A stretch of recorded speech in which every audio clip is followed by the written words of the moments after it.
Death is Now My Neighbour by Colin Dexter. Read by Samuel West. Quickly, bring me a beaker of wine, so that I may wet my mind and say something clever. Aristophanes. Prolegomenon, January 1996. A decided boon, therefore, are any multiple-choice items for those pupils in our classrooms who are either inured to idleness or guilty of wilful ignorance. Such pupils, if simply and appropriately instructed, have only to plump for the same answer on each occasion, let us say choice A from choices A, B, C, D, in order to achieve a reasonably regular score of some 25% of the total marks available. This is a wholly satisfactory return for academic incompetence.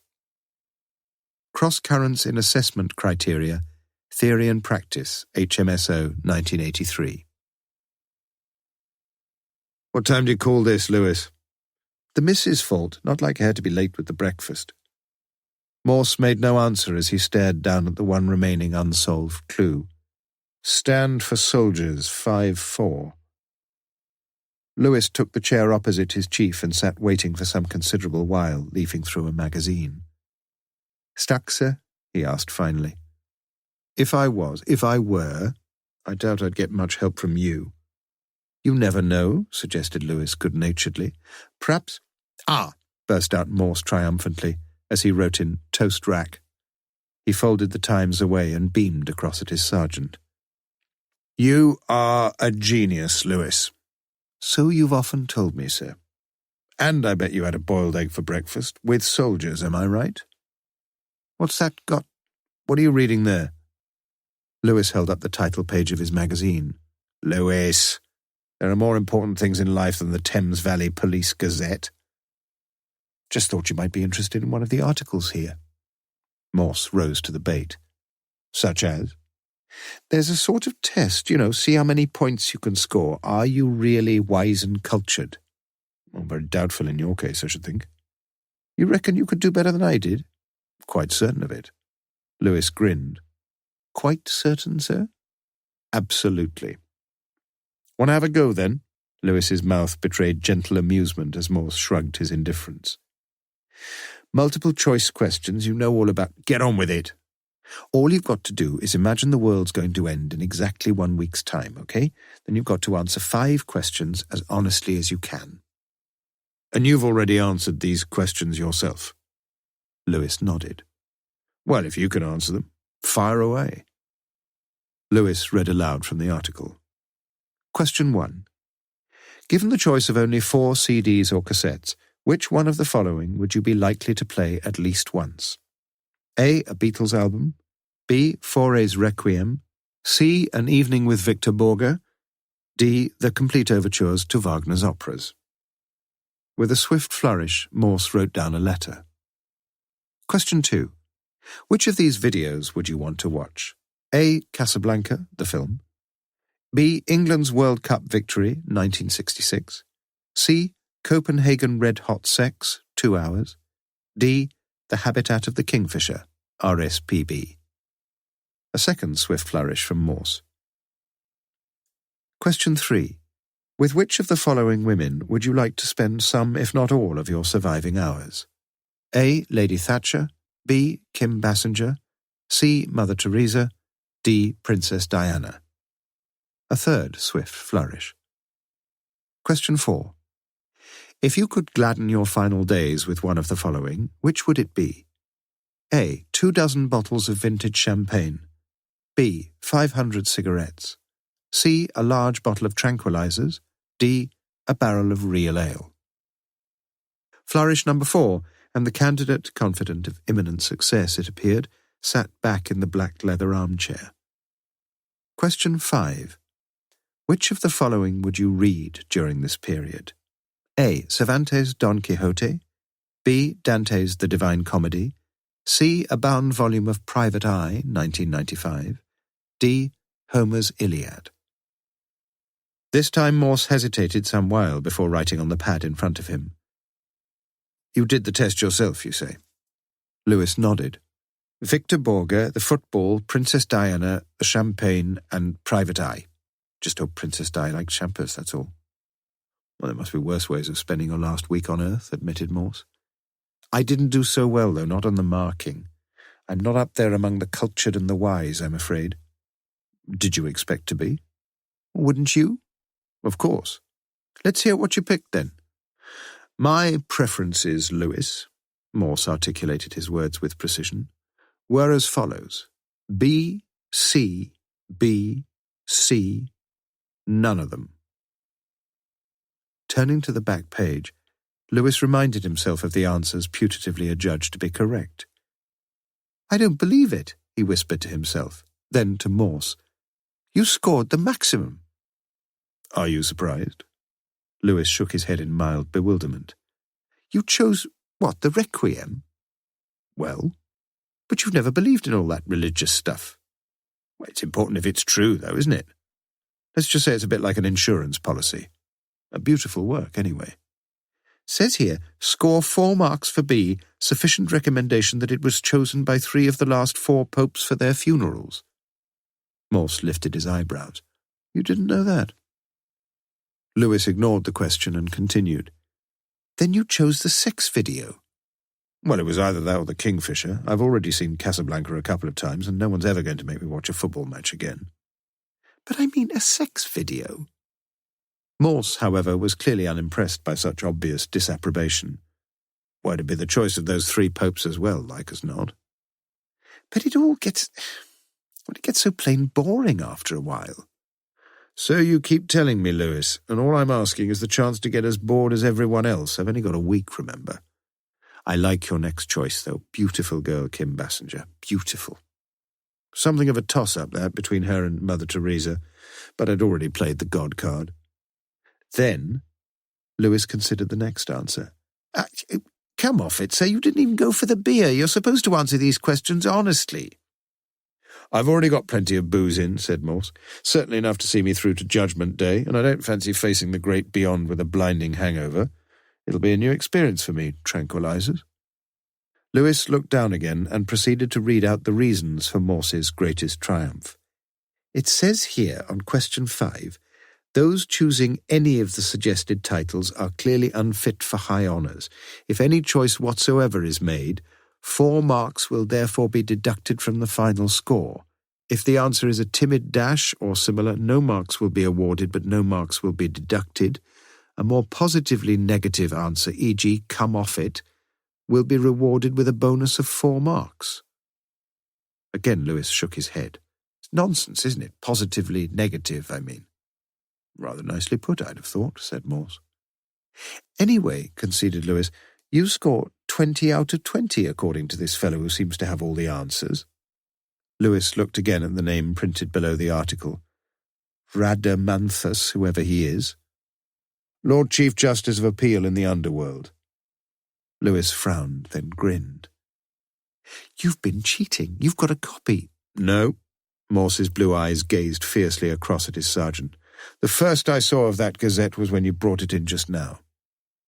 If you say so. But Lewis sounded less than convinced. Not surprised, are you, to find me perched up there on the topmost twig amongst the intelligentsia? The wise and the cultured, actually.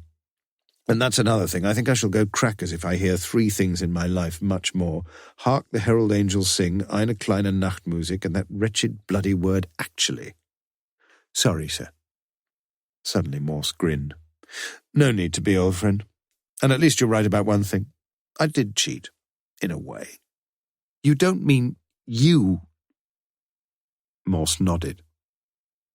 It had been a playful, pleasant interlude. Yet it would have warranted no inclusion in this chronicle, had it not been that 1 or 2 of the details recorded herein were to linger significantly in the memory of Chief Inspector E. Morse of the Thames Valley Police HQ. Part 1. Chapter 1. In hypothetical sentences introduced by if and referring to past time, where conditions are deemed to be unfulfilled, the verb will regularly be found in the pluperfect subjunctive, in both protasis and apodosis. Donnet, Principles of Elementary Latin Syntax. It is perhaps unusual to begin a tale of murder with a reminder to the reader of the rules governing conditional sentences in a language that is incontrovertibly dead. In the present case, however, such a course appears not wholly inappropriate. If Chief Inspector Morse had been on hand to observe the receptionist's dress, an irregularly triangled affair in blues, greys and reds, he might have been reminded of the uniform issued to a British Airways stewardess. More probably, though, he might not, since he had never flown on British Airways. His only flight during the previous decade had occasioned so many fears concerning his personal survival that he had determined to restrict all future travel to those statistically far more precarious means of conveyance: the car, the coach, the train, and the steamer. Yet almost certainly the Chief Inspector would have noted with approval the receptionist herself, for in Yorkshire she would have been reckoned a bonny lass, a vivacious, dark-eyed woman, long-legged and well-figured, a woman, judging from her ringless, well-manicured fingers, not overtly advertising any marital commitment, and not averse, perhaps, to the occasional overture from the occasional man. Pinned at the top left of her colourful dress was a name tag, Dawn Charles. Unlike several of her friends, certainly unlike Morse, she was quite content with her Christian name. Sometimes she'd felt slightly dubious about it, but no longer. Out with some friends in the Bird and Baby the previous month, she'd been introduced to a rather dashing, rather dishy undergraduate from Pembroke College, and when a little later she'd found herself doodling inconsequentially on a Burton beer mat, the young man, on observing her sinistrality, had initiated a wholly memorable conversation. "Dawn, that is your name?" She'd nodded. "Left-handed?" She'd nodded. "Do you know that line from Omar Khayyam? Dreaming when dawn's left hand was in the sky. It's lovely, isn't it?" Yes, it was. Lovely. She'd peeled the top off the beer mat and made him write it down for her. Then, very quietly, he'd asked her if he could see her again. At the start of the new term, perhaps. She'd known it was silly, for there must have been at least 20 years difference in their ages. If only he'd been 10, a dozen years older. But people did do silly things and hoped their silly hopes. And that very day, the 15th of January, was the first full day of the new Hilary term in the University of Oxford.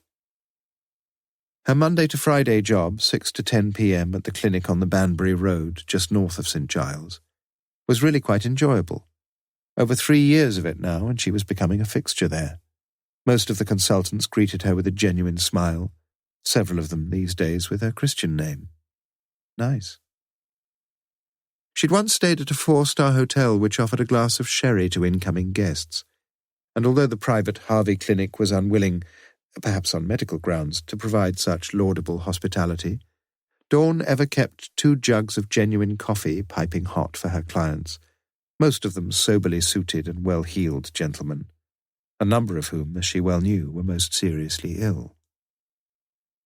Yes, there had been several occasions when she had heard a few brief passages of conversation between consultant and client, which she shouldn't have heard, or which, having heard, she should have forgotten, and which she should never have been willing to report to anyone.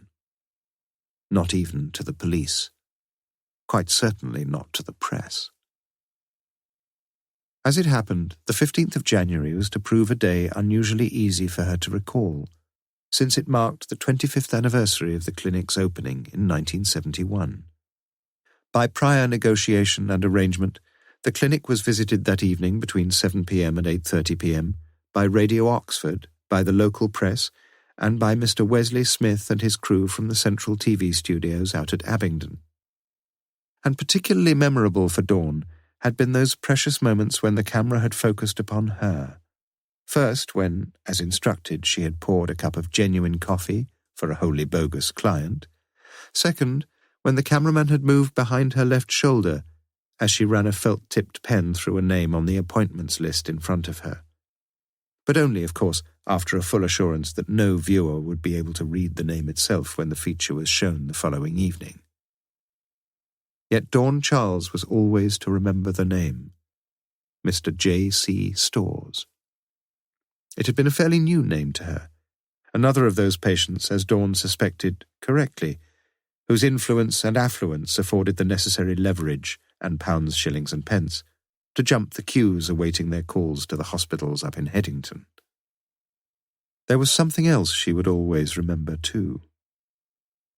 By one of those minor coincidences, so commonplace in Morse's life, it had been just as most of the personnel from the media were preparing to leave, at almost exactly 8:30 p.m., that Mr. Robert Turnbull, the senior cancer consultant, had passed her desk, nodded a greeting, and walked slowly to the exit, his right hand resting on the shoulder of Mr. J.C. Storrs. The two men were talking quietly together for some while, Dawn was certain of that, but certain of little else. The look on the consultant's face, as far as she could recall, had been neither that of a judge who has just condemned a man to death, nor that of one just granting a prisoner his freedom. No obvious grimness, no obvious joy. And indeed there was adequate cause for such uncertainty on Dawn's part, since the scene had been partially masked from her by the continued presence of several persons. A ponytailed reporter scribbling a furious shorthand as he interviewed a nurse, the TV crew packing away its camera and tripods, the Lord Mayor speaking some congratulatory words into a Radio Oxford microphone, all of them standing between her and the top of the 3 blue-carpeted stairs which led down to the double-doored exit, outside which were affixed the vertical banks of well-polished brass plates, 10 on each side, the 4th from the top on the left reading Robert H. Turnbull. If only Dawn Charles could have recalled a little more. If, that little conjunction introducing those unfulfilled conditions in past time, which, as Donnet reminds us, demand the pluperfect subjunctive in both clauses, a syntactical rule which Morse himself had mastered early on, in an education which had been far more fortunate than that enjoyed by the receptionist at the Harvey Clinic. Indeed, over the next 2 weeks, most people in Oxford were destined to be considerably more fortunate than Dawn Charles. She received no communication from the poetry lover of Pembroke. Her mother was admitted to a psychiatric ward out at Littlemore. She was twice reminded by her bank manager of the increasing problems arising from the large margin of negative equity on her small flat.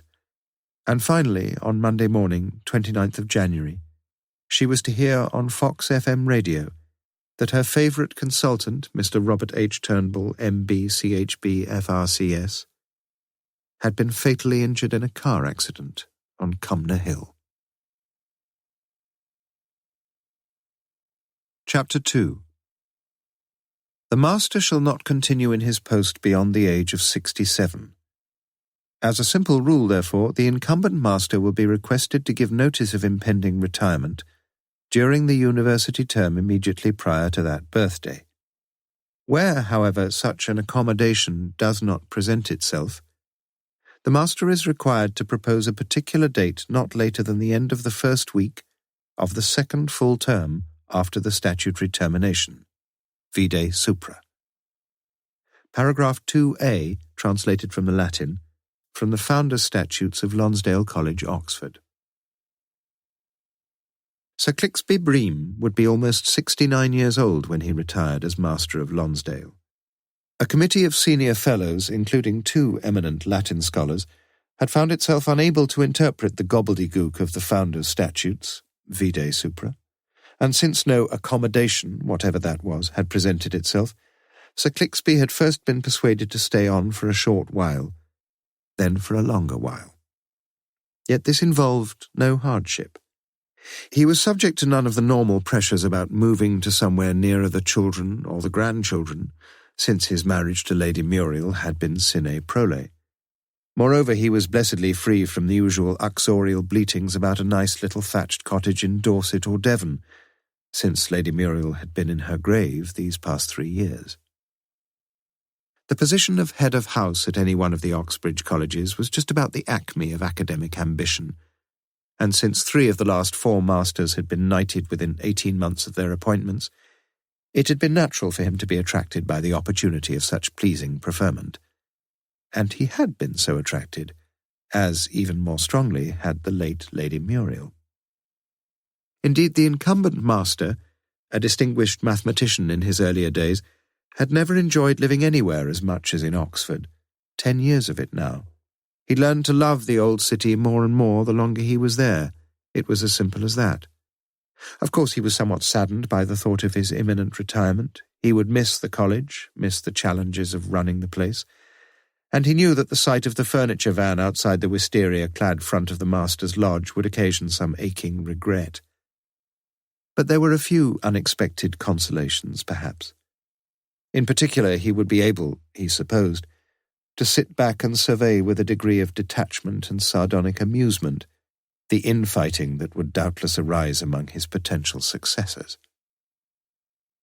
It was the duty of the Fellows' Appointments Committee, its legality long established by one of the more readily comprehensible of the college statutes, to stipulate 3 conditions for those seeking election as master.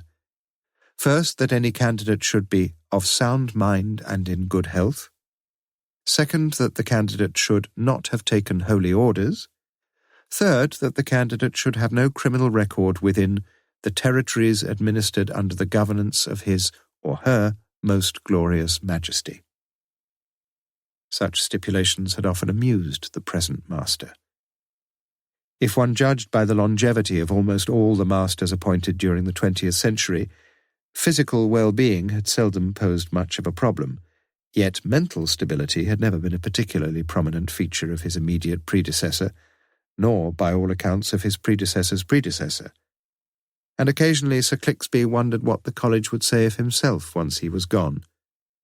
With regard to the exclusion of the clergy, he assumed that the founders, like Edward Gibbon 3 centuries later, had managed to trace the source of all human wickedness back to the popes and the prelates, and had rallied to the cause of anti-clericalism. But it was the possibility of the candidate's criminality which was the most amusing. Presumably any convictions for murder, rape, sodomy, treason, or similar misdemeanours were to be discounted if shown to have taken place outside the jurisdiction of his or her most glorious majesty. Very strange. Strangest of all, however, was the absence of any mention in the original statute of academic pedigree, and at least theoretically there could be no bar to a candidate presenting himself with only a grade E in GCSE Media Studies.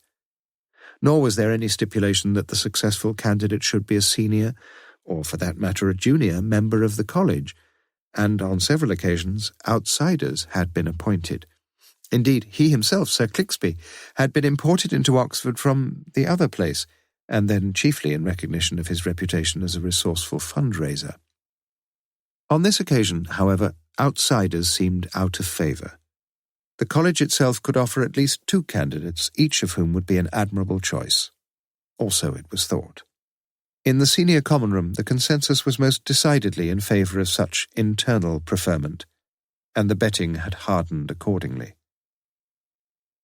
By some curious omission, no entry had hitherto been granted to either of these anti-post favourites in the pages of Who's Who, from which one may be forgiven for concluding that the aforesaid work is rather more concerned with the third cousins of secondary aristocrats than with eminent academics. Happily, however, both of these personages had been considered worthy of mention in Debrett's People of Today 1995. Stores, Julian Charles, B. 9 July 1935, Educ, Christ's Hosp, Services S. Dartmouth, Emmanuel Cole, Cambridge, B.A. M.A., M. Angela Miriam Martin, 31 March 1974, Career, Capt. R.A., Indian Army Secondment, Pitt Rivers Reader in Social Anthropology and Senior Fellow Lonsdale Col, Oxford, Recreations, Taking Taxis, Playing Bridge. Cornford, Dennis Jack, B. 23 April 1942, Educ Wiggiston G.S. Leicester, Magdalen Col, Oxford, M.A. D. Phil, M. Shelley Ann Benson, 28 May 1994. Career, University Reader in Medieval History and Fellow Lonsdale Col, Oxford. Recreations, kite flying, cultivation of orchids. Each of these entries may appear comparatively uninformative, yet perhaps in the more perceptive reader they may provoke 1 or 2 interesting considerations. Was, for example, the senior fellow of Lonsdale so affluent that he could afford to take a taxi everywhere? Did he never travel by car, coach, or train? Well, quite certainly on special occasions he would travel by train. Oh yes, as we shall see. And why was Dr. Cornford, soon to be 54 years old, so recently converted to the advantages of latter-day matrimony? Had he met some worthy woman of comparable age? Oh no, as we shall see. Chapter 3. How right I should have been to keep away, and let you have your innocent, guilty, innocent night of switching partners in your own sad set. How useless to invite the sickening breathlessness of being young into my life again. Philip Larkin, The Dance. Dennis Cornford, omnium consensu, was a fine historian. Allied with a mind both sharp and rigorously honest, was a capacity for the assemblage and interpretation of evidence that was the envy of the history faculty at Oxford. Yet in spite of such qualities, he was best known for a brief monograph on the Battle of Hastings, in which he maintained that the momentous conflict between Harold of England and William of Normandy had taken place 1 year earlier than universally acknowledged, in 1065.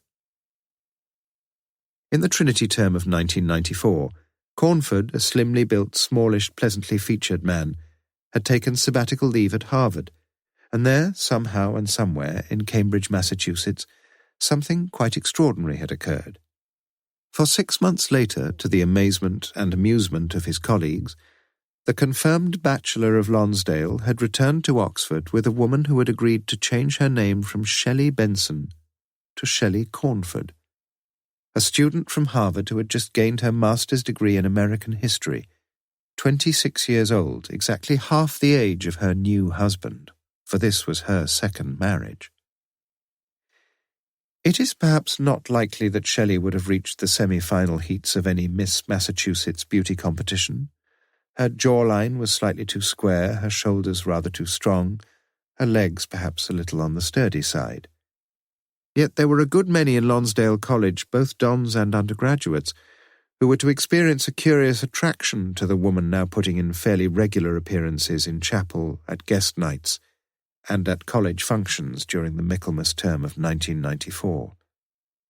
Her wavy, shoulder-length brown hair framed a face in which the widely set dark brown eyes seemed sometimes to convey the half-promise of a potential intimacy, whilst her quietly voiced New England accent could occasionally sound as sweetly sensual as some enchantresses.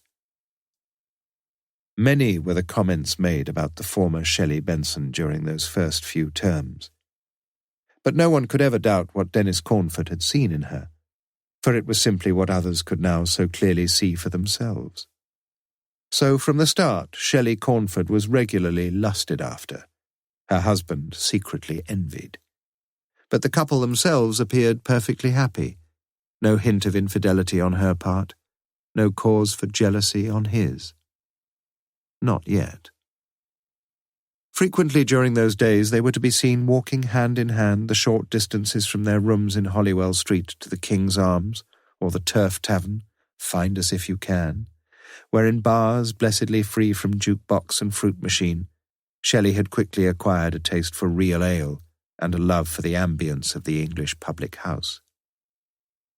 Occasionally the two of them ventured further afield in and around Oxford, and one evening just before Christmas 1994, they had taken the No. 2 bus from Cornmarket up to another King's Arms, the one in the Banbury Road, where amid many unashamedly festive young revellers, Cornford watched as his equally young wife, with eyes half closed, had rocked her shoulders sensuously to the thudding rhythm of some pop music, her black-stockinged thighs alternately lifted and lowered as though she were mentally disco dancing.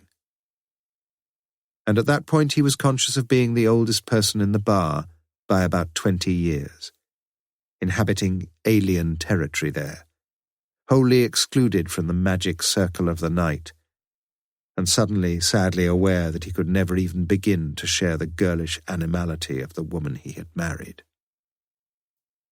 Cornford had said nothing that evening.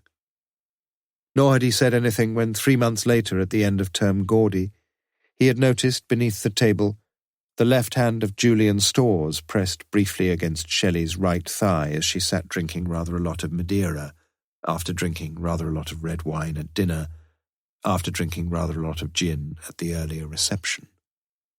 Her chair perhaps unnecessarily close to the senior fellow seated on her right, the laughing pair leaning together in some whispered, mutual, mouth-to-ear exchange. Perhaps it was all perfectly harmless, and Cornford sought to make little of it. Yet he ought, he knew it, to have said a few words on that occasion, lightly, with a heavy heart. It was only late in the Michaelmas term 1995 that Cornford finally did say something to his wife. They had been seated one Tuesday lunchtime in the Turf Tavern, he immediately opposite his wife as she sat in one of the wooden wall seats in the main bar, each of them enjoying a pint of London Pride. He was eagerly expounding to her his growing conviction that the statistical evidence concerning the number of deaths resultant from the Black Death in 1348 had been wildly misinterpreted, and that the supposed demographic effects consequent upon that plague were, most decidedly, extremely suspect. It should all have been of some interest, surely, and yet Cornford was conscious of a semi-preoccupied gaze in Shelley's eyes, as she stared over his left shoulder into some more fascinating area. All right, she ought to have been interested, but she wasn't. Not everyone, not even a trained historian like his wife, was going to be automatically enthralled by any re-evaluation of some abstruse medieval evidence. He'd thought little of it, and had drunk his ale. They were about to leave when a man in his early 30s or so walked over to them, a tall, dark, slimly built Arab with a bushy moustache. Looking directly into Shelley's eyes, he spoke softly to her. "Madam, you are the most beautiful lady I see." Then turning to Cornford, "Please excuse, sir." With which, picking up Shelley's right hand, he imprinted his full-lipped mouth most earnestly upon the back of her wrist. After the pair of them had emerged into the cobbled lane that led up again into Holywell Street, Cornford stopped and so roughly pushed his wife's shoulder that she had no choice but to stand there facing him. "You are a bloody flirt. Did you know that? All the time we were in there, all the time I was telling you—" But he got no further. The tall figure of Sir Clixby Bream was striding down towards them. "Hello! You're both just off, I can see that, but what about another little snifter? Just to please me?" "Not for me, master." Cornford trusted that he'd masked the bitterness of his earlier tone. "But if—" He turned to his wife. "No, not now. Another time. Thank you, master." With Shelley still beside him, Cornford walked rather blindly on, suspecting, how otherwise, that the master had witnessed the awkward, angry scene. And then a few steps later, almost miraculously, he felt his wife's arm link with his own, heard the wonderful words spoken in her quiet voice. "Dennis, I'm so very sorry. Do please forgive me, my darling." As the master stooped slightly to pass beneath the entrance of the Turf Tavern, an observer skilled in the art of labiomancy would have read the two words on his smoothly smiling mouth. Well, well. Chapter 4. Wednesday the 7th of February. Disciple, weeping. O Master, I disturb thy meditations. Master, thy tears are plural, the divine will is one. Disciple, I seek wisdom and truth, yet my thoughts are ever of lust and the necessary pleasures of a woman. Master, seek not wisdom and truth, my son, seek rather forgiveness. Now go in peace, for verily hast thou disturbed my meditations of lust and of the necessary pleasures of a woman. Kung Fu Tzu, from Analects 23. Well, at least it's left on time. Not surprising, is it? The bloody thing starts from Oxford. Give it a chance, though. We'll probably run into signalling failure somewhere along the line. She smiled attractively. Funny, really. They've been signalling on the railways for, 150 years, and with all these computers and things. Over 170 years, if we want to be accurate. And why shouldn't we? 1825, when the Stockton to Darlington line was opened. Yeah, we learned all about that in school. You know, Stephenson's rocket and all that. No, my dear girl. A few years later, that was. Stephenson's first locomotive was called the Locomotion. Not very difficult to remember, is it? No. The monosyllable was quietly spoken, and he knew that he'd made her feel inadequate again. She turned away from him to look through the carriage window, spotting the great sandstone house in Newnham Park up towards the skyline on the left. More than once he'd told her something of its history and about Capability Brown and Somebody Adams, but she was never able to remember things as accurately as he seemed to expect. He'd told her on their last train journey, for example, about the nationalisation of the railways after World War II, 1947, or was it 1948? So what? Yet there was one year she would never forget, the year the network changed its name to British Rail. Her father had told her about that, told her she'd been born on that very same day, in that very same year, too, in 1965. Drinks, refreshments?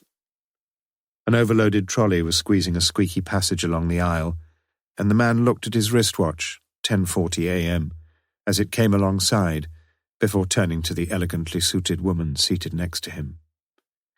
Fancy anything? Coffee? Bit too early for anything stronger, perhaps. Gin and tonic for me, and a packet of plain crisps.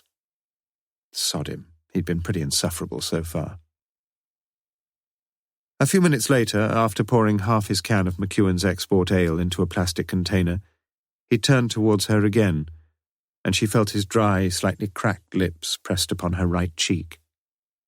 Then she heard him say the wonderful word that someone else had heard a month or two before, heard him say, sorry. She opened her white leather handbag and took out a tube of lip salve. As she passed it to him, she felt his firm, slim fingers move against the back of her wrist, then move along her lower arm, beneath the sleeve of her light mauve Jaeger jacket, the fingers of a pianist. And she knew that very soon, the Turbo Express had just left Reading, the pianist would have been granted the license to play with her body once more, as though he were rejoicing in a gentle Schubert melody. She had never known a man so much in control of himself, or of her. The train stopped just before Slough. When 10 minutes later it slowly began to move forward again, the senior conductor decided to introduce himself over the intercom. Ladies and gentlemen, due to a signalling failure at Slough, this train will now arrive at Paddington approximately 15 minutes late. We apologise to customers for this delay. The man and the woman, seated now more closely together, turned to each other and smiled. What are you thinking? She asked. You often ask me that, you know. Sometimes I'm not thinking of anything.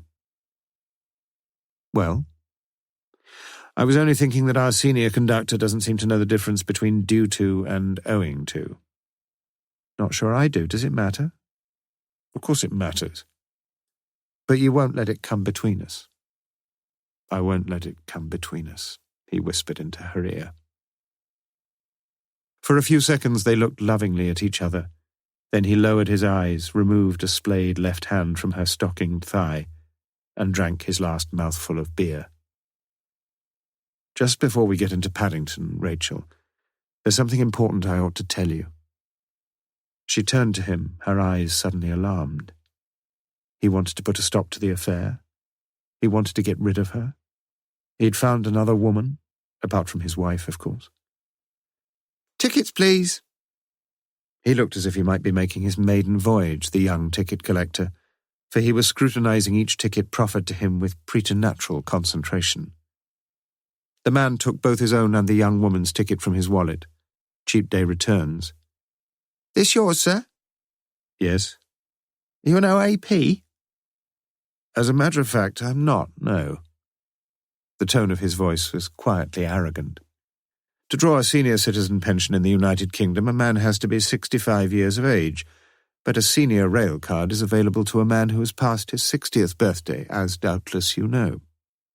Could I see your rail card, sir? With a sigh of resignation, the man produced his card, and the slightly flustered, spotty-faced youth duly studied the details. Valid until 7th of May, 96, issued to Mr. J.C. Stores. How the hell does he think I got my ticket at Oxford without showing that? Asked the senior fellow of Lonsdale. He's only doing his duty, poor lad, and he's got awful acne. You're right, yes. She took his hand in hers, moving more closely again, and within a few minutes the Paddington sign passed by as the train drew slowly into the long platform. In a rather sad voice, the senior conductor now made his second announcement. All change, please. All change. The train has now terminated. They waited until their fellow passengers had alighted, and happily, just as at Oxford, there seemed to be no one on the train whom either of them knew. In the Brunel bar of the station hotel, Stores ordered a large brandy, 2 pieces of ice for his young companion, and half a pint of Smith's bitter for himself. Then, leaving his own drink temporarily untouched, he walked out into Praed Street, thence making his way down to the cluster of small hotels in and around Sussex Gardens, several of them displaying vacancies signs. He had used, was that the word, 2 of them previously, but this time he decided to explore new territory. Double room? 1 left, yeah. Just the 1 night, is it? How much? £75 for the 2 with breakfast. How much without breakfast? Stores sensed that the middle-aged peroxide blonde was attuned to his intentions, for her eyes hardened knowingly behind the cigarette-stained reception counter. £75. One experienced campaigner nodded to another experienced campaigner. Well, thank you, madam. I promise I'll call back and take the room, after I've had a look at it, if I can't find anything a little less expensive. He turned to go. Just a minute. No breakfast, you say? No, we're catching the sleeper to Inverness and we just want a room for the day, you know, a sort of habitation and a place. She squinted up at him through her cigarette smoke. 65? 60. Okay. He counted out 6 £10 notes as, pushing the register forward, she reached behind her for key number 10. It was, one may say, a satisfactory transaction. Her glass was empty, and without seating himself, he drained his own beer at a draught. Same again. Please. She pushed over the globed glass in which the semi-melted ice cubes still remained. Feeling most pleasantly relaxed, she looked around the thinly populated bar and noticed, again, the eyes of the middle-aged man seated across the room. But she gave no sign that she was aware of his interest, switching her glance instead to the balding, grey-white head of the man leaning nonchalantly at the bar as he ordered their drinks. Beside her once more, he clinked their glasses, feeling, just as she did, most pleasantly relaxed. Quite a while since we sat here, he volunteered. Couple of months? 10 weeks, if we wish to be exact. Which, of course, we do, sir. Smiling, she sipped her second large brandy, feeling good, feeling increasingly good.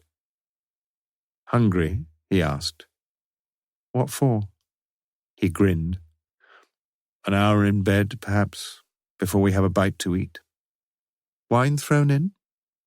I'm trying to bribe you. Well, if you want to go to bed for a little while first. I think I'd quite enjoy that. One condition, though. What? You tell me what you were going to tell me on the train. He nodded seriously. I'll tell you over the wine. It was, one may say, a satisfactory arrangement.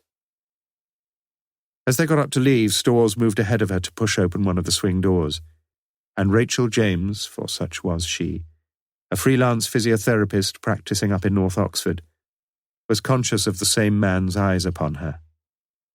Almost involuntarily, she leaned her body backward, thrusting her breasts against the smooth white silk of her blouse as she lifted both her hands behind her head to tighten the ring which held her light brown hair in its ponytail. A ponytail 10 inches long. Chapter 5. Then the smiling hookers turned their attention to our shocked reporters. "Don't be shy, you paid for a good time and that's what we want to give you." Our men feigned jet lag and declined. Extract from the News of the World, 5th of February 1995. Geoffrey Owens had a better knowledge of Soho than most people. He'd been only 19 when first he'd gone to London as a junior reporter, when he'd rented a room just off Soho Square, and when during his first few months he'd regularly walked around the area there, experiencing the curiously compulsive attraction of names like Brewer Street, Greek Street, Old Compton Street, Wardour Street, a sort of litany of seediness and sleaze. In those days, the mid-70s, the striptease parlours, the porno cinemas, the topless bars, all somehow had been more wholesomely sinful in the best sense of that word, or was it the worst? Now Soho had quite definitely changed for the better, or was it the worse? More furtive and tawdry, more dishonest in its exploitation of the lonely, unloved men who would ever pace the pavements there and occasionally stop like rabbits in the headlights. Yet Owens appeared far from mesmerised when in the early evening of the 7th of February he stopped outside Le Club Sexy. The first part of this establishment's name was intended, it must be assumed, to convey that je ne sais quoi quality of Gallic eroticism, yet the other two parts perhaps suggested that the range of the proprietor's French was somewhat limited. "Looking for a bit of fun, love?"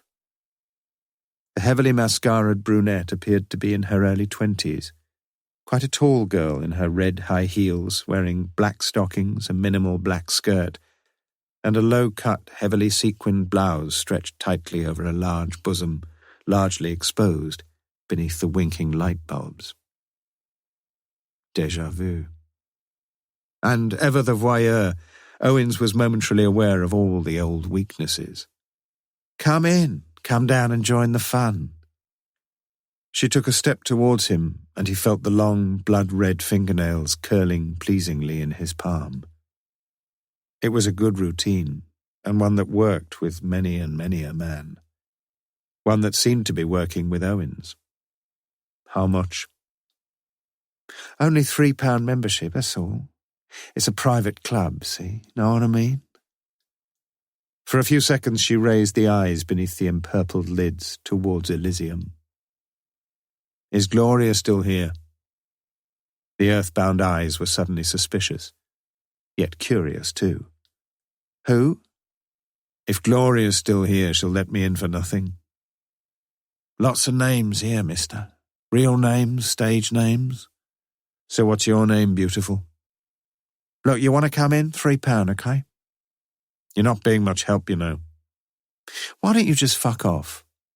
"You don't know Gloria." "What the hell do you want, mate?" she asked fiercely. His voice was very quiet as he replied, "I used to live fairly close by, and she used to work here then. Gloria did. She was a stripper, one of the best in the business, so everybody said." For the second time, the eyes in their lurid sockets seemed to betray some interest. "When was that?"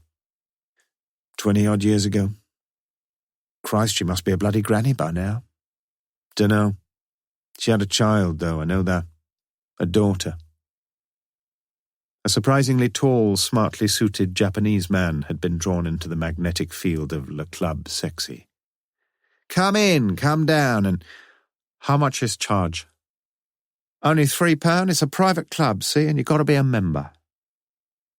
With a strangely trusting, wonderfully polite smile, the man took a crisp £10 note from his large wallet and handed it to the hostess, bowing graciously as she reached a hand behind her and parted the multicoloured vertical strips which masked from public view the threadbare carpeting on the narrow stairs leading down to the secret delights. "You give me change, please. I'll give you £10. Just tell him downstairs, okay?" Why you not give me £7? It'll be okay, okay? Okay.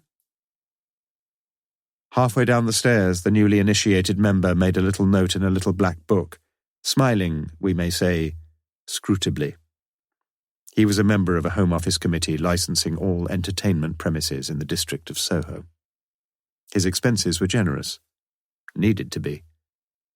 Sometimes he enjoyed his job. Don't you ever feel bad about that sort of thing? What do you mean? He'll never get his change, will he?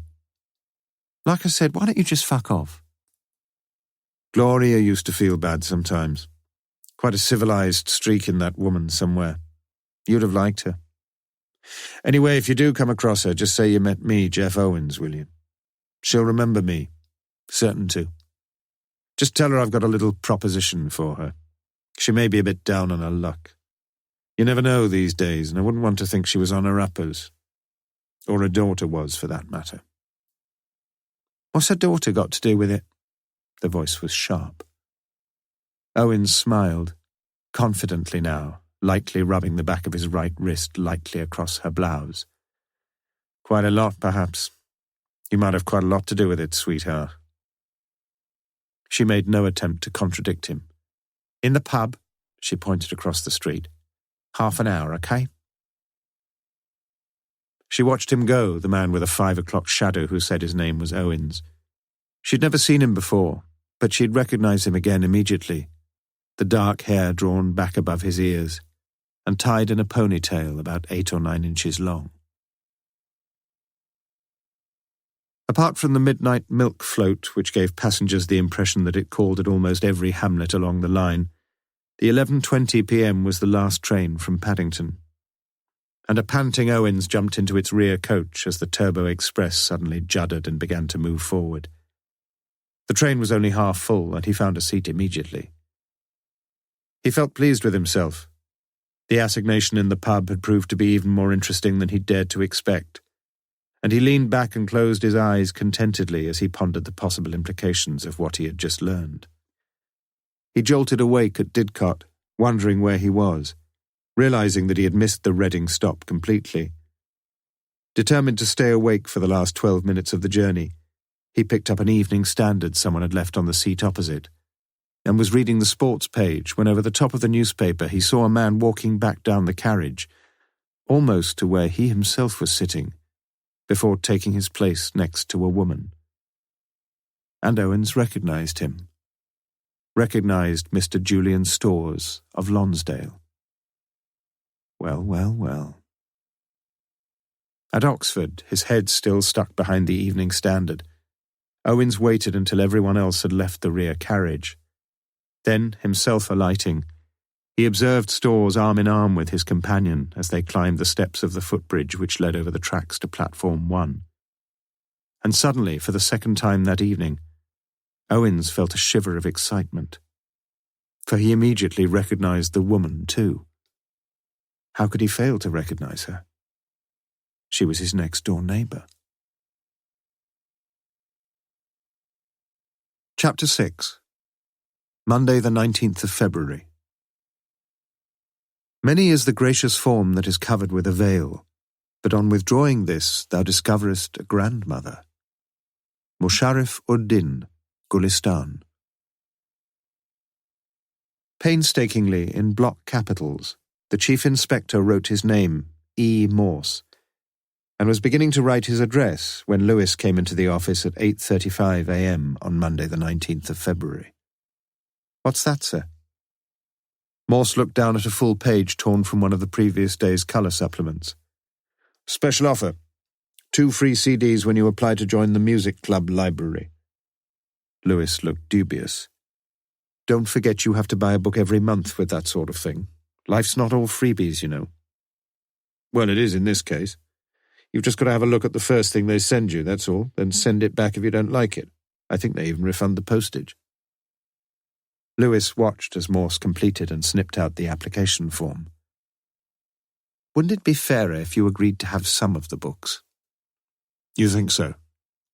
"At least one of them."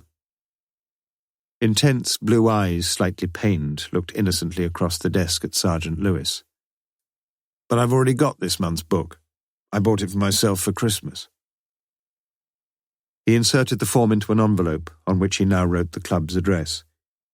Then he took from his wallet a sheaf of plastic cards, Bodleian Library ticket, Lloyd's payment card, RAC breakdown service, blood donor card, Blackwell's bookshops, Oxford City Library ticket, phone card. But there appeared to be no booklet of first-class stamps there, or of second-class. You don't by any chance happen to have a stamp on you, Lewis? What CDs are you going for? I've ordered Janacek, the Glagolitic Mass, you may not know it, splendid work, beautifully recorded by Simon Rattle, and Richard Strauss, 4 Last Songs, Jesse Norman. I've got several recordings by other sopranos, of course. Of course. Lewis nodded and looked for a stamp. It was not infrequent for Lewis to be reminded of what he had lost in life, or rather what he'd never had in the first place.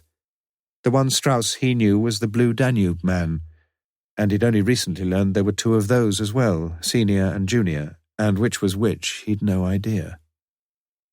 Perhaps you'll be in for a bit of a letdown, sir. Some of these offers, they're not exactly up to what they promise. You're an expert on these things. No, but take Sergeant...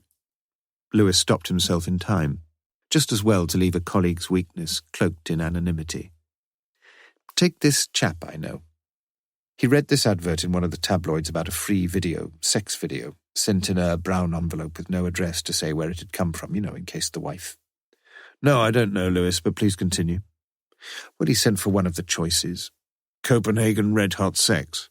No, Housewives on the Job, that was the title, and he expected, Morse nodded.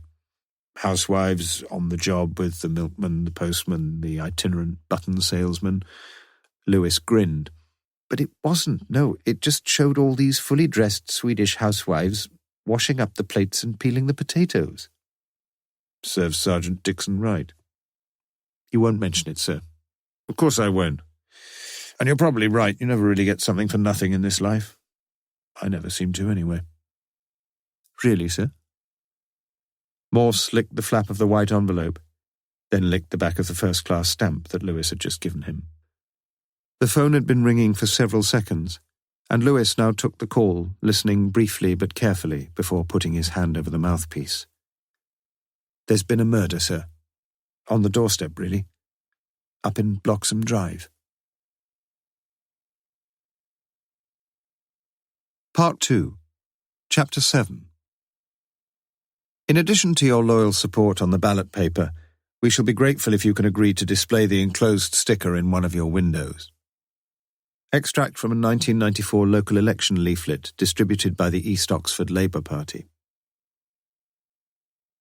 It reminded Morse of something, that rear window of number 17.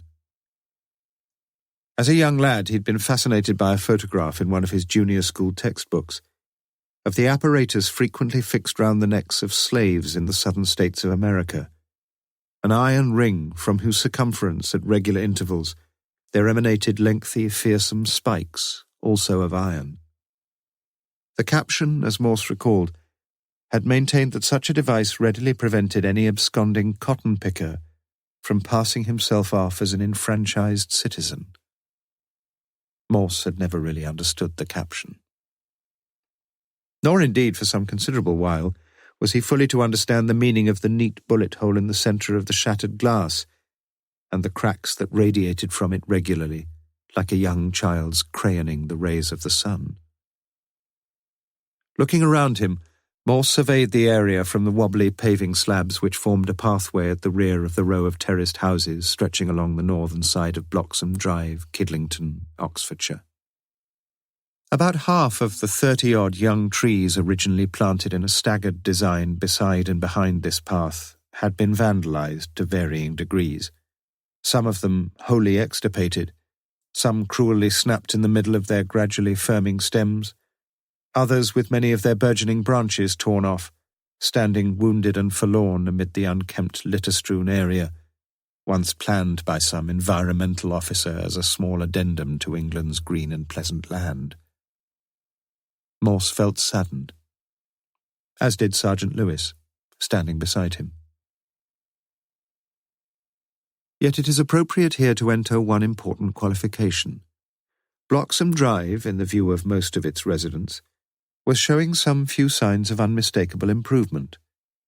The installation of sleeping policemen had virtually eliminated the possibilities of joyriding.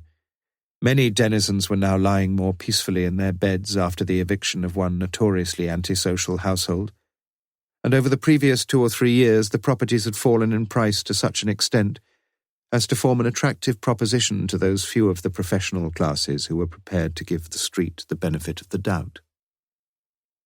To be more specific, 3 such persons had taken out mortgages on properties there, the properties standing at number 1, number 15, and number 17.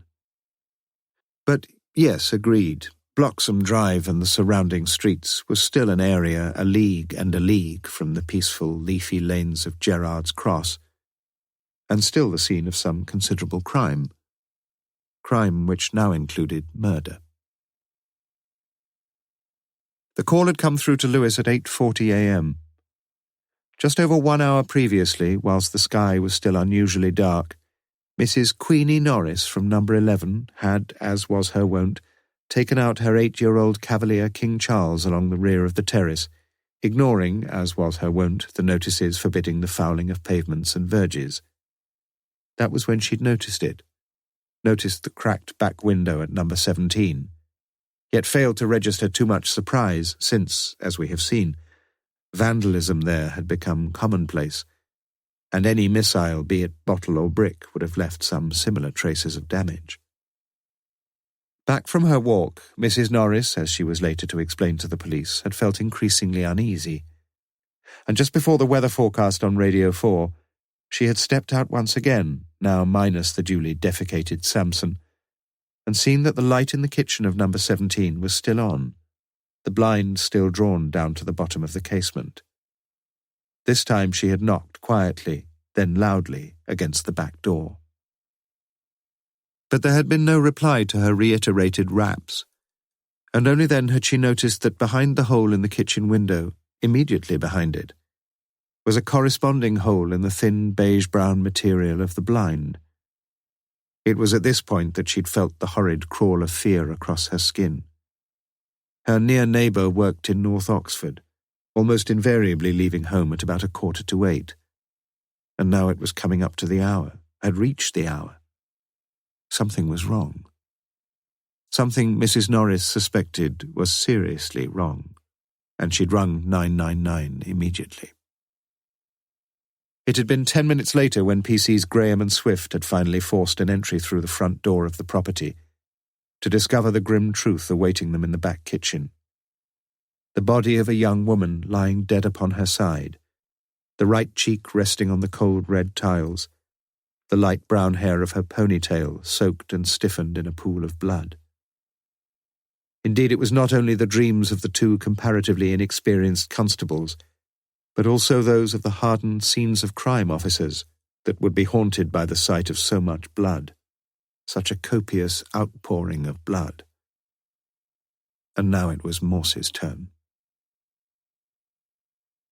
"Oh dear," said Lewis very quietly. Morse said nothing, holding back as ever from any close inspection of a corpse, noting only the bullet wound somewhere at the bottom of the neck, which clearly had been the cause of death, the cause of all the blood. Yet, as ever too, Morse, who had never owned a camera in his life, had already taken several mental flashes of his own. It seemed logical to assume that the murder had occurred towards the end of a fairly conventional breakfast. On the side of a wooden kitchen table, the side nearest the window, a brown plastic-topped stool had been moved slightly askew. On the table itself was a plate, a small heap of salt sprinkled with pepper at its edge, on which lay a brown eggshell beside a wooden egg cup, and alongside, on a second plate, half a round of toasted brown bread, buttered and amply spread from a jar of Frank Cooper's Oxford marmalade. And one other item, a white mug bearing the legend "Greetings from Guernsey," bearing too the remains of some breakfast coffee, long since cold and muddily brown. That was what Morse saw, and for the present that was enough. He wished to be away from the dreadful scene. Yet before he left, he forced himself to look once more at the woman who lay there. She was wearing a white nightdress with a faded pink floral motif, over which was a light blue dressing gown reaching about halfway down the shapely, slim, unstockinged legs. It was difficult to be sure about things, of course, but Morse suspected that the twisted features of the face had been, until so very recently, just as comely as the rest of her. And for a few seconds his own face twisted too, as if in sympathy with the murdered woman lying at his feet. The Sockos had now arrived, and after brief perfunctory greetings, Morse was glad to escape and leave them to it. Bidding Lewis to initiate some immediate house-to-house inquiries on both sides of the street, he himself stepped out of the front door into Bloxham Drive, now the scene of considerable police activity, with checkered capped officers, the flashing blue lights of their cars, and a cordon of blue and white tape being thrown round the murder house. A knot of local inhabitants, too, stood whispering there, shivering occasionally in the early morning cold, yet determined to witness the course of events unfolding. And the media. Recognizing the Chief Inspector, two pressmen, how so early there, pleaded for just the briefest interview, a sentence even. A TV crew from Abingdon had already covered Morse's exit from the house, and a Radio Oxford reporter waved a bulbous microphone in front of his face. But Morse ignored them all with a look of vacuous incomprehension worthy of some deaf mute, and proceeded to walk slowly to the end of the street, observing, all the time observing, where he turned left down one side of the terraced row, then left again, retracing his earlier steps along the uneven paving slabs behind the houses, stopping briefly where he and Lewis had stopped before, then completing the circuit and again curtly dismissing the converging reporters with a wave of his right hand as he walked back along the front of the terrace. It would be untrue to say that Morse's mind had been particularly acute on this peripatetic reconnaissance. Indeed, only one single feature of the neighbourhood had made much of an impression upon him. A political impression. Very soon, the evidence was all around him.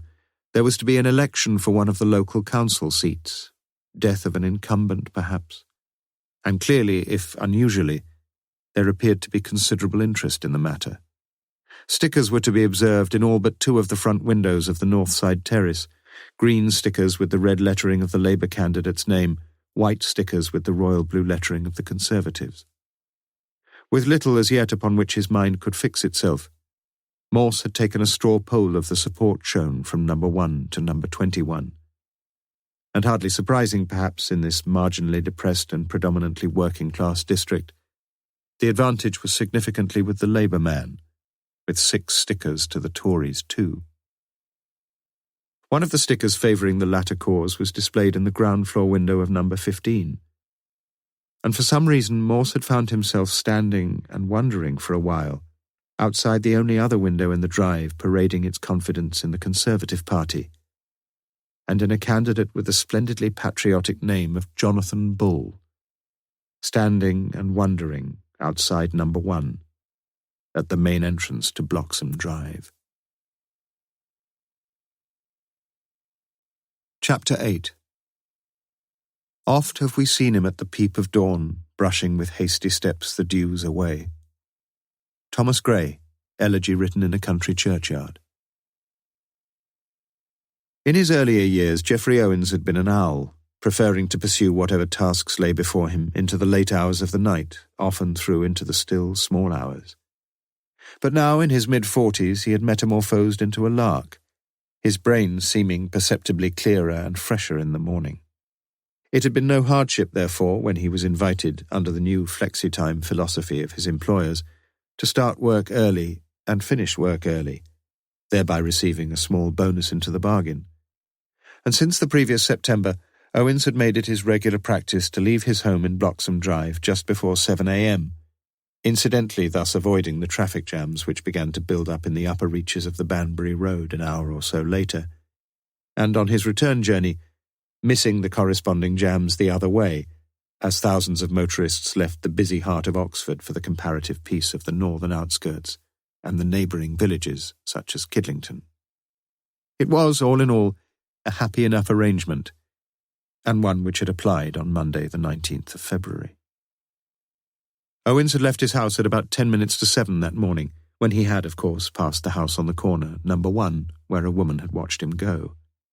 But if he in turn had spotted her, this was in no way apparent, for he had passed without a wave of recognition and driven up to the junction, where he had turned right on his way down into Oxford. But if he had not seen her, quite definitely she had seen him. Traffic had been unusually light for a Monday, more often than not the busiest morning of the week, even at such a comparatively early hour, and without any appreciable hold-up, Owen soon reached the entrance barrier of the large car park which serves the Oxfordshire newspapers complex down in Oseney Mead, just past the railway station along the Botley Road. Owens had come to Oxford 3 years previously with an impressive-looking CV, in which the applicant asserted his all-round experience in the fields of reporting, copy editing, advertising, and personnel management. And he had been the unanimous choice of the 4 members of the interviewing panel, nor had there been the slightest reason since for them to rue their decision. In fact, Owens had proved a profitable investment. With his knowledge of English grammar way above average, his job description had quickly been modified with an appropriate increase in salary to include responsibility for recasting the frequently ill-constructed paragraphs of his junior colleagues and for correcting the heinous errors in orthography which blighted not a few of their offerings, and in addition to these new tasks, to stand in as required when the personnel manager was called away on conferences. As a result of these changes, Owens himself, nominally the group's senior reporter, had become more and more desk-bound, venturing out only for the big stories. Like now. For as he stood in Bloxham Drive that morning, he was never in doubt that this would be one of those big stories, not just for himself, but also for the steadily increasing number of media colleagues who were already joining him. All of them waiting. Waiting, in fact, until 11:30 a.m., well before which time, as if by some sort of collective instinct, each was aware that something grotesque and gruesome had occurred in the house there, numbered 17. Chapter 9. Instead of being arrested, as we stated, for kicking his wife down a flight of stairs and hurling a lighted kerosene lamp after her, the Reverend James P. Wellman died unmarried 4 years ago. Correction in a U.S. journal quoted by Burne-Jones in a letter to Lady Horner. At 11:15 a.m., Lewis suggested that someone perhaps ought to say something. For the past hour and a half, a group of police officers had been knocking on neighbourhood doors, speaking to residents, taking brief preliminary statements. But as yet nothing official had been released to the representatives of the media assembled in a street now increasingly crowded with curious onlookers. "Go ahead," said Morse. "Shall I tell them all we know?" "Well, that won't take you long, will it?" "No need to keep anything back." "For Christ's sake, Lewis, you sound as if we've got something to hide. If we have, why don't you tell me?" "I just wondered." Morse's tone softened. "It won't matter much what you tell them, will it?" "All right. Just one thing, though. You can remind them that we'd all welcome a bit of accuracy for a change. Tell them to stick an H in the middle of Bloxham Close, that sort of thing." "Bloxham Drive, sir." "Thank you, Lewis." With which a morose-looking Morse eased himself back in the armchair in the front sitting-room and continued his cursory examination of the papers, letters, documents, photographs, taken from the drawers of a Queen Anne-style escritoire. A rather tasteful piece, thought Morse. Family heirloom, perhaps. Family. Oh dear. That was always one of the worst aspects of suicides and murders. The family. This time with Mum and Dad and younger sister already on their way up from Torquay. Still, Lewis was wonderfully good at that sort of thing. Come to think of it, Lewis was quite good at several things, really, including dealing with the press. And as Morse flicked his way somewhat fecklessly through a few more papers, he firmly resolved, although in fact he forgot, to tell his faithful sergeant exactly that before the day was through. Immediately on confronting his interlocutors, Lewis was invited by the TV crew to go some way along the street so that he could be filmed walking before appearing in front of the camera talking. Normal TV routine, it was explained, always see a man striding along somewhere before seeing his face on the screen. So would Sergeant Lewis please oblige with a short perambulation? No, Sergeant Lewis wouldn't. What he would do, though, was try to tell them what they wanted to know, which, for the next few minutes, he did. A murder had occurred in the kitchen of number 17 Bloxham Drive, Bloxham. One of the neighbours, unspecified, had earlier alerted the police to suspicious circumstances at that address.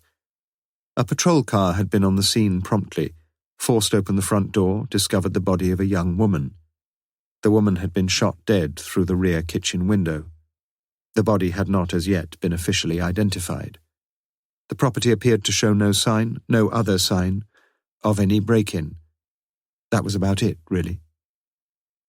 Amid the subsequent chorus of questions, Lewis picked out the raucous notes of the formidable female reporter from the Oxford Star. "What time was all this, Sergeant?" As it happened, Lewis knew the answer to that question very well. But he decided to be economical with the details of the surprisingly firm evidence already gleaned. The Jacobs family lived immediately opposite number 17, where the lady of the house in dressing gown and curlers had opened her front door a few minutes after 7 a.m. in order to pick up her 2 pints of co-op milk from the doorstep. Contemporaneously, exactly so, her actions had been mirrored across the street, where another woman, also in a dressing gown, though without curlers, had been picking up her own single pint. Each had looked across at the other, each had nodded a matutinal greeting. "You're quite sure?" Lewis had insisted. "It was still a bit dark, you know." "We've got some street lamps, haven't we, Sergeant?" "You are sure, then?" Unless she had a twin sister." "Sure about the time, too, that's very important." She nodded. "I just watched the news headlines on BBC One. I like to do that. Then I turned the telly off. I might have filled the kettle again, but like I say, it was only a few minutes past 7. 5 past at the outside." It therefore seemed virtually certain that there was a time span of no more than half an hour during which the murder had occurred. Between 7:05 a.m., when Mrs. Jacobs had seen her neighbour opposite, and 7:35 a.m. or so, when Mrs. Norris had first noticed the hole in the window. It was unusual, very unusual, for such exactitude to be established at so early a stage in a murder inquiry. And there would be little need in this case for the police to be dependent upon what Morse always called those prevaricating pathologists. "About 7:15, answered the prevaricating Lewis. "You're quite sure?" It was exactly the same question Lewis himself had asked. "No, not sure at all. Next question." "Why didn't everybody hear the shot?" The same young, ginger-haired reporter. "Silencer, perhaps?" "There'd be the sound of breaking glass, surely," a logically minded man from the Oxford Star. A series of hand gestures and silent lip movements from the TV crew urged Lewis not to look directly into the camera. Lewis nodded. "Yes, in fact, several of the neighbours think they heard something. 2 of them certainly did. But it could have been lots of things, couldn't it?" "Such as?" the importunate ginger knob again. Lewis shrugged. "Could have been the milkman dropping a bottle. No broken glass here, though, Sergeant. Car backfiring. We don't know." "Does what the neighbours heard fit in with the time all right?" The TV interviewer with his fluffy cylindrical microphone. "Pretty well, yes." The senior reporter from the Oxford Mail had hitherto held his peace, but now he asked a curious question, if it was a question. "Not the 2 immediate neighbours, were they?" Lewis looked at the man with some interest. "Why do you say that?" "Well, the woman who lives there," a finger pointed to number 19, "she was probably still asleep at the time, and she's stone deaf without a hearing aid." "Really?" "And the man who lives there," a finger pointed to number 15, "he'd already left for work." Lewis frowned. "Can you tell me how you happen to know all this, sir?" "No problem," replied Geoffrey Owens. "You see, Sergeant, I live at number 15. Chapter 10. Where lovers lie with ardent glow, where fondly each forever hears the creaking of the bed below, above the music of the spheres. Viscount Mumbles, 1797 to 1821. When Lewis returned from his encounter with the media, Morse was almost ready to leave the murder house. The morning had moved towards noon, and he knew that he might be thinking a little more clearly if he were drinking a little, or at least be starting to think when he started to drink. "Is there a real ale pub somewhere near?" Lewis, pleasantly gratified with his handling of the press and TV, was emboldened to sound a note of caution. "Doesn't do your liver much good, all this drinking." Surprisingly, Morse appeared to accept the reminder with modest grace. "I'm sure you're right, but my medical advisors have warned me it may well be unwise to give up alcohol at my age." Lewis was not impressed, for he had heard the same words, exactly the same words, on several previous occasions. "You've had a good look around, sir?" "Not really. I know I always find the important things, but I want you to have a look round. You usually manage to find the unimportant things, and often they're the things that really matter in the end." Lewis made little attempt to disguise his pleasure, and straightway relented. "We could go up to the boat at Thrupp." "Excellent. You don't want to stay here any longer?" "No, the Sockers will be another couple of hours yet." "You don't want to see her again?" Morse shook his head. "I know what she looked like.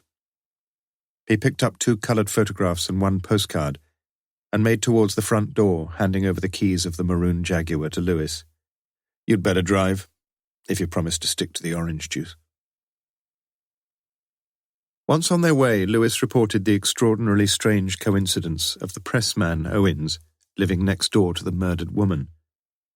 But Morse, who always looked upon any coincidence in life as the norm rather than the exception, was more anxious to set forth the firm details he had himself now gleaned about Miss Rachel James, for there could now be no real doubt of her identity.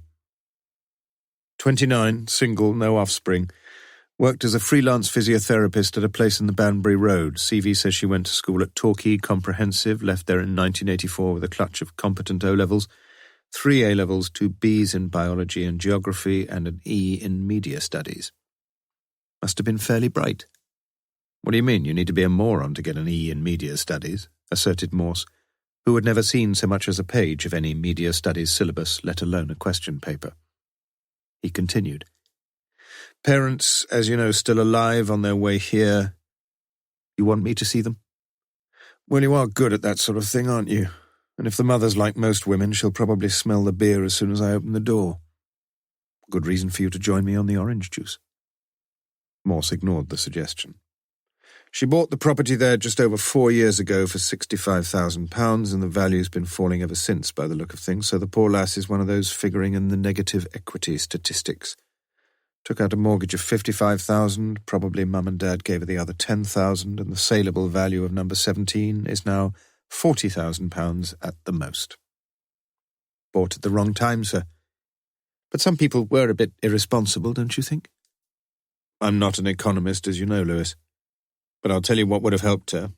Helped so many in her boots." "A win on the national lottery?" "I wouldn't help many, that would it? No, what she could have done with is a healthy dose of inflation. It's a good thing, inflation, you know, especially for people who've got nothing to start with. One of the best things that happened to some of us. One year I remember I had 3 jumps in salary." "Not many would agree with you on that, though, would they? Conservative and Labour both agree about inflation." "Ah, Messrs. Bull and Thomas, you mean? You noticed the stickers?" "I notice most things. It's just that some of them don't register. Not immediately." "What'll you have, sir?" "Lewis, we've known each other long enough, surely." As Morse tasted the hostelry's best bitter, he passed over a photograph of Rachel James. "Best one of her I could find." Lewis looked down at the young woman. "Real good looker," he said softly. Morse nodded. "I bet she'd have set a few hearts all aflutter." "Including yours, sir?" Morse drank deeply on his beer before replying. "She'd probably have a good few boyfriends, that's all I'm suggesting. As for my own potential susceptibility, that's beside the point." "Of course." Lewis smiled good-naturedly. "What else have we got?" "What do you make of this? One of the few interesting things there, as far as I could see. Lewis now considered the postcard handed to him. First, the picture on the front, a photograph of a woodland ride with a sunlit path on the left and a pool of azured bluebells to the right. Then, turning over the card, he read the cramped lines amateurishly typed on the left-hand side. 10 times I beg, dear heart, let's wed. Thereafter long may Cupid reign. Let's tread the aisle where thou hast led the 15 bridesmaids in thy train. Then spend our honeyed moon abed, with springs that creak again, again. John Wilmot, 1672. That was all. No salutation, no valediction. And on the right-hand side of the postcard, nothing. No address, with the 4 dotted parallel lines devoid of any writing, the top right-hand rectangle devoid of any stamp. Lewis, a man not familiar with 17th century love lyrics, read the lines, then read them again with only semi-comprehension. Pity she didn't get round to filling in the address, sir. Looks as if she might be proposing to somebody. Aren't you making an assumption? Pardon? Did you see a typewriter in the house? Well, she could have typed it at work. Yes, you must get along there soon. You're the boss. Nice drop of beer, this. In good nick. Morse drained the glass and set it down in the middle of the slightly rickety table, whilst Lewis took a gentle sip of his orange juice and continued to sit firmly fixed to his seat. Morse continued. No, you're making a false assumption. I think you are.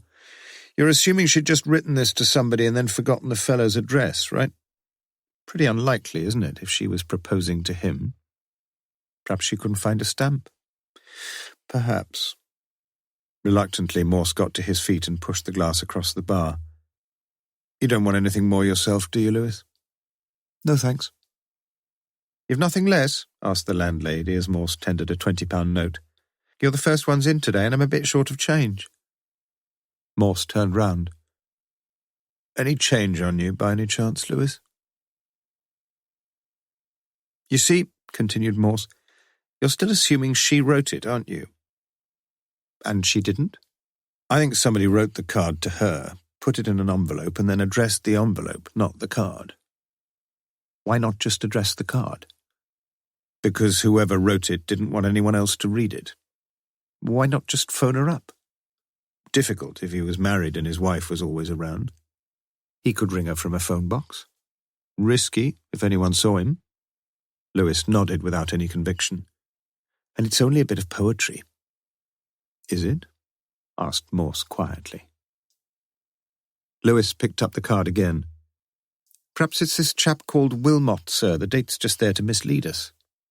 Mislead you, perhaps. John Wilmot, Earl of Rochester, was a court poet to Charles II. He wrote some delightfully pornographic lyrics. So it's all genuine? I didn't say that, did I?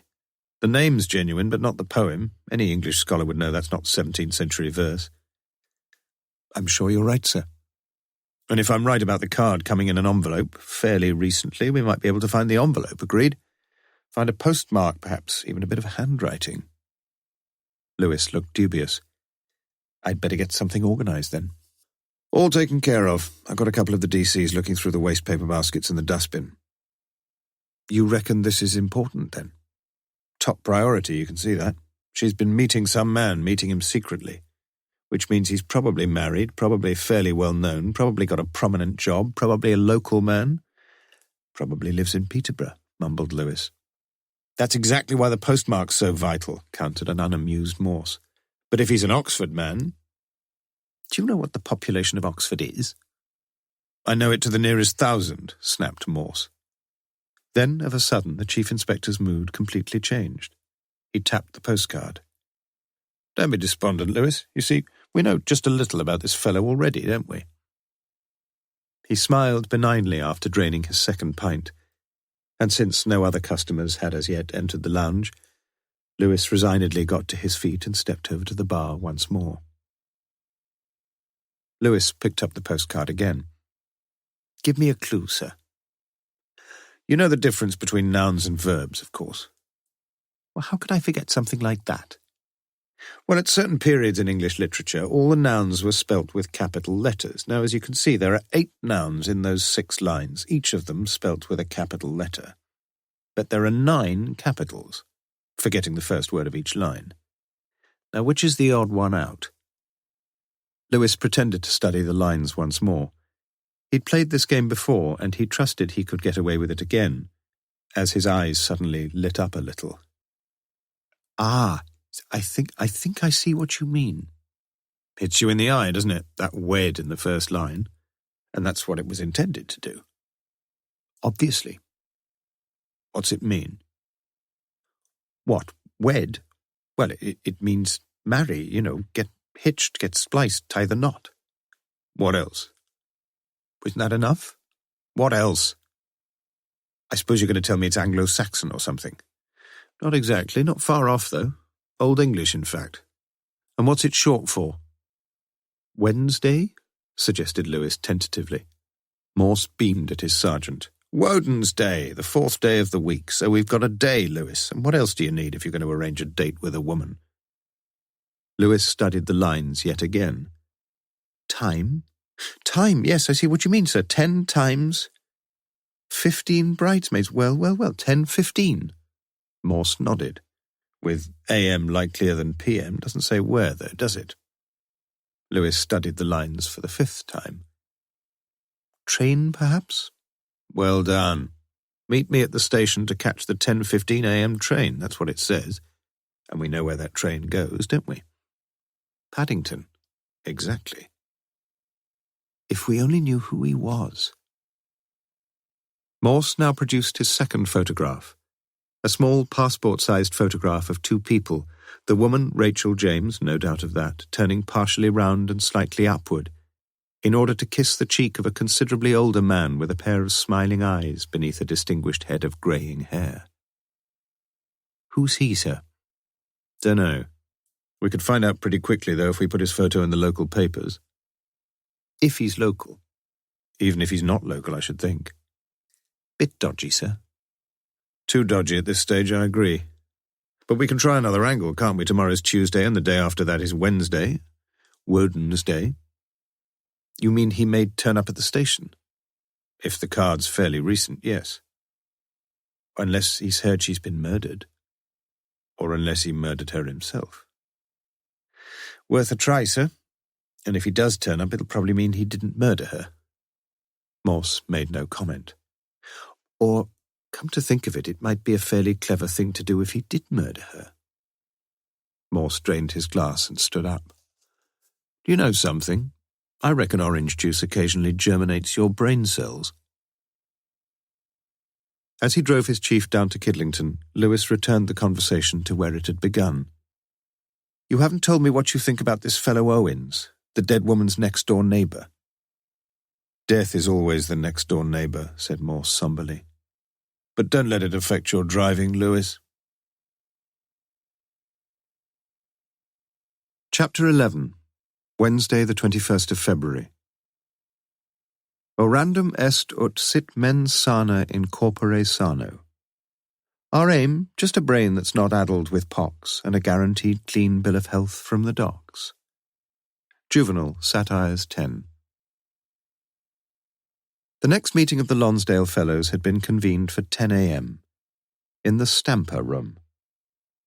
William Leslie Stamper, born 1880, had graduated from Oxford University in 1903 with the highest marks, it is said, ever recorded in classical moderations.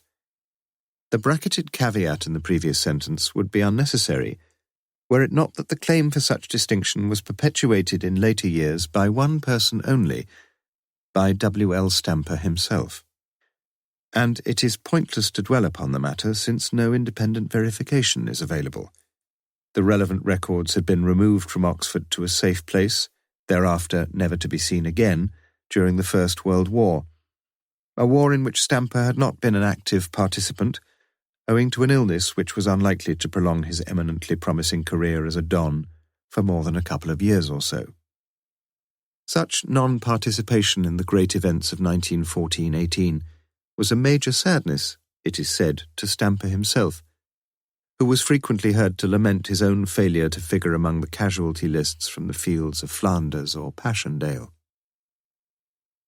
Now, the reader may readily be forgiven for assuming from the preceding paragraph that Stamper had been a time-server, a dissembling self-seeker. Yet such an assumption is highly questionable, though not necessarily untrue. When, for example, in 1925 the mastership of Lonsdale fell vacant and nominations were sought amid the groves of academe, Stamper had refused to let his name go forward on the grounds that if 10 years earlier he had been declared unfit to fight in defence of his country, he could hardly be considered fit to undertake the governance of the college, specifically so, since the statutes stipulated a candidate whose body was no less healthy than his brain. Thereafter, in his gentle, scholarly, pedantic manner, Stamper had passed his years teaching the esoteric skills of Greek prose and verse composition, until retiring at the age of 65, 2 years before the statutory limit, on the grounds of ill health. No one, certainly not Stamper himself, it is said, anticipated any significant continuation of his life, and the college fellows unanimously backed a proposal that the dear old boy should have the privilege, during the few remaining years of his life, of living in the finest set of rooms that the college had to offer.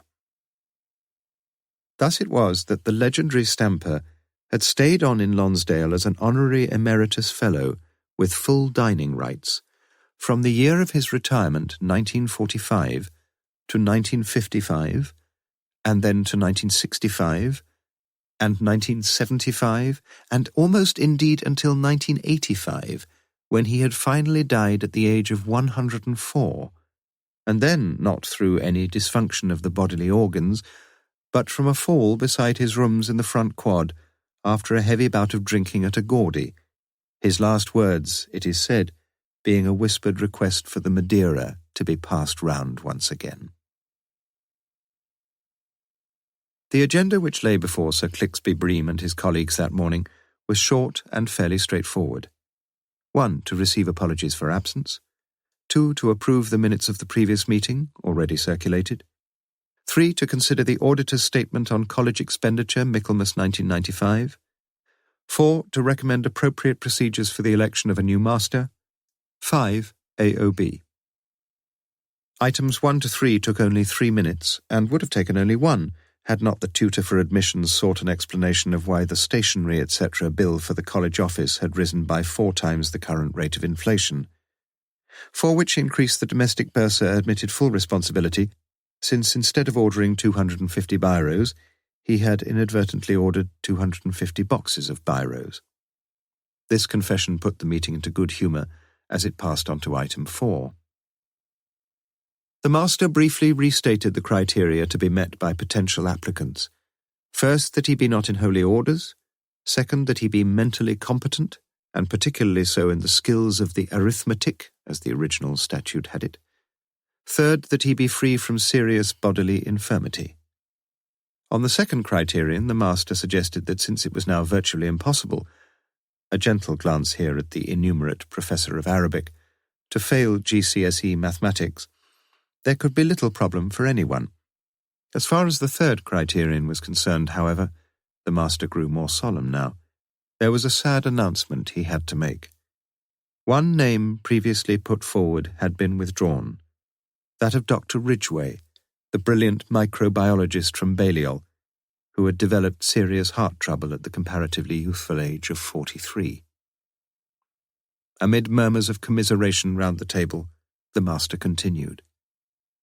Therefore, gentlemen, we are left with 2 nominations only, unless anyone... No? No. Well, that was pleasing, the master declared. He had always wished his successor to be appointed from within the college, and so it would be.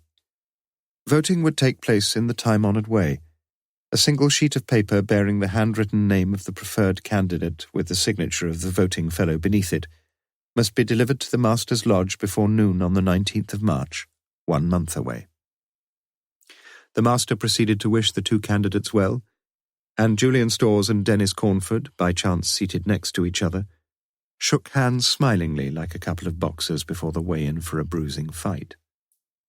That was not quite all. Under AOB, the tutor for admissions was moved to make his second contribution of the morning. "Perhaps it may be possible, Master, in view of the current plethora of pens in the college office, for the domestic bursar to send us each a free biro with which we can write down our considered choices for Master."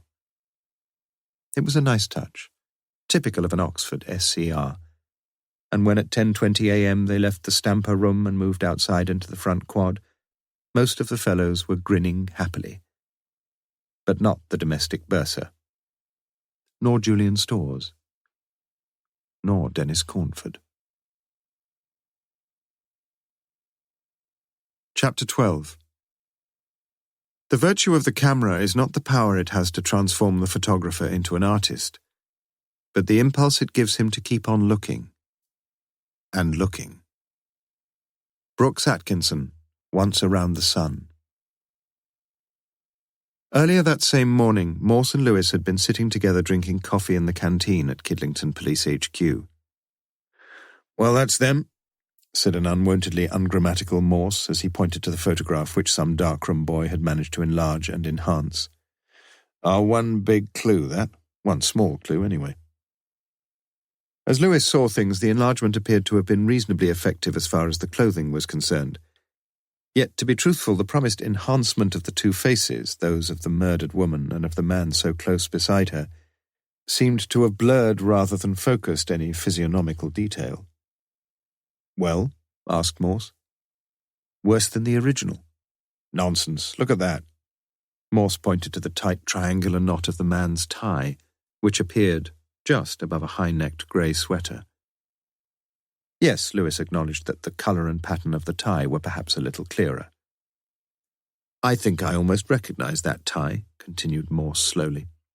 "That deepish maroon colour, and that," he pointed again, "that narrow white stripe." "We never had ties at school," ventured Lewis. But Morse was too deeply engrossed to bother about his sergeant's former school uniform, or lack of it. As with a magnifying glass, he sought further to enhance the texture of the small, relevant area of the photograph. "Bit of taste there, Lewis. Little bit of class. I wouldn't be surprised if it's the tie of the old Wykehamists Classical Association." Lewis said nothing. And Morse looked at him almost accusingly. "You don't seem very interested in what I'm telling you." "Not too much, perhaps." "All right, perhaps it's not a public school tie, so what tie do you think it is?" Again, Lewis said nothing. After a while, a semi-mollified Morse picked up the photograph, returned it to its buff-coloured do-not-bend envelope, and sat back in his seat.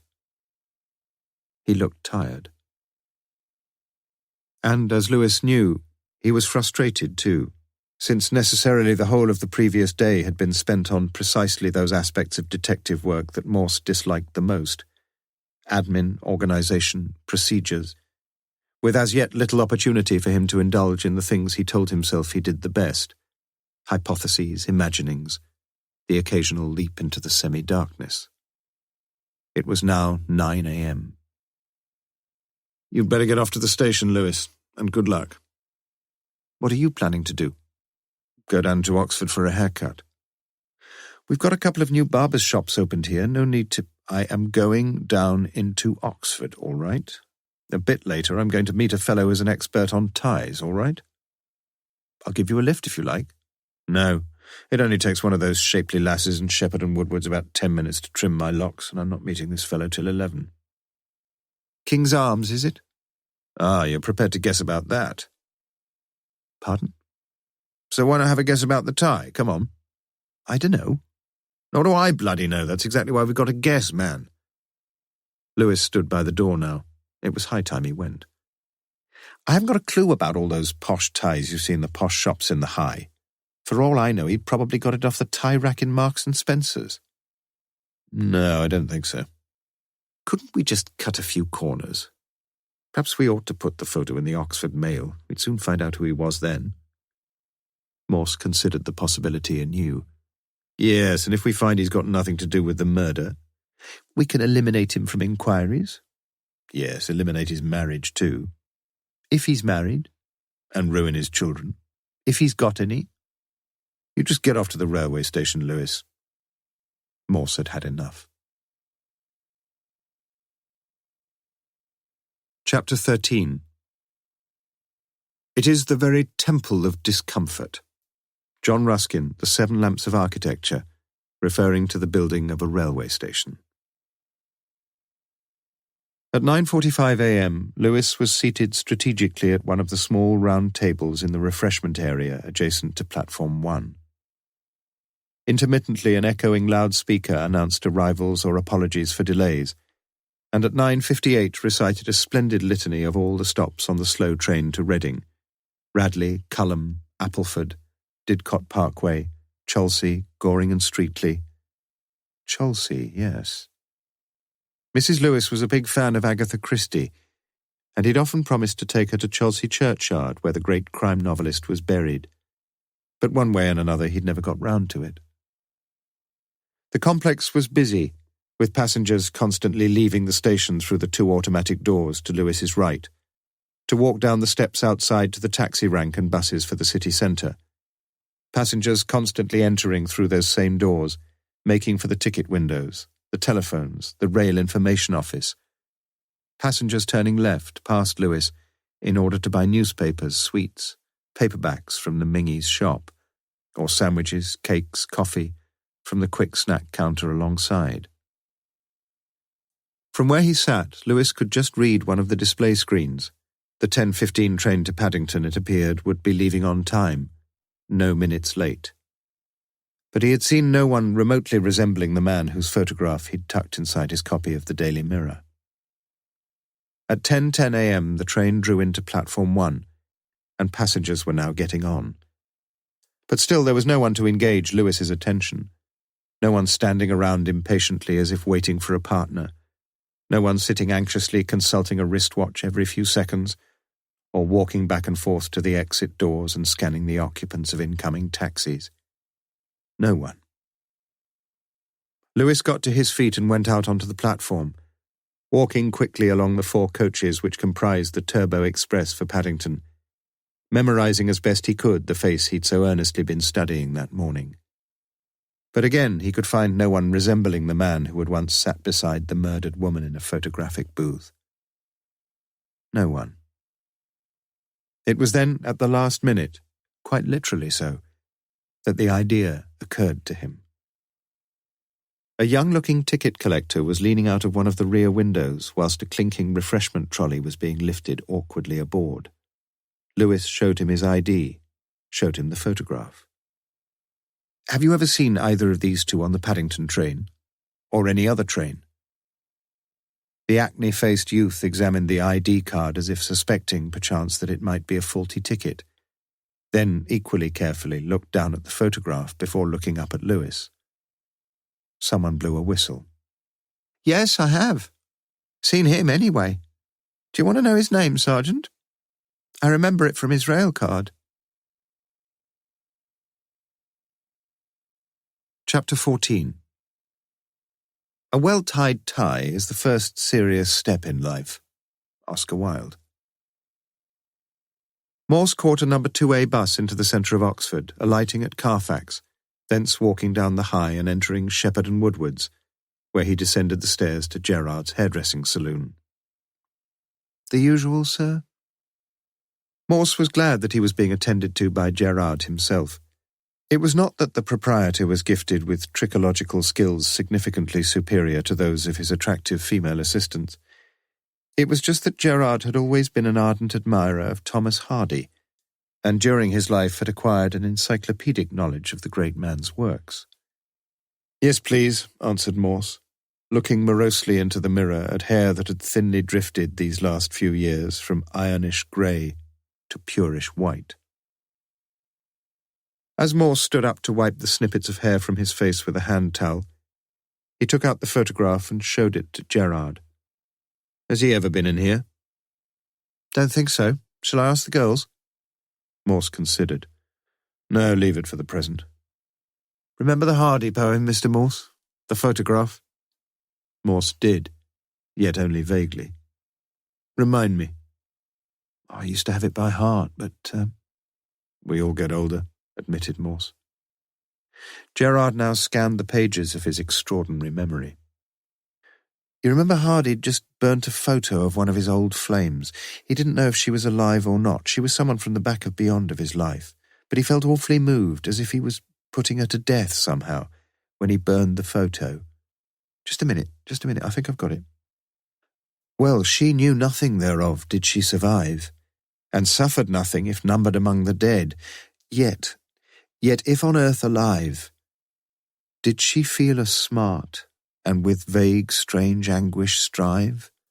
If in heaven, did she smile at me sadly and shake her head? Morse felt saddened as he walked out into the high. Hardy always managed to make him feel sad, and particularly so now, since only a few days earlier he'd consigned a precious photograph to the flames, a photograph hitherto pressed between pages 88 and 89 of his collected poems of A. E. Housman. The photograph of a dark-haired young woman seated on a broken classical column somewhere in Crete, a woman named Ellie Smith, a woman whom he'd loved and lost. Morse pondered the probabilities. Had other photographs been burned or torn to little pieces since the murder of Rachel James, photographs hitherto kept in books or secret drawers? Perhaps Lewis was right. Why not publish the photo in the Oxford Mail? Assuredly there'd be hundreds of incoming calls, so many of them wrong, of course, but some few of them probably right.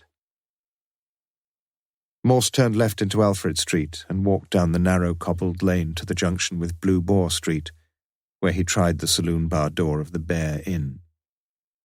Locked, with the opening hour displayed disappointingly as midday. It was now 11:20 a.m. and Morse felt thirsty. Perhaps he was always thirsty. That morning, though, he felt preternaturally thirsty. In fact, he would gladly have swallowed a pint or two of ice-cold lager, a drink which at almost any other time would have been considered a betrayal by a real ale addict like Morse. He tapped lightly on the glass of the door, tapped again. The door was open. A few minutes later, after offering identification, after a brief explanation of his purpose, Morse was seated with the landlord, Stephen Lowbridge, at a table in the front bar. "Would you like a coffee or something?" asked Sonia, his wife.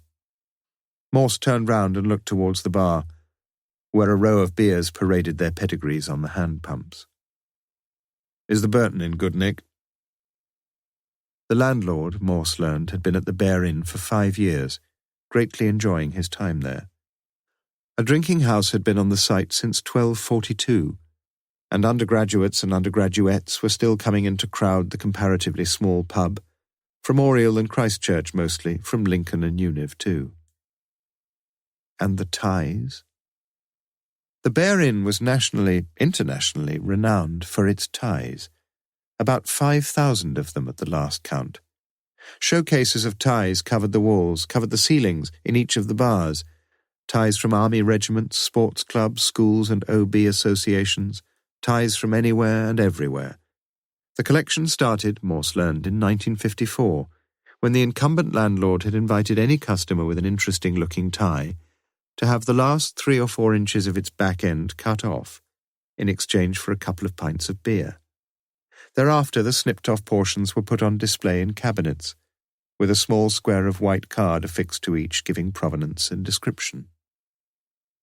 Morse nodded encouragingly as the landlord told his well-rehearsed tale, occasionally casting a glance at the cabinet on the wall immediately opposite. Yale University Fencing Club, Kenya Police, Welsh Schoolboys Hockey Association, Women's Land Army. Ye gods, what a multitude of ties. Morse's glass was empty, and the landlady tentatively suggested that the Chief Inspector would perhaps enjoy a further pint. Morse had no objection, and made his way to the gents, where as he washed his hands he wondered whither all the wash-basin plugs in the world could have disappeared. Plugs from every pub, from every hotel, from every public convenience in the land. Somewhere, Morse mused, there must surely be a prodigious pile of basin plugs, as high as some Egyptian pyramid. Back in the bar, Morse produced his photograph and pointed to the little patch of tie.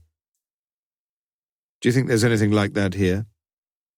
Lowbridge looked down at the slimly striped maroon tie, shaking his head dubiously. "Don't think so. But make yourself at home. Please have a look round, for as long as you like." Morse experienced disappointment. If only Lewis were there. Lewis, so wonderfully competent with this sort of thing. Checking the contents of the cabinets. "Help, Lewis." But Lewis was elsewhere.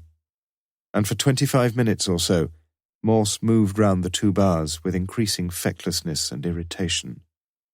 Nothing was matching. Nothing. "Find what you're after?" It was the darkly attractive Sonia, just returned from a shopping expedition to the Westgate Centre. "No, sadly no," admitted Morse. "It's a bit like a farmer looking for a lost contact lens in a ploughed field." "That what you're looking for?" Sonia Lowbridge pointed to the tie in the photograph that still lay on the table there. Morse nodded. "That's it." "But I can tell you where you can find that." "You can?" Morse's eyes were suddenly wide, his mouth suddenly dry. "Yep. I was looking for a tie for Steve's birthday, and you'll find one just like that on the tie rack in Marks and Spencer's." Chapter 15. A slave has but one master, yet ambitious folk have as many masters as there are people who may be useful in bettering their position. La Bruyère. Characters. "Well?" Julian Storrs closed the front door behind him, hung up his dripping plastic Mac, and took his wife into his arms. "No external candidates, just the two of us." "That's wonderful news." Angela Storrs moved away from her husband's brief, perfunctory embrace and led the way into the lounge of the splendidly furnished property in Polstead Road, a thoroughfare linking the Woodstock Road with Aristotle Lane, the latter, incidentally, Morse's favourite Oxford street name. "Well, certainly not bad news, is it, if the gods just smile on us a little?" "Drink?" "I think I may have earned a small brandy."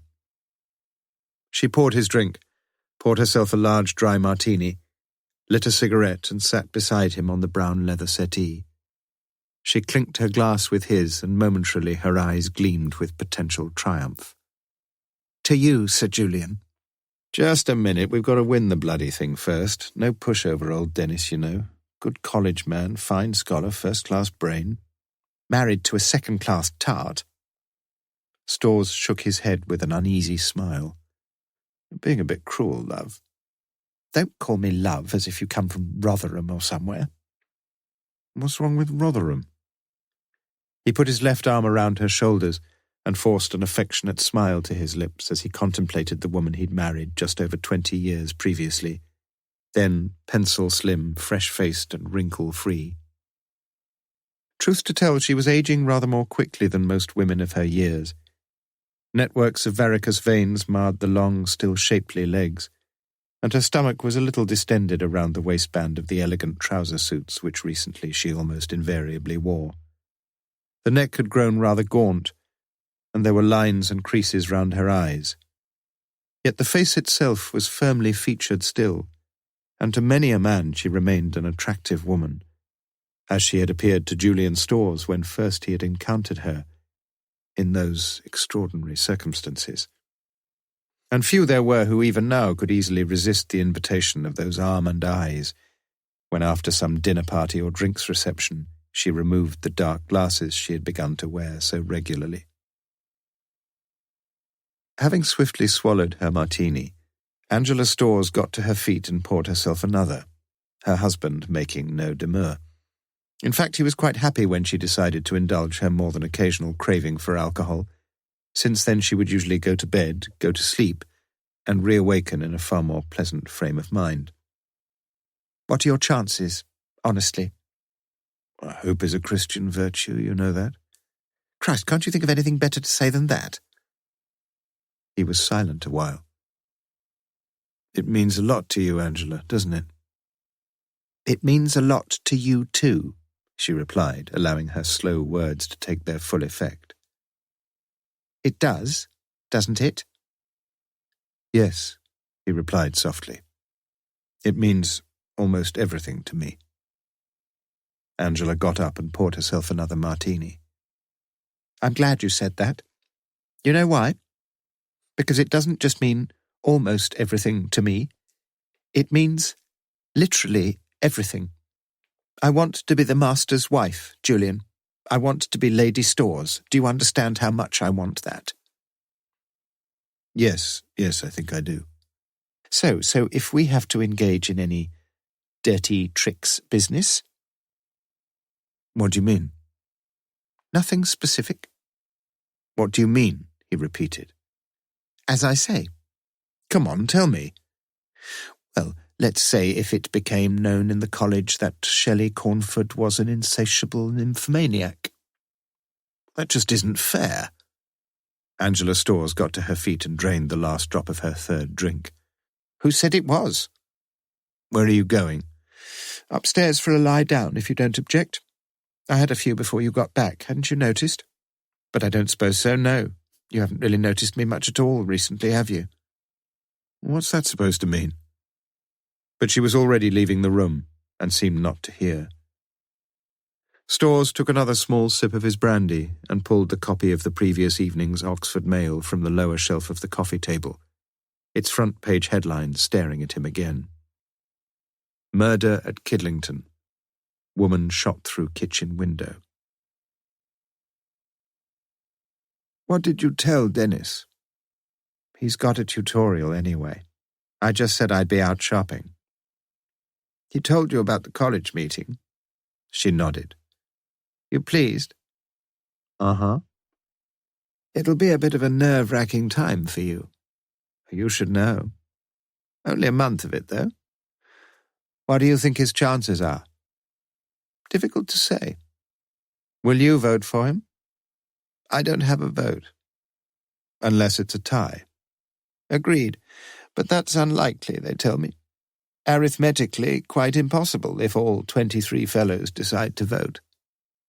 So you won't really have much say in things at all? Oh, I wouldn't say that. I'd be a bit surprised if one or two of the fellows don't ask me for a little advice about their choice.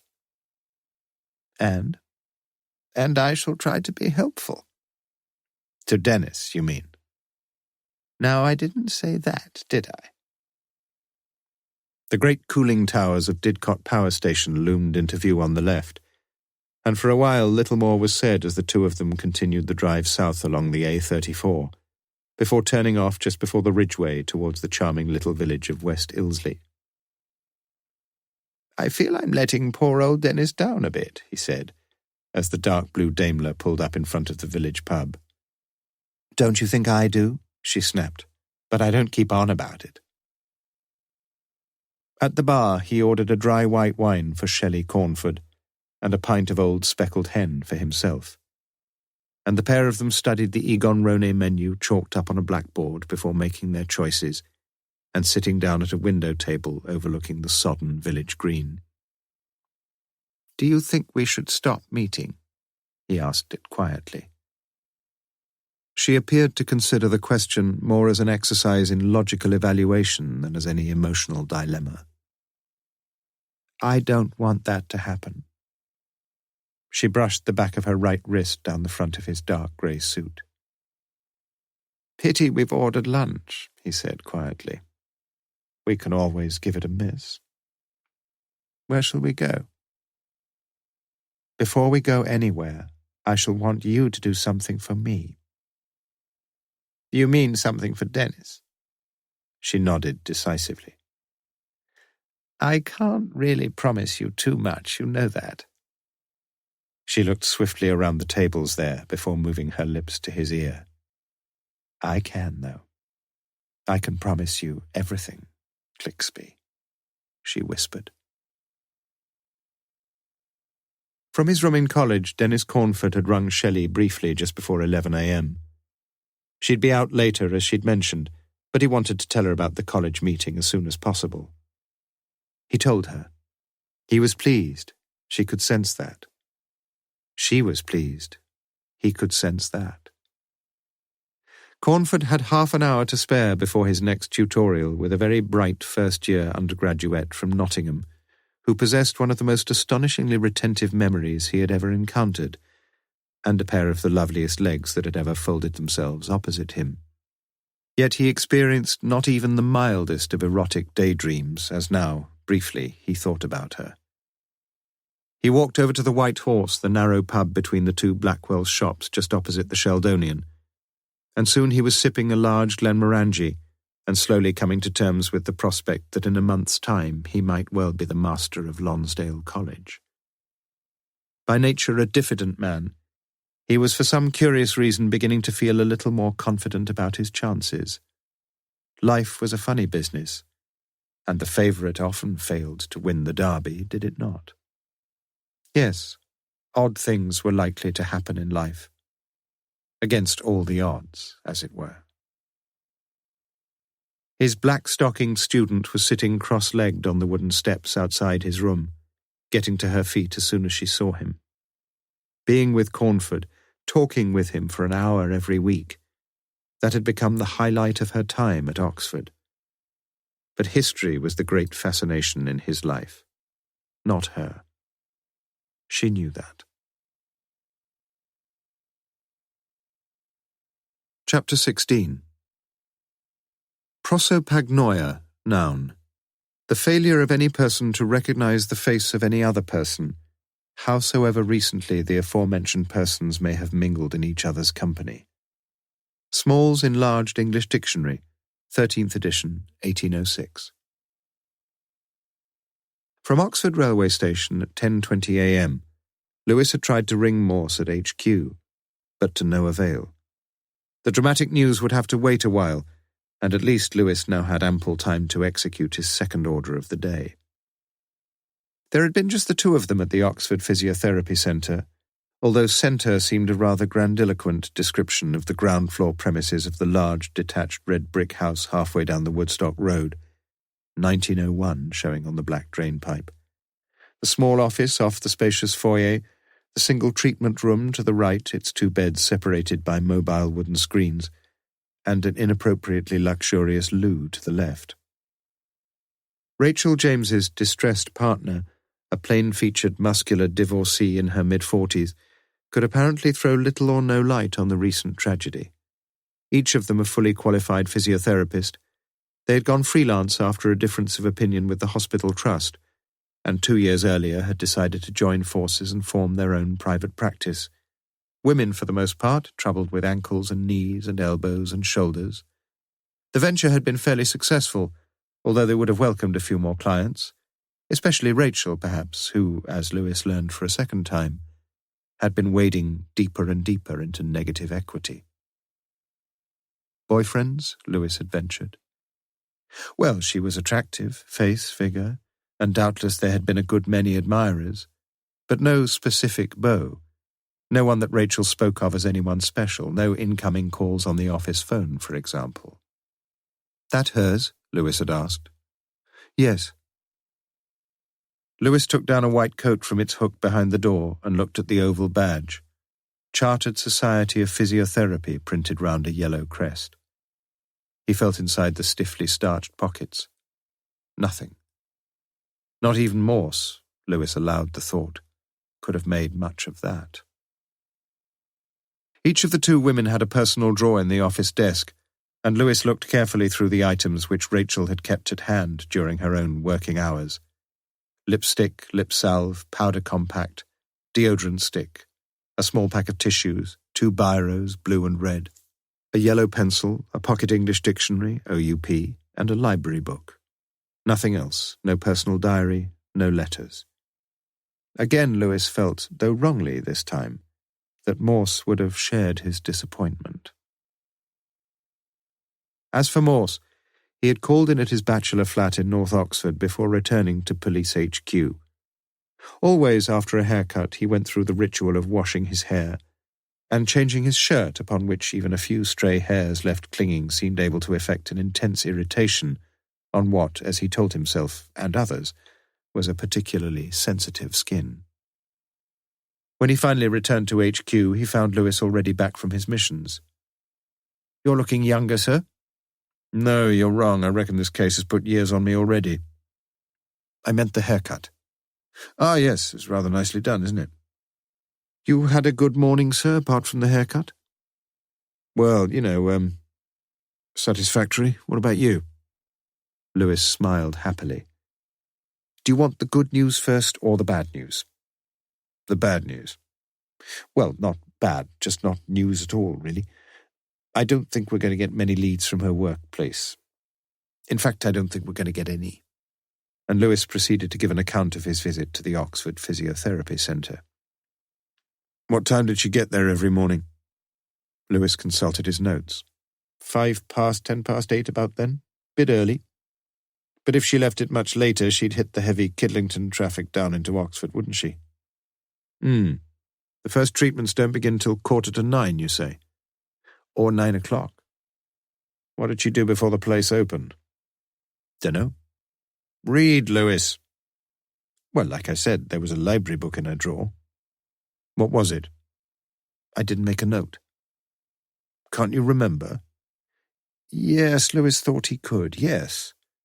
Book called The Masters, sir, by P.C. Snow. Morse laughed and shook his head. He wasn't a bloody police constable, Lewis. You mean C.P. Snow. Sorry, sir. Interesting, though. In what way? But Morse ignored the question. When did she get it from the library? Well, how do I know? You just, said Morse slowly, sarcastically, take 14 days from the date printed for the book's return, which you could have found if you'd looked by gently opening the front cover. Perhaps they let you have 3 weeks at the library she borrowed it from. And which library was that? Somehow Lewis managed to maintain his good humour. Well, at least I can give you a very straight answer to that. I haven't the faintest idea. And what's the good news? This time it was Lewis's turn to make a slow, impressive pronouncement.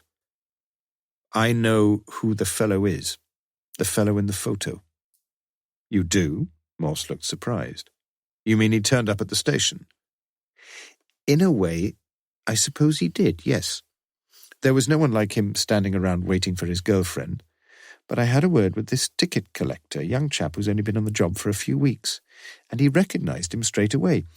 He'd asked to look at his rail pass, and he remembered him because he got a bit shirty with him, and probably because of that he remembered his name as well. A veritable plethora of pronouns, Lewis. Do you know how many he's and hims and hises you've just used? No, but I know one thing. He told me his name, replied Lewis, happily adding a further couple of potentially confusing pronouns to his earlier tally. His name's Julian Storrs. For many seconds Morse sat completely motionless, feeling the familiar tingling across his shoulders. He picked up his silver Parker pen and wrote some letters on the blotting pad in front of him. Then, in a whispered voice, he spoke. I know him, Lewis. You didn't recognize him, though. Most people, interrupted Morse, as they get older, can't remember names. For them, a name is troublesome. Anagram, 7 letters, what's that? Amnesia? Well done. I'm all right on names usually, but as I get older, it's faces I can't recall. And there's a splendid word for this business of not being able to recognize familiar faces. Something, isn't it? Morse appeared almost shell-shocked as he looked across at his sergeant. How in heaven's name? Well, as you know, sir, I didn't do all that marvellously at school. As I told you, we didn't even have a school tie. But I was ever so good at one thing, a glance at the blotting pad. I was best in the class at reading things upside down. Chapter 17. Facing the media is more difficult than bathing a leper. Mother Teresa of Calcutta. There had been little difficulty in finding out information on Julian Charles Storrs, a man to whom Morse, as he now remembered, had been introduced only a few months previously, at an exhibition of Thesiger's desert photography in the Pitt Rivers Museum. But Morse said nothing of this to Lewis as the pair of them sat together that evening in Kidlington HQ. Said nothing either of his discovery that the tie whose provenance he had so earnestly sought was readily available from any Marks and Spencer's store, priced £6.99. We shall have to see this fellow Storrs soon, sir. I'm sure we shall, yes. But we've got nothing against him, have we? It's not a criminal offence to get photographed with some attractive woman. Interesting, though, that she was reading the Masters. I've never read it, sir. It's about the internal shenanigans in a Cambridge college when the master dies. And recently I read in the University Gazette that the present master of Lonsdale is about to hang up his mortarboard. See what I mean? I think I do, lied Lewis. Storrs is a fellow at Lonsdale, the senior fellow, I think. So if he suggested that she might be interested in reading that book... It doesn't add up to much, though, does it? It's motive we've got to look for. Bottom of everything, motive is. Morse nodded. But perhaps it does add up a bit, he added quietly. If he wants the top job badly enough, and if she reminded him she could go and queer his pitch. Kiss and tell sort of thing. Kiss and not tell if the price was right. Blackmail, suggested Lewis. She'd have letters. The postcard, photographs, one photograph. Hotel records, somebody would use a credit card and it wouldn't be her. Well, he'd probably pay by cash. You're not trying to help me by any chance, are you, Lewis? All I'm trying to do is be honest about what we've got, which isn't much. I agree with you, though, it wouldn't have been her money. Not exactly rolling in it, that's for sure. Must have been a biggish layout, setting up the practice equipment, rent and everything. And she'd got a mortgage on her own place and a car to run. Yes, a car. Morse, who never took the slightest interest in any car except his own, visualized again the white Mini which had been parked outside number 17. Perhaps you ought to look a bit more carefully at that car, Lewis. Already have. Logbook in the glove compartment, road atlas under the passenger seat, fire extinguisher under the back seat. No drugs or pornography in the boot.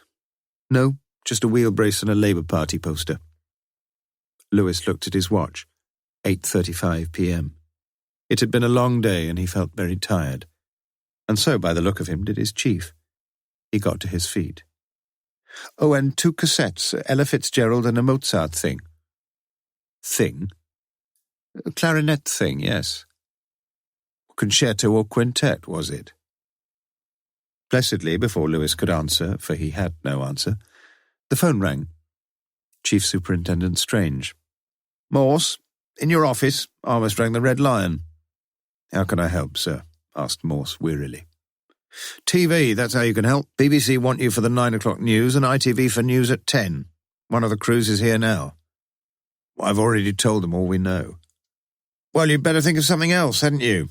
This isn't just a murder, Morse. This is a PR exercise. Chapter 18. Thursday, the 22nd of February. For example, in such enumerations as French, German, Italian and Spanish, the 2 commas take the place of ands. There is no comma after Italian because with and it would be otiose. There are, however, some who favour putting one there, arguing that since it may sometimes be needed to avoid any ambiguity, it may as well be used always for the sake of uniformity. Fowler, Modern English Usage. Just after lunchtime on Thursday, Morse found himself once again wandering aimlessly around number 17 Bloxham Drive, a vague, niggling instinct suggesting to him that earlier he'd missed something of importance there. But he was beginning to doubt it. In the now cleared kitchen, he switched on the wireless, finding it attuned to Radio 4. Had it been on when the police had first arrived? Had she been listening to the Today programme when just for a second, perhaps, she'd looked down at the gush of blood that had spurted over the front of her night clothes? So what if she had been?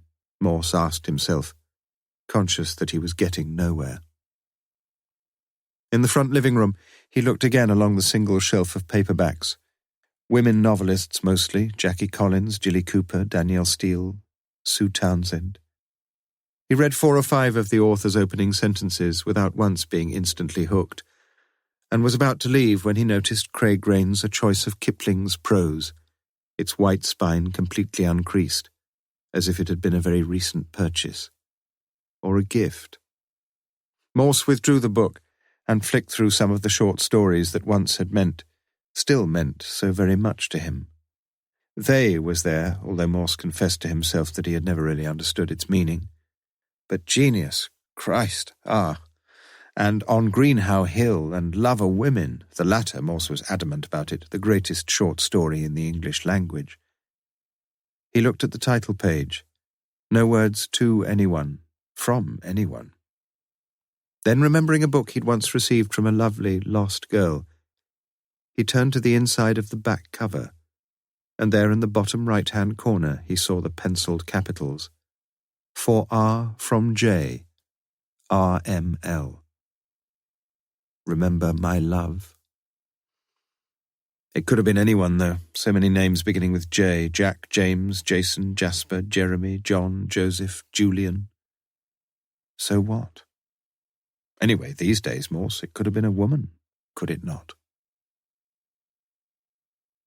Upstairs in the front bedroom, he looked down at the double bed that almost monopolized the room, and noted again the two indented pillows, one atop the other, in their Oxford blue pillowcases, whereon for the very last time Rachel James had laid her pretty head. The winter duvet in matching blue was still turned back as she had left it, the undersheet only lightly creased. Nor was it a bed, of this Morse felt certain, wherein the murdered woman had spent the last night of her life in passionate love-making. Better, perhaps, if she had. Standing on the bedside table was a glass of stale-looking water, beside which lay a pair of bluish earrings, whose stones, Morse suspected, had never been fashioned from Earth's more precious store. But the Chief Inspector was forming something of a picture, so he thought. Pictures. 2 framed pictures only on the bedroom walls, the statutory Monet, and one of Gustav Klimt's gold-patterned compositions. Plenty of posters and stickers, though, anti-deer hunting, anti-export of live animals, anti-French nuclear tests, pro the NHS, pro the whales, pro-legalized abortion. About par for the course at her age, thought Morse. Or at his age, come to think of it. He pulled the side of the curtains slightly away from the wall and briefly surveyed the scene below. An almost reverent hush now seemed to have settled upon Rachel's side of the street. One uniformed policeman stood at the front gate, but only the one, talking to a representative of the press, but only the one who had lived next door to the murdered woman at number 15, the one with the ponytail, the one whom Morse would have to interview so very soon, the one he ought already to have interviewed. Then, from the window, he saw his colleague Sergeant Lewis getting out of a marked police car, and thoughtfully he walked down the stairs. Odd, very odd, really, that with all those stickers around the bedroom, the one for the party the more likely, surely, to further those advertised causes, had been left in the boot of her car, where earlier Lewis had found it. Why hadn't she put it up, as so many other householders in the terrace had done, in one of her upper or lower windows? Aware that whatever had been worrying him had still not been identified, Morse turned the Yale lock to admit Lewis, the latter carrying the lunchtime edition of the Oxford Mail. "I reckon it's about time we interviewed him," began Lewis, pointing through the closed door. "All in good time," agreed Morse, taking the newspaper where, as on the previous 2 days, the murder still figured on page 1, although no longer as the lead story. Police puzzled by Kidlington killing. The brutal murder of the physiotherapist Rachel James, which has caused such a stir in the local community, has left the police baffled, according to Inspector Morse of the Thames Valley CID. The murdered woman was seen as a quietly unobtrusive member of the community with no obvious enemies, and as yet the police have been unable to find any plausible motive for her murder. Neighbours have been swift to pay their tributes. Mrs. Emily Jacobs, who waved a greeting just before Rachel was murdered, said she was a friendly, pleasant resident who would be sadly missed. Similar tributes were paid by other local inhabitants, who are finding it difficult to come to terms with their neighbourhood being the scene of such a terrible murder and a centre of interest for the national media. For the present, however, Bloxham Drive has been sealed off to everyone except local residents, official reporters, and a team of police officers carefully searching the environs of number 17. But it seems inevitable that the street will soon be a magnet for sightseers, drawn by a ghoulish, if natural, curiosity, once police activity is scaled down and restrictions are lifted. A grim-faced Sergeant Lewis, after once again examining the white Mini still parked outside the property, would make no comment other than confirming that various leads were being followed. Rachel's parents, who live in Devon, have identified the body as that of their daughter, and a bouquet of white lilies bearing the simple inscription, "To our darling daughter," lies in cellophane wrapping beside the front gate of number 17. The tragedy has cast a dark cloud over the voting taking place today for the election of a councillor to replace Terry Burgess, who died late last year following a heart attack. "Nicely written," conceded Morse. "Bit pretentious, perhaps. And I do wish they'd all stop demoting me." "No mistakes?" Morse eyed his sergeant sharply. "Have I missed something?" Lewis said nothing, smiling inexplicably as Morse read through the article again. "Well, I'd have put a comma after reporters myself. Incidentally, do you know what such a comma's called?" "Remind me." "The Oxford comma." "Of course." "Why are you grinning?" "That's just it, sir. It's that grim-faced. Should be grin-faced, shouldn't it? You see, the missus rang me up half an hour ago. She's won £50 on the premium bonds. Bond, really. She's only got one of them." "Oh, congratulations." "Thank you, sir." For a final time, Morse looked through the article, wondering whether the 17th word from the beginning and the 17th word from the end had anything to do with the number of the house in which Rachel James had been murdered. Probably not. Morse's life was bestrewn with coincidences. "Is that ponytail Ponce still out there?" he asked suddenly. Lewis looked out of the front window. "No, sir. He's gone." "Let's hope he's gone to one of those new barber's shops you were telling me about." Morse's views were beset with prejudices. Chapter 19. She is disturbed when the phone rings at 5 a.m., and with such urgency, aware that one of these calls will summon her to witness another death, commanding more words than she, the outside observer, can provide, and yet, notepad poised and ready, she picks up the receiver. Helen Peacock, ace reporter. At 2:25 p.m. that same day, Morse got into the maroon Jaguar and, after looking at his wristwatch, drove off. First down to the Cutterslow roundabout, thence straight over and along the Banbury Road to the Martyrs' Memorial, where he turned right into Beaumont Street, along Park End Street, and out under the railway bridge into Botley Road, where just beyond the river bridge he turned left into the Osney Industrial Estate. There was in fact one vacant space in the limited parking lots beside the main reception area to Oxford City and County newspapers, but Morse pretended not to notice it.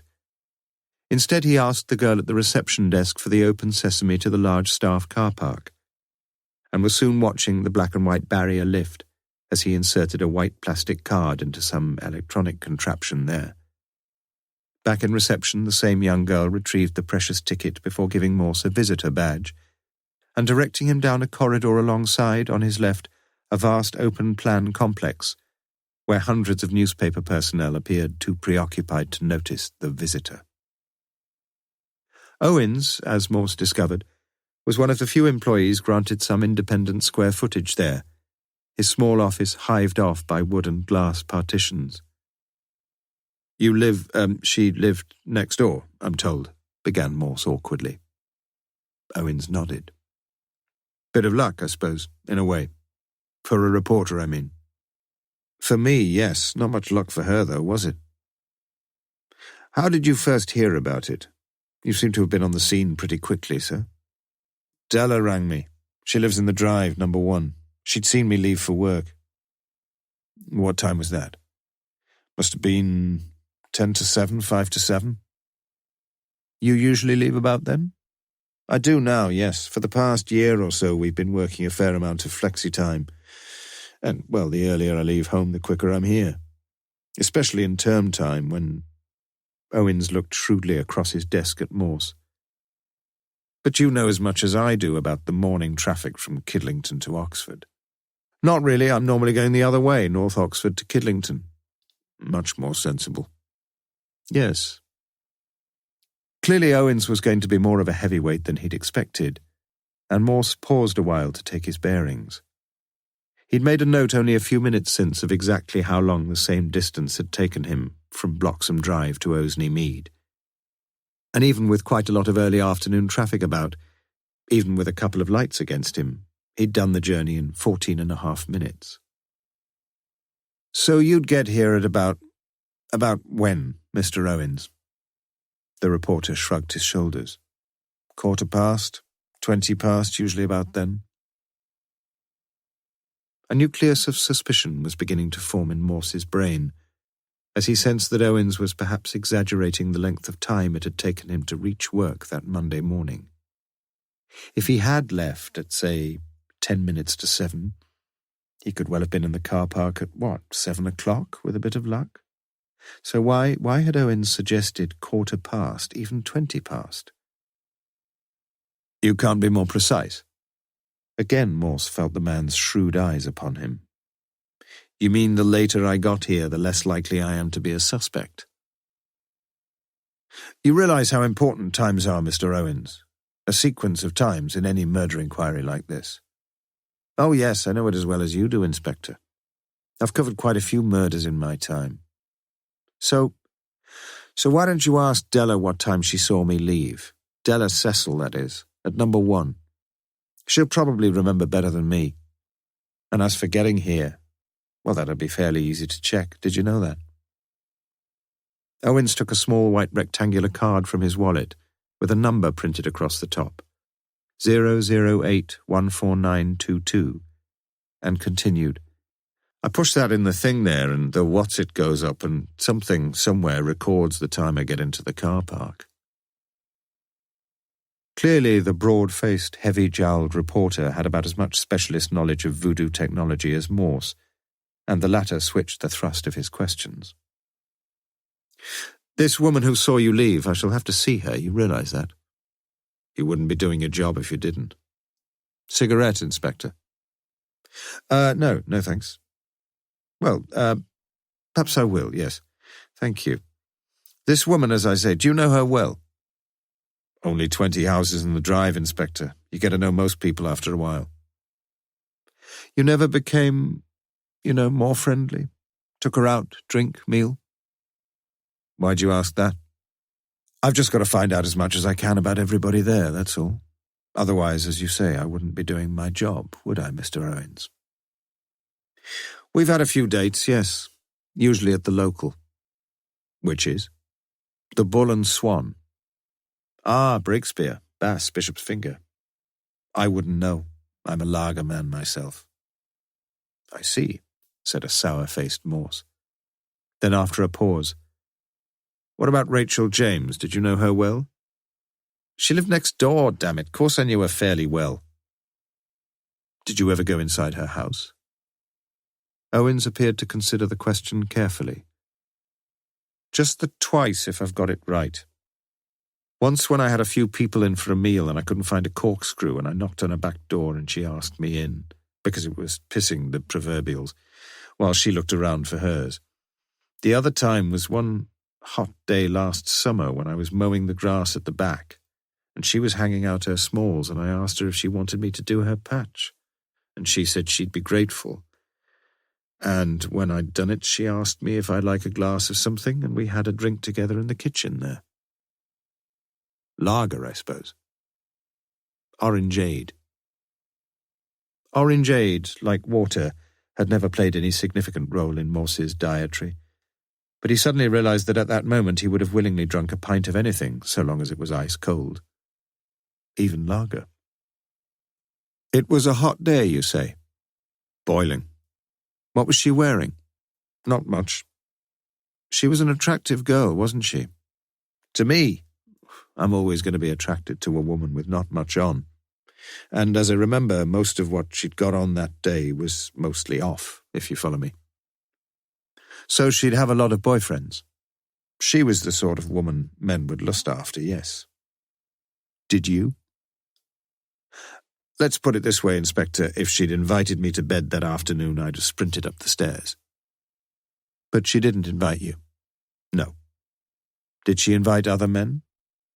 I doubt it. Not in Bloxham Drive, anyway. We don't just have neighbourhood watch here, we've got a continuous Nosy Parker surveillance scheme. Even in the early morning? As I told you, somebody saw me go to work on Monday morning.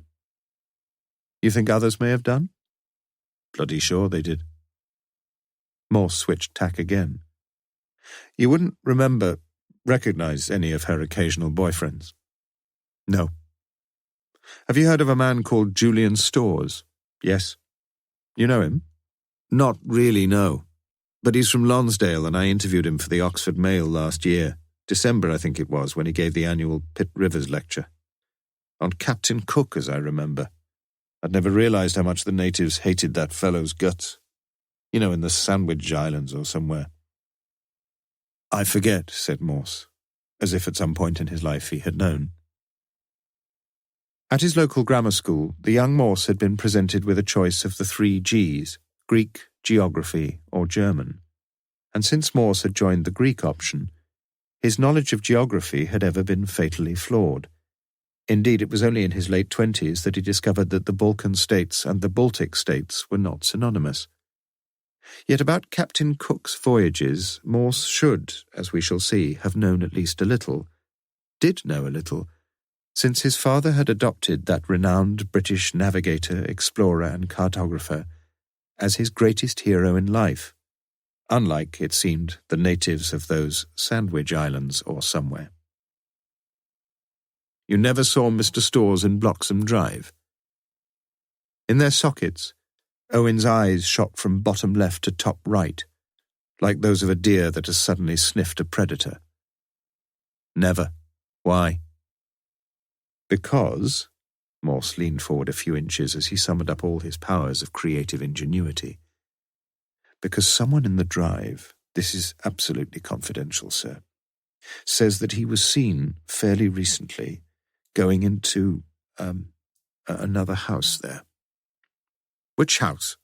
Owen's voice was suddenly sharp. Morse held up his right hand and got to his feet. Just a piece of gossip, like as not, but we've got to check out every lead, you know that. Owens remained silent. You've always been a journalist? Yes. Which papers? I started in London. Whereabouts? Soho, around there. When was that? Mid-70s. Wasn't that when Soho was full of sex clubs and striptease joints?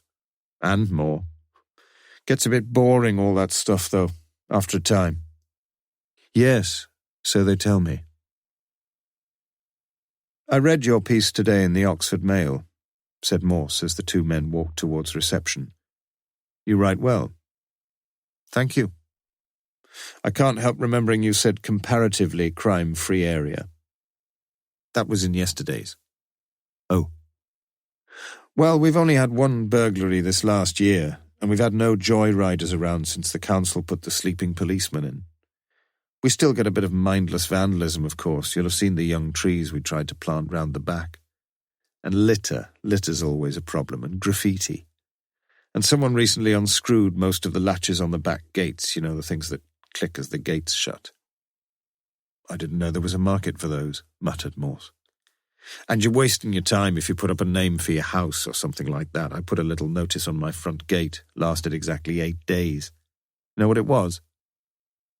Morse glanced back at the corporate workforce seated in front of VDU screens, at desks cluttered with in-trays, out-trays, file cases, handbooks, and copy being corrected and cosseted before inclusion in forthcoming editions of Oxford's own Times, Mail, Journal, Star. No free newspapers? He suggested sotto voce. Morse handed in his visitor badge at reception.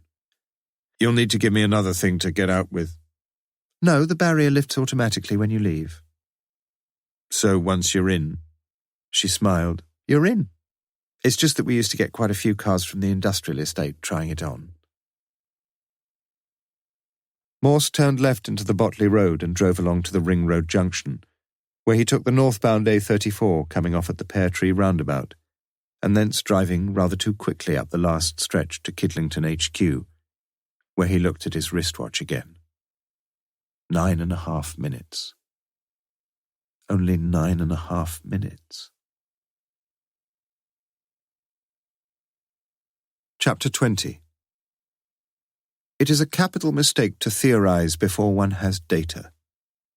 Conan Doyle, Scandal in Bohemia. As Morse climbed the stairs to Lewis's office, he was experiencing a deep ache in each of his calves. "Hardest work I've done today, that," he admitted as, panting slightly, he flopped into a chair. "Interview go okay, sir?" "Owens? I wouldn't trust that fellow as far as I could kick him."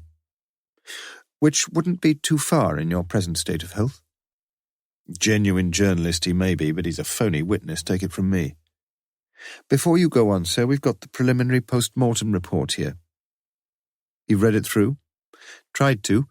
Bullet entry in the left submandibular—" "Lewis, spare me the details. She was shot through the window, through the blind in the morning twilight. You mustn't expect much accuracy about the thing. You've been watching too many old cowboy films where they mow down the baddies at hundreds of yards." "Distance of about 18 inches to 2 feet, that's what it says, judging from—" "What's it say about the time?" "She's not quite so specific there." "Why the hell not? We told her exactly when the woman was shot." "Dr. Hobson says the temperature in the kitchen that morning wasn't much above 0. "Economizing everywhere, our Rachel," said Morse rather sadly. "And it seems you get this sort of refrigeration factor." "In which we are not particularly interested, Lewis, because we know—" Morse suddenly stopped. Unless our distinguished pathologist is suggesting that Rachel may have been murdered just a little earlier than we've been assuming." "I don't think she's trying to suggest anything, sir, just giving us the facts as far as she sees them." "I suppose so." "Do you want to read the report?" "I shall have to, shan't I, if you can't understand it?" "I didn't say that." But again Morse interrupted him, almost eagerly now recounting his interview with Owens. "So don't you see, Lewis, he could have done it. 1/4 of an hour it took me to the newspaper offices via Banbury Road, 10 minutes back via the Ring Road. So if he left home about 10 to 7, clocked into the car park at 7, say, hardly anything on the roads, then drove straight out of the car park, there's no clocking out there, that's the system they have, drove hell for leather back to Bloxham Close. Drive, sir. Parks his car up on the road behind the houses." Morse switched now to the vivid present tense. "Goes through the vandalized fence there, down the grass slope, taps on a window, the thin blinds still drawn." Morse's eyes seemed almost mesmerized. "Sees her profile more clearly as she gets nearer, for a second or two scrutinizes the dark outline at the gaslit window. It's electric there. Then he fires through the window, into her face, and hits her just below the jaw." Lewis nodded this time. "The submandibular bit. You're right about that. Then he goes up the bank again, gets into his car, back to Oseney Mead. But he daren't go into the car park again, of course not. So he leaves his car somewhere near and goes into the office from the rear of the car park. Nobody much there to observe his comings and goings. Most of the people get in there about 8-ish, so I learn. Quod erat demonstrandum. I know you're going to ask me what his motive was, and I don't know. But this time we found the murderer before we found the motive. Not grumbling too much about that, are you?" "Yes, it just won't hold water." "And why is that?" "Well, there's this woman from number 1 for a start, Miss Cecil—" "Della. Owens called her Della. She saw him leave, didn't she, about 7 o'clock? That's why she knew he'd be at his desk when she rang him as soon as she saw the police arrive, just after 8. 1 hour. 1 whole hour. You can do a lot in an hour. You still can't put a quart into a pint pot." "We've now gone metric, by the way, Lewis." "Look, what if they're in it together? Have you thought of that? Owens is carrying a torch for that Miss Cecil, believe me. When I happened to mention Julian's stores—" "You didn't do that, surely. And when I said he'd been seen knocking at one of the other doors there—" "But nobody—" "He was jealous, Lewis. And there are only 2 houses in the Close," Lewis gave up the struggle, "occupied by nubile young women, number 17 and number 1, Miss James and Miss Cecil, agreed?" "I thought you just said they were in it together." "I said they might be, that's all. I'm just thinking aloud, for Christ's sake. One of us has got to think. And I'm a bit weary and I'm much under beard, so give me a chance." Lewis waited a few seconds. Then, Is it my turn to speak, sir? Morse nodded weakly, contemplating the threadbare state of Lewis's carpet. I don't know whether you've been down the Botley Road in the morning recently, even in the fairly early morning, but it's one of the worst bottlenecks in Oxford. You drove there and back in mid-afternoon, didn't you? But you want Owens to do 3 journeys between Kidlington and Oseney Mead. First he drives to work, perhaps fairly quickly, agreed. 20 minutes, say? He drives back a bit quicker, quarter of an hour, say? He parks his car somewhere. It's not going to be at Bloxham Drive, though. He murders his next-door neighbour, drives back into Oxford after that, another 20, 25 minutes at least now, finds a parking space, and this time it's not going to be in the car park, as you say, walks or runs to his office, not going in the front door either, for obvious reasons, gets into his office, and is sitting there at his desk when his girlfriend, if you're right about that, rings him up and tells him he'll be in for a bit of a scoop if he gets out again to Bloxham Drive. It's just about possible, sir, if all the lights are with him every time, if almost everybody's decided to walk to work that morning. But it's very improbable even then, and remember, it's Monday morning, the busiest morning of the week in Oxford. Morse looked hurt. You still think it's just about possible?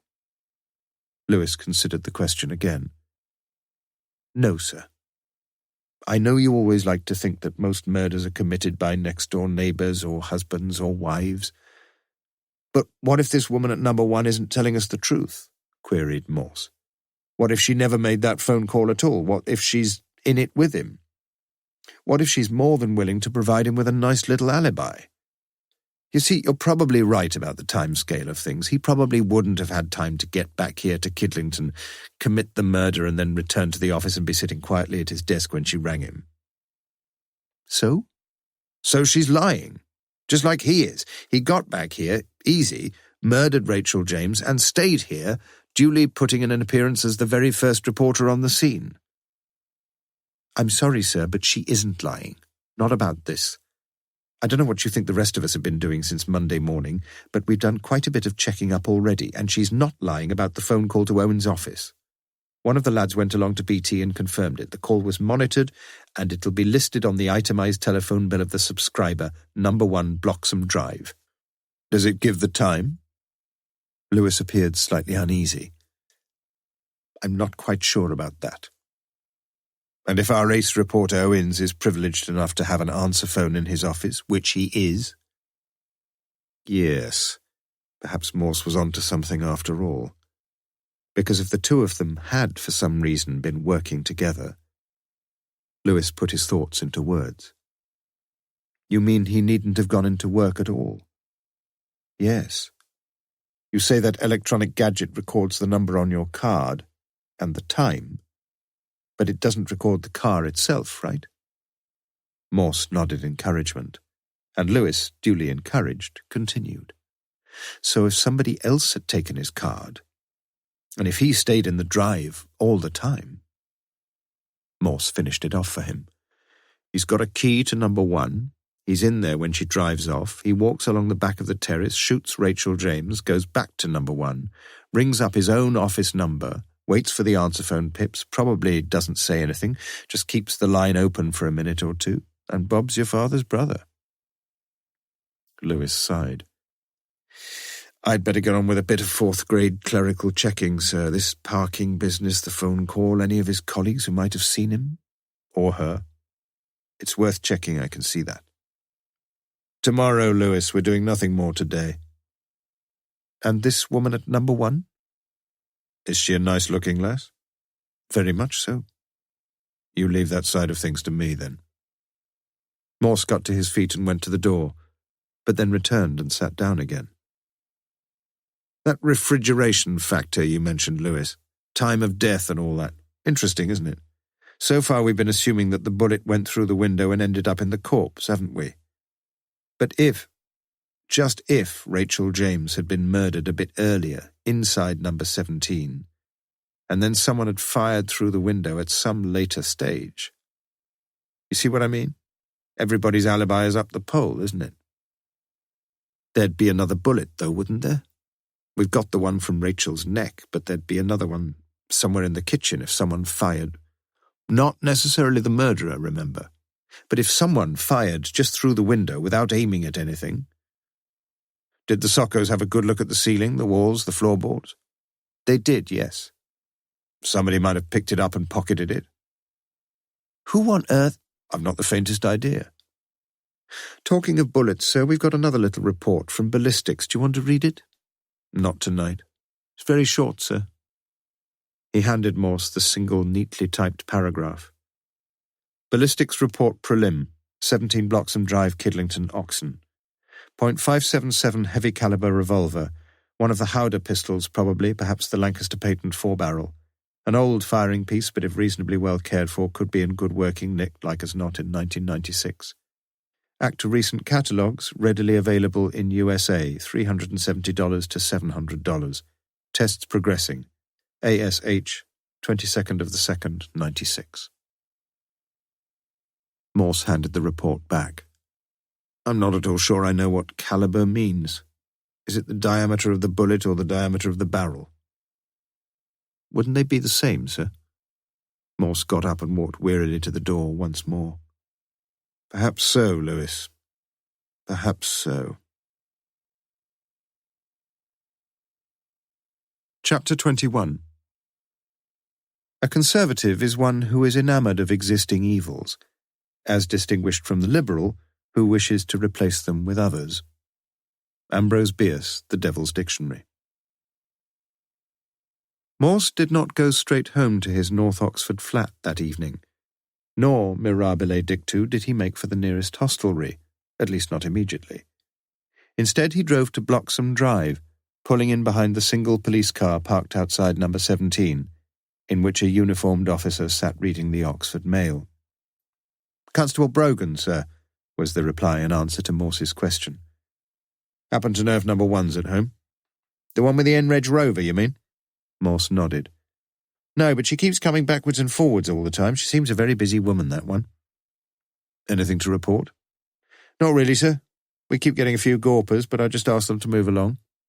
Gently, I trust. Very gently, sir. How long are you on duty for? I finish at midnight. Morse pointed to the front window. Why don't you nip in and watch the telly? Bit cold in there. You can put the gas fire on. It's electric, sir. Please yourself. Would that be official, sir? Anything I say is official, Dad.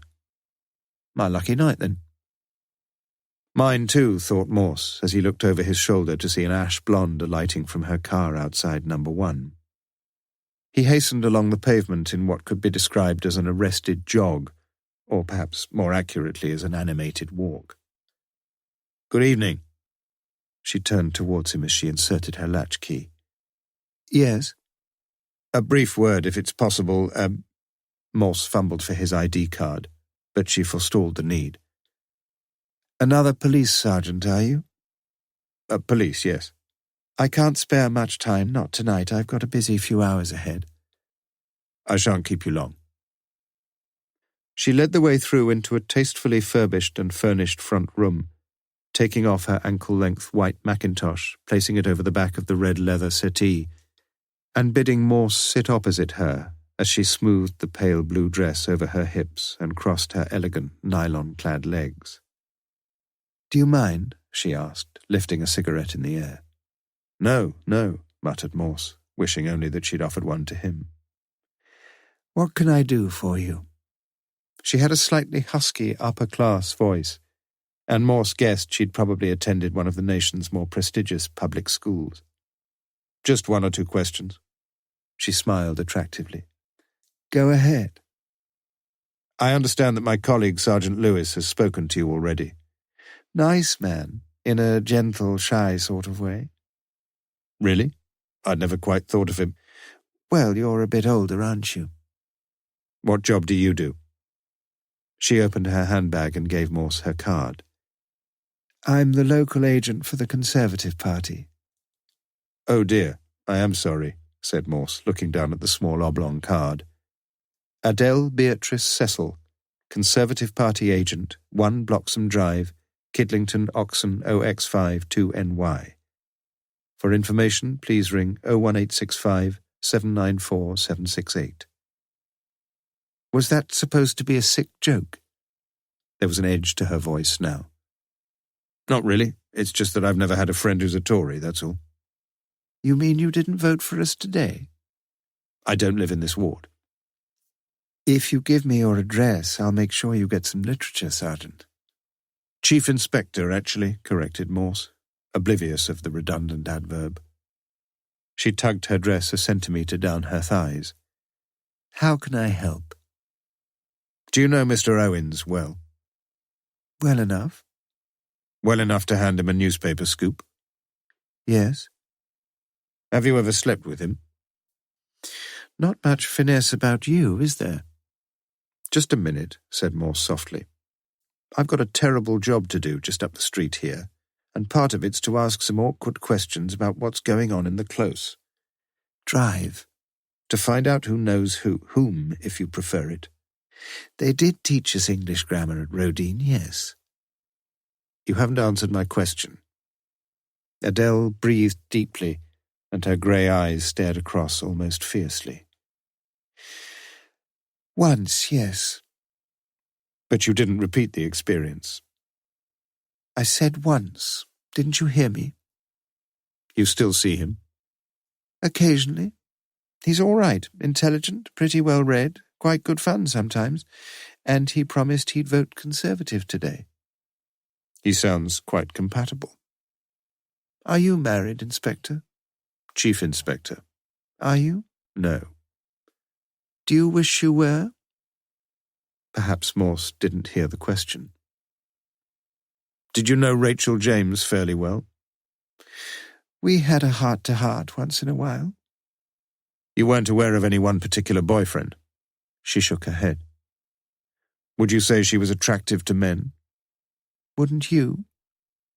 I only saw her the once. I'm sorry. She said it quietly. Please forgive me. Do you know a man called Storrs? Julian Storrs? Good gracious, yes, Julian. He's one of our vice presidents. We often meet at do's. In fact, I'm seeing him next week at a fundraising dinner at the Randolph. Would you like a complimentary ticket? No, perhaps not. Shouldn't have asked, should I? Anyway, she got to her feet. I'll have to be off. They'll be starting the count fairly soon. They walked to the front door. When you rang Mr. Owens on Monday morning, just after 8 o'clock, you say you did speak to him, didn't you? Of course. Morse nodded. And one final thing, please. My sergeant found some French letters. French letters? How old are you, Chief Inspector? Condoms, for heaven's sake. As I say, we found 2 packets of, condoms in one of her bedroom drawers. Big deal. You don't know if she ever invited anyone home to sleep with her? No, I don't. I thought, said Morse hesitantly, most women were on the pill these days. A lot of them off it, too, after that thrombosis scare. I suppose so, yes. I'm not really an expert in that sort of thing. And don't forget safe sex. No, I'll try not to. Did she keep them under her nighties? Morse nodded sadly and bade good night to Adele Beatrice Cecil. ABC. As he walked slowly along to the Jaguar, he felt a slight tingling behind the eyes at the thought of Rachel James and the nightdress she'd been wearing when she was murdered, and the condoms so carefully concealed in her lingerie drawer, along with the hopes and fears she'd had, like everyone. And he thought of Auden's immortal line on A. Houseman, kept tears like dirty postcards in a drawer. As he started the Jaguar, Morse noticed the semi-stroboscopic light inside the lounge and trusted that P.C. Brogan had managed to activate the heating system in number 17 Bloxham Drive. Chapter 22. Oh beer, oh Hodgson, Guinness, Allsop, Bass, names that should be on every infant's tongue. Charles Stewart Calverley. Morse headed south along the Banbury Road, turning left just after the Cutterslow roundabout and through the adjoining Carlton and Wolsey roads, Why hadn't the former been christened Cardinal? Then at the bottom of the Cutterslow estate, down the steeply sloping entry to the Charwell, a quietly civilised public house where the quietly civilised landlord kept an ever-watchful eye on the Breakspear and the Bass. The car phone rang as he unfastened his safety belt. Lewis, speaking from HQ. "I thought I'd told you to go home. The eggs and chips are getting cold." Lewis, as Morse earlier, showed himself perfectly competent at ignoring a question. "I've had a session on the phone with Ox and Cow newspapers, sir. Still at work there, quite a few of them. Owen's car park card is number 14922, and it was registered by the barrier contraption there at 7:04 on Monday morning.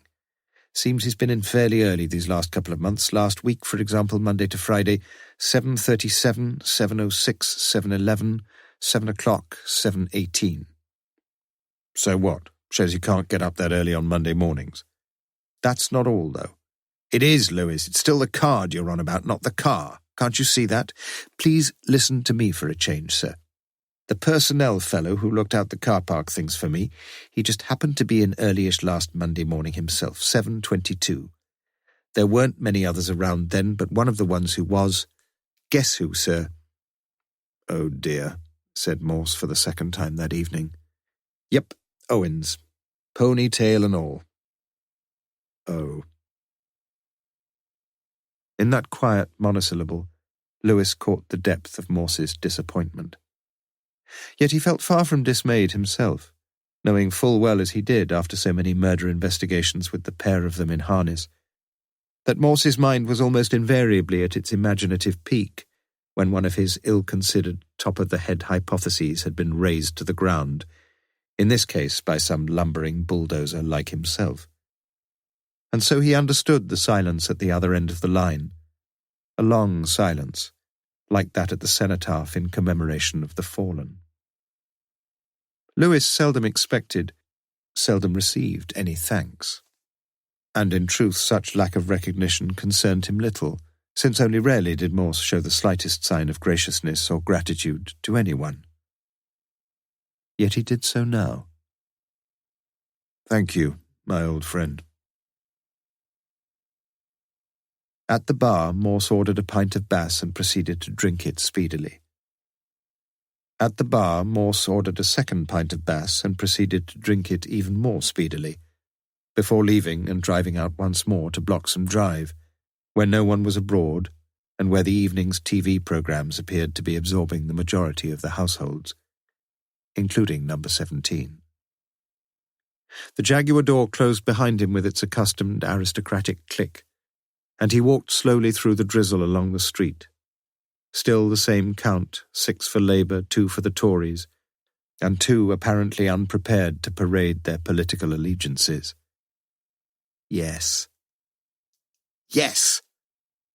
Almost everything, he saw it now so clearly, had been pushing his mind towards that crucial clue, towards the breakthrough in the case.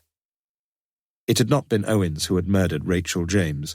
Almost certainly he couldn't have done it anyway. And that late evening, as if matching his slow-paced walk, a slow and almost beatific smile had settled round the mouth of Chief Inspector Morse. Chapter 23. Friday the 23rd of February. 13 unlucky. The Turks so dislike the number that the word is almost expunged from their vocabulary. The Italians never use it in making up the numbers of their lotteries. In Paris, no house bears that number. Brewer's Dictionary of Phrase and Fable. As Lewis pulled into Bloxham Drive, he was faced with an unfamiliar sight. A smiling, expansive-looking Morse was leaning against the front gate of number 17, engaged in a relaxed, impromptu press conference with one camera crew, ITV, 4 reporters, 2 from national, 2 from local newspapers, but no Owens, and 3 photographers. Compared with previous mornings, the turnout was disappointing. It was 9:05 a.m. Lewis just caught the tail end of things. "So it'll be a waste of time staying on here much longer. You won't expect me to go into details, of course, but I can tell you that we finished our investigations in this house." If the "this" were spoken with a hint of some ordeal semi-italicization, it was of no moment, for no one appeared to notice it. "Any leads? Any new leads?" "To the murder of Rachel James, you mean?" "Who else?" No new leads at all, really. Well, perhaps one." On which cryptic note Morse raised his right hand to forestall the universal pleas for clarification, and with a genial and perhaps genuine smile, he turned away. "Drive me round the block a couple of times, Lewis. I'd rather all these people buggered off, and I don't think they're going to stay much longer if they see us go." Nor did they. 10 minutes later, the detectives returned to find the drive virtually deserted. "How many houses are there here, Lewis?" "Not sure." From number 17, Lewis looked along to the end of the row. 2 other houses, presumably numbers 19 and 21, although the figures from the front gate of the latter had been removed. Then he looked across to the other side of the street, where the last even-numbered house was 20. The answer, therefore, appeared to be reasonably obvious. 21. "That's an odd number, isn't it?" Lewis frowned. "Did you think I thought it was an even number?" Morse smiled. "I didn't mean odd as opposed to even. I meant odd as opposed to normal." "Oh." "Lewis, you don't build a street of terraced houses with one side having 10 and the other side having 11, now do you? You get a bit of symmetry into things, a bit of regularity." "If you say so." "And I do say so," snapped Morse, with the conviction of a fundamentalist preacher asserting the divine authority of Holy Writ. "No need to be so sharp, sir. I should have spotted it from day one, from those political stickers, Lewis. Let's count, okay?" The 2 men walked along the odd-numbered side of Bloxham Drive, and Lewis nodded. 6 Labour, 2 Tory, 2 don't knows. 10. "You see, Lewis, we've perhaps been a little misled by these minor acts of vandalism here. We've got several houses, minus the numbers originally screwed into their front gates, and their back gates, so we were understandably confused." Lewis agreed. "I still am, sir." "How many odd numbers are there between 1 and 21, inclusive?" "I reckon it's 10, sir. So I suppose there must be 11. Morse grinned. "Write 'em down." So Lewis did in his notebook. 1, 3, 5, 7, 9, 11, 13, 15, 17, 19, 21. Then counted them.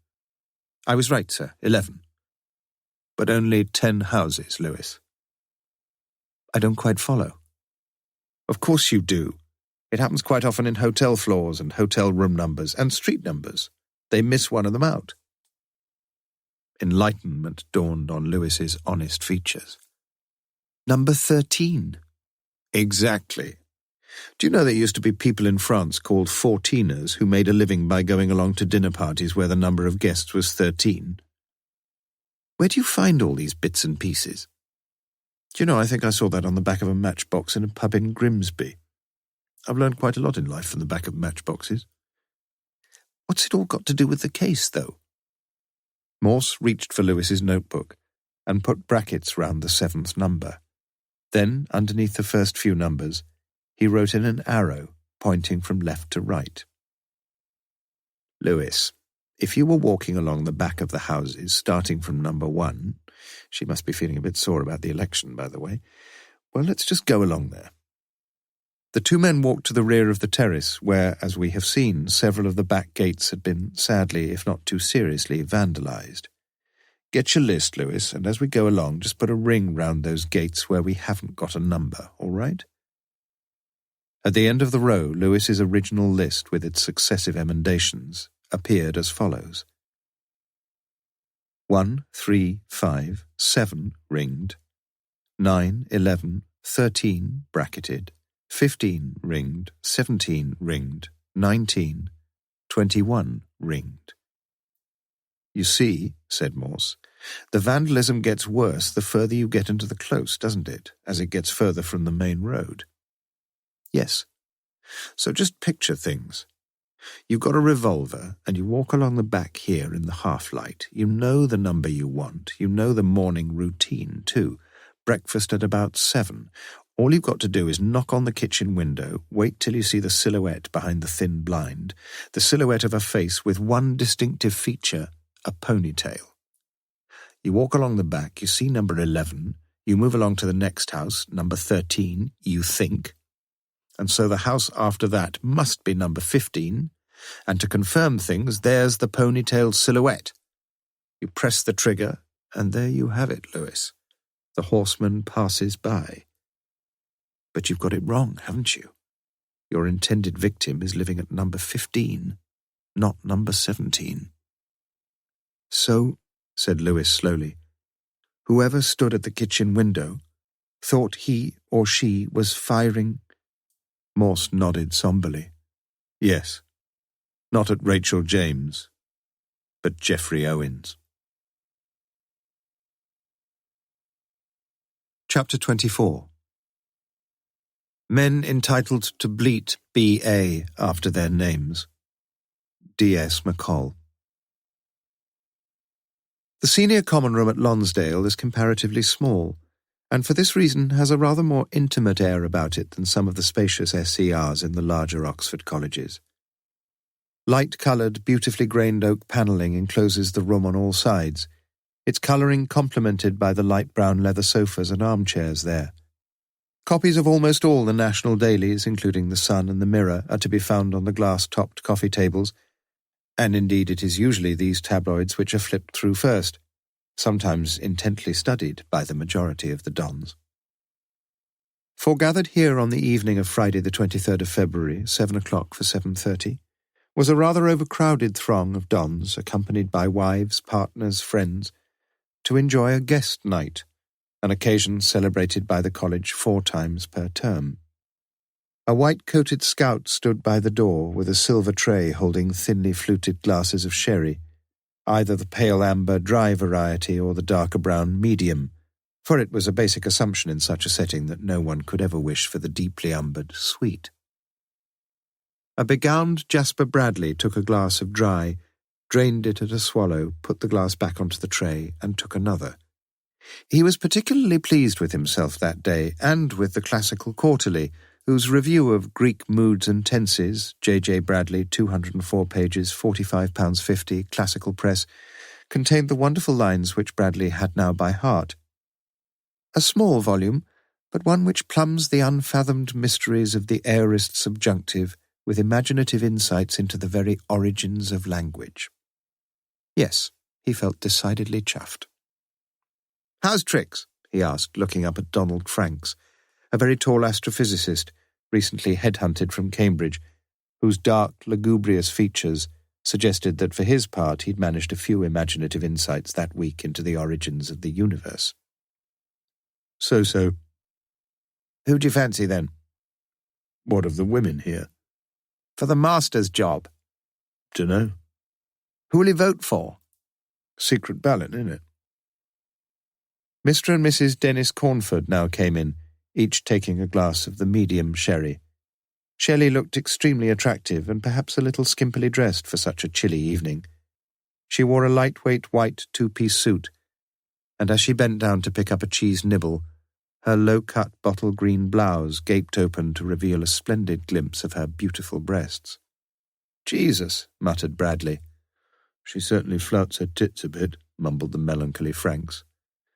"You mean flaunts 'em, I think." "If you say so," said Franks, slightly wounded. Bradley moved to the far end of the room, where Angela Storrs stood talking to a small priest clothed all in black with buckled shoes and leggings. "Ah, Jasper, come and meet Father Dooley from Sligo." Clearly, Angela Storrs had decided she had now done her duty, for soon she drifted away, tall, long-legged, wearing a dark grey trouser suit with a white high-necked jumper. There was about her an almost patrician mien, her face high cheekboned and pale, with the hair swept back above her ears and fastened in a bun behind. It was obvious to all that she had been a very attractive woman, but she was aging a little too quickly, perhaps, and the fact that over the last 2 or 3 years she had almost invariably worn trousers did little to discourage the belief that her legs had succumbed to an unsightly cordage of varicose veins. If she were on sale in an Arab wife market, in the cruel words of one of the younger dons, she would have passed her best before date several years earlier. I knew the master many years ago, and his poor wife. Yes, that was long ago, mused the little priest. Bradley was ready with the appropriate response of scholarly compassion. Times change, yes.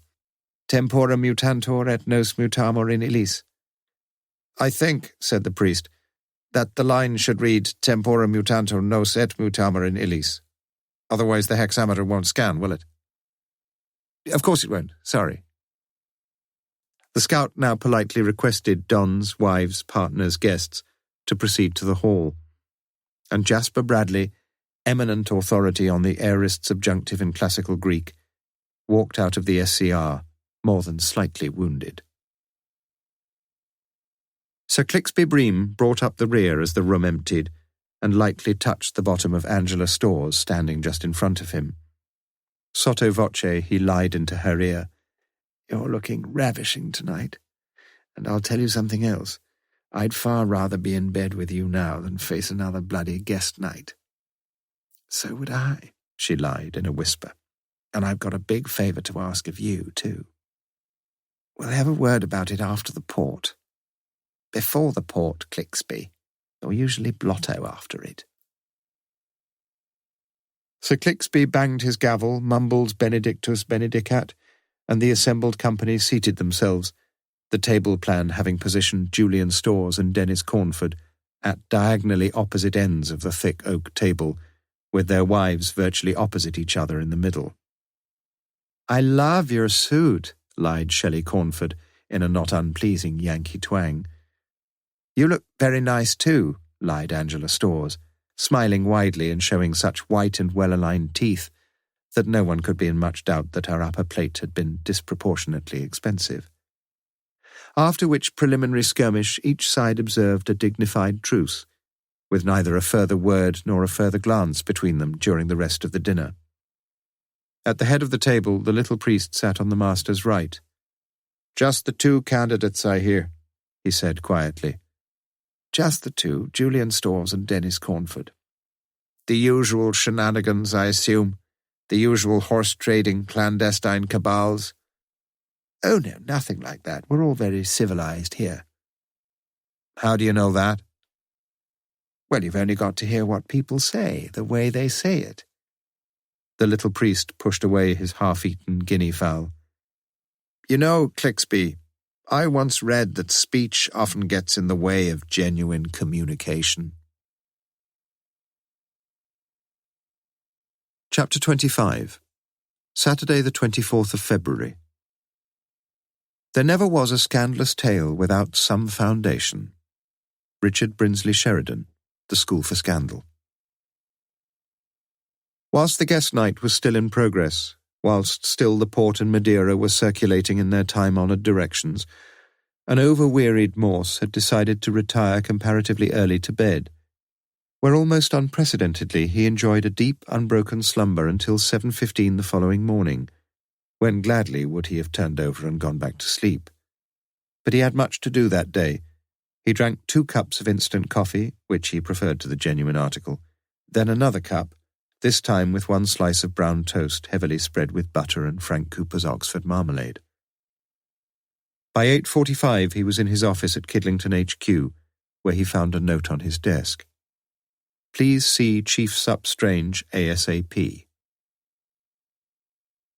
The meeting, almost until the end, was an amiable enough affair, and Morse received a virtually uninterrupted hearing as he explained his latest thinking on the murder of Rachel James. Grunted Strange, resting his great jowls on his palms when Morse had finished. So it could be a contract killing that went cock-eyed, do you think? The victim gets pinpointed a bit too vaguely and the killer shoots at the wrong pigtail. Ponytail, sir. Yes, through the wrong window, right? Yes. What about the motive? The key to this sort of mess is almost always the motive, you know that. You sound just like Sergeant Lewis, sir. Strange looked dubiously across the desk, as if a little uncertain as to whether he wanted to sound just like Sergeant Lewis. Well, I agree with you. That's one of the reasons it could have been a case of misidentity. We couldn't really find any satisfactory motive for Rachel's murder anywhere. But if somebody wanted Owens out of the way, well, I can think of a dozen possible motives. Because he's a news hound, you mean? Morse nodded. Plenty of people in highish places who've got some sort of skeleton in the sideboard. Cupboard. It would go quite a long way to keep the cupboard firmly locked. Observed openly masturbating on the M40, you mean? Weekend away with the PA. By the way, you've got a pretty little lass for a secretary, I see. Don't you ever lust after her? I seem to have lost most of my lust recently, sir. We all do. It's called getting old. Strange lifted his large head and eyed Morse over his half-lenses. Now about the case. It won't be easy, will it? You've no reason to think he's got a lot of stuff stashed under his mattress. No, I haven't. You've no real reason for thinking he'd killed Rachel. No, I haven't. So he's definitely out of the frame. Morse considered the question a while.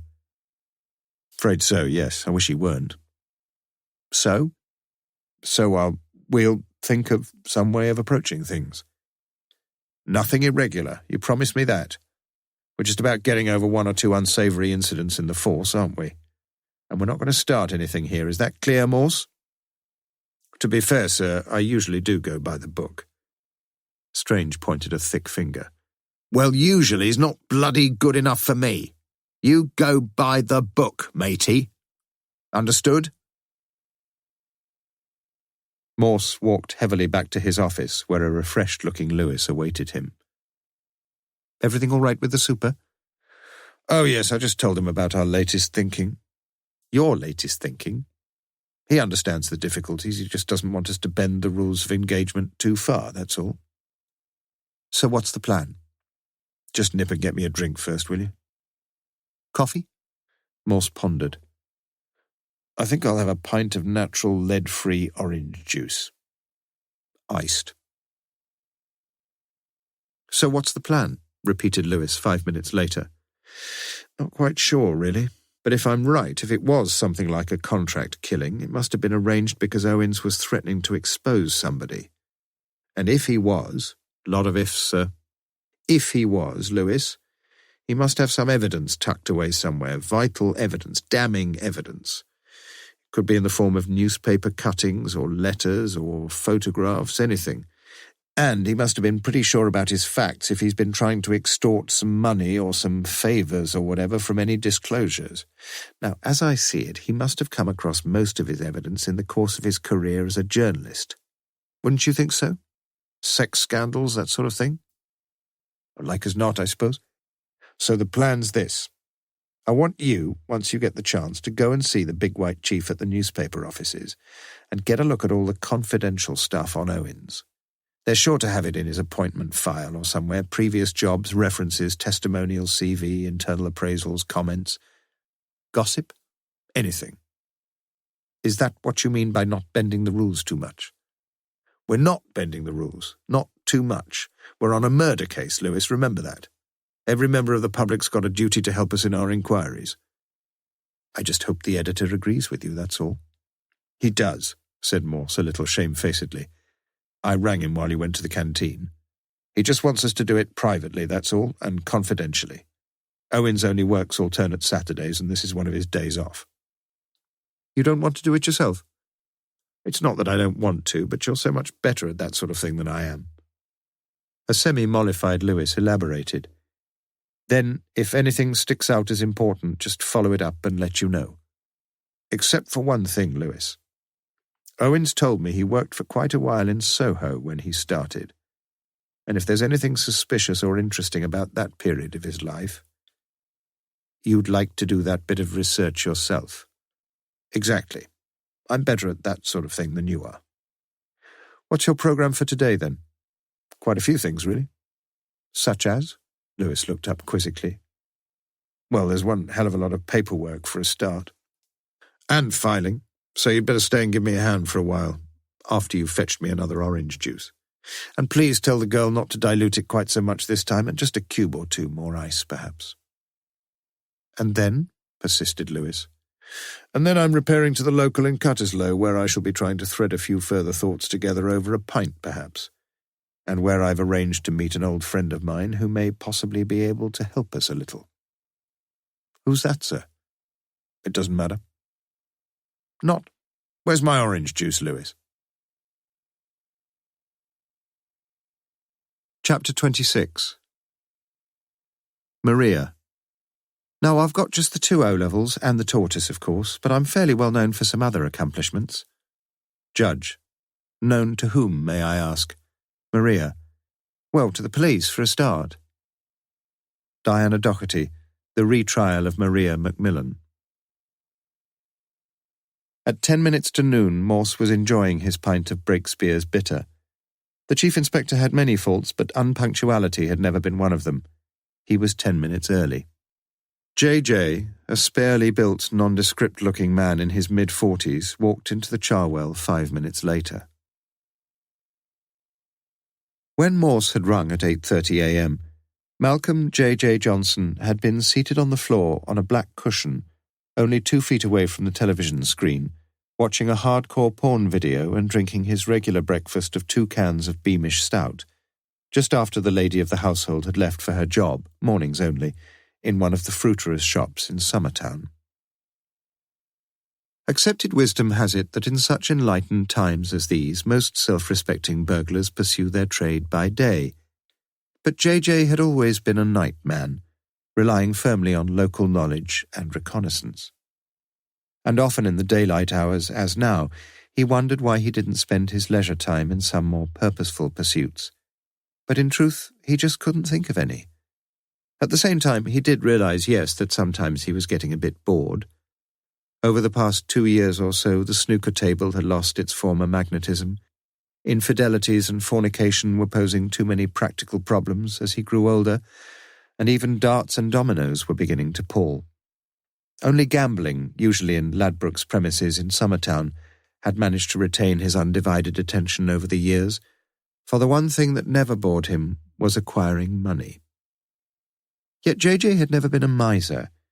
It was just that the acquisition of money was a necessary prerequisite to the spending of money, and the spending of money had always been, and still was, the greatest purpose of his life.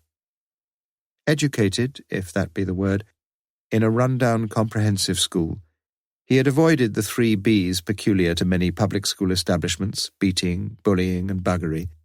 Instead, he had left school at the age of 16 with a delight in a different triad: betting, boozing, and bonking, strictly in that order. And to fund such expensive hobbies, he had come to rely on one source of income, one line of business only: burglary.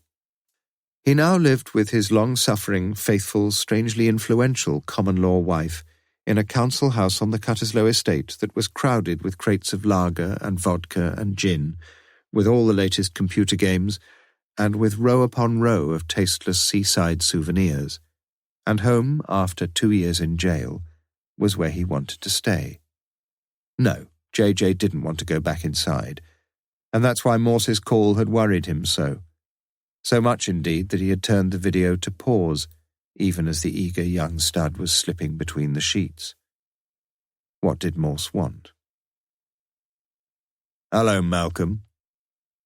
Johnson had been Malcolm until the age of 10, when the wayward, ill-disciplined young lad had drunk from a bottle of Jay's fluid under the misapprehension that the lavatory cleaner was lemonade. 2 stomach pumpings and a week in hospital later, he had emerged to face the world once more, but now with the sobriquet Jays, an embarrassment which he sought to deflect 5 years on by the rather subtle expedient of having the legend J.J., all the J's, tattooed longitudinally on each of his lower arms. Morse drained his glass and pushed it over the table. "Coke, is it, Mr. Morse?" "Bit early for the hard stuff, Malcolm." "Half a pint, was it?" "Just tell the landlord same again." A Breakspeare it was, and a still mineral water for J.J. "1 or 2 of those gormless idiots you call your pals seem anxious to upset the police," began Morse. "Look, I didn't have nothing to do with that, honest. You know me."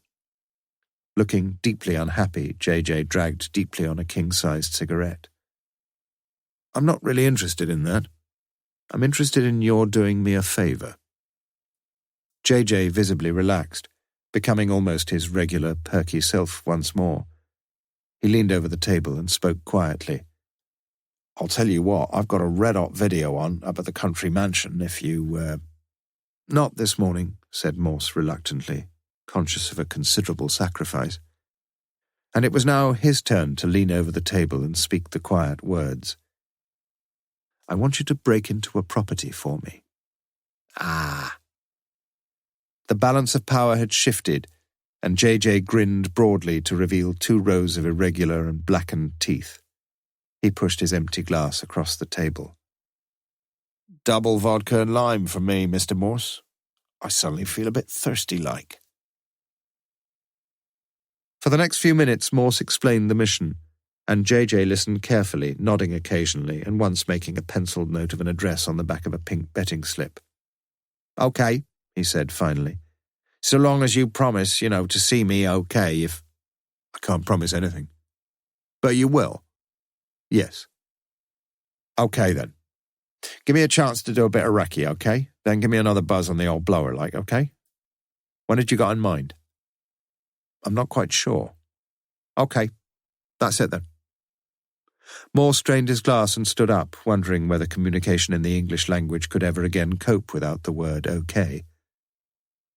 "Before you go," JJ looked down at his empty glass. "Mineral water, was it?" asked Morse. "Just tell the landlord, same again." Almost contented with life once more, JJ sat back and relaxed after Morse had gone. Just the one bleeding door by the sound of it. Easy. Piece of cake. Morse, too, was pleased with the way the morning had gone. Johnson, as the police were well aware, was one of the finest locksmen in the Midlands.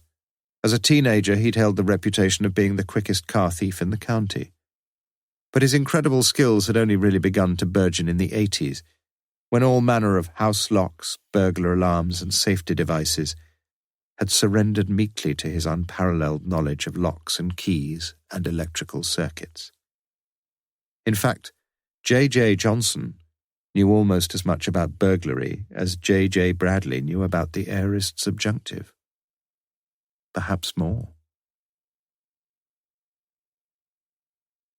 Chapter 27. The faults of the burglar are the qualities of the financier. Bernard Shaw, Major Barbara. In fact, Morse's campaign was destined to be launched that very day. Lewis had called back at HQ at 2 p.m. with a slim folder of photocopied documents in which Morse seemed little interested, and with the news that Geoffrey Owens had left his home the previous evening to attend a weekend conference on personnel management in Bournemouth, not in all likelihood to be back until late p.m. the following day, Sunday. In this latter news, Morse seemed more interested. "Well done, Lewis, but you've done quite enough for one day. You look weary and I want you to go home. Nobody can keep up the hours you've been setting yourself." As it happened, Lewis was feeling wonderfully fresh, but he had promised that weekend to accompany his wife, if he could, on her quest for the right sort of dishwasher. They could well afford the luxury now, and Lewis himself would welcome some alleviation of his domestic duties at the sink. "I'll accept your offer on one condition, sir. You go off home too." "Agreed. I was just going anyway. I'll take the folder with me. Anything interesting?" "A few little things, I suppose. For instance—" "Not now." "Aren't you going to tell me how your meeting went?" "Not now. Let's call it a day." As the 2 detectives walked out of the HQ block, Morse asked his question casually. "By the way, did you discover which Swish hotel they're at in Bournemouth?"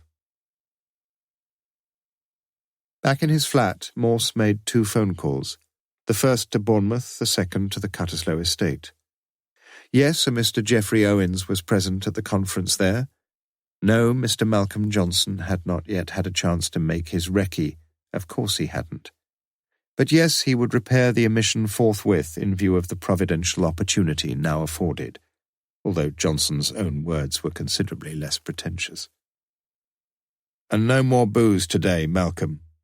"What, me? Drink? On business? Never. And you'd better not drink neither." 2 sober men, that's what the job needs," agreed Morse. "What time you picking me up, then?" No, you're picking me up, 7:30 at my place. Okay. And just remember, you've got more to lose than I have, Mr. Morse. Yes, far more to lose. Morse knew that, and he felt a shudder of apprehension about the risky escapade he was undertaking. His nerves needed some steadying. He poured himself a goodly measure of Glenfiddich, and shortly thereafter fell deeply asleep in the chair for more than 2 hours. Bliss. Johnson parked his filthy F-Reg Vauxhall in a fairly convenient lay-by on the Deddington Road, the main thoroughfare which runs at the rear of the odd-numbered houses in Bloxham Drive. As instructed, Morse stayed behind in the murky shadow of the embankment, as Johnson eased himself through a gap in the perimeter fence, where vandals had smashed and wrenched away several of the vertical slats, and then with surprising agility descended the steep stretch of slippery grass that led down to the rear of the terrace. The coast seemed clear. Morse looked on nervously as the locksman stood in his trainers at the back of number 15, patiently and methodically doing what he did so well. Once he snapped to taut attention hard beside the wall as a light was switched on in one of the nearby houses, throwing a yellow rectangle over the glistening grass, and then switched off. 6 minutes. By Morse's watch, 6 minutes before Johnson turned the knob, carefully eased the door open and disappeared within, before reappearing and beckoning a tense and jumpy Morse to join him. "Do you want the lights on?" asked Johnson as he played the thin beam of his large torch around the kitchen. "What do you think?" "Yes, let's have 'em on. Let me just go and pull the curtains through here." He moved into the front living room where Morse heard a twin swish before the room burst suddenly into light. An ordinary, somewhat Spartan room. Settee, 2 rather tatty armchairs, dining table and chairs, TV set, electric fire installed in the old fireplace, and above the fireplace on a mantel-shelf patinated deep with dust, the only object perhaps which any self-respecting burglar would have wished to take, a small, beautifully fashioned ormolu clock. Upstairs, the double bed in the front room was unmade, an orange bath towel thrown carelessly across the duvet, no sign of pyjamas. On the bedside table, 2 items only, Wilbur Smith's The Seventh Scroll in paperback, and a packet of Bisodol Extra indigestion tablets. An old-fashioned mahogany wardrobe monopolized much of the remaining space, with coats, suits, trousers on their hangers, and 6 pairs of shoes neatly laid in parallels at the bottom, and on the shelves to the left piles of jumpers, shirts, pants, socks, and handkerchiefs. The second bedroom was locked. "Malcolm," whispered Morse down the stairwell. 2.5 minutes later, Morse was taking stock of a smaller but clearly more promising room. A large bookcase containing a bestseller selection from over the years, 1 armchair, 1 office chair, the latter set beneath a veneered desk with an imitation leather top, 4 drawers on either side, and between them a longer drawer with 2 handles, locked. "Malcolm," whispered Morse down the stairwell. 90 seconds only this time, and clearly the locksman was running into form. The 8 side drawers contained few items of interest: stationery, insurance documents, car documents, bank statements, pens and pencils.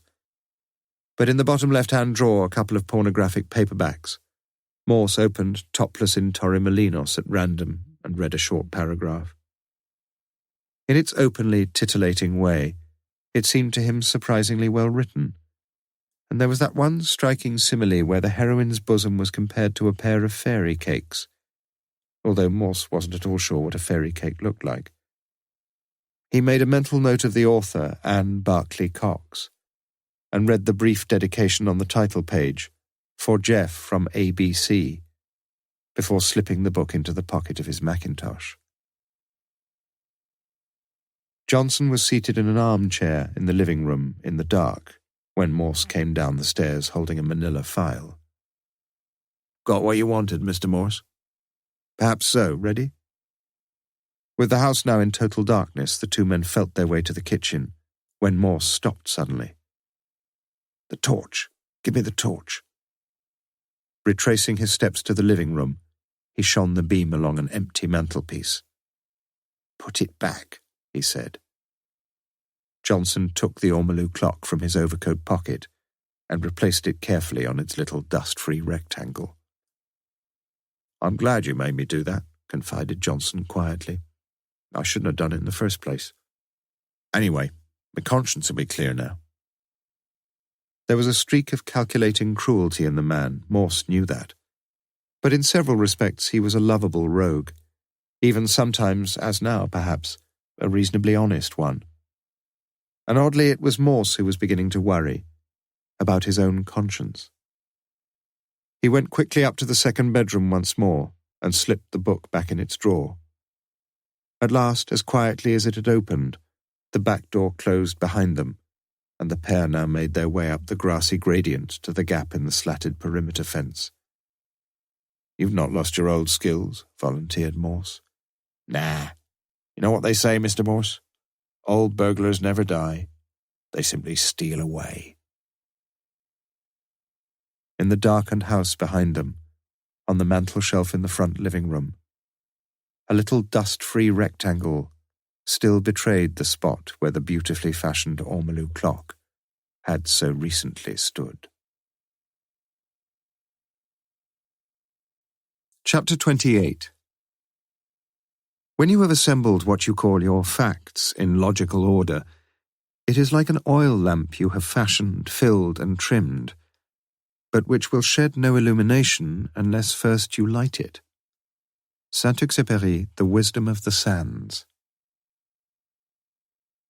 Back in his flat, Morse closed the door and shot the bolts both top and bottom. It was an oddly needless precaution, yet an explicable one, perhaps. As a 12-year-old boy, he remembered so vividly returning from school with a magazine and locking all the doors in spite of his certain knowledge that no other member of the family would be home for several hours. And then, even then, he had waited a while, relishing the anticipatory thrill before daring to open the pages. It was just that sensation he felt now, as he switched on the electric fire, poured a glass of Glenfiddich, lit a cigarette, and settled back in his favourite armchair. Not this time, however, with the Naturist Journal, which, all those years ago now, had been doing the rounds in lower 4A, but with the manila file just burgled from the house in Bloxham Drive.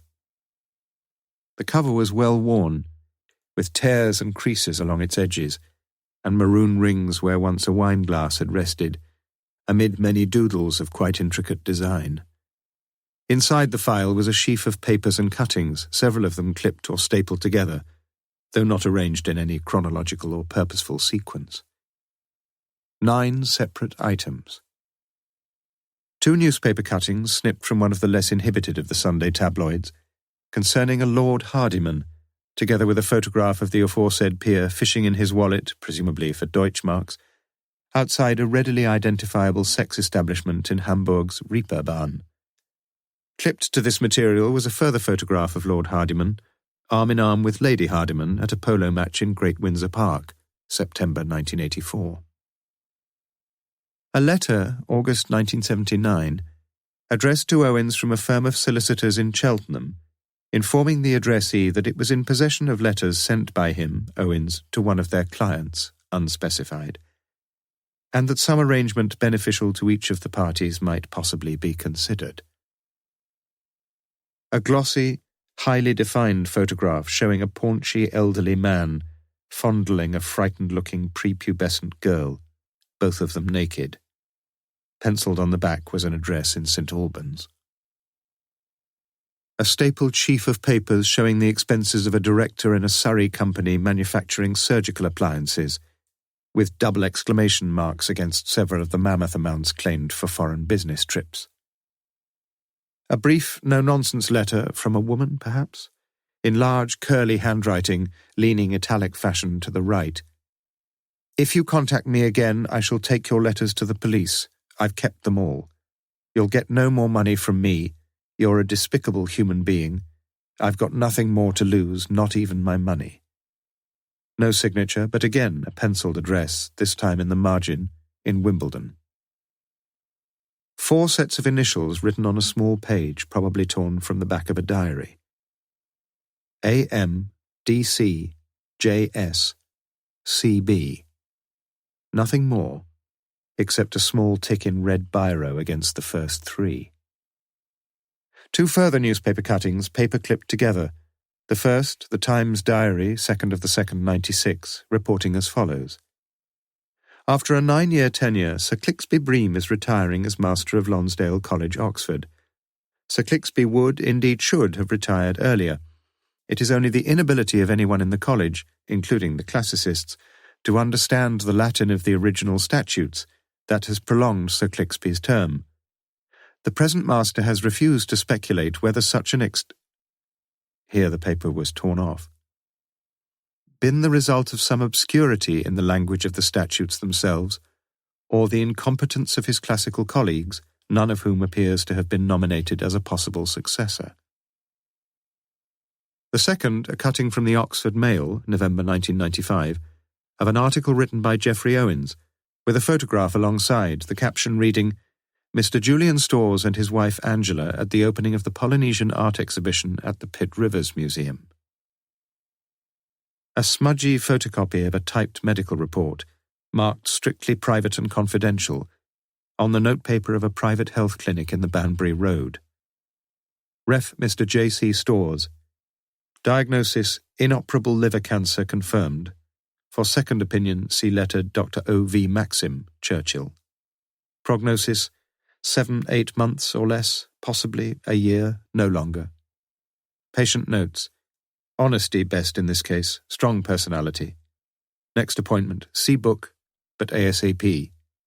R.H.T. Clipped to this was a cutting from the obituary columns of one of the national dailies, The Independent by the look of it, announcing the death of the distinguished cancer specialist Robert H. Turnbull. Finally, 3 photographs paper-clipped together. 1. A newspaper photograph of a strip club showing in turn, though indistinguishably, individual photographs of the establishment's principal performers, posted on each side of the narrow entrance, showing also, with complete clarity, the inviting legend, sexiest, raunchiest show in Soho. 2. A full-length black-and-white photograph of a tallish bottle blonde in a dark, figure-hugging gown, the thigh slit on the left revealing a length of shapely leg. About the woman there seemed little that was less than genuinely attractive, except the smile, perhaps. 3.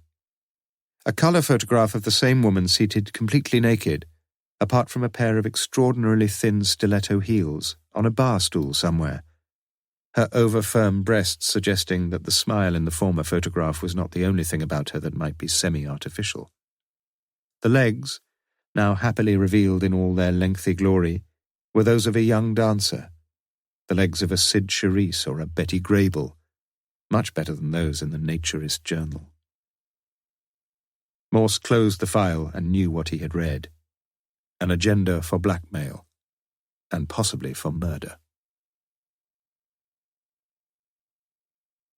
Chapter 29. Sunday the 25th of February. He was advised by a friend, with whom he afterwards lost touch, to stay at the Wilberforce Temperance Hotel. Geoffrey Madden, Notebooks.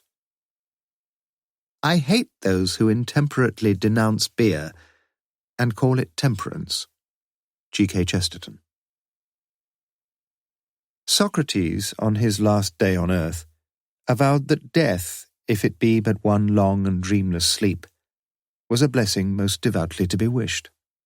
Morse, on the morning of Sunday the 25th of February, without going quite so far as Socrates, could certainly look back on his own long and dreamless sleep with a rare gratitude, since the commonest features of his nights were regular visits to the loo, frequent draughts of water, occasional doses of Nurofen and paracetamol, an intake of indigestion tablets, and finally, after rising once more from his crumpled bed linen, a tumbler of Alka-Seltzer.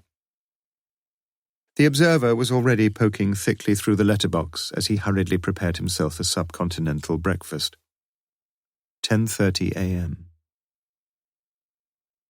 It was 11:15 a.m. when he arrived at HQ, where Lewis had already been at work for 3 hours, and where he was soon regaling the chief about his visit to the newspaper offices. A complete picture of Owens, built up from testimonials, references, records, impressions, gossip, showed a competent, hard-working, well-respected employee. That was the good news. And the bad? Well, it seemed the man was aloof, humourless, unsympathetic. In view of the latter shortcomings, Lewis had suggested, it was perhaps puzzling to understand why Owens had been sent off on a personnel management course. Yet, as the editor had suggested, some degree of aloofness, humourlessness, lack of sympathy was perhaps precisely what was required in such a role. Lewis pointed to the cellophane folder in which his carefully paginated photocopies were assembled. And one more thing.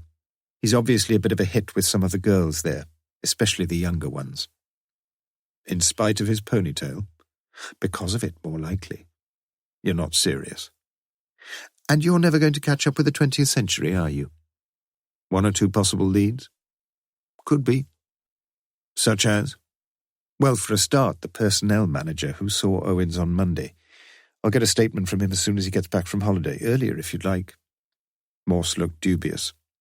Yes, but if somebody intended to murder Owens, not Rachel James, well, Owens' alibi is neither here nor there, really, is it?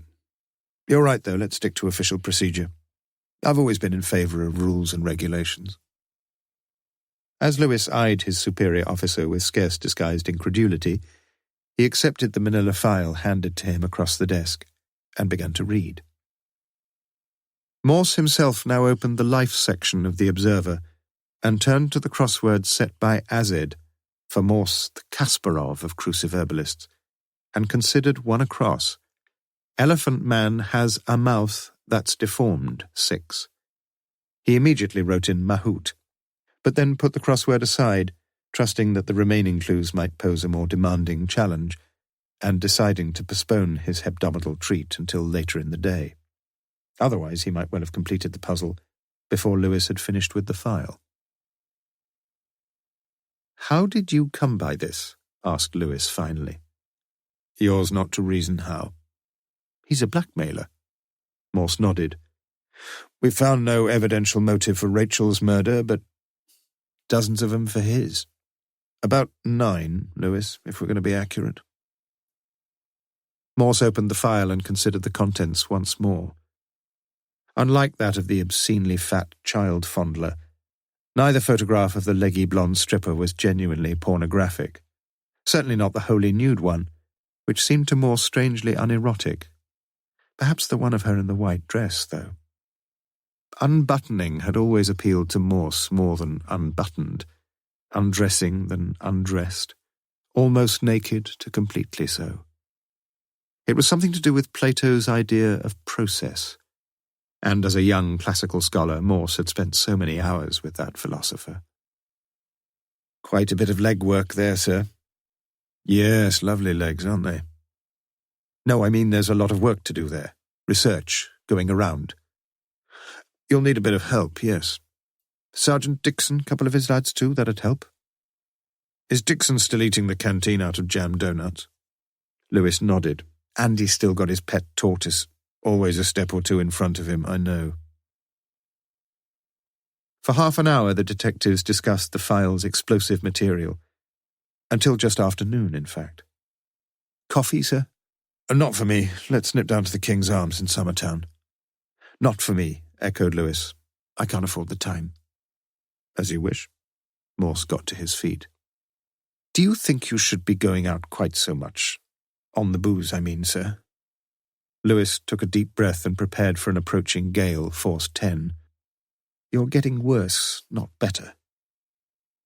Morse sat down again. "Let me just tell you something, Lewis. I care quite a bit about what you think of me as a boss, as a colleague, as a detective, as a friend, yes, but I don't give two bloody monkeys about what you think of me as a boozer, all right?" "No, it's not all right," said Lewis quietly. "As a professional copper, as far as solving murders are concerned?" "Is concerned. It doesn't matter. Doesn't matter to me at all." Lewis's voice grew sharper now.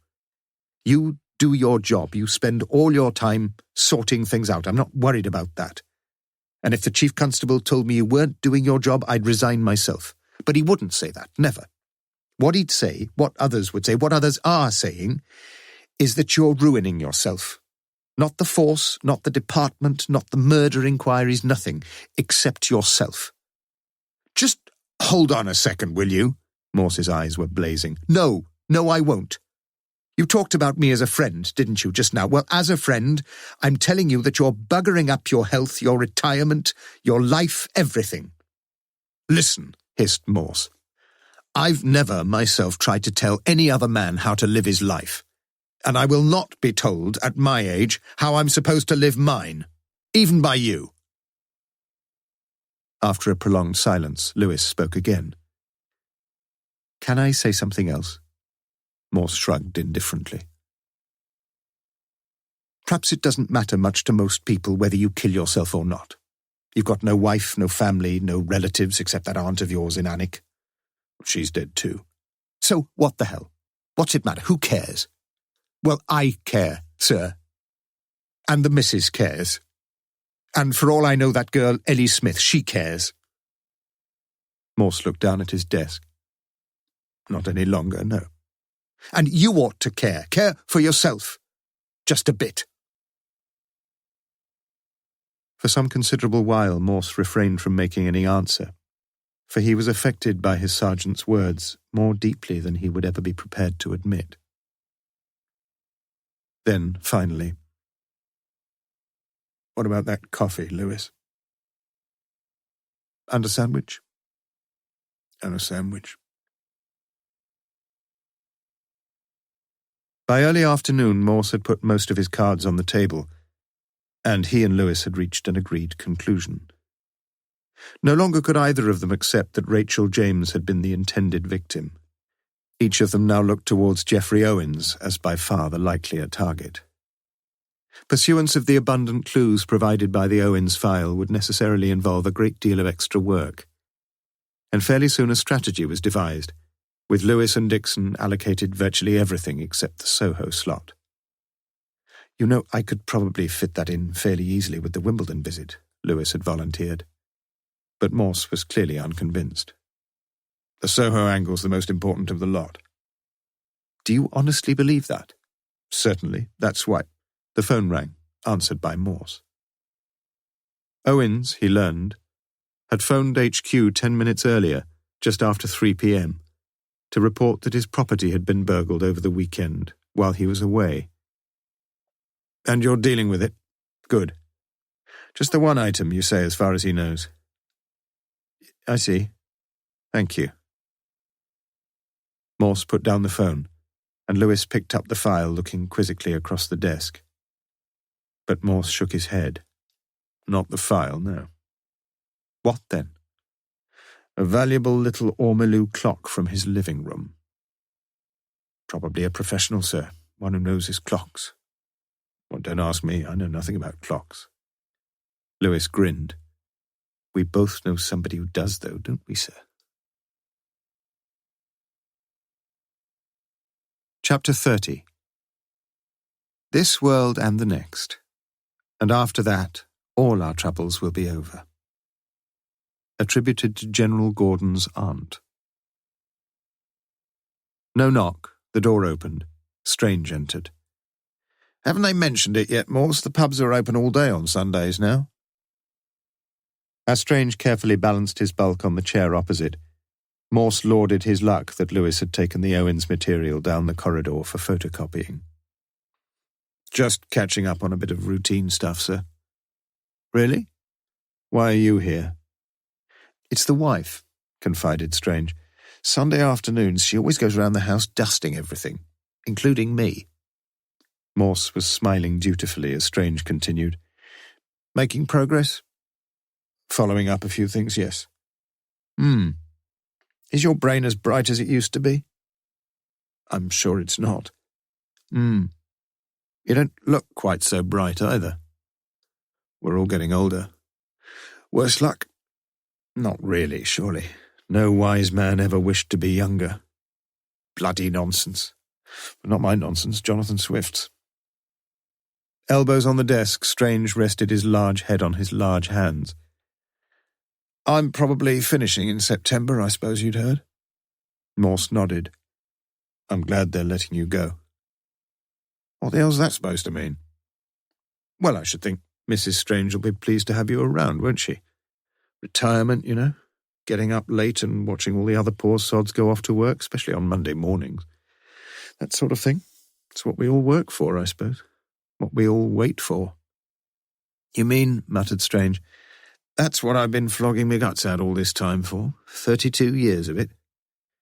I used to do your sort of job, you know. Caught nearly as many murderers as you in my day. It's just that I used to do it a bit different, that's all. Mostly used to wait till they came to me. No problem often as not. Jealousy, booze, sex, next-door neighbour between the sheets with the missus.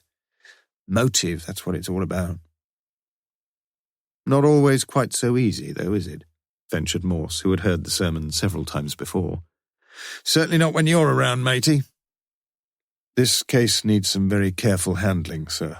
Lots of sensitive inquiries. Such as? About Owens, for a start. You got some new evidence? One or two vague rumours, yes. I had a vague rumour myself this afternoon. I heard Owens' place got burgled. I suppose you've heard that too. He peered at Morse over his half-lenses. Yes. Only one thing pinched. A clock, Morse. Yes. We've only got one or two clock specialists on the patch, as far as I remember. Or is it just the one? The one?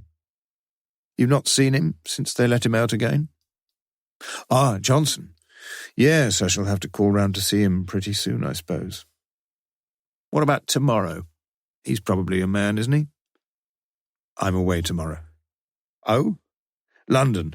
Soho, as a matter of fact. A few things to check out. I don't know why you don't let Sergeant Lewis do all that sort of tedious legwork. Morse felt the Chief Superintendent's small, shrewd eyes upon him. Division of labour. Someone's got to do it. You know, said Strange, if I hadn't got a supers meeting in the morning, I'd join you.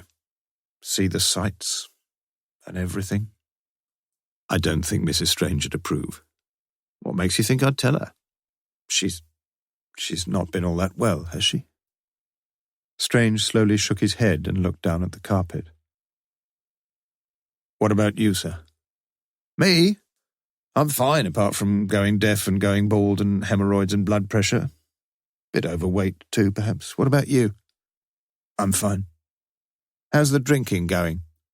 Going? It's going, quickly? Is that the word you're looking for? That's the word. Strange appeared about to leave, and blessedly, Lewis, Morse realised, must have been aware of the situation since he had put in no appearance. But Strange was not quite finished. Do you ever worry how your liver's coping with all this booze? We've all got to die of something, they say. Do you ever think about that? About dying? Occasionally. Do you believe in life after death? Morse smiled. There was a sign once that Slough Borough Council put up near one of the churches there. No road beyond the cemetery. You don't think there is, then? No, answered Morse simply. Perhaps it's just as well if there isn't, you know, rewards and punishments and all that sort of thing. I don't want much reward anyway. Depends on your ambition. You never had much of that, did you? Early on I did. You could have got to the top, you know that. Not doing a job I enjoyed, I couldn't. I'm not a form filler, am I? Or a committee man? Or a clipboard man? Or a procedure man, added Strange slowly as he struggled to his feet. Pardon? Bloody piles. Morse persisted. What did you mean, sir? Extraordinary, you know, the sort of high-tech stuff we've got in the force these days. We've got a machine here that even copies colour photos, you know, like the one...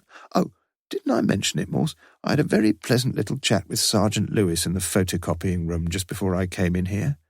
By the look of things, you've got quite a few alternatives to go on there. Quite a lot of choices, sir. Strictly speaking, you only have alternatives if you've just got the two options. Fuck off, Morse. That evening Morse was in bed by 9:45 p.m., slowly reading but a few more pages of Juliet Barker's The Brontes, before stopping at one sentence and reading it again. Charlotte remarked, "I am sorry you have changed your residence, as I shall now again lose my way in going up and down stairs, and stand in great tribulation, contemplating several doors and not knowing which to open." It seemed as good a place to stop as any, and Morse was soon nodding off in a semi-upright posture, the thick book dropping onto the duvet, the whisky on his bedside table, unprecedentedly unfinished. Chapter 31. A time older than the time of chronometers, older than time counted by anxious, worried women lying awake, calculating the future, trying to unweave, unwind, unravel and piece together the past and the future. T.S. Eliot, The Dry Salvages. The result of one election had already been declared, with Mr. Ivan Thomas, the Labour candidate, former unsuccessful aspirant to municipal honours, now preparing to assume his duties as councillor for the Gosforth ward at Kidlington, near Oxford. At Lonsdale College, 5 miles further south, in the golden heart of Oxford, the likely outcome of another election was still very much in the balance, with the wives of the two nominees very much, and not too discreetly perhaps, to the fore in the continued canvassing. As it happened, each of them, like Morse, was in bed, or in a bed, comparatively early that Sunday evening. Shelley Cornford was always a long time in the bathroom, manipulating her waxed flossing ribbon in between and up and down her beautifully healthy teeth. When finally she came into the bedroom, her husband was sitting up against the pillows reading the Sunday Times books section. He watched her as she took off her purple Jaeger dress, and then unfastened her black bra, her breasts bursting free. So very nearly he said something at that point, but the back of his mouth was suddenly dry, and he decided not to. Anyway, it had been only a small incident, and his wife was probably completely unaware of how she could affect some other men, with a touch, a look, a movement of her body. But he'd never been a jealous man. Not if he could help it. She got into bed in her Oxford blue pyjamas and briefly turned towards him. "Why wasn't Julian at dinner tonight?" "Up in Durham. Some conference he was speaking at. He's back tonight. Angela's picking him up from the station, so she said." "Oh? Why'd you ask?" "No reason, darling. Night-night, sweet dreams, my sweetie." She blew a kiss across the narrow space between their beds, turned her back towards him and snuggled her head into the green pillows. "Don't be too long with the light, please." A few minutes later she was lying still, breathing quite rhythmically, and he thought she was asleep. As quietly as he could, he manoeuvred himself down beneath the bedclothes and straightway turned off the light, and tried far too hard to go to sleep himself. After evensong earlier that same evening in the college chapel, the fellows and their guests had been invited, as was the custom, to the master's lodge, where they partook of a glass of sherry before dining at 7:30 p.m. at the top table in the main hall, the students seated on the long rows of benches below them. It was just before leaving the master's lodge that Dennis had looked round for his wife and found her by the fireplace speaking to David Mackenzie, one of the younger dons, a brilliant mathematician of considerable corpulence, who hastily folded the letter he had been showing to Shelley and put it away. Nothing in that, perhaps? Not in itself, no. But he, Dennis Cornford, knew what was in the letter, and that for the simplest of all reasons, since Mackenzie had shown him the same scented purple sheets in the SCR the previous week, and Cornford could recall pretty accurately, though naturally not verbatim, the passage he'd been invited to consider. Clearly the letter had been, thus far, the highlight of Mackenzie's term. "Remember what you scribbled on my menu that night? Your handwriting was a bit wobbly, and I couldn't quite make out just that one word. I'd love to take you out and make a F of you. I think it was fuss. and it certainly begins with an F. Could be naughty, could be perfectly innocent. Please enlighten me. Surely it was ridiculous to worry about such a thing. But there was something else. The two of them had been giggling together like a pair of adolescents, and looking at each other, and she had put a hand on his arm. And it was almost as if they had established a curious kind of intimacy from which he, Dennis Cornford, was temporarily excluded. Could be naughty, could be perfectly innocent. Would you still love me if I'd got a spot on my nose? Depends how big it was, my love. But you still want my body, don't you? She whispered, in spite of my varicose veins. Metaphorically, as he lay beside her, Sir Clixby sidestepped her full frontal assault as she turned herself towards him. You're a very desirable woman, and what's more, you know it. He moved his hands down her naked shoulders and fondled the curves of her bosom. I hope I can still do something for you, she whispered. After all, you've promised to do something for me, haven't you? Perhaps Sir Clixby should have been a diplomat. Do you know something? I thought the bishop was never going to finish tonight, didn't you? I shall have to have a word with the chaplain. God knows where he found him. She moved even closer to the master. Come on, we haven't got all night. Julian's train gets in at 10:10.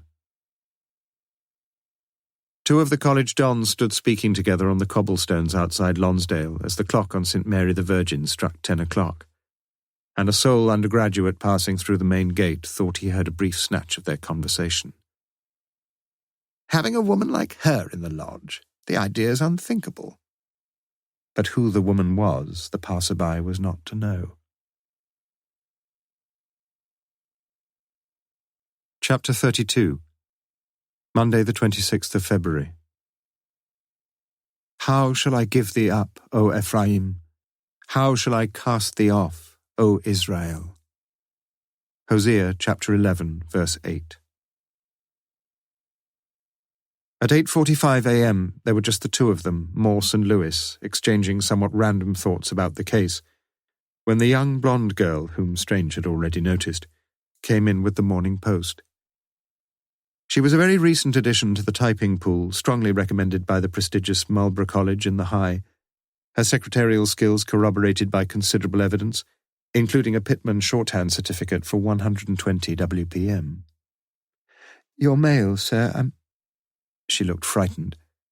I'm terribly sorry about the one on top. I just didn't notice. But Morse had already taken the letter from its white envelope, the latter marked in the top left-hand corner, strictly private and personal. Hello, Morse. Tried you on the blower at Christmas, but they said you were otherwise engaged, probably in the boozer. I'm getting spliced. No, don't worry, I'm not asking you for anything this time. He's nice and he's got a decent job and he says he loves me and he's okay in bed, so what the hell? I don't really love him, and you bloody well know why that is, don't you, you miserable, stupid sod? Because I fell in love with you and I'm just as stupid as you are. St. Anthony told me to tell you something, but I'm not going to. I want to put my arms round you and hug you tight. God help me. Why didn't you look for me a bit harder, Morse? Ellie. No address. Of course there was no address. Did you read this? Morse spoke in level tones, looking up at his secretary with unblinking eyes. Only till, I realized... You shouldn't have opened it. No, sir, she whispered. You can type all right. She nodded. And you can take shorthand. She nodded despairingly. But you can't read. As I said, sir. The tears were starting. I heard what you said. Now just you listen to what I'm saying. This sort of thing will never happen again. I promise, sir, Listen! Morse's eyes suddenly widened with an almost manic gleam, his nostrils flaring with suppressed fury as he repeated in a slow, soft voice. It won't happen again. Not if you want to work for me any longer. Is that clear? Never. Now get out, he hissed, and leave me before I get angry with you. After she had left, Lewis too felt almost afraid to speak. What was all that about? He asked finally. Don't you start poking your bloody nose. But the sentence went no further. Instead, Morse picked up the letter and passed it over, his saddened eyes focused on the wainscoting. After reading the letter, Lewis said nothing. I don't have much luck with the ladies, do I? She's still obviously wearing the pendant. I hope so, said Morse, who might have said rather more. But there was a knock on the door, and D.C. Learoyd was invited into the sanctum. Morse handed over the newspaper cuttings concerning Lord Hardyman, together with the photograph, and explained Learoyd's assignment. Your job's to find out all you can. It doesn't look all that promising, I know. Hardly blackmail stuff these days, is it? But Owens thinks it is, and that's the point. We're not really interested in how many times he's been knocking on the doors of the knocking shops. It's finding the nature of his connection with Owens. Learoyd nodded his understanding, albeit a little unhappily. Off you go, then. But Learoyd delayed. Whereabouts do you think would be a good place to start, sir? Morse's eyeballs turned ceilingward. What about looking up his lordship in Debrett's peerage, Might just tell you where he lives, don't you think? But where can I find a copy? What about that big building in the centre of Oxford, in Bond Square? You've heard of it. It's called the Central Library. Item 2 in the manila file, as Lewis had discovered earlier that morning, was OBE, overtaken by events in Morse's shorthand. The Cheltenham firm of solicitors had been disbanded in 1992, its clientele dispersed, to all intents and purposes now permanently incommunicado. Item 3 was to be entrusted into the huge hands of D.C. Elton, who now made his entrance and almost immediately his exit, since he passed no observations and asked no questions, as he looked down at the paunchy paedophiliac from St. Albans. Leave it to me, sir. And while you're at it, see how the land lies here. Morse handed over the documentation on item 4, the accounts sheets from the Surgical Appliances Company in Croydon. Good man, that, commented Lewis as the door closed behind the massive frame of D.C. Elton. Give me Learoyd every time, confided Morse. At least he's got the intelligence to ask a few half-witted questions. I don't quite follow you. Wouldn't you need a bit of advice if you called in at some place selling surgical appliances? With Elton's great beer gut, they'll probably think he's called in for a temporary truss. Lewis didn't argue. He knew better. Also OBE, as Lewis had already discovered, was item 5. The address Owens had written on the letter had been, that of a home for the mentally handicapped in Wimbledon. A social services inspection had uncovered gross and negligent malpractices, and the establishment had been closed down 2 years previously, its management and nursing staff redeployed or declared redundant. Yet no prosecutions had ensued. Forlorn hope, Lewis had ventured. And Morse had agreed. Did you know that forlorn hope has got nothing to do with forlorn or hope? It's all Dutch, verloren hoop, lost troop. Very useful to know, sir. Seemingly oblivious to such sarcasm, Morse contemplated once more the 4 sets of initials that comprised item 6. AMDCJSCB, with those small ticks in red biro set against the first 3 of them. Any ideas? Asked Lewis. Jonathan Swift, obviously, for JS. I was only talking about him to the super yesterday. Julian Storrs? Morse grinned. Perhaps all of them are dons at Lonsdale. I'll check. So that leaves items 7 and 8, both of which I leave in your capable hands, Lewis. And lastly, my own little assignment in Soho, item 9.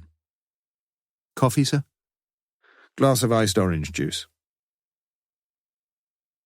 After Lewis had gone, Morse reread Ellie's letter, deeply hurt, and wondering whether people in the ancient past had found it quite so difficult to cope with disappointments deep as his. But at least things were over, and in the long run that might make things much easier.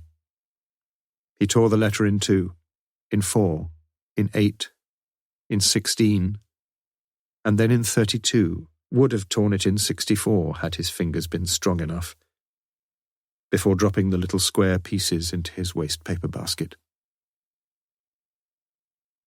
"No ice in the canteen, sir. Machine's gone kaput." Morse shrugged indifferently, and Lewis, sensing that the time might be opportune, decided to say something which had been on his mind. "Just one thing I'd like to ask." Morse looked up sharply. "You're not going to ask me where Lonsdale is, I hope?" "No. I'd just like to ask you not to be too hard on that new secretary of yours, that's all." "And what the hell's that got to do with you?" "Nothing really, sir." "I agree. And when I want your bloody advice on how to handle my secretarial staff, I'll come and ask for it. Clear?" Morse's eyes were blazing anew, and Lewis, his own temperature now rising rapidly, left his superior's office without a further word. Just before noon, Jane Edwards was finalising an angry letter spelling out her resignation when she heard the message over the intercom. Morse wanted to see her in his office. "Sit down." She sat down, noticing immediately that he seemed tired, the whites of his eyes lightly veined with blood. "I'm sorry I got so cross, Jane. That's all I wanted to say." She remained where she was, almost mesmerized. Very quietly he continued, "You will try to forgive me, please?" She nodded helplessly, for she had no choice. And Morse smiled at her sadly, almost gratefully, as she left. Back in the typing pool, Miss Jane Edwards surreptitiously dabbed away the last of the slow-dropping tears, tore up her letter, so carefully composed, into 64 pieces, and suddenly felt, as if by some miracle of St. Anthony, most inexplicably happy.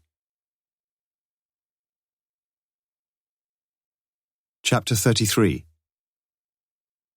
A recent survey has revealed that 80.5% of Oxford dons seek out the likely pornographic potential on the internet before making use of that facility for purposes connected with their own disciplines or research.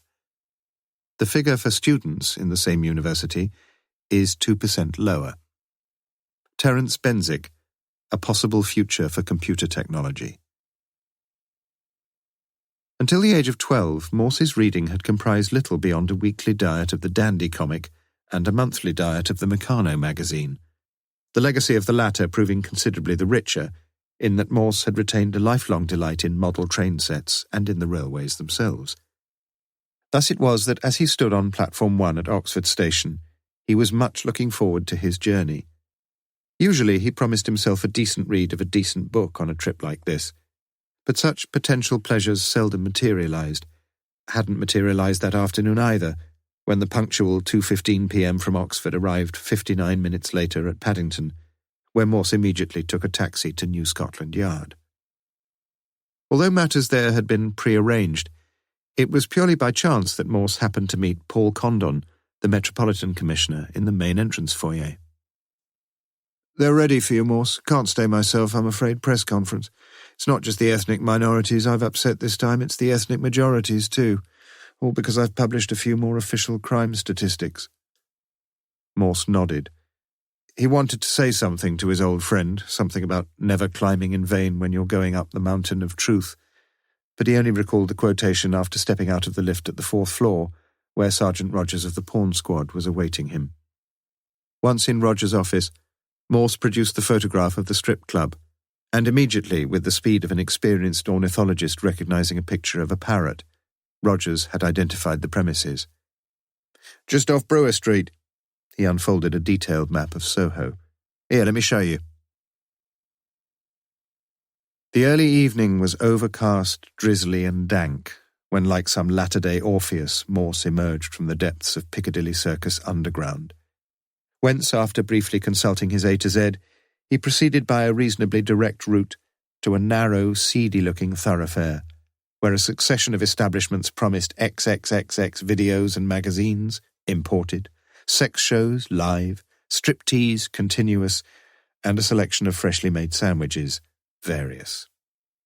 And there it was, Le Club Sexy.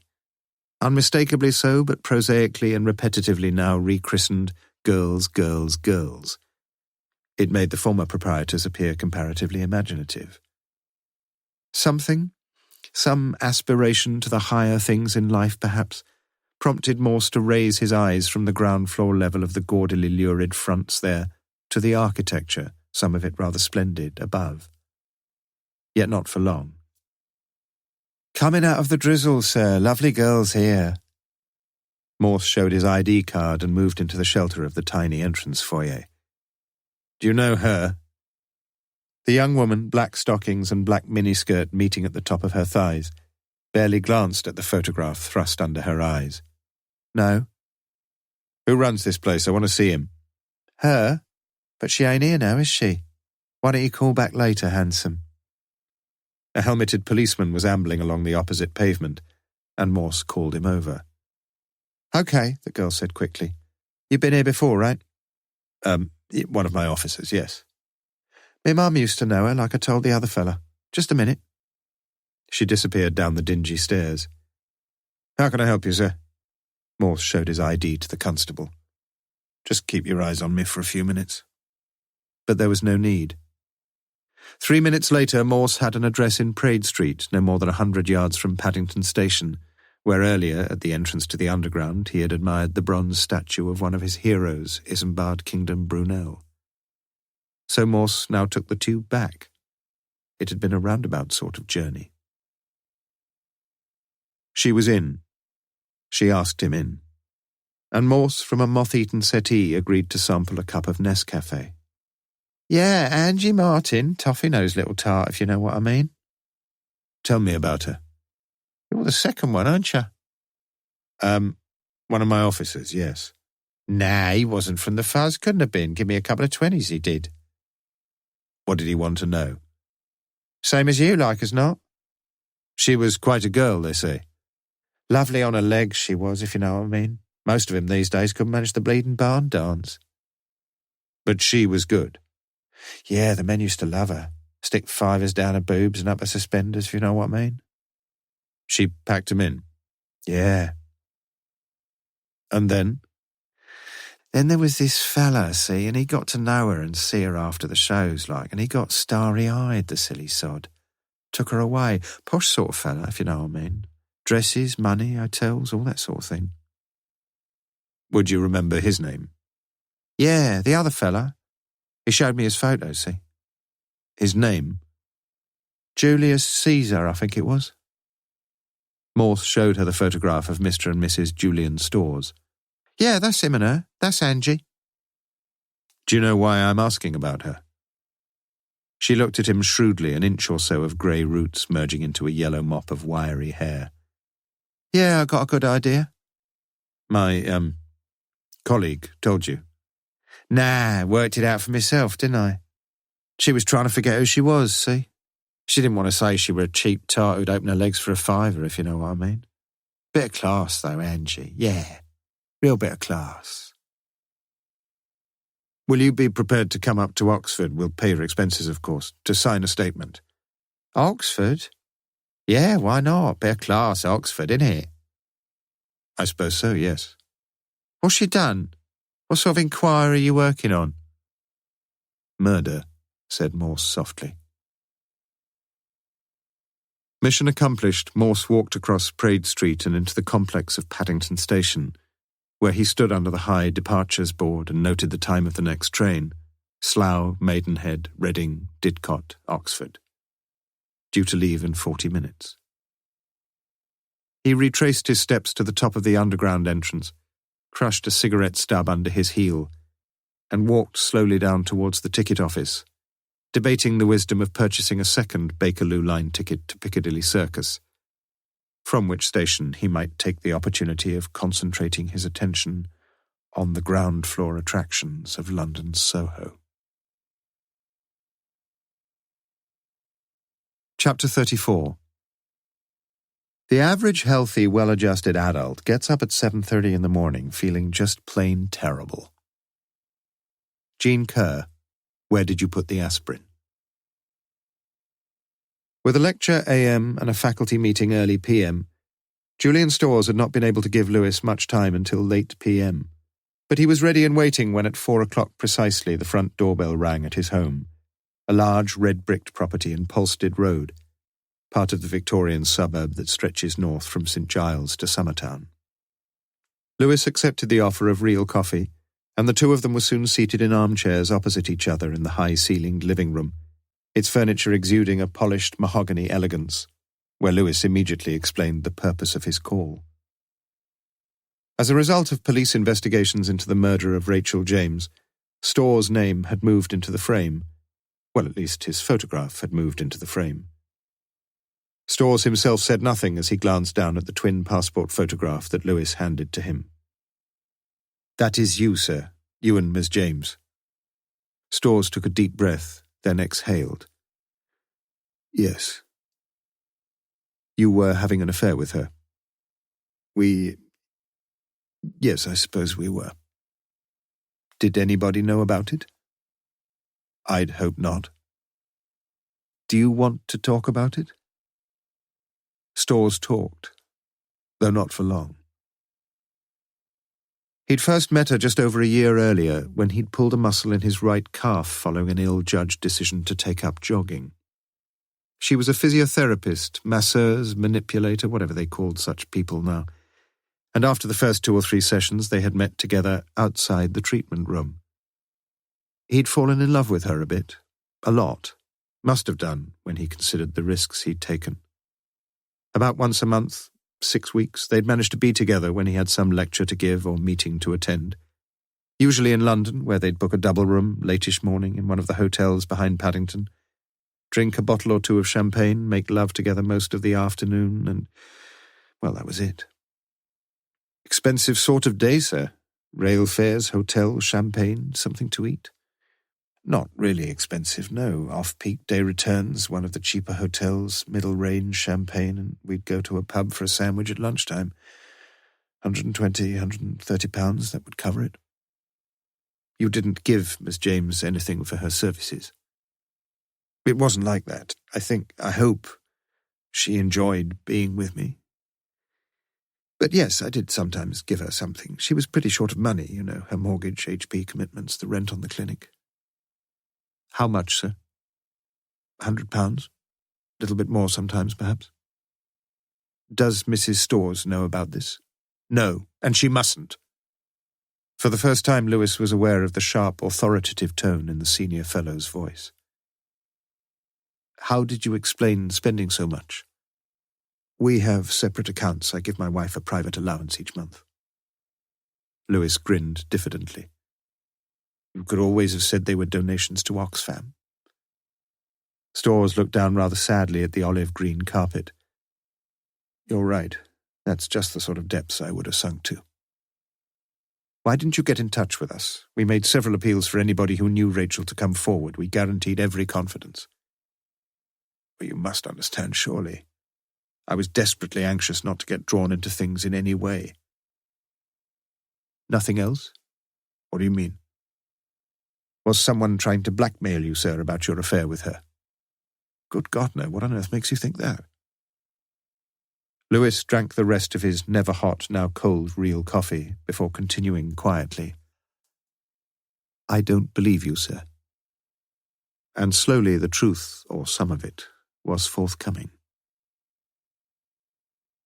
Storrs had received a letter about a fortnight earlier from someone, no signature, someone giving a P.O. box address. Someone claiming to have evidence about him which would be shouted from the rooftops unless a payment was duly made. Of? Asked Lewis. £5,000. And you paid it? No, but I was stupid enough to send 1,000 in £50 notes. And did you get this evidence back?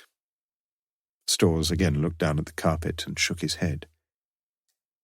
You didn't act very sensibly, did you, sir?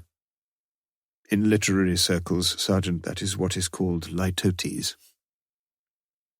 Did you keep the letter? No, lied Storrs. Did you keep a note of the P.O. box number? No, lied Storrs. Was it care of one of the local newspapers? Yes. Oxford Mail? Oxford Times. The living-room door opened and there entered a darkly elegant woman, incongruously wearing a pair of sunglasses and dressed in a black trouser suit. Legs right up to the armpits, as Lewis was later to report. Mrs. Angela Storrs briefly introduced herself and picked up the empty cups. "Another coffee, Sergeant?" Her voice was home counties, rather deep, rather pleasing. "No thanks, that was lovely." Her eyes smiled behind the sunglasses, or Lewis thought they smiled. And as she closed the living-room door softly behind her, he wondered where she'd been throughout the interview. Outside the door, perhaps, listening? Had she heard what her husband had said, or had she known it all along? Then the door quietly opened again. "You won't forget you're out this evening, darling. You haven't all that much time, you know." Lewis accepted the cue and hurried on his questioning apace. "Do you mind telling me exactly what you were doing between 7 a.m. and 8 a.m. last Monday, sir?" "Last Monday morning." "Ah." Lewis sensed that Julian Storrs had suddenly relaxed, as if the tricky part of the examination was now over, as if he could safely resume his wonted Donnish idiom. "How I wish every question my students asked were susceptible to such an unequivocal answer. You see, I was in bed with my wife, and we were having sex together." "And why do I recall this so readily, Sergeant? Because such an occurrence has not been quite so common these past few years, nor, if I'm honest with you, quite so enjoyable as once it was." Between 7 and 8? Lewis's voice was hesitant. "Sounds a long time, you mean?" You're right. More like 20 past to 25 past 7. What I do remember is Angela, Mrs. Storrs, wanting the news on at past. She's a great Today fan, and she likes to know what's going on. We just caught the tail end of the sports news, then the main headlines on the half-hour. "Oh? Do you believe me?" "Would Mrs. Storrs remember as clearly as you, sir?" Storrs gave a slightly bitter-sounding laugh. "Why didn't you ask her? Shall I tell her to come through? I'll leave you alone." "Yes, I think that would be helpful." Storrs got to his feet and walked towards the door. "Just one more question, sir." Lewis, too, rose to his feet. "Don't you think you were awfully naive to send off that money? I think anyone could have told you weren't going to get anything back except another blackmail note." Storrs walked back into the room. "Are you a married man, Sergeant?" "Yes." "How would you explain, say a photograph like the one you showed me?" Lewis took out the passport photo again. "Not too difficult, surely. You're a well-known man, sir. Quite a distinguished-looking man, perhaps. So let's just say one of your admiring undergraduates sees you at a railway station and says she'd like to have a picture taken with you. You know, one of those 4-colour photos in approximately 4 minutes places. Then she could carry the pair of you around with her like some girls carry pictures of pop stars around." Storrs nodded. "Clever idea. I wish I'd thought of it. Can I ask you a question?" "Yes." "Why are you still only a sergeant?" Lewis made no comment on the matter, but asked a final question. "You're standing for the mastership at Lonsdale, I understand, sir." "Yes, so you can see, can't you, why all this business, "Of course." Storrs' face now suddenly cleared. "There are just the two of us, Dr. Cornford, Dennis Cornford, and myself. And may the better man win." He said it lightly, as if the pair of them were destined to cross swords in a mighty game of Scrabble, and called through to Angela, his wife. Chapter 35. Keep your eyes wide open before marriage, half shut afterwards. Benjamin Franklin, Poor Richard's Almanac. In Oxford that same early evening, the clouds were inkily black, the forecast set for heavy rain, with most of those walking along Broad Street or around Radcliffe Square wearing raincoats and carrying umbrellas. The majority of these people were students making their way to college halls for their evening meals, much as their predecessors had done in earlier times, passing through the same streets, past the same familiar buildings, and later returning to the same sort of accommodation, and in most cases doing some work for the morrow when they would be listening to the same sort of lectures. Unless perhaps they were students of physics or some similar discipline, where breaks through, if we're to be accurate, dear boy, were as regular as inaccuracies in the daily weather forecasts. But that evening the forecast was surprisingly accurate, and at 6:45 p.m. the rains came. Dennis Cornford looked out through the window onto Hollywell Street, where the rain bounced off the surface of the road like arrowheads. St. Peter's, dinner, 7 for 7:30 p.m., was only 10 minutes' walk away, but he was going to get soaked in such a downpour. "What do you think, darling?" "Give it 5 minutes. If it keeps on like this, I should get a cab. You've got plenty of time." "What'll you be doing?" he asked. "Well, I don't think I'll be venturing out too far, do you?" She said it in a gentle way, and there seemed no sarcasm in her voice. She came up behind him and placed her hands on his shoulders as he stood indecisively staring out through the sheeted panes. "Dennis? Do you really want to be master all that much?" He turned towards her and looked directly into her dazzlingly attractive dark eyes, with that small circular white light in the centre of their irises, eyes which had always held men and tempted them and occasioned innumerable capitulations. "Yes, Shelley, yes, I do. Not quite so badly as Julian, perhaps, but badly enough." "What would you give to be master?" "Most things, I suppose." "Give up your work?" "Well, a good deal of that would go anyway. It would be different work, that's all." "Would you give me up?" He took her in his arms. "Of course I would." "You don't really mean—" He kissed her mouth with a strangely passionate tenderness. A few minutes later they stood arm in arm at the window looking out at the ceaselessly teeming rain. "I'll ring for a cab," said Shelley Cornford. On Mondays, the Don's attendance at Lonsdale dinner was usually fairly small, but Roy Porter would be there. Angela Storrs knew that. Roy Porter was almost always there. She rang him in his rooms at 6:55 p.m. "Roy?" "Angela, good to hear your beautiful voice. Flattery will get you exactly halfway between nowhere and everywhere." "I'll settle for that." "You're dining tonight?" "Yep." "Would you like to come along afterwards and cheer up a lonely old lady?" "Julian away." "Some brains trust at Reading University." "Shall I bring a bottle?" "Plenty of bottles here." "Marvellous."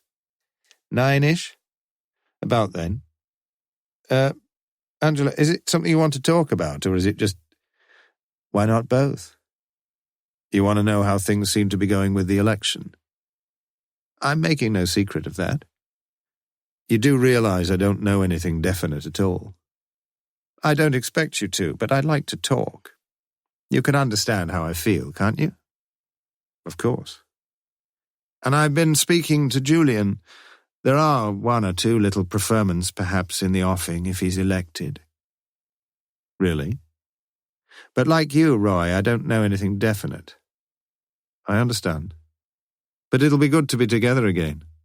"Oh yes, have a drink or 2 together." "Or 3. "Or 4, suggested Angela Storrs, her voice growing huskier still. The phone rang at 7:05 p.m. "Shelley?" "Yes?" "You're on your own?" "You know I am." "Dennis gone?" "Left 15 minutes ago." "1 or 2 things to tell you if we could meet." "What sort of things?" "Nothing definite. But there's talk about a potential benefaction from the States, and one of the trustees met you, I gather, too, and, well, I can tell you all about it when we meet." "All about it?" "It's a biggish thing, and I think we may be slightly more likely to pull it off, perhaps, if Dennis— And you'll be doing your best." I can't promise anything. I know that. So you're free and I'm free. On a night like this, far too dangerous. Me coming to the Master's Lodge, no chance. I agree. But you see, one of my old colleagues is off to Greece. He's left me his key, just up the Banbury Road. Lovely, comfy, double bed, crisp, clean sheets, central heating, ensuite facilities, mini bar. Tariff, no pounds, no shillings, no pence. You remember pre-decimalization. I'm not too old, though, am I? And I'd just love to be with you now, at this minute, more than anything in the world. You ought to find a new variation on the theme, you know. It's getting a bit of a cliché. Cliché, she'd said, but however she'd pronounced it, the barb had found its mark, and Sir Clixby's voice was softer, more serious, as he answered her. I need you, Shelley. Please come out with me. I'll get a taxi round to you in 10 minutes' time, if that's all right. There was silence on the other end of the line. Shelley? Yes? Will that be all right? No, she replied quietly. No, it won't. I'm sorry. The line was dead.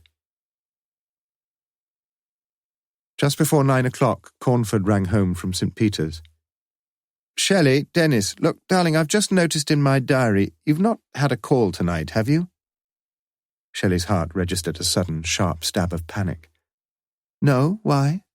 It's just that the New York publishers said they might be ringing, so if they do, please make a note of the number and tell them I'll ring them back, all right? Fine, yes. You having a nice evening? It's lovely to sit and watch TV for a change. No engagements, no problems. See you soon? I hope so. Shelley put down the phone slowly. I've just noticed in my diary, he'd said. But he hadn't, she knew that. She'd looked in his diary earlier that day to make sure of the time of the St. Peter's due. That had been the only entry on the page for the 26th of the 2nd, 96. Or, as she would always think of it, 2/26/96. Just before 10 o'clock, Julian Storrs rang his wife from Reading.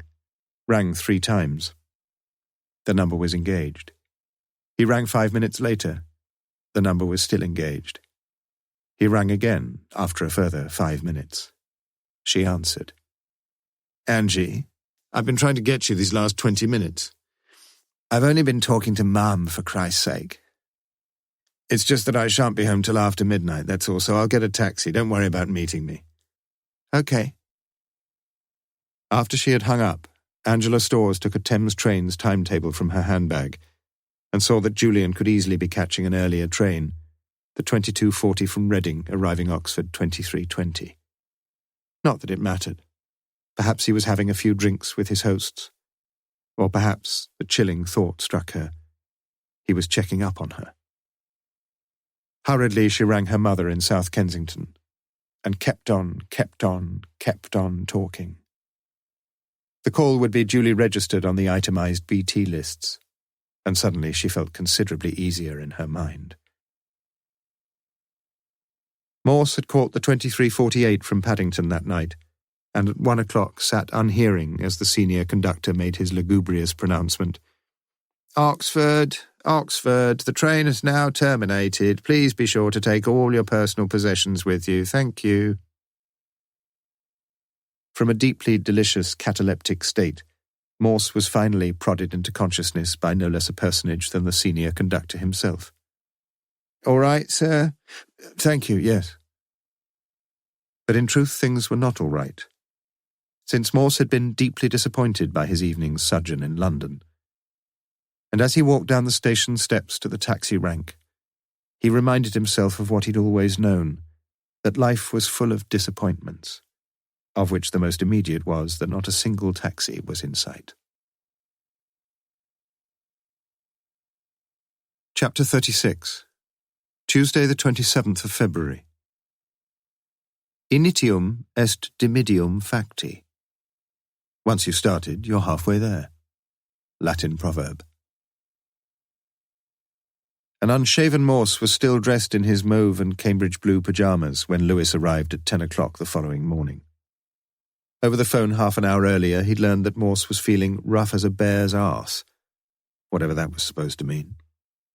For some time, the two detectives exchanged information about their previous day's activities, and fairly soon the obvious truth could be simply stated.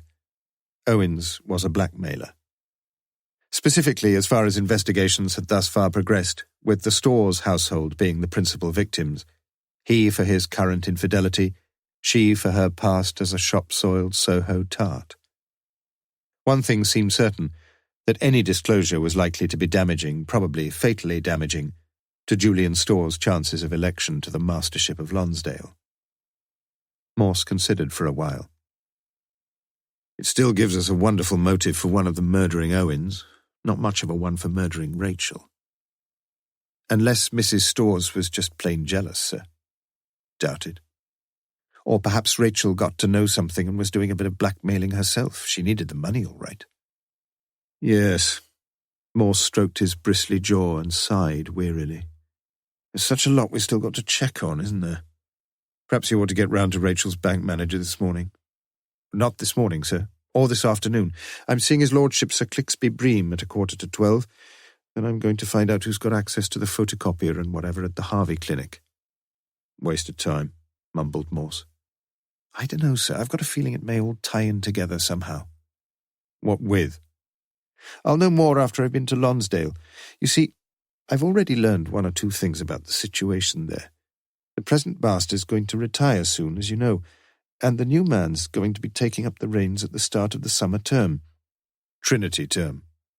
And they've narrowed it down to two candidates, Julian Storrs and a fellow called Cornford, Dennis Cornford. He's a Lonsdale man himself, too. And they say the odds are fairly even. Who's this they you keep talking about? One of the porters there. We used to play cricket together. Ridiculous game. What's your programme today, sir? But Morse appeared not to hear his sergeant's question. Cup of tea, Lewis? I wouldn't say no.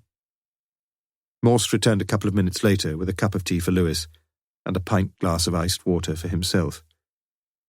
He sat down and looked at his wristwatch. 10:25. What's your programme today? Repeated Lewis. I've got a meeting at 11:30 this morning, nothing else much.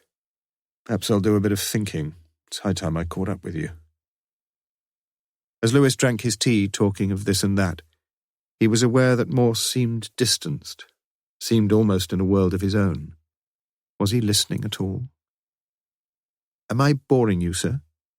What? No, keep talking. That's always the secret, you know, if you want to start anything. Start thinking, say. All you've got to do is listen to somebody talking a load of nonsense, and somehow, suddenly, something emerges. I wasn't talking nonsense, sir, and if I was, you wouldn't have known. You weren't listening. Nor did it appear that Morse was listening even now, as he continued. I wonder what time the postman comes to Polstead Road. Storrs usually caught the 10:15 train from Oxford, you say. So he'd leave the house about 9:45, bit earlier perhaps. He's got to get to the station, park his car, buy a ticket, buy 2 tickets. So if the postman called about then, perhaps Storrs met him as he left the house and took his letters with him, and read them as he waited for Rachel and stuffed them in his jacket pocket. So if... What do most couples do after they've had sex together? Depends, I suppose. Lewis looked uneasily at his superior. Go to sleep? Morse smiled waywardly. It's as tiring as that, is it? Well, if they did it more than once. Then she, Lewis, stays awake and goes quietly through his pockets and finds the blackmail letter. By the way, did you ask him when he received it? No, sir. Well, find out. She sees the letter and she knows she can blackmail him. Not about the affair they're having, perhaps. They're both in that together. But about something else she discovered from the letter. You know, I suspect that our Miss James was getting a bit of a handful for our Mr. Storrs. What do you think? But Lewis was given no time at all to think. What were the last couple of dates they went to London together? That's something else I shall have to check, sir. Well, check it. You see, we've been coming round to the idea that somebody was trying to murder Owens, haven't we? and murdered Rachel by mistake. But perhaps we're wrong, Lewis. Perhaps we're wrong. Morse looked flushed and excited as he drained his iced water and got to his feet. I'd better have a quick shave. What else have you got on your programme? As I say, you see what happens when you start talking nonsense. You're indispensable, old friend, absolutely indispensable. Lewis, who had begun to feel considerable irritation at Morse's earlier brusque demands, was now completely mollified. I'll be off then, sir. No, you won't. I shan't be more than a few minutes. You can run me down to Summertown. Almost completely mollified. You still haven't told me what, began Lewis as he waited at the traffic lights by South Parade. But a clean-shaven Morse had suddenly stiffened in his safety belt beside him. What did you say the name of that other fellow was, Lewis? The chap who's standing against Stores? Cornford, Dennis Cornford, married to an American girl. D.C., Lewis. Do you remember in the manila file, those 4 sets of initials? Lewis nodded, for in his mind's eye he could see that piece of paper as clearly as Morse. A.M. tick, D.C. tick, J.S. tick, C.B. There they are, continued Morse. Side by side in the middle, Dennis Cornford and Julian Stores, flanked on either side by Angela Martin, I've little doubt, and might it be Sir Clixby Bream? So you think Owens might have got something on all— Slow down, interrupted Morse. Just round the corner here. Lewis turned left at the traffic lights into Marston Ferry Road and stopped immediately outside the Summertown Health Centre. Wish me well, said Morse as he alighted. Part 3. Chapter 37. Tuesday the 27th of February. The land of Id was a happy one. Well, almost. There was one teeny problem. The king had sleepless nights about it, and the villagers were very scared. The problem was a dragon called Diabetes. He lived in a cave on top of a hill. Every day he would roar loudly. He never came down the hill, but everyone was still very scared, just in case he did. Victoria Lee, the Dragon of Id. From the waiting room on the first floor, Morse heard his name called. How can I help? Asked Dr. Paul Roblin, a man Morse had sought so earnestly to avoid over the years unless things were bordering on the desperate. As they were now. I think I've got diabetes. Why do you think that? I've got a book. It mentions some of the symptoms. Which are? Loss of weight, tiredness, a longing for a drink. You've had the last one quite a while, though, haven't you? Morse nodded wearily. I've lost weight, I could sleep all the time, and I drink a gallon of tap water a day. As well as the beer? Morse was silent as Roblin jabbed a lancet into the little finger of his left hand, squeezed the skin until a domed globule appeared, then smeared the blood onto a test strip. After 30 seconds he looked down at the reading, and for a while sat motionless, saying nothing. How did you get here, Mr. Morse? Car. Is your car here? No, I had a lift. Why? Well, I'm afraid I couldn't let you drive a car now. Why's that? It's serious. Your blood sugar level's completely off the end of the chart. We shall have to get you to the Radcliffe Infirmary as soon as we can. What are you telling me? You should have seen me way before this. Your pancreas is packed in completely. You'll probably be on 3 or 4 injections of insulin a day for the rest of your life. You may well have done God knows what damage to your eyes and your kidneys. We shall have to find out. The important thing is to get you in hospital immediately.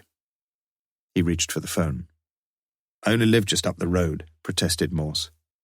Robin put his hand over the mouthpiece. They'll have a spare pair of pyjamas and a toothbrush, don't worry. You don't realise, began Morse. Hello? Can you get an ambulance here? Summertown Health Centre. Straight away, please. The Radcliffe Infirmary. Thank you. You don't realise I'm in the middle of a murder inquiry. But Roblin had dialed a second number and was already speaking to someone else. David? Glad you're there. Have you got a bed available? A bit of an emergency, yes. Well, he'll need an insulin drip, I should think, but you'll know. Yes. Mr. Morse, initial E. He's a Chief Inspector in the Thames Valley CID.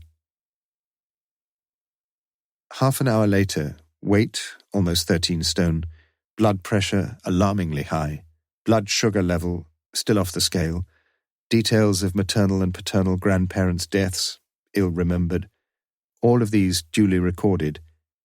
Morse found himself lying supine in a pair of red-striped pyjamas in the Geoffrey Harris ward in the Radcliffe Infirmary, just north of St Giles at the bottom of the Woodstock Road. A tube from the insulin drip suspended at the side of his bed was attached to his right arm by a sellotape needle stuck into him just above the inner wrist, allowing little, if any, lateral movement without the sharpest reminder of physical agony.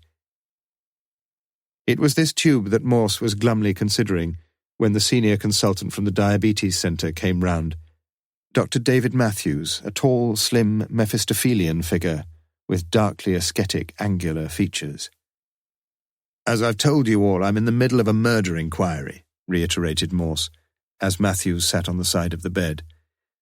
"And can I tell you something? You're going to forget all about that unless you want to kill yourself. With a little bit of luck, you may be all right. Do you understand? So far, you don't seem to have done yourself all that much harm. Enough, though. But you're going to have to forget everything about work. Everything. If you're going to come through this business without too much damage. You do know what I mean, don't you?" Morse didn't, but he nodded helplessly. "Only here 4 or 5 days if you do as we tell you. But, as I say, no buts, I'm afraid. Then you might be home Saturday or Sunday." "But there's so much to do," remonstrated Morse almost desperately.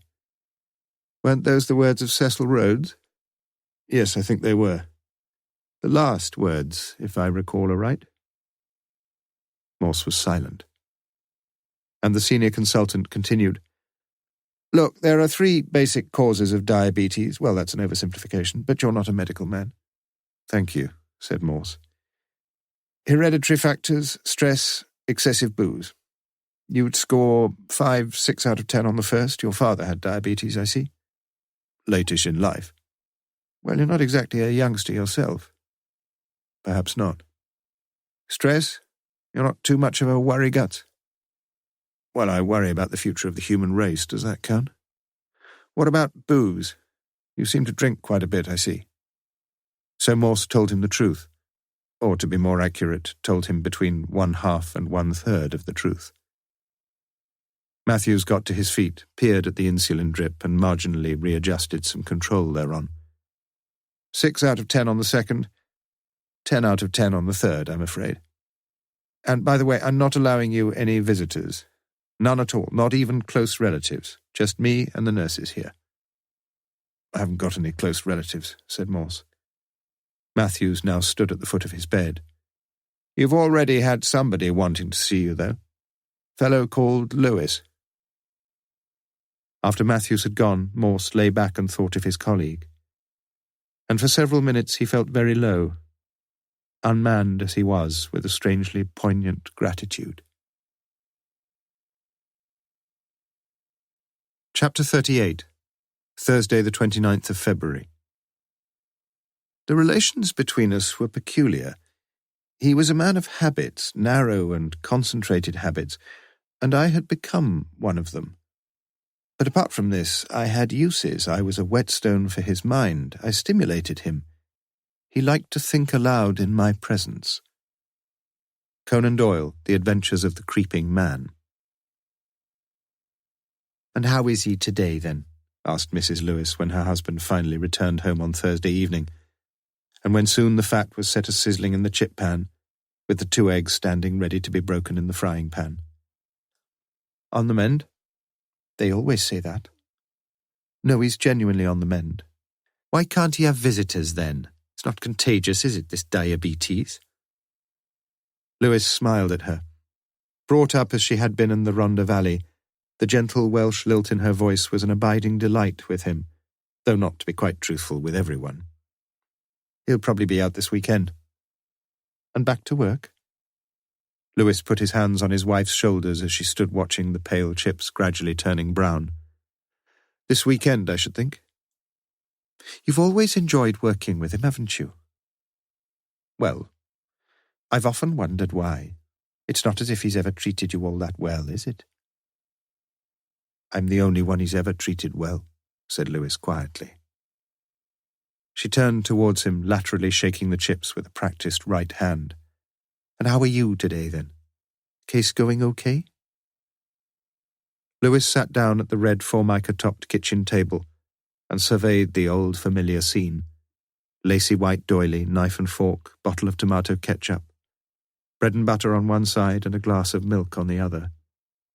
He should have felt contented, and as he looked back over another long day, perhaps he did. Temporarily, Chief Superintendent David Blair from the Oxford City Force had been given overall responsibility for the Rachel James murder inquiry, and he had spent an hour at Kidlington Police HQ earlier that afternoon, where Lewis had brought him up to date with the latest developments. Not that they had amounted to much. The reports from DC's Learoyd and Elton were not destined significantly to further the course of the investigation. Lord Hardyman, aged 87, a sad victim of Alzheimer's disease and now confined to his baronial hall in Bedfordshire, was unlikely, it seemed, to squander any more of his considerable substance in riotous living along the Reeperbahn, whilst the child fondler, recognised immediately by his erstwhile neighbours, was likewise unlikely to disturb the peace for the immediate future, confined as he was at Her Majesty's pleasure in Reading for the illegal publication and propagation of material deemed likely to deprave and corrupt. More interestingly, Lewis had been able to report on his own inquiries, particularly on his second interview with Julian Storrs, who had been more willing now to divulge details of dates, times, and hotels for his last 3 visits to Paddington with Rachel James. And after that, to report on his interview with Sir Clixby Bream, who had informed Lewis of the imminent election of a new master, and who had given him a copy of the college statutes, fortunately rendered Anglicae, with their emphasis upon the need for any candidate for the mastership to be in good physical health, in corpore sano. Nobody can guarantee good health, Blair had observed. No, but sometimes you can almost guarantee bad health, perhaps, sir. We're still no nearer to finding how Owen's got a copy of that letter. No, I went round to the Harvey clinic again yesterday. No luck, though. The doc who wrote the letter got himself killed, as you know, and all his records have been distributed around, well, reallocated sort of thing. They're all in a mess, you mean? Lewis nodded. Somehow Owen's got to know that he hadn't got much time left, didn't he? So he's got 3 things on him. He knows a good deal about Angela Storrs' past, he knows he was having an affair with Rachel James, and he knows he's pretty certainly hiding his medical reports from his colleagues in college, from everybody, perhaps. Quite certainly Morse would have complained about the confusing profusion of third-person pronouns in the previous sentence, but Blair seemed to follow the account with no difficulty. From his wife, too? He asked. I wouldn't be surprised. You know, Morse once told me that any quack who tells you when you're going to die is a bloody fool. Lewis grinned. He's told me the same thing about a dozen times.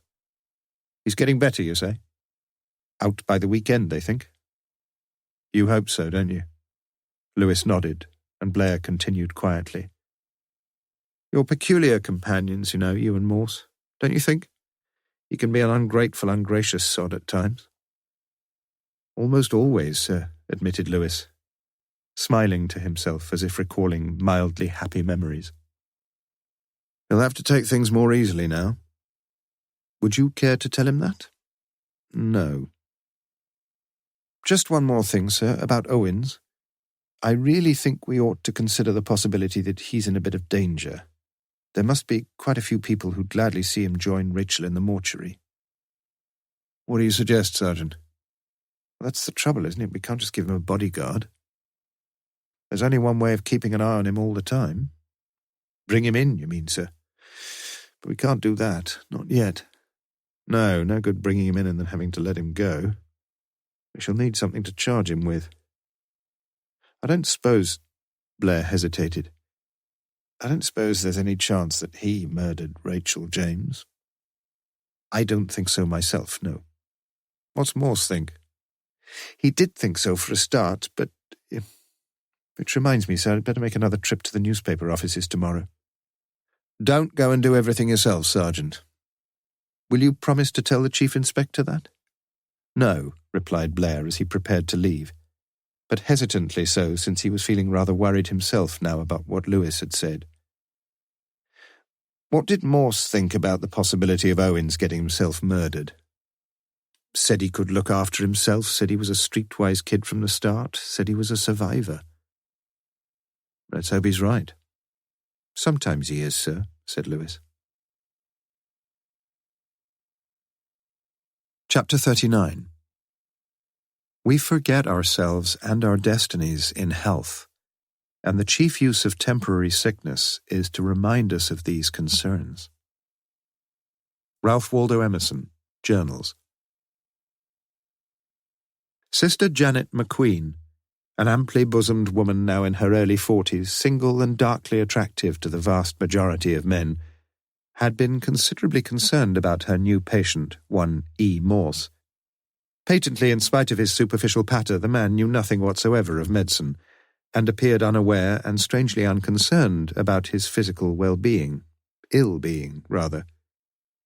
On several occasions during the following days she'd spent some time with him, apologizing for the 2-hour check on his blood sugar levels, even during the night, explaining the vital role of the pancreas in the metabolic processes, acquainting him with the range, color, purpose, and possible efficacy of the medication and equipment now prescribed: single-use insulin syringes, human ultratard, human actrapid, Unilet lancets, Exactec reagent strips, enalapril tablets, frusemide tablets, nifedipine capsules. He'd seemed to understand most of it, she thought, and from their first meeting she'd realized that the prematurely white-haired man was most unusual. "Glad about the pills," he'd said. "You are." "Different colours, aren't they? White, pink, brown and orange.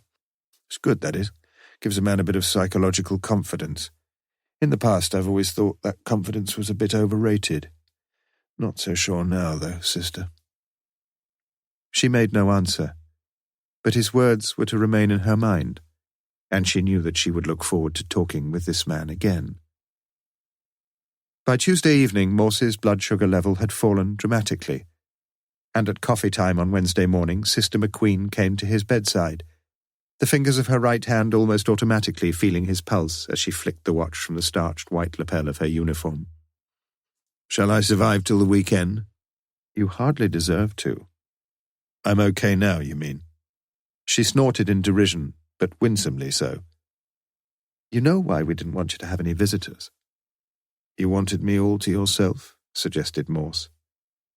She shook her head slowly, her sensitive, slim lips widening into a saddened smile. "No, Dr. Matthews thought you were probably far too worried about life, about your work, about other things, perhaps. And he didn't want to take any chances. Visitors are always a bit of a stress." "He needn't have worried too much about that." "But you're wrong, aren't you?" She got to her feet. "You've had 4 people on the phone every day, regular callers, regular as well-adjusted bowels." Morse looked up at her. 4? Somebody called Lewis, somebody called Strange, somebody called Blair, all from the police, I think. 4, you said? "Ah, yes, sorry. And somebody called Jane. She works for you, she said. Sounds awfully sweet."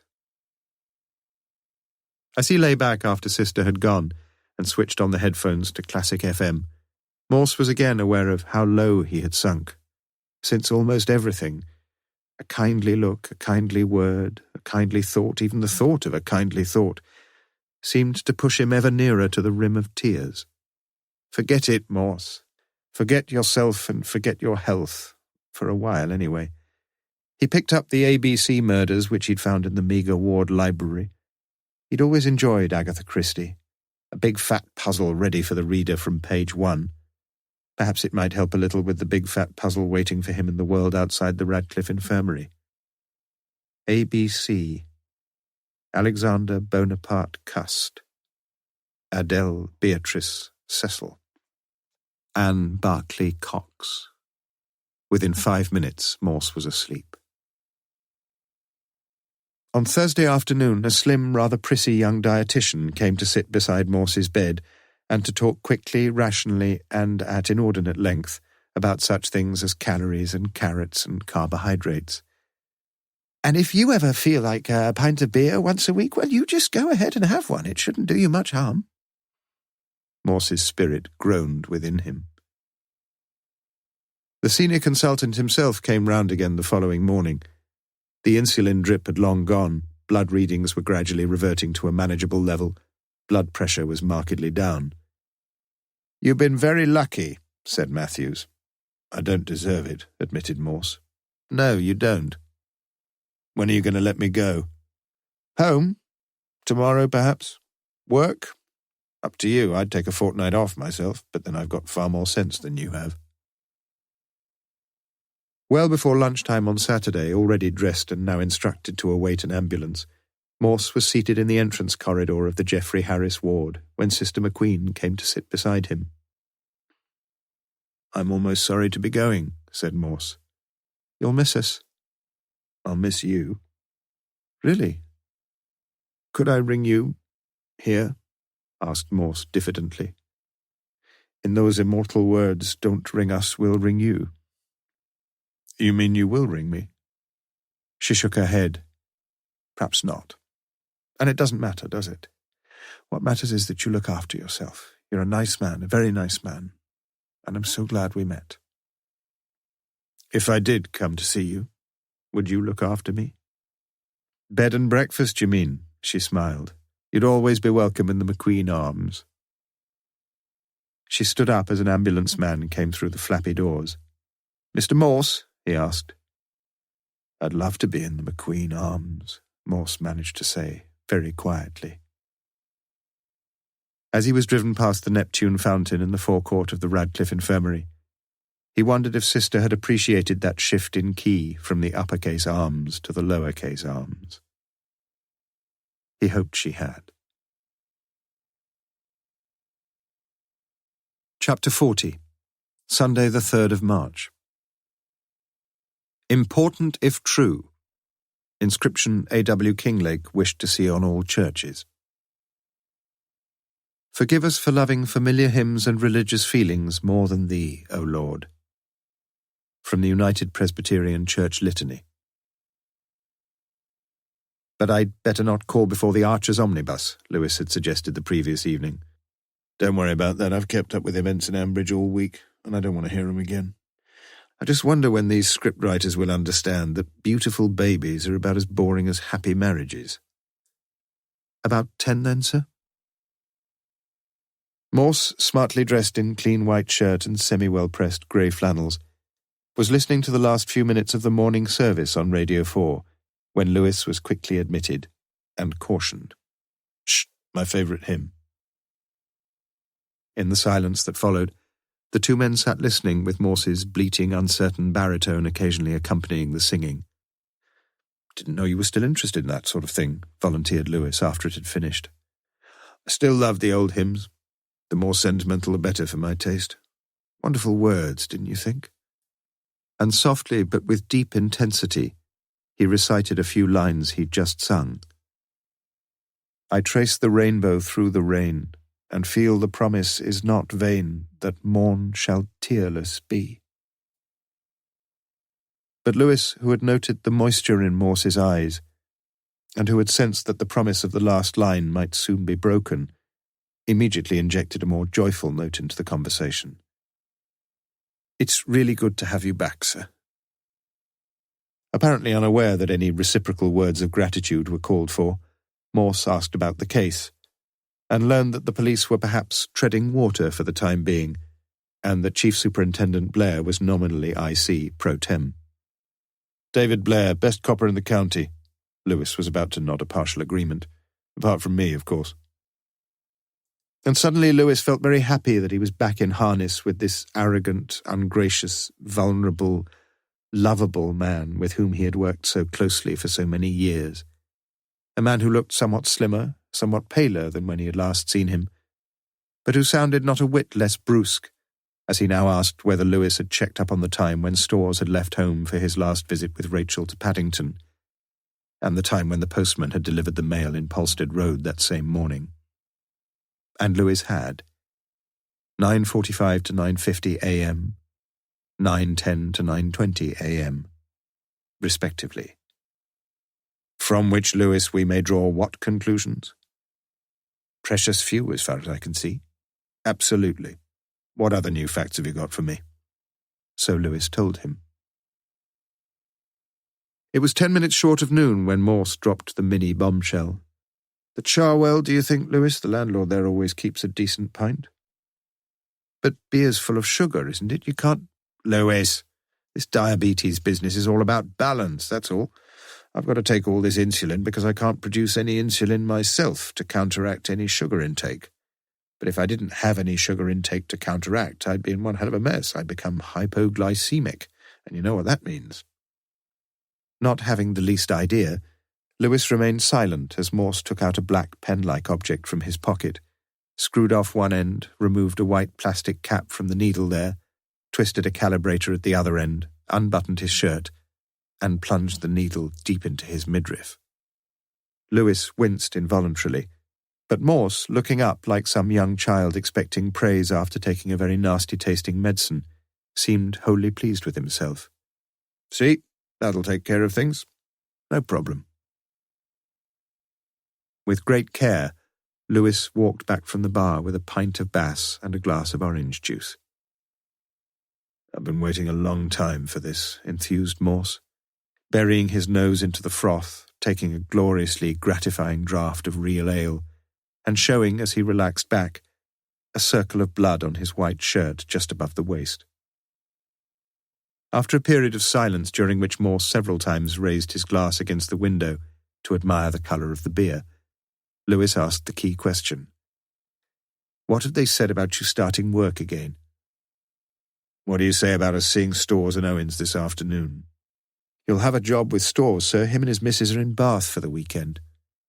What about Owens? Dunno, perhaps he's away too, on another of his personnel courses.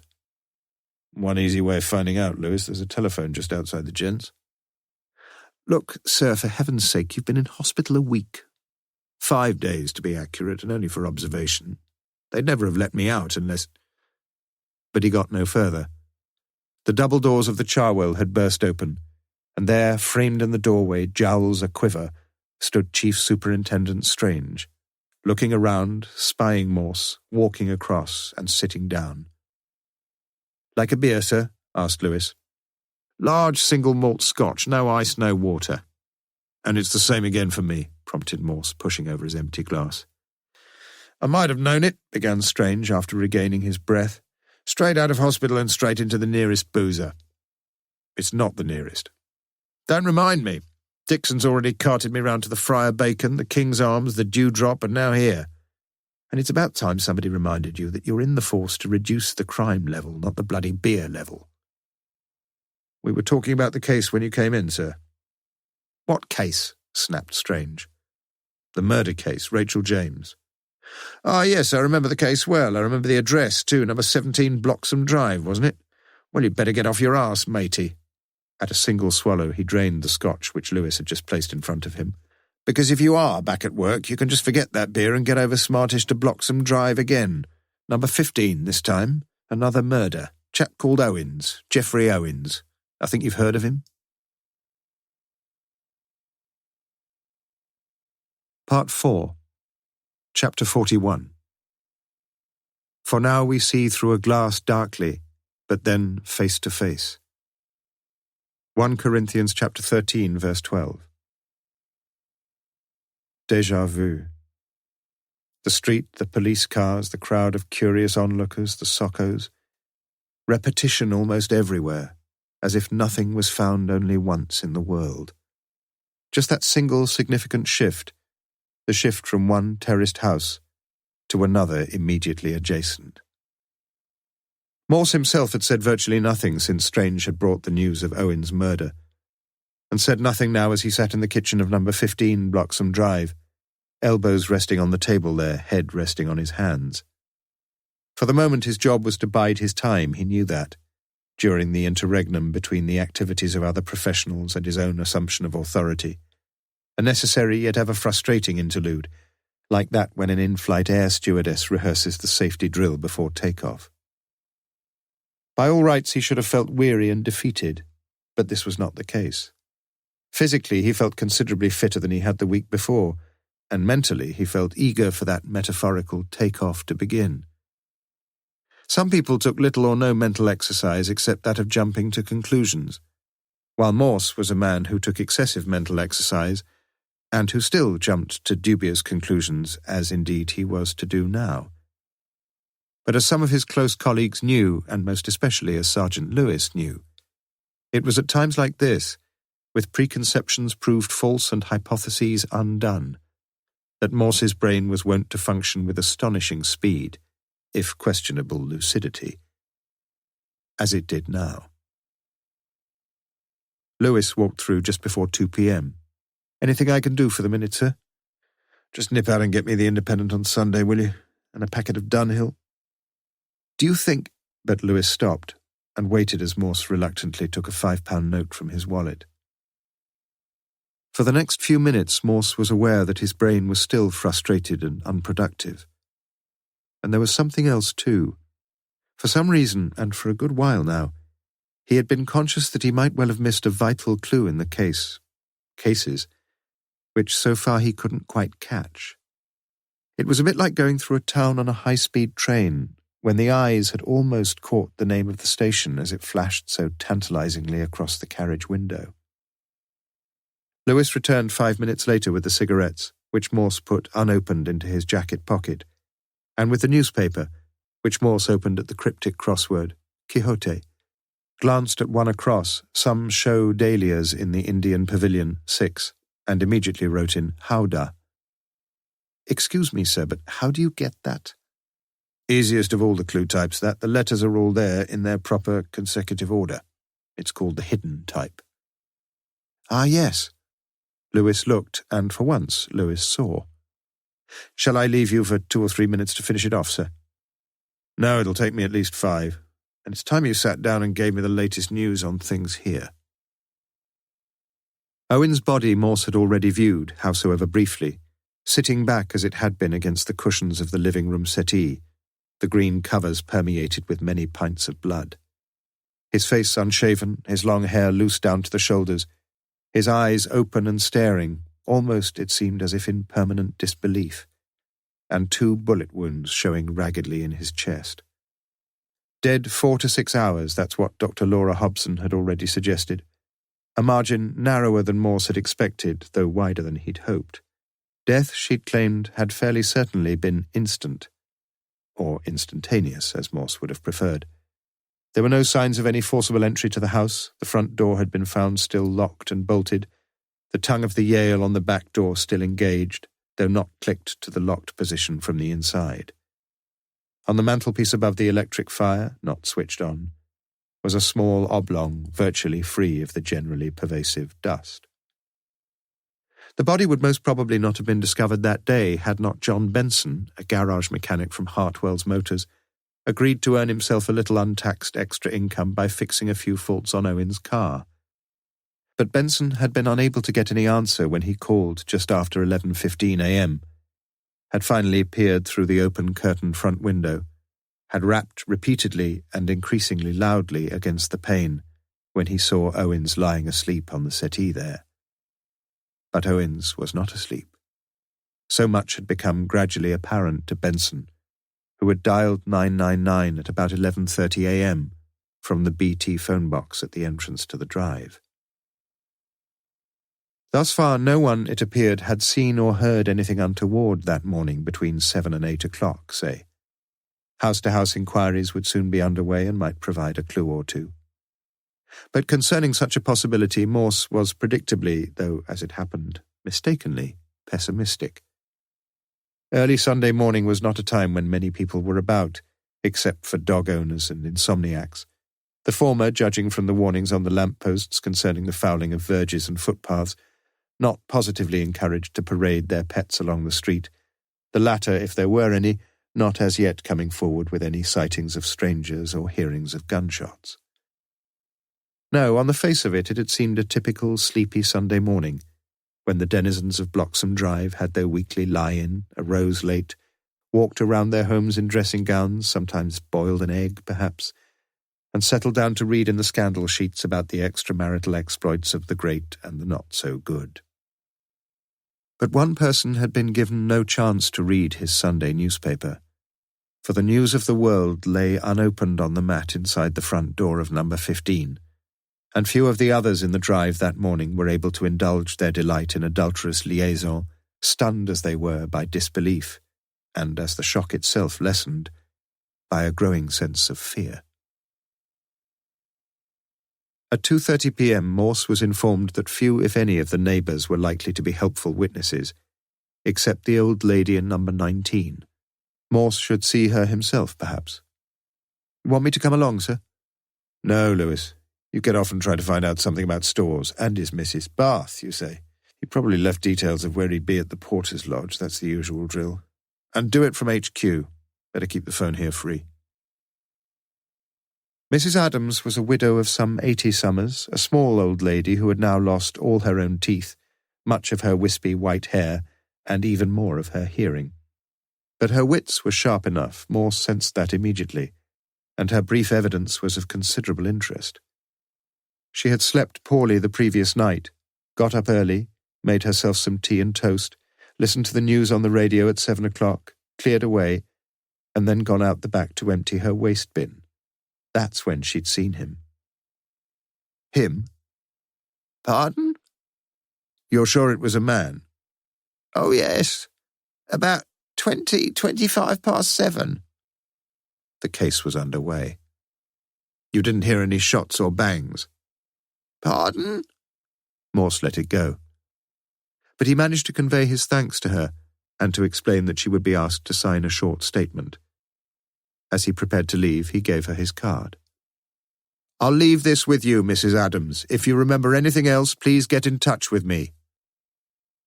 He thought she'd understood, and he left her there in her kitchen, holding his card about 3 or 4 inches from her pale, rheumy eyes, squinting obliquely at the wording. She was not, as Morse had quickly realized, ever destined to be called before an identity parade, for although she might be able to spot that all of them were men, any physiognomical differentiation would surely be wholly beyond the capacity of those tired old eyes. Poor Mrs. Adams. Sans teeth, sans hair, sans ears, sans eyes, and very soon, alas, sans everything. Seldom in any investigation had Morse so badly mishandled a key witness as now he mishandled Mrs. Arabella Adams. Chapter 42. Alibi, adverb. In another place, elsewhere. Small's Latin-English Dictionary. Some persons in life eschew all sense of responsibility and are never wholly at ease unless they are closely instructed as to what to do and how and when to do it. Sergeant Lewis was not such a person, willing as he was always to shoulder his share of responsibility and, not infrequently, to face some apportionment of blame. Yet, to be truthful, he was ever most at ease when given some specific task, as he had been now, and he experienced a pleasing sense of purpose as he drove up to Police HQ that same afternoon. One thing only disturbed him more than a little. For almost a week now, Morse had been forced to forego, both beer and cigarettes. And what foolishness it was to capitulate, as Morse had done, to both, within the space of only a couple of hours. But that's what life was all about, personal decisions.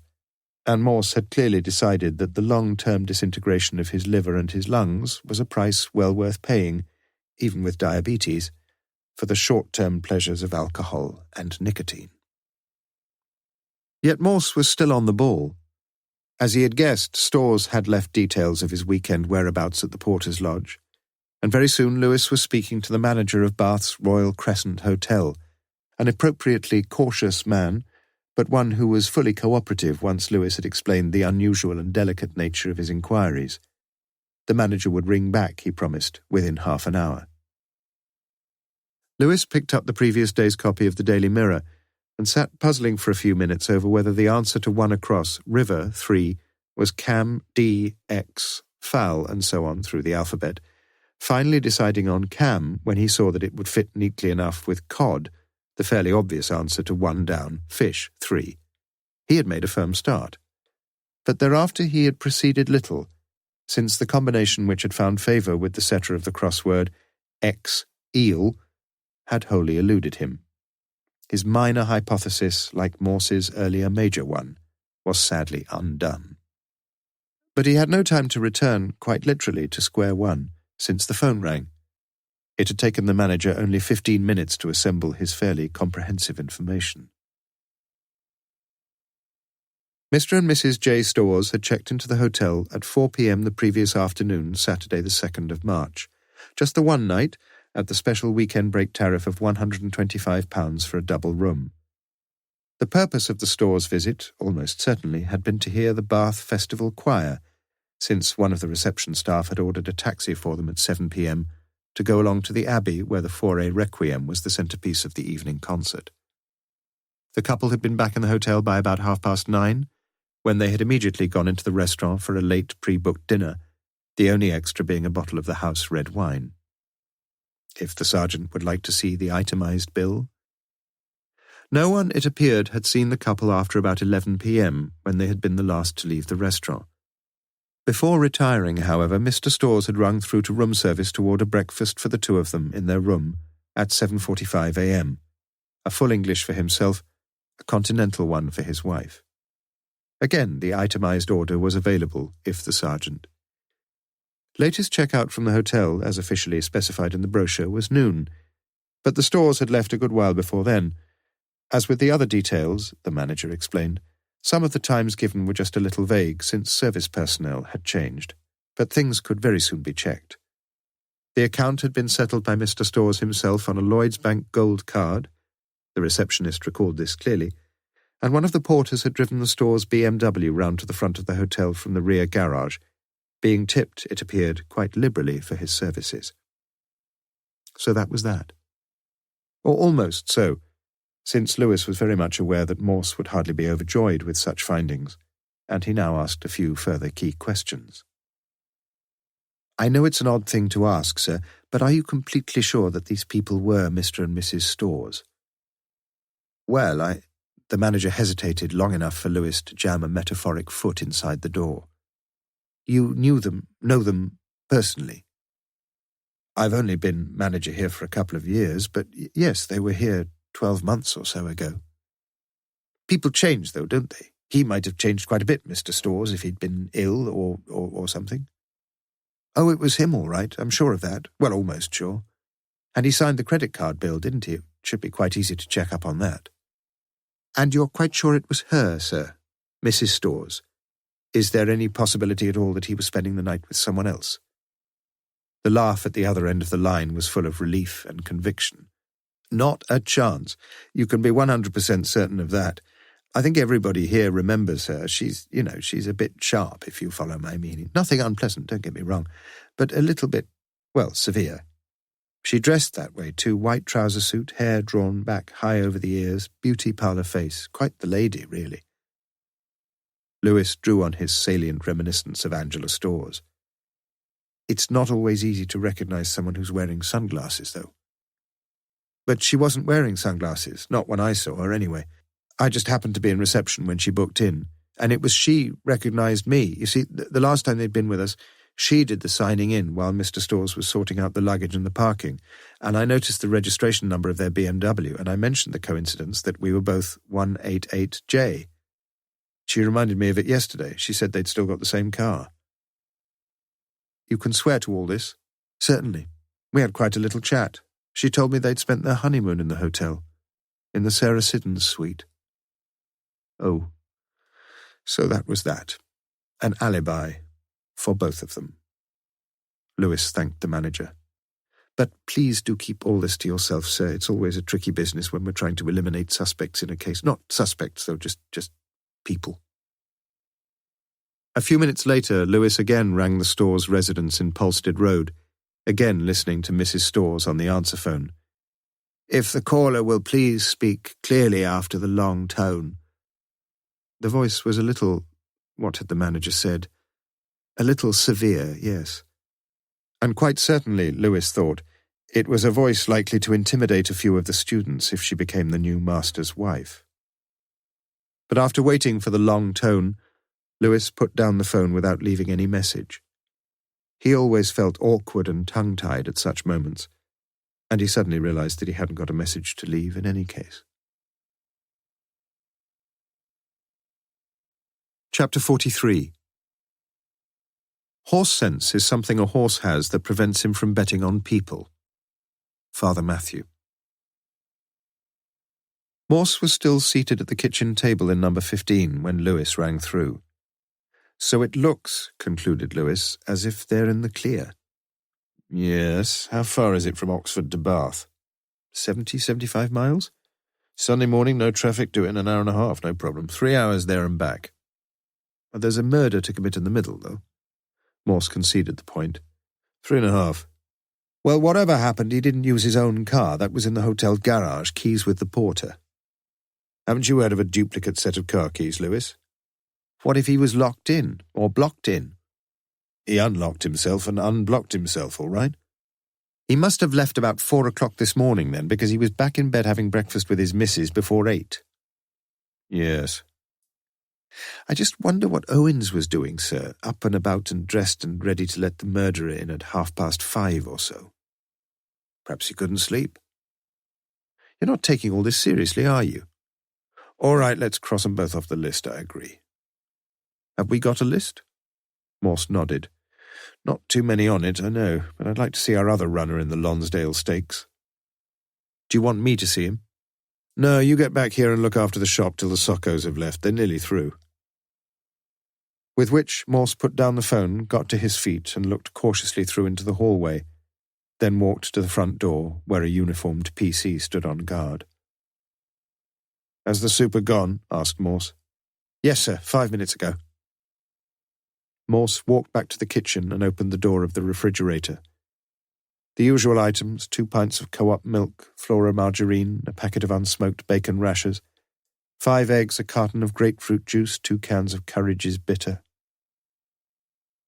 Morse found a glass in the cupboard above the draining board and poured himself a beer.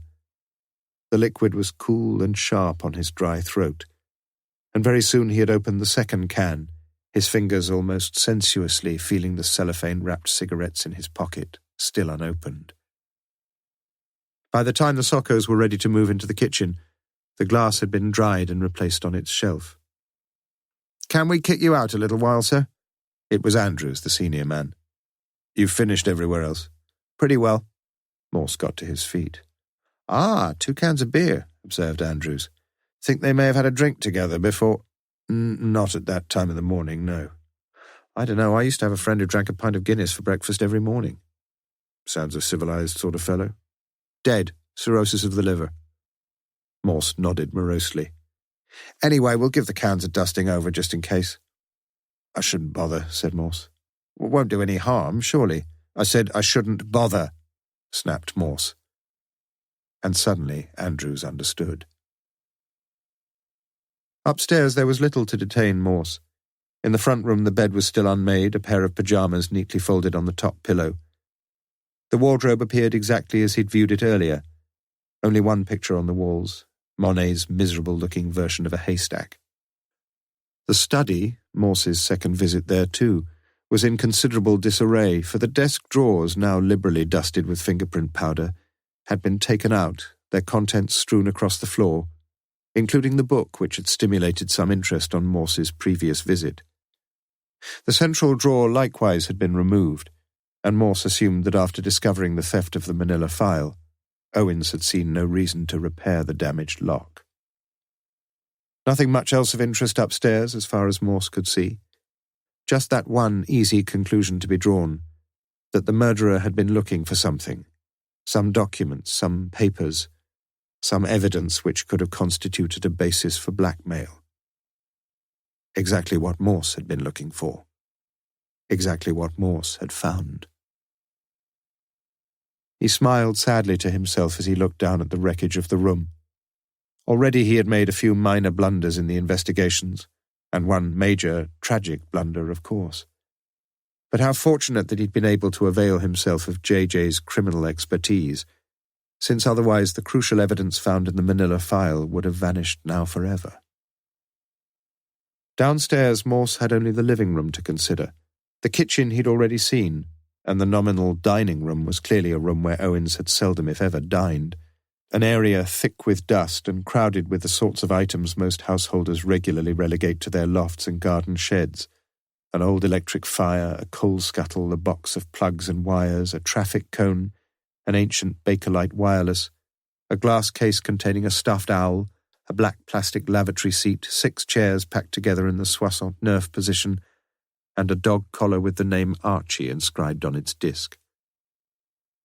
Perhaps, after all, there had been some little goodness somewhere in the man.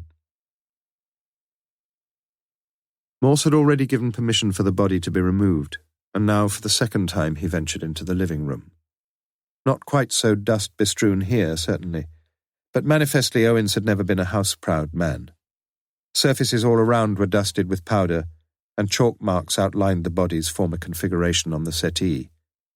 But the room was dominated by blood, the stains, the smell of blood, and Morse, as was his wont, turned his back on such things and viewed the contents of the room. He stood enviously in front of the black 3-decked Revox CD cassette player which stood on a broad shelf in the alcove to the left of the front window, with dozens of CDs and cassettes below it, including, Morse noted with appreciation, much Gustav Mahler. And indeed, as he pressed the play panel, he immediately recognized Das Lied von der Erde. No man is wholly bad, perhaps. On the shelf beneath was an extended row of videos: Fawlty Towers, Morecambe and Wise Christmas shows, Porridge, and several other TV classics. And 2 fairly obviously pornographic videos: Grub Screws, its crudely lurid Technicolor cover poses hardly promising a course in carpentry with the Open University, and the plain-covered yet succinctly entitled Sucks and Fucks, which seemed to speak quite unequivocally for itself. Morse himself had no video mechanism on his rented TV set, but he was in the process of thinking about the benefits of such a facility. When Lewis came in, the latter immediately instructed to have a look around. Morse's attention now turned to the single row of books in the opposite alcove. Mostly paperbacks: P.D. James, Jack Higgins, Ruth Rendell, Wilbur Smith, Minette Walters, RAC Handbook, World Atlas, Chambers Dictionary, Pevsner's Oxfordshire.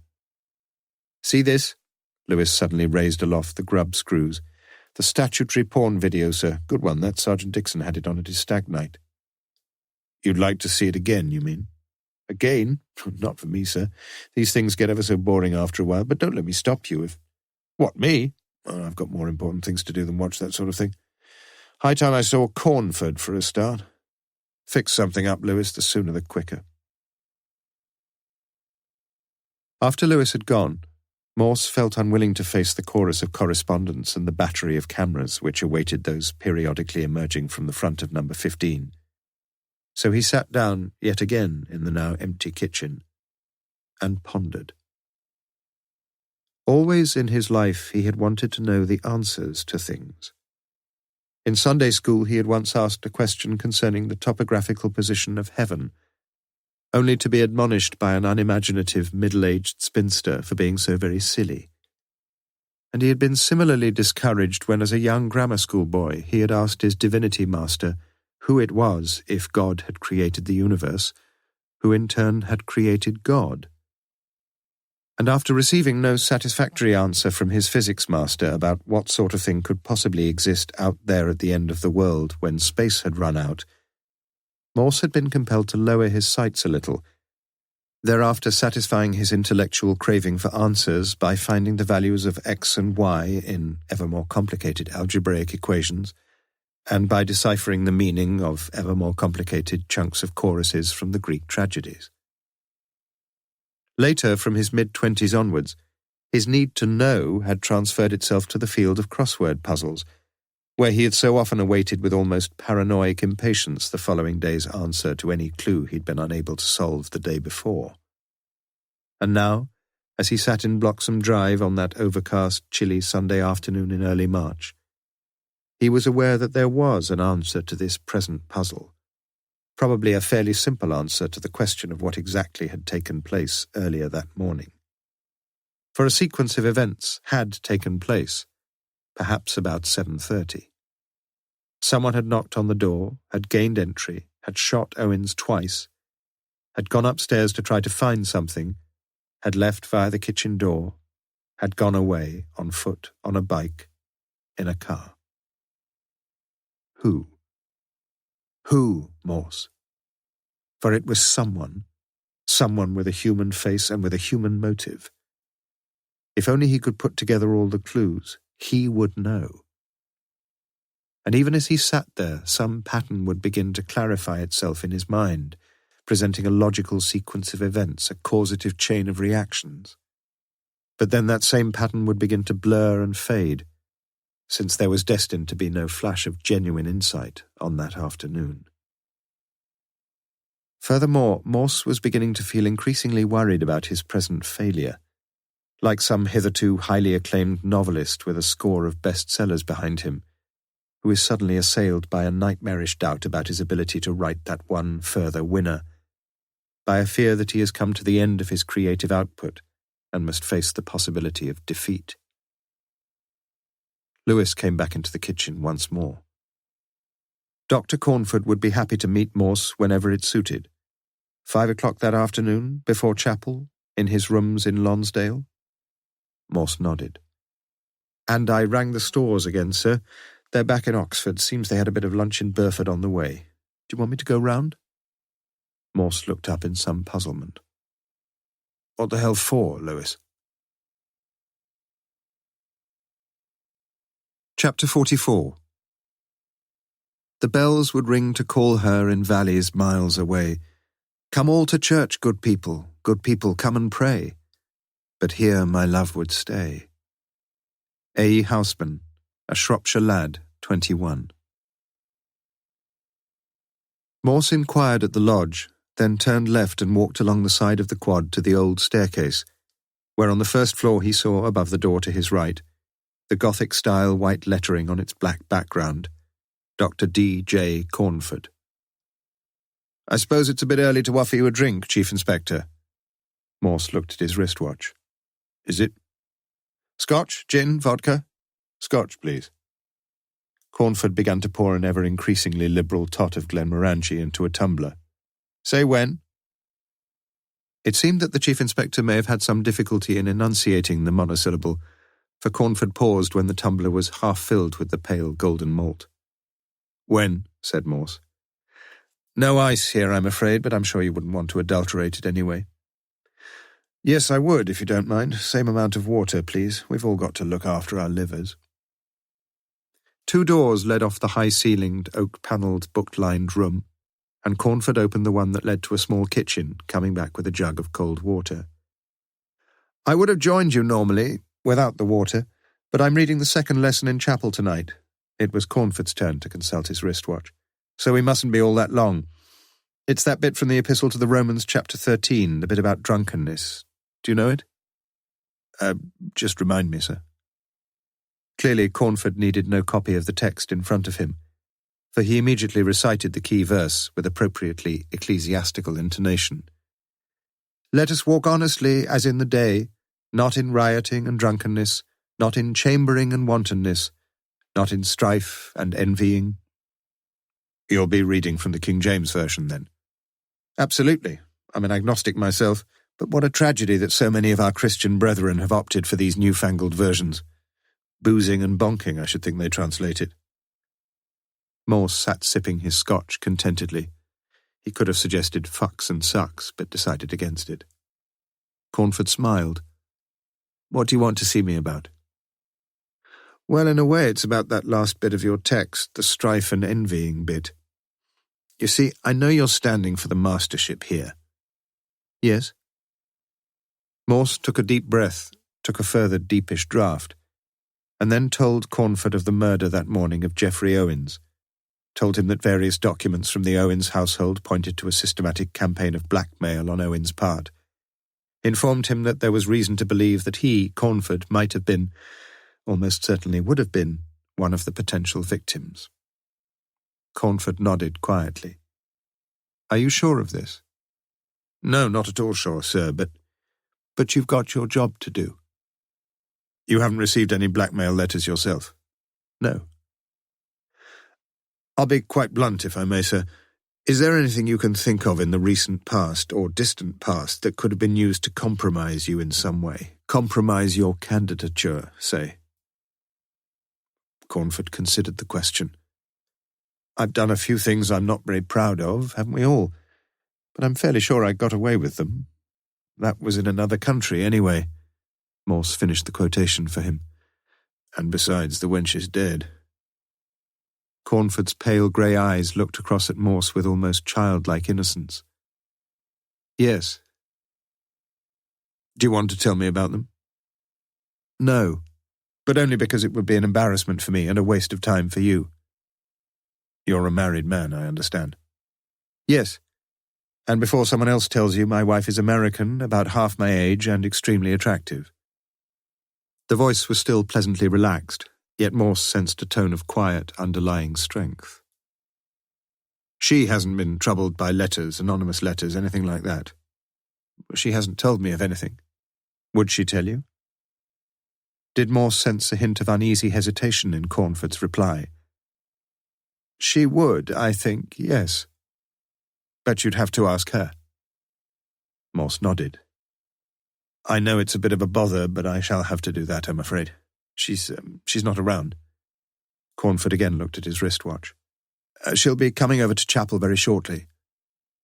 Has there been much tension between you and the, other candidate? Well, the atmosphere on High Table has been a little, let's say, uncomfortable once or twice, yes. To be expected, though, isn't it? But you don't throw insults at each other like those boxers before a big fight. No, we just think them. No whispers, no rumours. Not as far as I'm aware, no. And you get on reasonably well with Mr. Storrs. Cornford got to his feet and smiled again, his head slightly to one side. I've never got to know Julian all that well, really. The chapel bell had begun to ring, a series of monotonous notes, melancholy, ominous almost, like a curfew. 10 minutes to go. Come ye to church, good people, come and pray, quoted Cornford. Morse nodded as he ventured one final question. Do you mind me asking you when you got up this morning, sir? Early. I went out jogging just before 7. Just you? Cornford nodded vaguely. You didn't go out after that, for a paper, in the car perhaps? I don't have a car myself, my wife does, but it's garaged out in New Road. Quite a way away. Yes, repeated Cornford slowly. Quite a way away. As Morse walked down the stairs, he thought he'd recognized Cornford for exactly what he was, a civilized, courteous, clever man, a man of quiet yet unmistakable resolve, who would probably make a splendid new Master of Lonsdale. Just 2 things worried him, the first of them only slightly. If Cornford was going to quote Houseman, he jolly well ought to do it accurately. And he might be wholly wrong about the second. The bedroom door opened a few moments after Morse had reached the bottom of the creaking wooden staircase. And what do you think all that was about? Couldn't you hear? Most of it, she admitted. She wore a high-necked, low-skirted black dress with an oval amethyst pinned to the bodice, suitably ensembled for a seat next to her husband in the fellows' pews. His hair is whiter than yours, Dennis. I saw him when he walked out. The bell still tolled. 5 minutes to go. Cornford pulled on his gown and threw his hood back over his shoulders with practised precision, then repeated Houseman, again inaccurately, as he put his arms around his wife and looked unblinkingly into her eyes. Have you got anything to pray for? Anything that's worrying you? Shelley Cornford smiled sweetly, trusting that such deep dissimulation would mask her growing, now almost desperate sense of guilt. I'm going to pray for you, Dennis, for you to become Master of Lonsdale. That's what I want more than anything else in the world. Her voice very quiet now. And that's not for me, my darling. It's for you. Nothing else to pray for? She moved away from him, smoothing the dress over her energetic hips. Such as what? Some people pray for forgiveness, that sort of thing. Sometimes, said Dennis Cornford softly. Morse had walked to the lodge, where he stood in the shadows for a couple of minutes, reading the various notices about the colleges sporting 15s and 11s and 8s, and hoping that his presence there was unobserved, when he saw them. An academically accoutred Cornford, accompanied by a woman in black, had emerged from the foot of the old staircase and now turned away from him towards the chapel in the inner quad. The bell had stopped ringing. And Morse walked out into Radcliffe Square, thence across into the King's Arms in Broad Street, where he ordered a pint of bitter and sat down in the back bar, considering so many things, including a wholly unprecedented sense of gratitude to the Tory government for its reform of the Sunday licensing laws. Chapter 45. I'd seen myself a don, reading old poets in the library, attending chapel in an M.A. gown and sipping vintage port by candlelight. John Betjeman, Summoned by Bells. In the Hilary term in Lonsdale College, on Sunday evenings only, it had become a tradition for the electric lighting to be switched off, and for candles in their sconces to provide the only means of illumination in the great hall. Such a procedure was popular with the students, almost all of whom had never experienced the romance of candlelight except during power cuts, and particularly enjoyable for those on the dais whereon the high table stood, constantly aware as they were of flickering candles reflected in the polished silver of salt cellars and tureens, and the glitter of the cutlery laid out with geometrical precision at every place. On such evenings no particular table plan was provided, although it was the regular custom for the visiting preacher, on this occasion a black bishop from Central Africa, to sit on the right side of the master, with the college chaplain on the left. The other occupants of high table, which was usually fully booked on Sunday evenings, were regularly those who had earlier attended the chapel service, often with their wives or with a guest, and in recent years one student invited by each of the fellows in rotation. That evening the student in question was Anthony Plummer, the new organ scholar, who had been invited by Julian Storrs for the very good reason that the two of them had attended the same school, the Services School, Dartmouth, to which establishment some members of the armed forces were wont to send their sons, whilst they themselves were being shunted from one posting to another around the world, in former colonies, protectorates, mandated territories, and the few remaining overseas possessions. Plummer had never previously been so honoured, and from his new perspective seated between Mr. and Mrs. Storrs, he looked around him lovingly at the gilded, dimly illuminated portraits of the famous alumni, the poets and the politicians, the soldiers and the scientists, who figured so largely in the lineage of Lonsdale. The rafted timbers of the ceiling were lost in darkness, and the shadows were deep on the sombre panelling of the walls, as deftly and deferentially the scouts poured wine into the sparkling glasses. Storrs, just a little late in the proceedings perhaps, decided it was time to play the expansive host. "Where is your father now, Plummer?" "Last I heard he was running some NATO exercise in Belgium." "Colonel now, isn't he?" "Brigadier." "My goodness." "You were with him in India, I think." Storrs nodded. "Only a captain, though. I followed my father into the Royal Artillery there and spent a couple of years trying to teach the natives how to shoot. Not much good at it, I'm afraid." Who, the natives?" Storrs laughed good-naturedly. "No, me. Most of them could have taught me a few things, and I wasn't really cut out for service life anyway. So I opted for a gentler life and applied for a fellowship here." Angela Storrs had finished the bisque soup, and now complimented Plummer on the anthem through which he had conducted his largely female choir during the chapel service. "You enjoyed it, Mrs. Storrs?" Yes, but to be quite truthful, I prefer boy sopranos." "Can you say why that is?" "Oh, yes, one just feels it, that's all.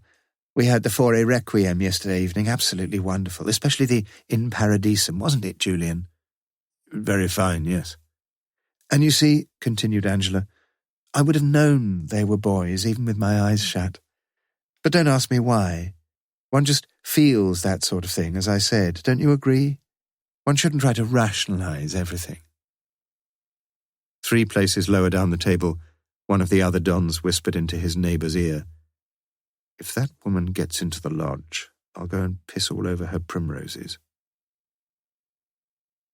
By coincidence, colonialism was a topic at the far end of the table too, where Dennis Cornford, his wife beside him, was listening rather abstractedly to a visiting history professor from Yale. "No, don't be too hard on yourselves. The Brits didn't treat the natives all that badly, really. Wouldn't you agree, Dennis?" "No, I wouldn't, I'm afraid," replied Cornford simply. "I haven't made any particular study of the subject, but my impression is that the British treated most of their colonials quite abominably." Shelley slipped her left hand beneath the starched white tablecloth and gently moved it along his thigh, but she could feel no perceptible response. At the head of the splendid oak plank that constituted the high table at Lonsdale, over the roast lamb served with Saint-Julien 93, Sir Clixby had been seeking to mollify the bishop's bitter condemnation of the English examination boards for expecting Rwandan refugees to study the Wars of the Roses. And soon after the profiteroles, the atmosphere seemed markedly improved. All the conversation which had been criss-crossing the evening, amusing, interesting, pompous, spiteful, ceased abruptly as the master banged his gavel and the assembled company rose to its feet. Benedictus benedicator. The words came easily and suavely from lips that were slightly over-red, slightly over-full, in a face so smooth one might assume that it seldom had need of the razor. Those who wished, and that was most of them, now repaired to the SCR where coffee and port were being served, though wholly informally, and where the master and Julian Storrs stood side by side, buttocks turned towards the remarkably realistic gas fire. "Bishop on his way back to the railway station, then?" queried Storrs. "On his way back to Africa, I hope," said the master with a grin. "Bloody taxi would have to be late tonight, wouldn't it? And none of you lot with a car here." "It's this drink-driving business, master. I'm all in favour of it. In fact, I'd vote for random checks myself." "And Dennis there. Hello, Dennis. He was no help either." Cornford had followed their conversation and now edged towards them, sipping his coffee. "I sold my old Metro just before Christmas, and if you recall, master, I only live 300 yards away." The words could have sounded light-hearted, yet somehow they didn't. "Shelley's got a car, though." Cornford nodded cautiously. "Parked a mile away." The master smiled. "Ah, yes, I remember now." Half an hour later, as they walked across the cobbles of Radcliffe Square towards Holywell Street, Shelley Cornford put her arm through her husband's and squeezed it. But as before, she could feel no perceptible response. Chapter 46. But she went on pleading in her distraction, and perhaps said things that would have been better left to silence. Angel, I was a child when it happened. I knew nothing of men." "You were more sinned against than sinning, that I admit." "Then you will not forgive me?" "I do forgive you, but forgiveness is not all." "And love me?" To this question he did not answer. Thomas Hardy, Tess of the d'Urbervilles. "Coffee?" she suggested as Cornford was hanging up his overcoat in the entrance hall. "I've just had some." "I'll put the kettle on." "No, leave it a while. I want to talk to you." They sat together, if opposite is together, in the lounge. "What did you do when the chaplain invited us all to confess our manifold sins and wickedness?" The measured, civilized tone of Cornford's voice had shifted to a slightly higher, yet strangely quieter key, and the eyes, normally so kindly, seemed to concentrate ever narrowingly upon her, like an ornithologist focusing binoculars on an interesting species. "Pardon? In thought, word, and deed, wasn't that the formula?" She shook her head in apparent puzzlement. "I haven't the faintest—" But his words cut sharply across her protestation. "Why are you lying to me?" "What?" "Shut up!" The voice had lost its control. "You've been unfaithful to me. I know that. You know that. Let's start from there." "But I haven't." "Don't lie to me. I put up with your infidelity, but I can't put up with your lies." The last word was hissed like a whiplash across his wife's face. "Only once. Really?" she whispered. "Recently?" She nodded in helpless misery. "Who with?" In great gouts the tears were falling now. "Why do you have to know? Why do you have to torture yourself? It didn't mean anything, Dennis. It didn't mean anything." "Ha!" He laughed bitterly. "Didn't you think it might mean something to me?" "He just wanted—" "Who was it?"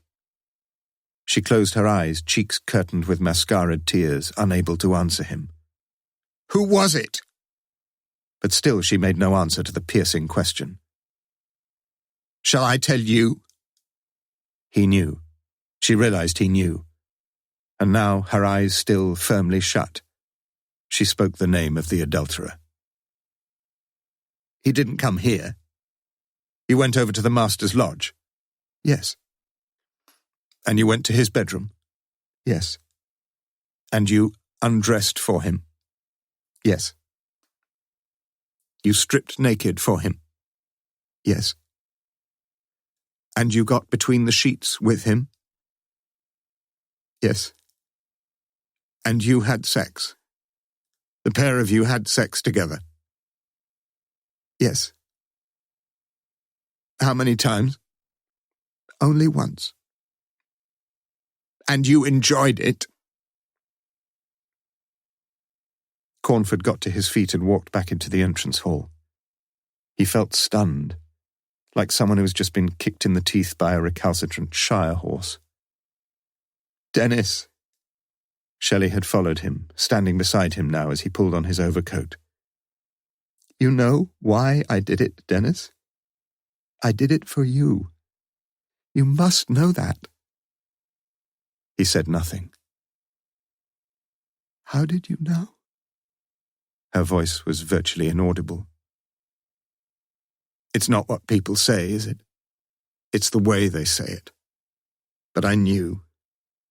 I knew tonight. I knew before tonight." "How could you have known? Tell me, please." Cornford turned up the catch on the Yale lock, and for a few moments stood there, the half-open door admitting a draught of air that felt bitterly cold. "I didn't know. Don't you see? I just hoped you'd deny everything, even if it meant you had to lie to me. But you hadn't even got the guts to lie to me. You didn't even want to spare me all this pain." The door banged shut behind him, and Shelley Cornford walked back into the lounge, where she poured herself a vast gin with minimal tonic, and wished that she were dead. Chapter 47. Virgil G. Perkins, author of international bestseller Enjoying Jogging, Crown Publications, New York, 1992, collapsed and died whilst jogging with a group of fellow enthusiasts in St. Paul yesterday. Mr. Perkins, age 26, leaves behind his wife Beverly, their daughter Alexis, and 7 other children by previous marriages. Minnesota Clarion, 23rd of December, 1995. In the King's Arms, that square, cream-painted hostelry on the corner of Parks Road and Hollywell Street, Morse had been remarkably abstemious that evening. After his first pint, he had noticed on the door the pub's recommendation in the Egon Ronay Guide, 1995, and after visiting the loo to inject himself, he had ordered a spinach and mushroom lasagna with garlic bread and salad.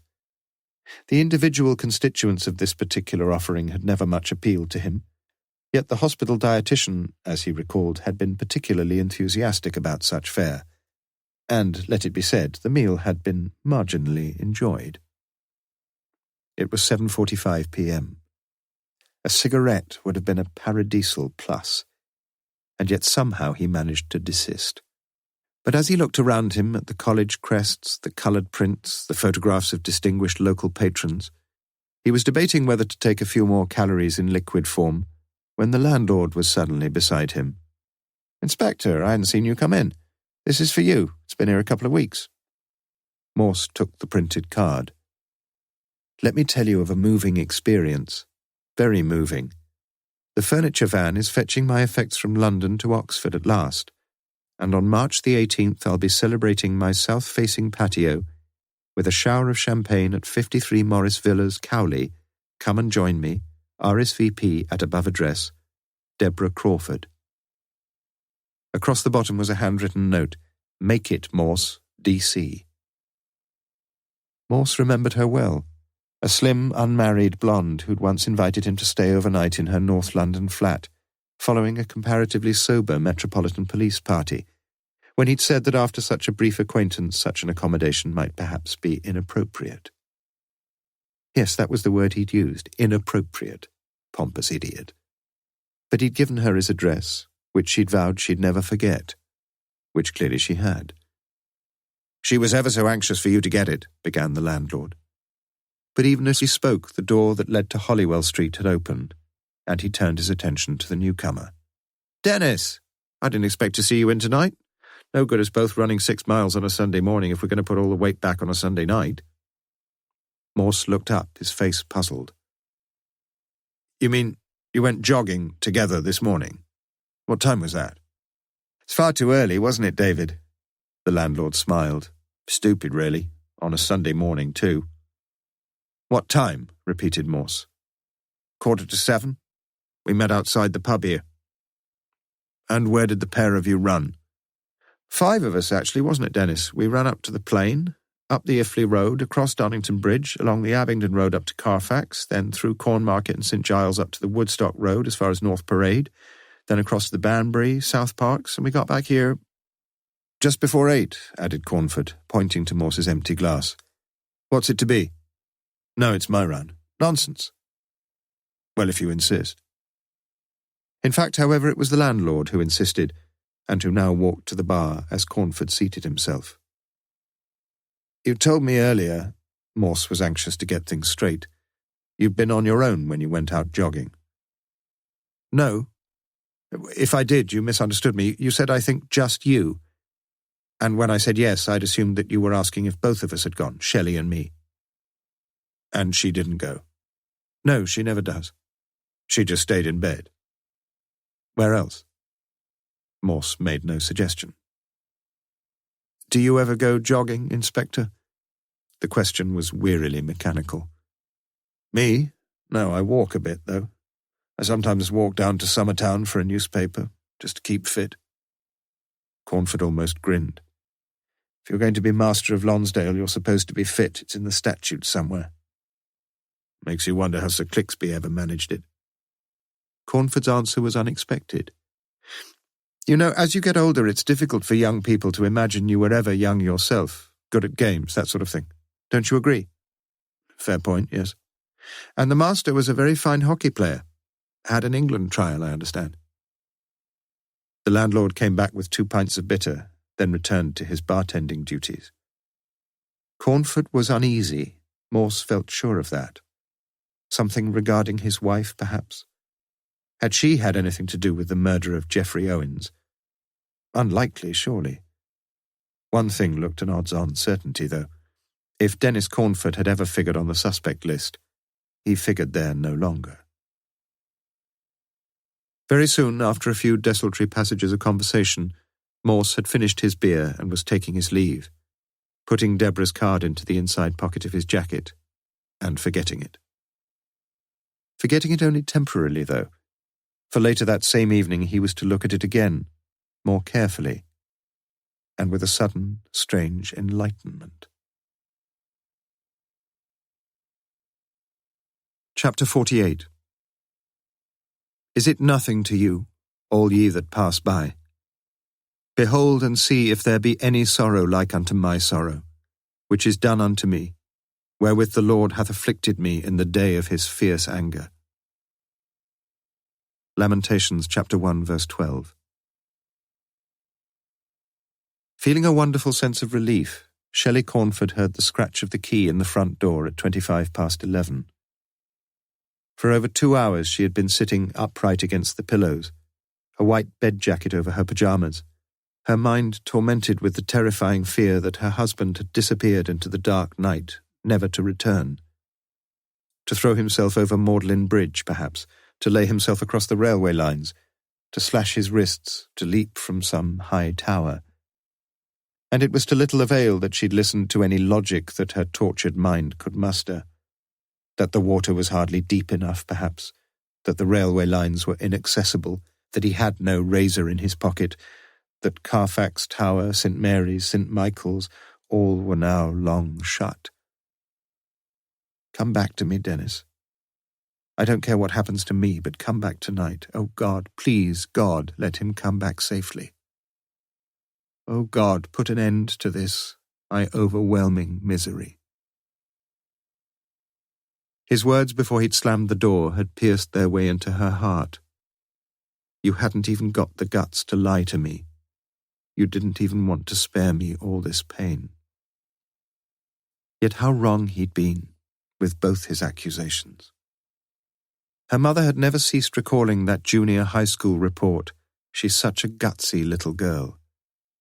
And the simple, desperately simple truth was that she loved her husband far more than anything or anyone she'd ever loved before. And yet she remembered so painfully clearly her assertion earlier that same evening that more than anything in the world she wanted Dennis to be master. And now, the centre of her life had fallen apart. Her heart was broken. There was no one to whom she could turn. Except, perhaps. And again she recalled that terrible conversation. "Clixby? Shelley? Are you alone?" "Yes, what a lovely surprise. Come over. Dennis knows all about us." "What?"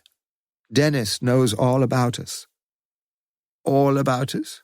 What do you mean? There's nothing for him to know." "Not really." "Nothing? Was it nothing to you?" "You sound like the book of Proverbs, or is it Ecclesiastes? It didn't mean anything to you, did it?" "It was only the once, properly, my dear, for heaven's sake." "You just don't understand, do you?" "How did he find out?" "He didn't." "I don't follow you." "He just guessed. He was talking to you tonight." "After Hall, you mean? Of course he was. You were there." "Did you say anything? Please tell me." "What? Have you taken leave of your senses?" "Why did he say he knew then?" "He was just guessing. You just said so yourself." "He must have had some reason." "Didn't you deny it?" "But it was true." "What the hell's that got to do with it? Don't you see? All you'd got to do was to deny it." "That's exactly what Dennis said." "Bloody intelligent man, Dennis. I just hope you appreciate him. He was right, wasn't he? All you'd got to do was to deny it." "And that's what you wanted me to do." "You're not really being very intelligent, are you?" "I just can't believe what you're saying." "It would have been far kinder." "Kinder to you, you mean?" "To me, to you, to Dennis, to everybody." "God, you're a shit, aren't you?" "Just hold your horses, girl. What are you going to do about it?" "What do you mean, do about it? What do you expect me to do?" "I don't know. I've no one to talk to. That's why I rang you." "Well, if there's anything—" "But there is. I want help. This is the worst thing that's ever happened to me." "But don't you see, Shelley, this is something you and Dennis have got to work out for yourselves. Nobody else. God, you are a shit, aren't you? Shit with a capital S. Look, is Dennis there?" "Of course he's not, you fool." "Please don't call me a fool, Shelley. Get a hold on yourself and put things in perspective. And just remember who you're talking to." "Dennis, you get back to bed. I'll sleep in the spare room." "No, I'll sleep in there." "I don't give a sod who sleeps where. We're just not sleeping in the same room, that's all." His eyes were still full of anger and anguish, though his voice was curiously calm. "We've got to talk about this. For a start, you'd better find out the rights and wrongs and the rest of it about people involved in divorce on the grounds of adultery. Not tonight, though. Dennis, please let's talk now. Please, just for a little while. What the hell about? About me? You know all about me, for Christ's sake. I'm half pissed, and soon I'm going to be fully pissed. And as well as that, I'm stupid, and hurt, and jealous, and possessive, and old-fashioned, and faithful. You following me? I've watched most of your antics, but I've never been too worried. You know why? Because I knew you loved me. Deep down, I knew there was a bedrock of love underneath our marriage. Or I thought I knew. In silence, in abject despair, Shelley Cornford listened, and the tears ran in furrows down her cheeks. We're finished. The two of us have finished, Shelley. Do you know I can hardly bring myself to call you by your name? Our marriage is over and done with. Make no mistake about that. You can feel free to do what you want now. I just don't care. You're a born flirt. You're a born prick-teaser. And I just can't live with you any longer. I just can't live with the picture of you lying there naked and opening your legs to another man. Can you try to get that into your thick skull? She shook her head in utter anguish. You said, Cornford continued, you'd have given anything in life to see me become master. Well, I wouldn't. Do you understand that? But I'd have given anything in life for you to be faithful to me. Whatever the prize. He turned away from her, and she heard the door of the spare bedroom close, then open again. When was it? Tell me that. When? This morning. You mean when I was out jogging? Yes, she whispered. He turned away once more, and she beheld and could see no sorrow like unto her own sorrow. The keys to her car lay on the mantelshelf. Chapter 49. Monday the 4th of March. I work all day and get half drunk at night.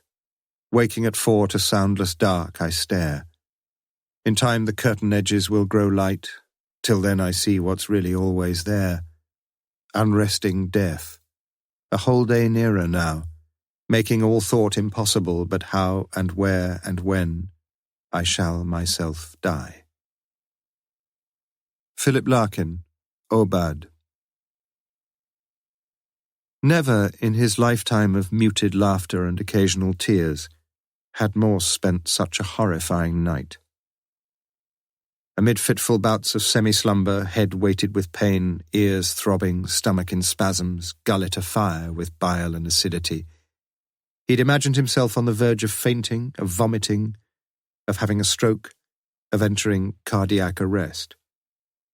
One of Ovid's lovers had once besought the horses of the night to slacken their pace and delay thereby the onset of the dawn. But as he lay turning in his bed, Morse longed for a sign of the brightening sky through his window. During that seemingly unending night, he had consumed several glasses of cold water, Alka-Seltzer tablets, cups of black coffee, and the equivalent of a weekly dosage of Nurofen Plus. No alcohol, though. Not one drop of alcohol. At last, Morse had decided to abandon alcohol. Lewis looked into Morse's bedroom at 7:30 a.m. Lewis was the only person who had a key to Morse's flat. In the prestigious area of North Oxford, most householders had long since fitted their homes with anti-burglar devices, with neighbours holding the keys to the alarm mechanism. But Morse had little need of such a device, for the only saleable, stealable items in his flat were the CDs of all the operas of the man he regarded as a towering genius, Richard Wagner, and his earnestly assembled collection of first editions of the greatest hero in his life, the pessimistic poet A.E. Housman, who, like Morse, had left St. John's College, Oxford, without obtaining a degree. But not even North Oxford burglars had tastes that were quite so esoteric. And in any case, Morse seldom spoke to either of his immediate neighbours. "You look awful, sir." "Oh, for Christ's sake, Lewis, don't you know if somebody says you look awful, you feel awful?" "Didn't you feel awful before I said it?" Morse nodded a miserable agreement. "Shall I get you a bit of breakfast?" "No." "Well, I reckon we can eliminate the stores, both of them. I've checked with the hotel as far as possible, and unless they hired a helicopter..." "We can cross off the Cornfords too. Him, anyway. He's got 4 witnesses to testify he was running around Oxford pretending to be Roger Bannister." "What about her?" "I can't really see why. Or how." "Owens could have been blackmailing her?" Morse fingered his stubbled chin. "I don't think so, somehow. But there's something there. Something Cornford didn't want to tell me about." "What do you think?" But Morse appeared unable to answer, as he swung his legs out of bed and sat for a while, alternately turning his torso to left and right. "Just easing the lumbago, Lewis. Don't you ever get it?" "No." "Just nip and get me a glass of orange juice from the fridge, the unsweetened orange juice." As he walked into the kitchen, Lewis heard the post slither through the letterbox. So did Morse. "Lewis, did you find out what time the postman usually calls in Polstead Road?" "I've already told you were right." "About the only bloody thing I have been right about." "Ah, cheer up, sir." "Just turn out those pockets, will you?" Morse pointed to the suit and shirt thrown carelessly over the only chair in the bedroom. "Time I had a change of clothes. Maybe bring me a change of luck." "Who's your new girlfriend?" Lewis held up the invitation card. "Make it Morse, DC." "That card is wholly private." But Morse got no further. He felt the old familiar tingling across the shoulders, the hairs on his lower arms standing up, as if a conductor had invited his orchestra to arise after a concert. "Christ," whispered Morse irreverently. "Do you know what, Lewis? I think you've done it again." Chapter 50. Monday, Tuesday, the 4th and 5th of March. The 4-barreled Lancaster Howder pistol is of .577 in caliber. Its name derived from the story that it was carried by tiger hunters who travelled by elephant and who kept the pistol as a defence against any tiger that might leap onto the elephant's back. Encyclopedia of Rifles and Handguns, editor Sean Connolly. For the relatives, for the statement takers and the form fillers, for the boffins at ballistics and forensics, the murder of Geoffrey Owens would be a serious business. No less than for the detectives. Yet for Morse himself, the remainder of that Monday had been unproductive and anticlimactic, with a morning of euphoria followed by an afternoon of blood trouble. Hospital instructions had been for him to take 4 daily readings of his blood sugar level, using a slim, pen-like appliance into which he inserted a test strip duly smeared with a drop of his blood, with each result appearing after only 30 seconds in a small window on the side of the pen. Whilst the average blood sugar level of the healthy person is about 4.5, the pen is calibrated from 1 to 25, since the levels of diabetic patients often vary very considerably. Any level higher than 25 is registered as high. Now, thus far, readings had been roughly what Morse had been led to expect, the highest 15.5. It would take some little while, and then only if he promised to do as he was told, to achieve that balance which is the aim of every diabetic. More than disappointing to him, therefore, had been the high registered at lunchtime that day. In fact, more of a surprise than a disappointment, since momentarily he was misled into believing that high was analogous to the greeting from a fruit machine. "Hello and welcome!" But it wasn't. And Morse was rather worried about himself, and returned to his flat, where he took 2 further Nurofen Plus for his persisting headache, sat back in his armchair, decided he lacked the energy to do the Times crossword or even to turn on the CD player, and fairly soon fell fast asleep. At 6 o'clock he rang Lewis to say he would be doing nothing more that day. Just before 7 o'clock he measured his blood sugar once again, and finding it somewhat dramatically reduced to 14.3, had decided to celebrate with a small glass of Glenfiddich before he listened to the Archers. The The following morning, feeling much refreshed, feeling eager to get on with things, Morse had been at his desk in Police HQ for half an hour before Lewis entered, holding a report. "Ballistics, sir. Came in last night." Morse could no more follow the technical terminology of ballistics reports than he could understand a paragraph of structural linguistics or recall the configuration of the most recent map of Bosnia. To be sure, he had a few vague notions about barrels and grooves and cylinders and calibers, but his knowledge went no further, and his interest not quite so far as that. Cursorily glancing, therefore, through the complex data assembled in the first 5 pages, he acquainted himself with the short, simply written summary on page 6. Rachel James was fatally shot by a single bullet fired from a range of circa 45 centimetres. Geoffrey Owens was fatally shot by 2 bullets fired from a range of circa 100 centimetres. The pistol used in each case, of .577-inch calibre, was of the type frequently used by HM forces. Quite certainly the same pistol was used in each killing. ASH, 4th of the 3rd, 96. Morse sat back in the black leather armchair and looked mildly satisfied with life. "Yes, I think I'm beginning to wake up at last in this case, Lewis. You know, it's high time we got together, you and me. We've been doing our own little things so far, haven't we? You've gone off to see somebody, I've gone off to see somebody, and we've not got very far, have we? It's the same as always, Lewis. We need to do things together from now on. No time like the present." "Pardon?" Lewis pointed to the ballistics report. "What do you think?" "Very interesting. Same revolver." "Pistol, sir." "Same difference." "I think most of us had assumed it was the same anyway." "Really?" "Well, it's what most of the lads think." Morse's smile was irritatingly benign. "Same revolver, same murderer. Is that what, most of the lads think as well?" "I suppose so." "Do you?" Lewis considered the question. "It either was or it wasn't. 50-50 chance of getting it right, Lewis. Go for it." "Yes." "Fair enough. Now let's consider a few possibilities. Rachel was shot through the kitchen window when she was standing at the sink. The blind was old and made of thinnish material, and the silhouette was pretty clear, perhaps, but the murderer was taking a risk. Revolvers, Lewis had given up, are notoriously inaccurate even at close range, and the bullets got to penetrate a reasonably substantial pane of glass, enough perhaps to knock the aim off course a bit and hit her in the neck instead of the head. Agreed?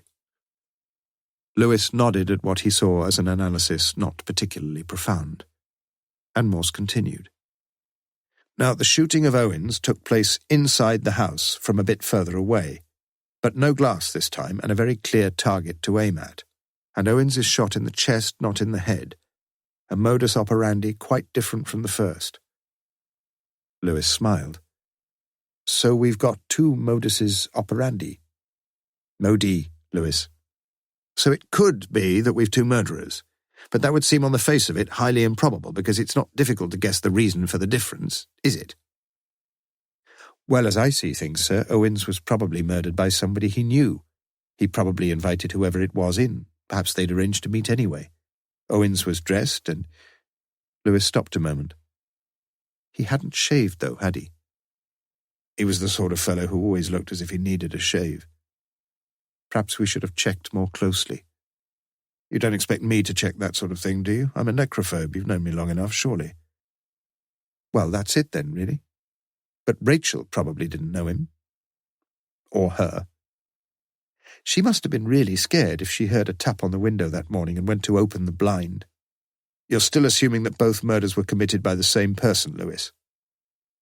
And you don't think so? Morse shrugged.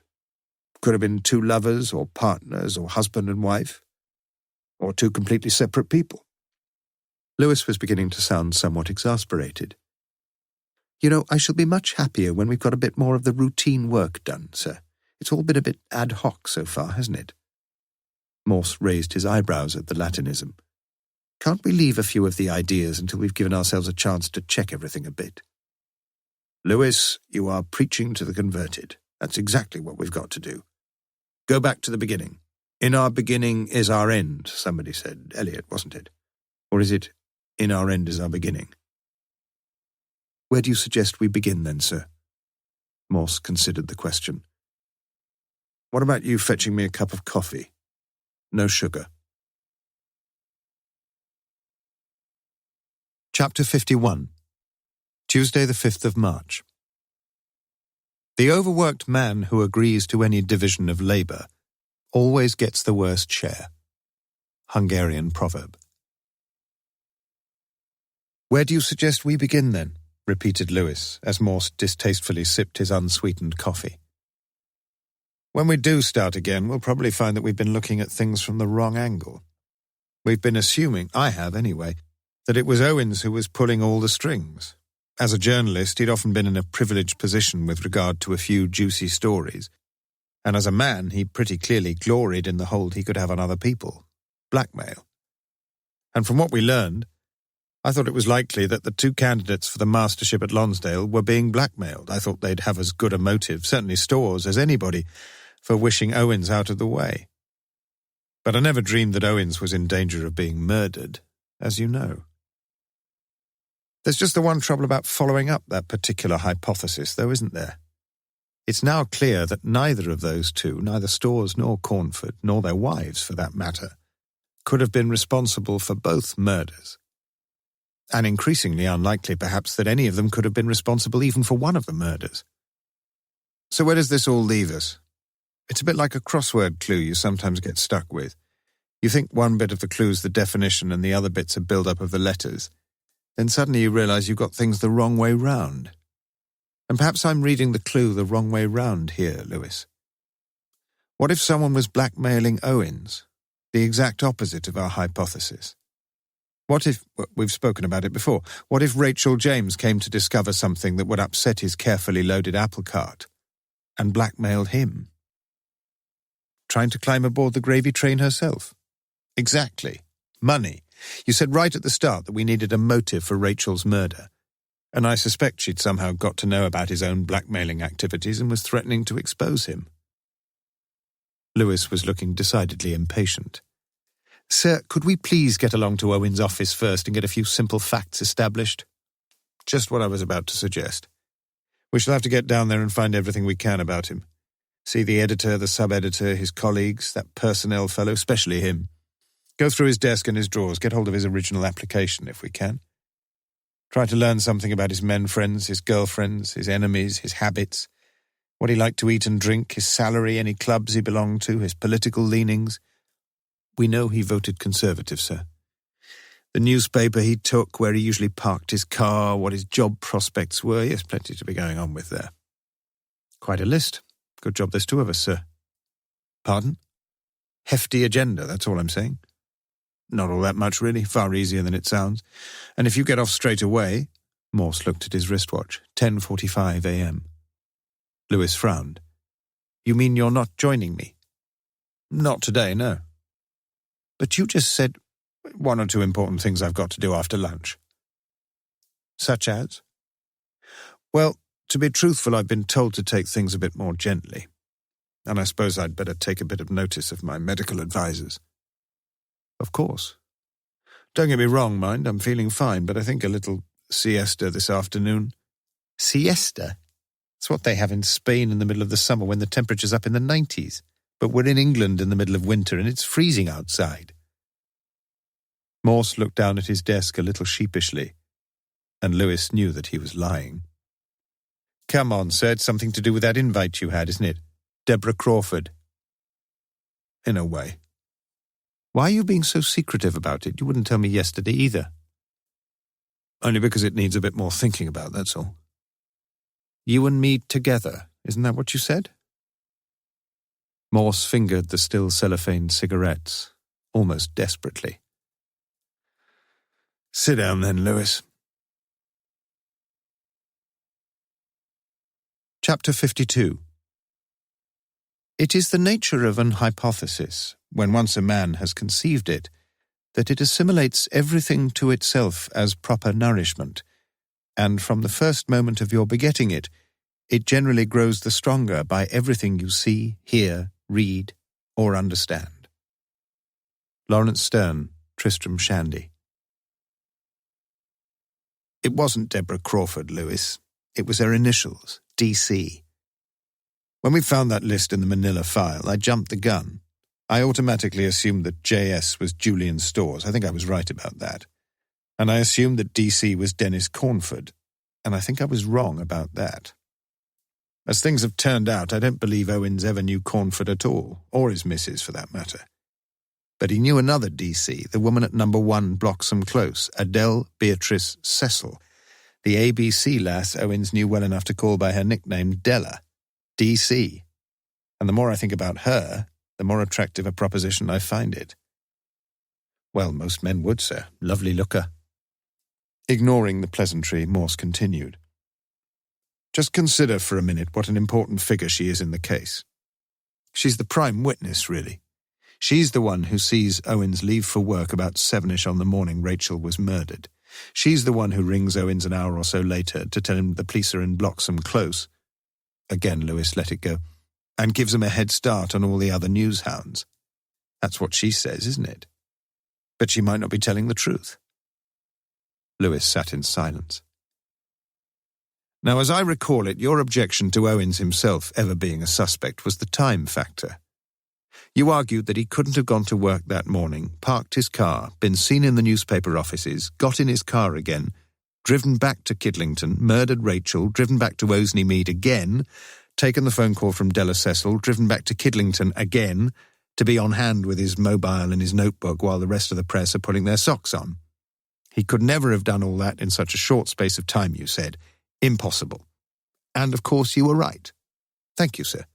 In one way, and quite wrong in another. Let's stick to our original idea that the list of initials we found was a blackmail list and that she's on it, Della Cecil. He's got something on her too. So when he asks her to help him in his plan to get Rachel out of the way, she's little option but to cooperate. Have you any idea what this plan was, sir? That's the trouble, I've got far too many ideas. Want to try me? All right. They're all the same sort of plan, really. Any plan to cut down that time business you're so worried about. Let me just outline a possible plan and see what you think of it. Ready? Owens drives out to work at 10 to 7, let's say, and she follows him in her own car.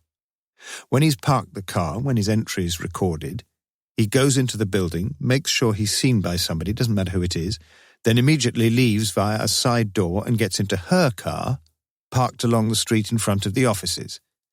Back in Kidlington, he murders Rachel James about 7:30 and doesn't return to work at all. He's got a key and he goes into Della's house and waits. At the appropriate time, when the police arrive, a call is made to his own office. He knows there'll be no one there. And a message is left or isn't left on the answer phone. All that matters is that a telephonic communication is established and gets recorded on those BT lists we all get between her phone and Owen's phone in his office.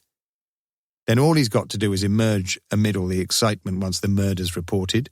The police, the local people, the press, the TV. Well, you make it up as you go along, sir. Morse's face betrayed some irritation. Of course I bloody do. That's what I'm here for. I just told you, if once we accept there could be 2 people involved, 2 cars, there are dozens of possibilities. It's like permutating your selection on the national lottery. I've just given you one possibility, that's all. But it just couldn't. Well, what's wrong with it? Come on, tell me. Well, let's start with the car. Cars, plural. All right, when he's parked his car. I didn't say that. I deliberately said parked the car. If you'd been listening, it could have been his, it could have been hers. It's the card number that's recorded there, not the car number. She could have driven his car, he could have driven hers, and at any point they could have swapped. Not much risk. Very few people around there at 7. Or 8, for that matter. Is it my turn now? Asked Lewis quietly. Go on. I'm talking about Owen's car, all right? That was parked in Bloxham Drive. Drive, please, sir. When Owens was there that morning, the street was cordoned off, but the lads let him in because he told them he lived there, and I saw the car myself. So, he could have left it, or she could have left it in a nearby street, anywhere. Up on the main road behind the terrace, say that's where JJ... But Morse broke off. It still couldn't have happened like you say, sir. No. No, he was seen in his office, Owens was, remember? Just at the time when Rachel was being murdered, seen by the personnel manager there. We haven't got a statement from him yet, though. He's been away, you know that. Yes, I do know that, Lewis, but you spoke to him. Lewis nodded. On the phone? On the phone. You did it through the operator, I suppose. Lewis nodded again. Do you know who she probably put you through to? Asked Morse slowly. The light dawned in Lewis's eyes. You mean she could have put me through to Owens himself? Morse shrugged his shoulders. That's what we've got to find out, isn't it? Owens was deputy personnel manager, we know that. He was on a management course only last weekend. Do you really think that's what happened? I don't know. I know one thing, though, it could have happened that way. But it's all so airy-fairy, isn't it? And you said we were going to get some facts straight first. Exactly.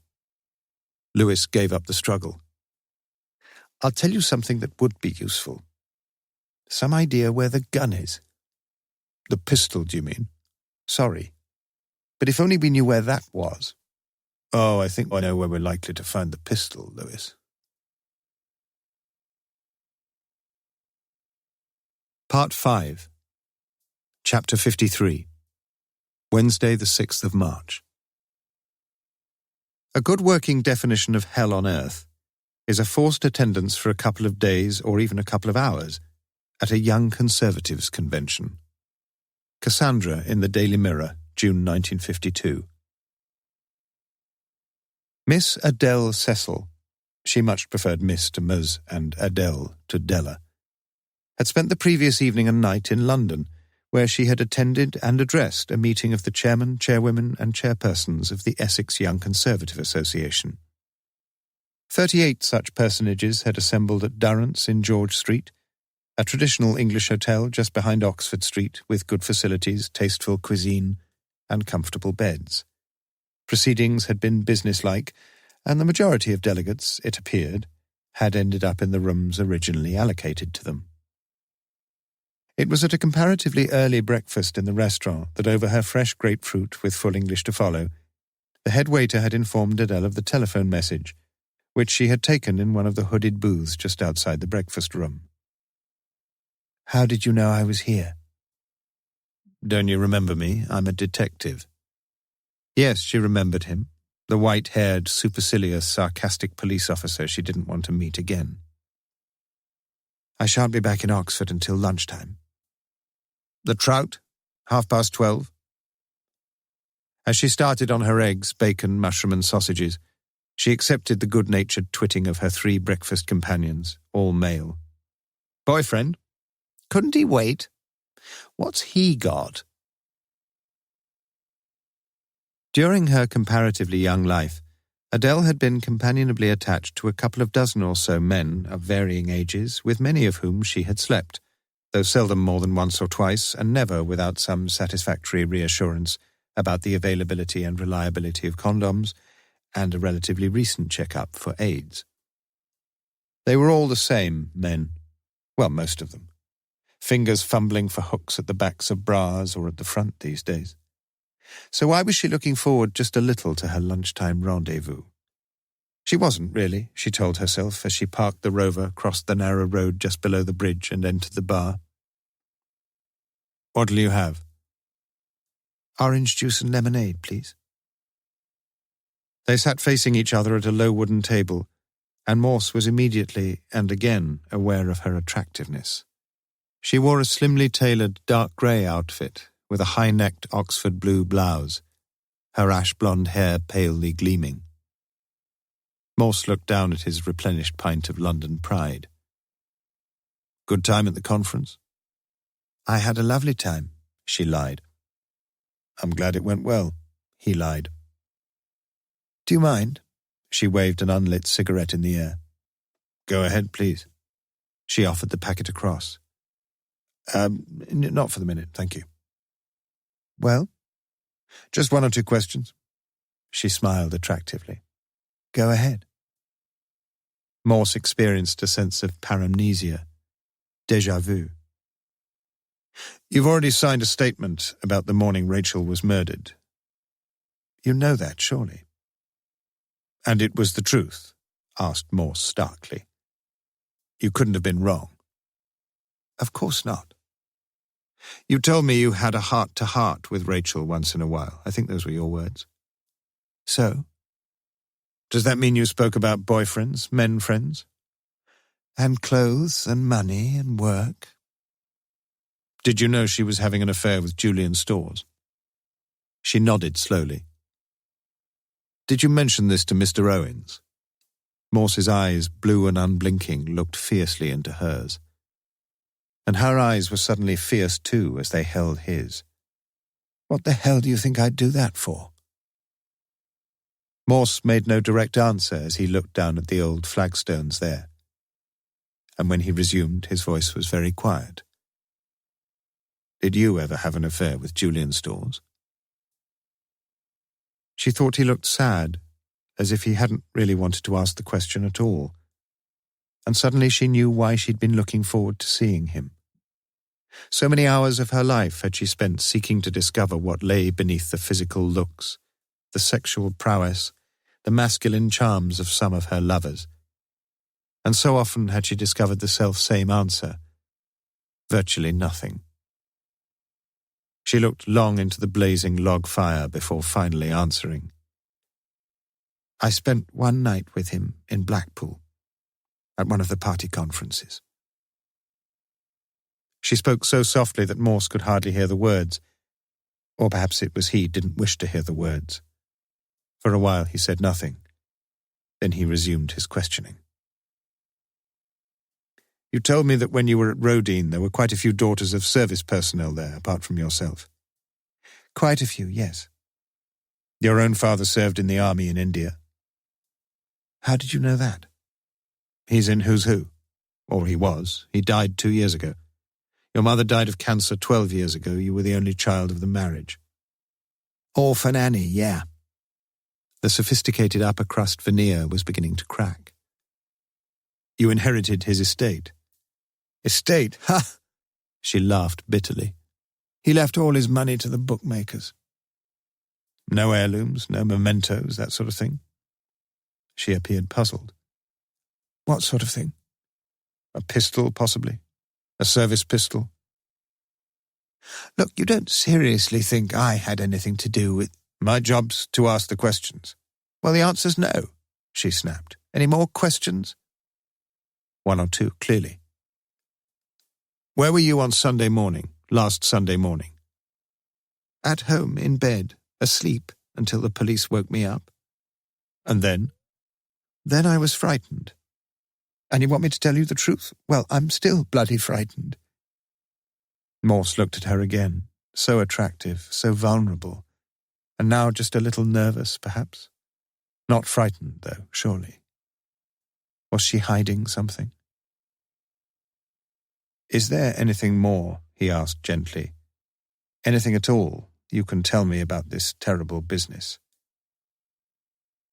And immediately he sensed that she could. Only one thing, and perhaps it's got nothing. Julian asked me to a guest night at Lonsdale last November, and in the SCR after dinner I sat next to a fellow there called Dennis Cornford. I only met him that once, but he was really nice, lovely man, really. Sort of man I wish I'd met in life. Bit old, surely. About your age? Morse's fingers folded round the cellophane, and he sought to stop his voice from trembling. What about him? I saw him in the drive, that's all. On Thursday night, about 8. He didn't see me. I'd just driven in and he was walking in front of me, no car. He kept walking along a bit and then he turned into number 15 and rang the bell. Jeff Owens opened the front door and let him in. You're quite sure it was him? Oh, yes, replied Adele. Chapter 54. He looked into her limpid eyes. I will turn this Mozart off if you don't mind, my love. You see, I can never concentrate on two beautiful things at the same time. Passage quoted by Terence Bensick in The Good and the Bad in Mills and Boon. With suspiciously extravagant caution, Morse drove the Jaguar up towards Kidlington HQ, again conscious of seeing the nameplate of that particular railway station flashing, still unrecognisably, across his mind. At the Woodstock Road roundabout, he waited patiently for a gap in the ring road traffic, rather too patiently for a regularly hooting hooligan somewhere behind him. Whether he believed what his ABC girl had told him, he wasn't really sure. And suddenly he realised he'd forgotten to ask her whether indeed it was she who occasionally extended her literary talents beyond her humdrum political pamphlets into the fields of, doubtless more profitable, pornography. But it was only for a few brief minutes that Morse considered the official confiscation of the titillatingly titled novel, since his car phone had been ringing as he finally crossed into 5 Mile Drive. He pulled over to the side of the road, since seldom had he been able to discharge 2 simultaneous duties at all satisfactorily. It was Lewis on the line, an excited Lewis, calling from the newspaper offices. "I just spoke to the personnel manager, sir. It was him." "Lewis, your pronouns. What exactly was who?" "It wasn't Owens I spoke to on the phone. It was the personnel manager himself." Morse replied only after a pause, affecting a tone of appropriate humility. "I wonder why I don't take more notice of you in the first place." "You don't sound all that surprised." "Little in life surprises me any longer. The big thing is that we're getting things straight at last. Well done." "So your girl wasn't involved?" "I don't think so." "Did she tell you anything important?" "I'm not sure. We know Owens had got something on stores, and perhaps it might be he had something on Cornford as well." "Cornford? How does he come into things?" "She tells me, our Tory lass, that she saw him going into Owen's house last Thursday." "Phew. I'm just going back to HQ, and then I'll be off to see our friends the Cornfords, both of them, if I can park." "Last time you parked on the pavement in front of the Clarendon building." "Ah, yes, thank you, Lewis. I'd almost forgotten that." "Not forgotten your injection, I hope." "Oh, no. That's now become an automatic part of my lifestyle," said Morse, who had forgotten all about his lunchtime jab. The phone was ringing when Morse opened the door of his office. "Saw you coming in," explained Strange. "Yes, sir." "It's all these forms I've got to fill in, retirement forms. They give me a headache." "They give me a headache." "At least you know how to fill them in." "Can we leave it just a little while, sir? I don't seem able to cope with 2 things at once these days, and I've got to get down to Oxford." "Let it wait. Just don't forget you'll be filling in the same forms pretty soon." Bloxham Drive was still cordoned off, the police presence still pervasively evident. But Adele Beatrice Cecil, alias Anne Barclay Cox, author of Topless in Torremolinos, was waved through by a Sentinel PC, just as Geoffrey Owens had been waved through over a fortnight earlier, on the morning that Rachel James had been murdered. As she let herself into number 1, she was immediately aware that the house was literally almost freezing. Why hadn't she left the heating on? How good to have been able to jump straight into a hot bath, or into an electric blanketed bed, or into a lover's arms. For several minutes she thought of Morse and of what he had asked her. What on earth had he suspected? And suddenly, alone again now in her cold house, she found herself shivering. Chapter 55. To an outsider, it may appear that the average Oxbridge Don works but 24 weeks out of the annual 52. If, therefore, at any point in the academic year it is difficult to locate the whereabouts of such an individual, most assuredly this circumstance may not constitute any adequate cause for universal alarm. A Workload Analysis of University Teachers, Editor Harry Judge. Just after 4 p.m. that same day, Morse rang the bell beside the red-painted front door of an elegant, ashlarred house just across from the Holywell Music Room. It was the right house, he knew that, with the Lonsdale crest fixed halfway between the neatly paned windows of the middle and upper stories. There was no answer. There were no answers. Morse retraced his steps up to Broad Street and crossed the cobbles of Radcliffe Square to the Porter's Lodge at Lonsdale. "Do you know if Dr. Cornford's in college?" The duty porter rang a number, then shook his head. "Doesn't seem to be in his room, sir." "Has he been in today?" "He was in this morning, called for his mail. What, 10, quarter past?" "You've no idea where he is?" The porter shook his head. "Doesn't come in much of a Wednesday, Dr. Cornford. Usually has his faculty meeting Wednesdays." "Can you try him for me there? It's important." The porter rang a second number, spoke for a while, put down the phone. "They've not seen him today, sir. Seems he didn't turn up for the 2:00 meeting." "Have you got his home number?" "He's ex-directory, sir. I can't—" "So am I ex-directory. You know who I am, don't you?" The young porter looked as hopefully as he could into Morse's face. "No, sir."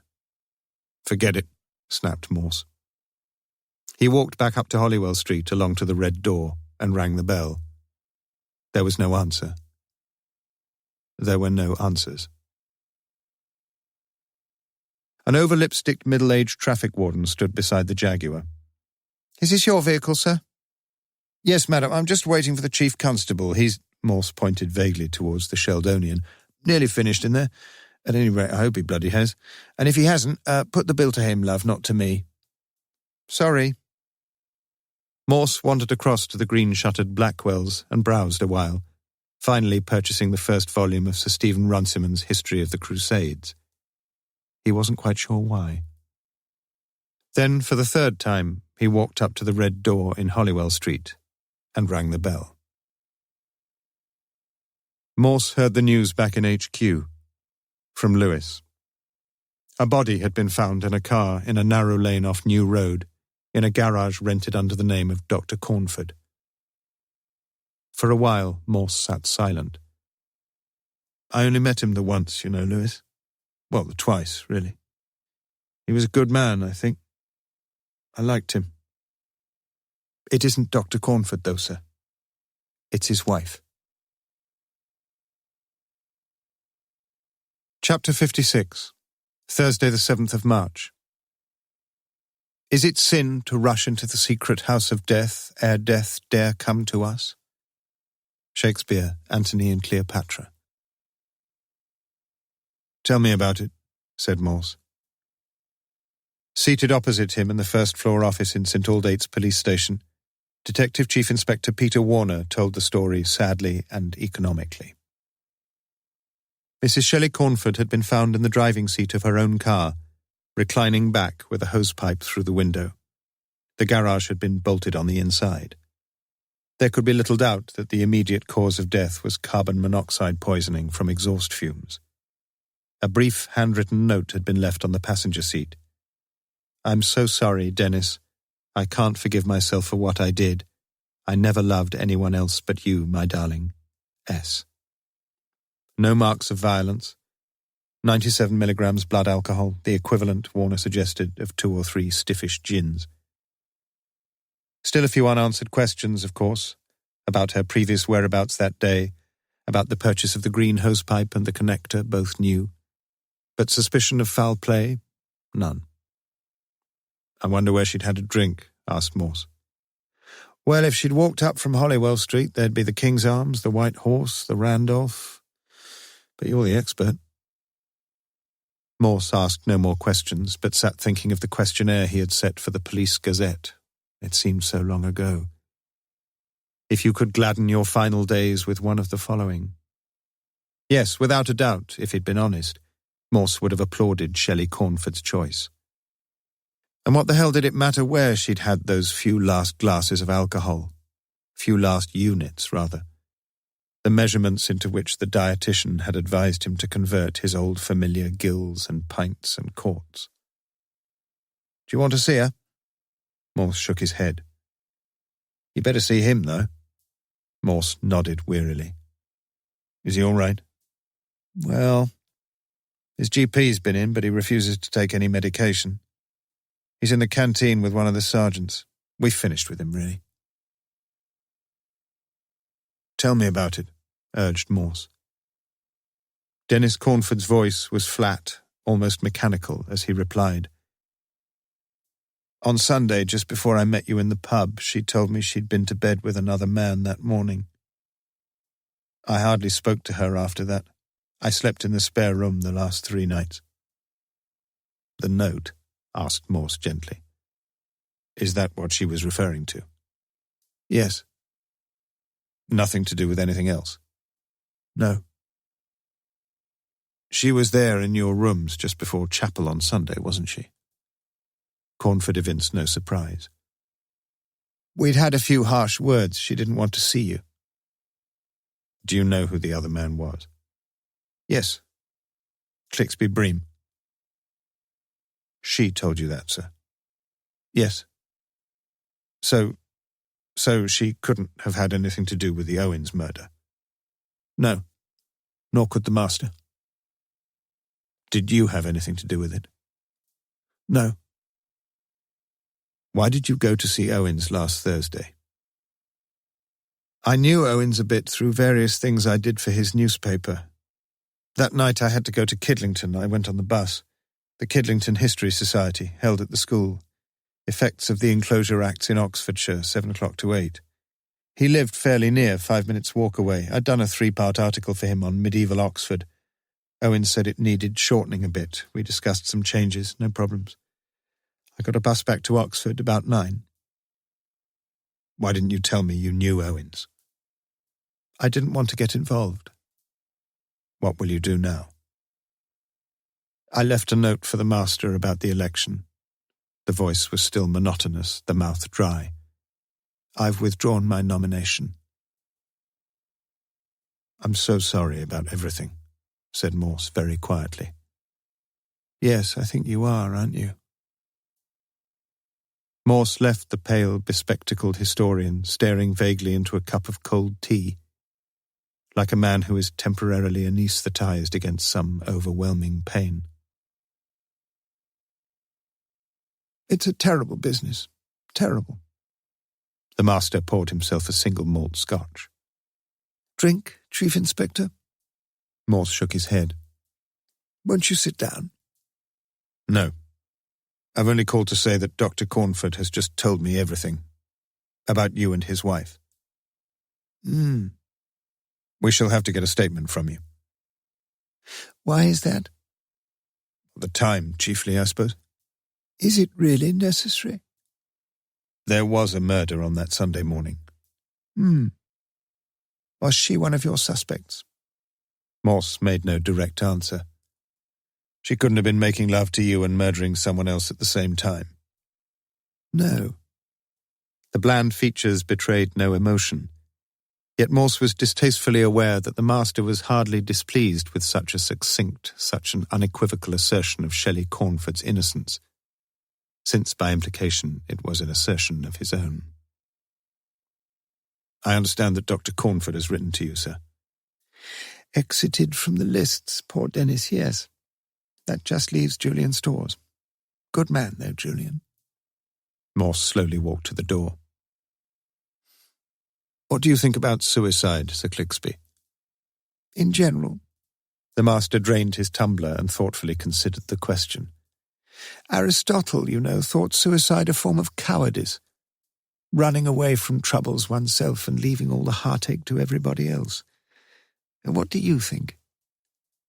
Morse was conscious of a deep loathing for this smooth and odious man. I don't know what your particular heartache is, sir. You see, I never met Mrs. Cornford myself. But I'd be surprised if she was a coward. In fact, I've got the feeling she was a bit of a gutsy girl. Morse stood beside the study door, his face drawn, his nostrils distended. And I'll tell you something else. She probably had far more guts in her little finger than you've ever had in the whole of your body. Lewis was waiting in the Jaguar outside the porter's lodge, and Morse quickly climbed into the passenger seat. His voice was still vicious. Get me out of here, Lewis. Chapter 57. Friday the 8th of March. Those who are absent by its means become present. Correspondence is the consolation of life. Voltaire, Philosophical Dictionary. Sergeant Lewis had himself only just entered Morse's office when Jane came through with the post. 6 official-looking letters, opened with appropriate previous correspondence paper-clipped behind them. 1 square white envelope, unopened, marked private, and postmarked Oxford. And an airmail letter, also unopened, marked personal and postmarked Washington. Jane smiled radiantly at her boss. "Why are you looking so cheerful?" queried Morse. "Just nice to have you back, sir, that's all." Inside the white envelope was a card, the front showing an auburn-haired woman in a white dress reading a book, and Morse read the brief message inside. Geoffrey Harris Ward, Radcliffe Infirmary, 7th of March, 96. We all miss your miserable presence in the ward. If you haven't finished smoking, we shall never meet for that G&T you promised me. Look after yourself. Affectionately, Janet. McQueen. P.S. I looked through your old hospital records from many years ago. Know something? I found your Christian name. "Why are you looking so cheerful?" asked Lewis. But Morse made no answer, and indeed appeared to be reading the message again and again. Then he opened the letter from America. Washington, 4th of March. Dear Morse, just read your thing in the Police Gazette. How did I know it was yours? I too was a detective. I'd have had the champagne myself. And I think the Fauré Requiem's a bit lightweight compared with the Verdi, in spite of the imprimatur of the papacy. I know you've always wept to Wagner, but I've always wept to Verdi myself. And the best Xmas present I had was the carry-on recording of Don Carlos. I know you're frightened of flying, but a visit here, especially in the spring, they say, is something not to be missed in life. We'll get together again for a jar on my return, April. And don't leave it too long before you take your pension. As I, Peter, Imbert. Morse handed the letter across to Lewis. The old Metropolitan Commissioner? Morse nodded rather proudly. Washington, D.C. that'll be, sir. Where else? Washington, C.D., County Durham, near enough. Oh. What's your programme today, sir? Well, we've done most of the spade work, except the Harvey Clinic side of things. And that's in hand, you say? Seeing the woman this morning, she's just back from a few days' holiday. Who's she again? Remind me. I told you about her, Dawn Charles. Mrs. or Miss or Ms.? Not sure, but she's the main receptionist there. They say if anybody's likely to know what's going on, she is. What time are you seeing her? 10 o'clock. She's got a little flat out at Bicester on the Charles Church estate. You joining me? No, I don't think so. Something tells me I ought to see Stores again. Lovingly, Morse put the girl reading, Perugini, 1878, back into her envelope, then looked through Sir Peter's letter once again. Don Carlos. The 2 words stood out and stared at him at the beginning of a line as they were, at the end of a paragraph. Not an opera Morse knew well, Don Carlos. Another D.C., though. It was amazing how many D.C.s had cropped up in their inquiries, and still another one just now in the District of Columbia. And suddenly in Morse's mind, the name of the Verdi opera merged with a name he'd just heard, the Don chiming in with the Dawn, and the Carlos with the Charles. Was it Dawn Charles, Mrs. or Miss or Ms., who held the key to the mystery? Did they belong to her, that pair of initials in the manila file? Morse's eyes gleamed with excitement. I think, he said slowly, Mr. Julian Stores will have to wait a little while. I shall be coming with you, Lewis, to Bicester. Part 6, Chapter 58. The best liar is he who makes the smallest amount of lying go the longest way. Samuel Butler, Truth and Convenience. Dawn Charles looked nervous when she opened the door of her flat in Woodpecker Way and let the 2 detectives through into the grey-carpeted lounge, where the elder of the 2, the white-haired one, was already complimenting her on such an attractive residence. Bit unlucky, though, really. I bought it at the top of the property boom for 58,000, only worth 34 now. Oh dear. The man made her feel uneasy, and her mind went back to the previous summer when, on returning from France, she'd put the green Channel sticker on the windscreen, only to be diverted into the red Channel, where pleasantly, far too pleasantly, she'd been questioned about her time abroad, about the weather, about anything and everything, except those extra 1,000 cigarettes in the back of the boot. It had been as if they were just stringing her along, knowing the truth all the time. But these men couldn't possibly know the truth. That's what she was telling herself now. And she thought she could handle things. On Radio Oxford, just before Christmas, she'd heard P.D. James's advice to criminal suspects. Keep it short, keep it simple. Don't change a single word unless you have to. Please sit down. Coffee? I've only got instant, I'm afraid. We both prefer instant, don't we, Sergeant? Lovely, said Lewis, who would much have preferred tea. 2 minutes later, Dawn held a jug suspended over the steaming cups. Milk? Please, from Lewis. Thank you, from Morse. Sugar? Just the 1 teaspoonful, from Lewis. But a shake of the head from Morse. A slight raising of the eyebrows as she stirred 2 heaped teaspoonfuls into her own coffee, and an obsequious comment which caused Lewis to squirm inwardly. How on earth do you manage to keep such a beautiful figure with all that sugar? She coloured slightly. Something to do with the metabolic rate, so they tell me at the clinic. Ah, yes, the clinic. I'd almost forgotten. Again he was sounding too much like the customs man, and Dawn was glad it was the sergeant who now took over the questioning. A little awkwardly, a little ineptly, certainly as Morse saw things, Lewis asked about her training, her past experience, her present position, her relationships with employers, colleagues, clients. The scene was almost set. She knew Storrs, she claimed, only as a patient. She'd known Turnbull, she claimed, only as a consultant. She knew Owens, she claimed, not at all. Lewis produced the letter stating Julian Storrs' prognosis. Do you think this photocopy was made at the clinic? I didn't copy it. Someone must have done. I didn't copy it. Any idea who might have done? I didn't copy it. It was hardly a convincing performance, and she was aware that both men knew she was lying. And quietly, amid a few tears certainly, but with no hysteria, the truth came out. Owens she had met when the press had come along for the clinic's 25th anniversary. He must have seen something, heard something that night about Mr. Storrs. After Mr. Turnbull had died, Owens had telephoned her. They'd met in the Bird and Baby in St. Giles. He'd asked her if she could copy a letter for him. Yes, that letter.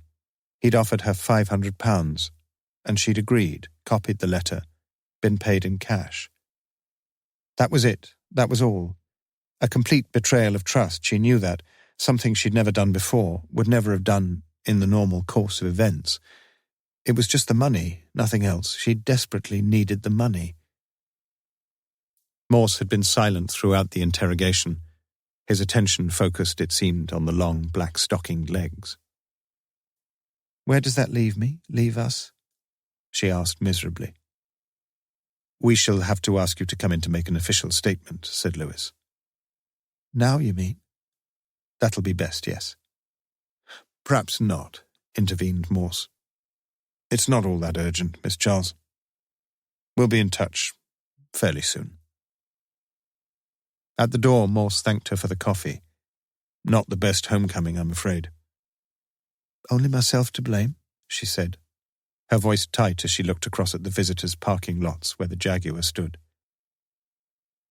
Where did you go? Asked Morse. I didn't go anywhere. You stayed here in your flat. I didn't go anywhere. What was that about? Asked Lewis as he drove back along the A34 to Oxford. About her statement. I want you to be with me when we see Storrs this afternoon. What did you think of her? Not a very good liar. Lovely figure, though. Legs right up to her armpits. She'd have got a job in the chorus line at the windmill. Morse was silent, his eyes gleaming again as Lewis continued. I read somewhere that they all had to be the same height and the same build in the chorus line there. Perhaps I'll take you along when the case is over. No good, sir. It's been shut for ages. Dawn Charles closed the door behind her and walked thoughtfully back to the lounge, the suspicion of a smile about her lips. Chapter 59. Everything in life is somewhere else, and you get there in a car. E.B. White, One Man's Meat. Lewis had backed into the first available space in Polstead Road, the tree-lined thoroughfare that leads westward from Woodstock Road into Jericho, and now stood waiting whilst Morse arose laboriously from the low passenger seat of the Jaguar. Seen that before, sir? Lewis pointed to the circular blue plaque on the wall opposite. This house was the home of T.E. Lawrence, Lawrence of Arabia, from 1896 to 1921. Morse grunted as he straightened up his aching back, mumbling of lumbago. What about a plaque for Mr. Storrs, sir? This was the home of Julian something Storrs, Master of Lonsdale, 1996 to 1997? Morse shrugged indifferently. Perhaps just 1996. The two men walked a little way along the short road. The houses here were of a pattern, gabled, red-bricked, three-storied properties, with ashlarred mullioned windows, the frames universally painted white. Interesting and amply proportioned houses built towards the end of the 19th century. Wouldn't mind living here, volunteered Lewis. Morse nodded. Very civilized. Small, large houses, these, Lewis, as opposed to large, small houses. What's the difference? Something to do with the number of bathrooms, I think. Not much to do with the number of garages. No. Clearly nothing whatever to do with the number of garages, since the reason for the continuum of cars on either side of the road was becoming increasingly obvious. There were no garages here, nor indeed any room for such additions. To compensate for the inconvenience, the front areas of almost all the properties had been cemented, cobbled, gravelled or paved, in order to accommodate the parking of motor cars, including the front of the Storrs residence, where on the gravel alongside the front window stood a small pale grey deregistration Citroën, a thin pink stripe around its bodywork. Someone's in, ventured Morse. Mrs. Storrs, perhaps. He's got a BMW. A woman's car, that, anyway. Really? Morse was still peering through the Citroën's front window, perhaps for some more eloquent token of femininity, when Lewis returned from his ineffectual ringing. No one in. No answer, anyway. On another weekend break. I could ring the porter's lodge. You do that small thing, Lewis. I'll be... Morse pointed vaguely towards the hostelry at the far end of the road. It was at the Anchor a few minutes later, as Morse sat behind a pint of John Smith's Tadcaster Bitter, that Lewis came in to report on the Storrs. Away again for the weekend, the pair of them, this time, though, their whereabouts not vouchsafed to the lodge. Morse received the news without comment, appearing preoccupied. Thinking, no doubt, supposed Lewis, as he paid for his orange juice. Thinking and drinking, drinking and thinking. The twin activities which in Morse's view were ever and necessarily concomitant. Not wholly preoccupied, however. I'll have a refill while you're at the bar, Lewis. Smith's, please. After a period of silence, Morse asked the question. If somebody came to you with a letter, a photocopied letter, say, claiming your missus was having a passionate affair with the milkman. Lewis grinned. I'd be dead worried. We've got a woman on the milk float. What would you do? Well, read it, obviously, see who'd written it. Show it to the missus? Only if it was a joke. How would you know that? Well, you wouldn't really, would you? Not for a start. You'd try to find out if it was genuine. Exactly. So when Storrs got a copy of that letter, a letter he'd pretty certainly not seen before, unless Turnbull showed it to him. Doubted. A death certificate, wasn't it? He'd want to let Storrs down a bit more gently than that. You mean if Storrs tried to find out if it was genuine? He'd probably go along to the clinic. Morse nodded like some benevolent schoolmaster encouraging a promising pupil. And show it to Dawn Charles?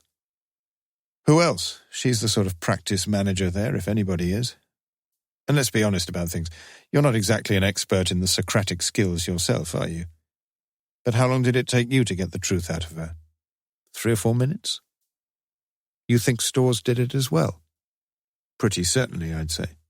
He's nobody's fool, and he's not going to give in to blackmail just on somebody's vague say-so. He's an academic, and if you're an academic, you're trained to check your sources, check your references, check your evidence. So perhaps Storrs has been a few steps in front of us all the time. Morse nodded. He probably rumbled our receptionist straight away. Not many suspects there at the clinic. Slowly Lewis sipped his customary orange juice, his earlier euphoria fading. We're not exactly galloping towards the finishing post, are we? Morse looked up, his blue eyes betraying some considerable surprise. Why'd you say that, Lewis? That's exactly what we are doing.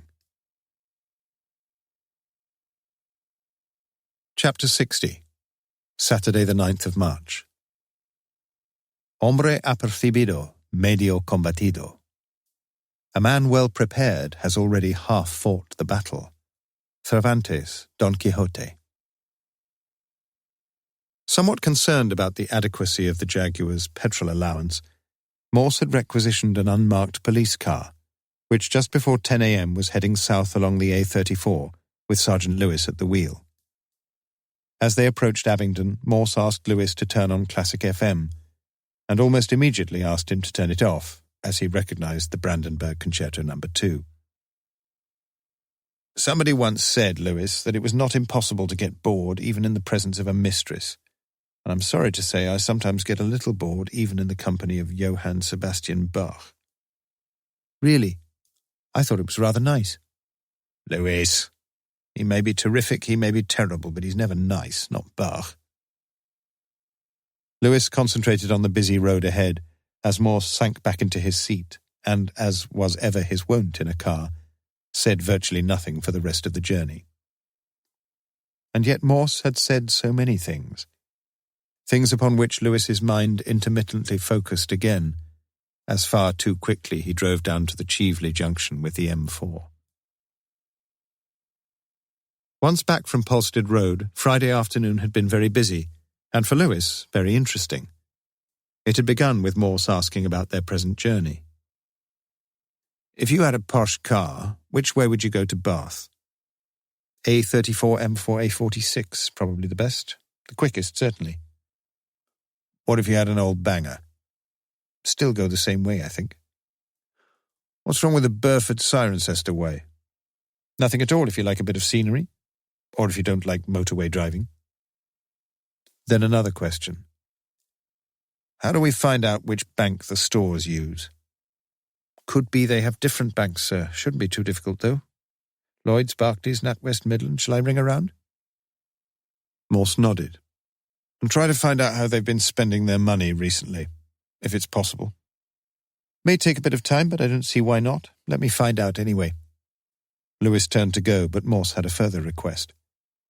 Before you do, bring me the notes you've made about the Storrs' stay in Bath last weekend. I'm assuming you've typed them up by now. All done. Maybe a few spelling mistakes, a few grammatical lapses. Beautifully typed, though. It had taken Lewis only 10 minutes to discover that Mr. Julian Storrs and Mrs. Angela Storrs both banked at Lloyds. But there had been far greater difficulty in dealing with Morse's supplementary request. The manager of Lloyds, Headington branch, had been fully cooperative but of only limited assistance. It was very unusual, of course, but not in cases such as this unethical, for confidential material concerning clients to be disclosed. But Lewis would have to contact Lloyd's inspection department in Bristol. Which Lewis had promptly done, again receiving every cooperation, also, however, receiving the disappointing news that the information required was unlikely as yet to be fully ready. With credit card facilities now almost universally available, the volume of transactions was ever growing, and with receipt items sometimes irregularly forwarded from retail outlets, and with a few inevitable checks and delays in processing and clearance, well, it would take a little time. Later this afternoon? Lewis had queried hopefully. No chance of that, I'm afraid. Tomorrow morning? Lewis heard a deep sigh at the other end of the line. We don't usually. It is very urgent, you say. The phone had been ringing in Morse's office, an office minus Morse, and Lewis had taken the brief call. The post-mortem on Shelley Cornford confirmed death from carbon monoxide poisoning and completely ruled out any suspicion of foul play. A note on yellow paper was sellotaped to the desk. Lewis, just off to the Diab Centre, 3:45. Your notes on Bath most helpful, but try to get Sarah Siddons right. 2 Ds, please. Good job we're getting a few facts straight before jumping too far ahead. Reculer pour mieux sauter. We'll be jumping tomorrow AM, though, to Bath. Royal Crescent informs me the stores, Herr and Frau, are staying there again. I need your notes on Julian Stores. Ring me at home after the Archers. M. And on the side of the desk, a letter from the Taman District Diabetic Association addressed to Detective Chief Inspector Morse. Dear Sir, welcome to the club. Sorry to be so quick off the mark, but news travels fast in diabetic circles. We meet on the first Thursday of each month, 7:30 to 9 p.m. in the Town Hall in Thame, and we shall be delighted if you can come to speak to us. We can offer no fee, but we can offer a warm-hearted and grateful audience. During this last year, we have been fortunate to welcome several very well-known people. For example, our last 6 speakers have been Dr. David Matthews, Leslie Hallett, Professor Harry Keane, Angela Storrs, Dr. Robert Turner, and Willie Rushton.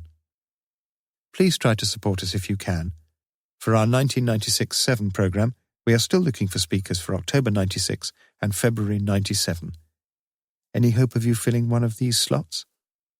I enclose SAE and thank you for your kind consideration.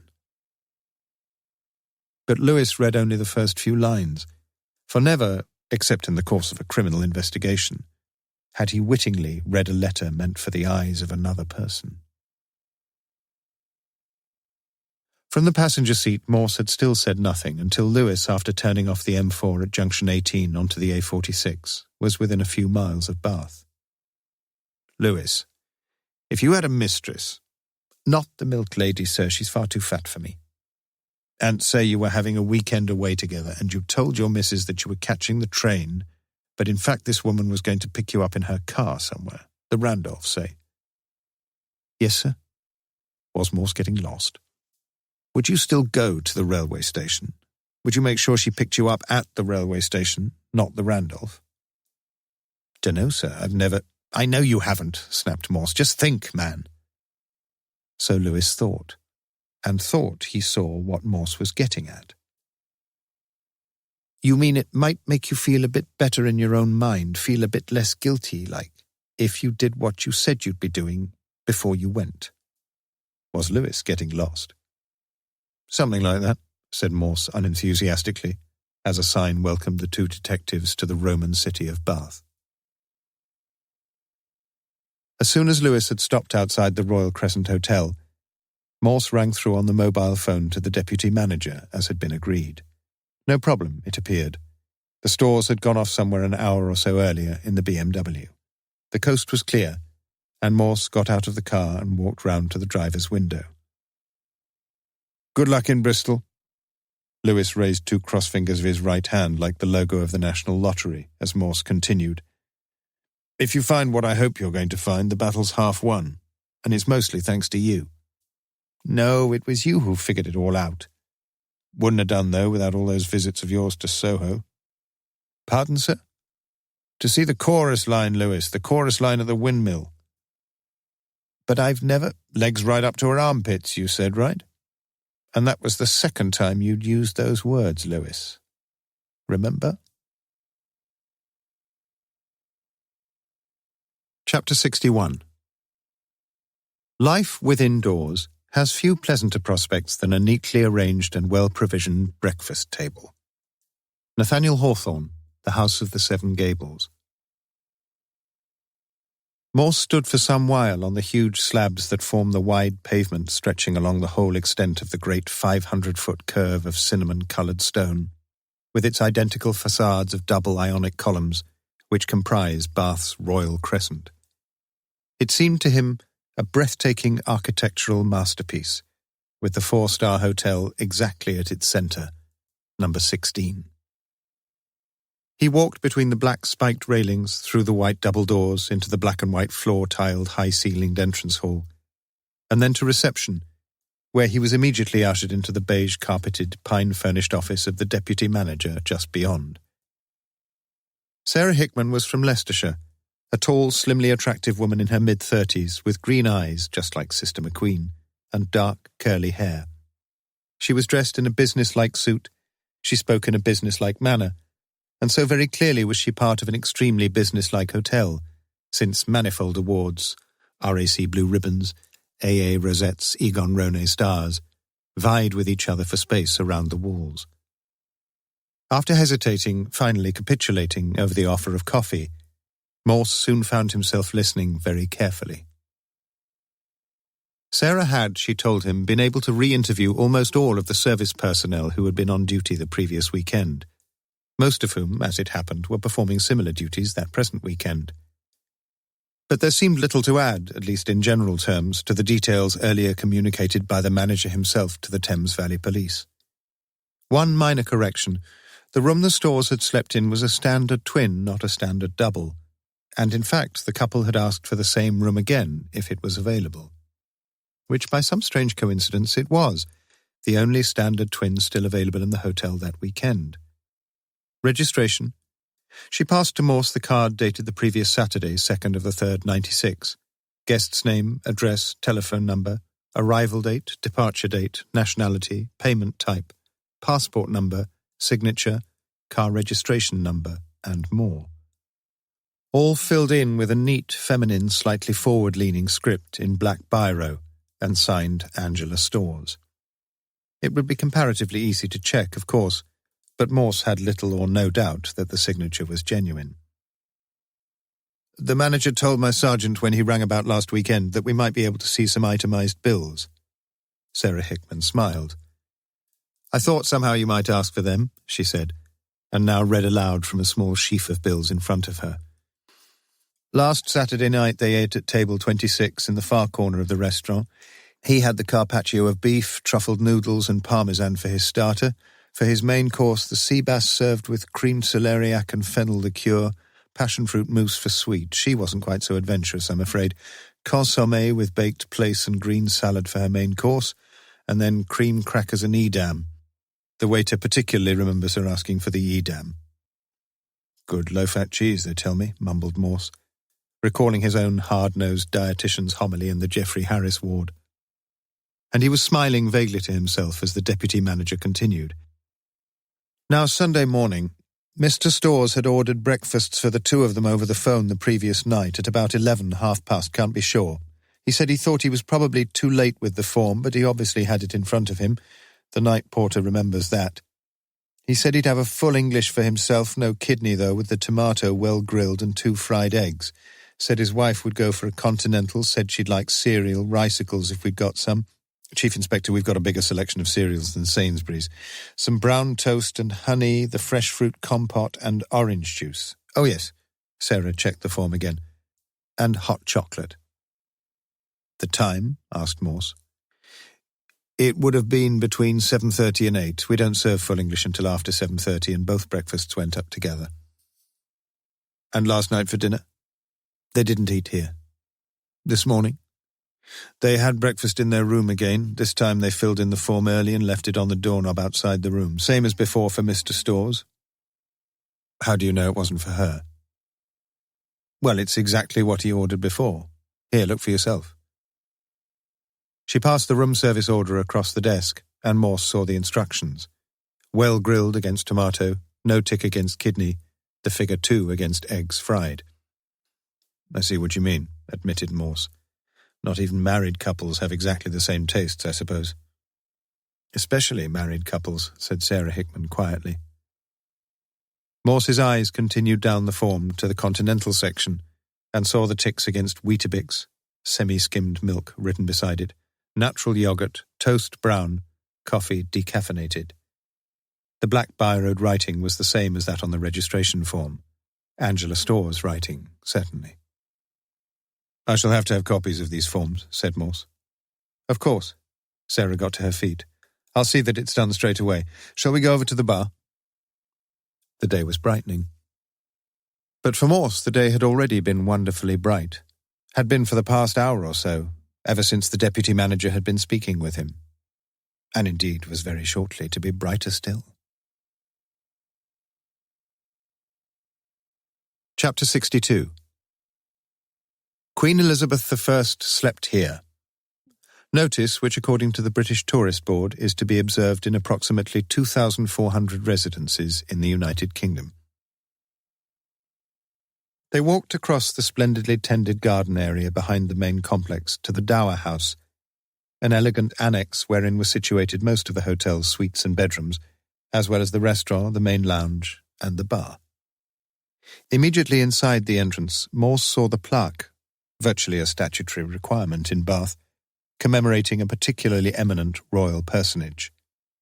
George IV, 1820 to 1830, resided here 1799 as Prince of Wales. In the lounge, Morse sat down amid the unashamedly luxurious surroundings of elaborate wall lights, marble busts, and courteously prompt service, for a uniformed waitress was already standing beside them. "What would you like to drink, sir?" Lovely question. As he waited for his beer, Morse looked around him, and in particular at the portrait above the fireplace there, Lord Elmore, 1765 to 1817, the inscription read, a fat-cheeked, smooth-faced man with a protruding lower lip, who reminded Morse unhappily of Sir Clixby Bream. Then he walked through to the gents in the corridor just off the lounge, where the two loos stood side by side, the men's and the ladies' logos quite unequivocally distinct on their adjacent doors. It would have been difficult even for the myopic Mrs. Adams to confuse the two, thought Morse, as he smiled and mouthed a few silent words to himself. Thank you, Mrs. Arabella Adams. It wasn't that she could have been certain, from some little distance, with her failing eyesight, that the person she had seen was a man or a woman. Certainly not so far as the recognition of any facial features was concerned. Faces were notoriously difficult to distinguish, appearing so different when seen in profile, perhaps, or in the shadows, or wearing glasses. No, it was just that old Mrs. Adams had always known what men looked like, and what women looked like, since habitually the men wore trousers and the women wore skirts. But of course, if someone wore trousers, that certainly didn't prove that the wearer was a man, now did it, Morse? In fact, it proved one thing and one thing only, that the person in question was wearing trousers. 10 minutes later, as he worked his way with diminishing enthusiasm through an over-generous plateful of smoked salmon sandwiches, Morse saw Sergeant Lewis appear in the doorway, a Lewis looking almost as self-satisfied as the oily Lord Elmore himself, and raise his right thumb before being introduced to Sarah Hickman. "Something to drink, Sergeant." "Thank you. Orange juice, please." "Something to eat?" "What have you got?" She smiled happily. "Anything. Anything you like. Our head chef is at your command." "Can he rustle up some egg and chips?" She said she was sure, well, almost sure, that he could, and departed to investigate. "Lewis, this is a cordon bleu establishment." "Should taste good then, sir." The buoyant Lewis passed a note to Morse, simultaneously, and much to Morse's relief, helping himself to a couple of sandwiches. "You don't mind, sir? I'm half starving." At 2:30 p.m, Marilyn Hudson, a small, fair-complexioned young woman, was called into Sarah's office. Marilyn had been a chamber-cum-kitchen maid at the hotel for almost 3 years, and it was soon clear that she knew as much as anyone was likely to know about the day-to-day and night-by-night activities there. Morse now questioned her closely about the morning of the previous Sunday, the 3rd of March. "You took them breakfast?" "Yes, sir. About 7:45. "You knocked on the door?" Like I always do, yes. I heard somebody say, come in, so I... You had a key? I've got a master key, so I took the tray in and put it on the dressing table. Were they in bed together? No, twin beds it is there. She was on the far side. Difficult to miss her, though. Why'd you say that? Well, it was her pyjamas. Yellow and black and green stripes, up and down. Vertical stripes, you mean? I'm not sure about that, sir. Just up and down, like I said. And she's got the same pair now. I took their breakfast again this morning. Same room, 36. Marilyn gave a nervous little giggle. Perhaps it's time she changed them. She may have got 2 pairs, interposed Lewis, not particularly helpfully, judging from the scowl on Morse's face. Do you think it could have been anybody else, except Mrs. Storrs? No, sir. Like I say, she was there in the bed, but... But what? Well, I saw her all right, but I didn't really see him. He was in the bathroom having a shave. Electric razor it was. And the door was open a bit, and I saw he was still in his pyjamas, and he said, thank you, but... Would you have recognised him if he'd turned his head? For the first time, Marilyn Hudson seemed unsure of herself. Well, I'd seen him earlier in the hotel, but I didn't notice him as much as her, really. She was, ever so dressy and smart. Dark glasses she wore, and a white trouser suit. Same thing as she's got on today. Morse turned to Lewis. Do you think she's got 2 white trouser suits, Sergeant? Always a possibility, sir. So, if Morse was experiencing some disappointment, he gave no indication of it. What you're telling us is that you're pretty sure it was her, but not quite so sure it was him. Marilyn considered the question a while before replying. No, I'm pretty sure it was both of them, sir. Good girl, our Marilyn, confided Sarah, even if her vocabulary is a bit limited. Morse looked across at her quizzically. Vertical and horizontal, you mean? I shouldn't worry about that. I've always had trouble with east and west myself. Lots of people have trouble with right and left, began Lewis, but Morse was already making a further request. You've still got the details of who was staying here last Saturday? Of course. Just a minute. She returned shortly with a sheaf of registration cards, and Morse was looking through, flicking them over one at a time, when suddenly he stopped, the familiar tingling of excitement across his shoulders. He handed the card to Lewis, and Lewis whistled softly, incredulously, as he read the name. Morse turned again to Sarah. Can you let us have a copy of the bill, account, whatever you call it, for room 15? You were right then, sir, whispered Lewis excitedly. You always said it was DC. Sarah came back and laid the account in front of Morse. Single room, number 15, just the one night, paid by credit card. Morse looked through the items. No evening meal? No. No breakfast either? No. Look, can we use your phone from here?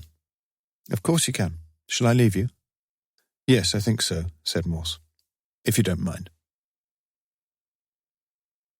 Morse and Lewis emerged from the office some 20 minutes later and were walking behind reception when one of the guests came through from the entrance hall and asked for the key to room 36.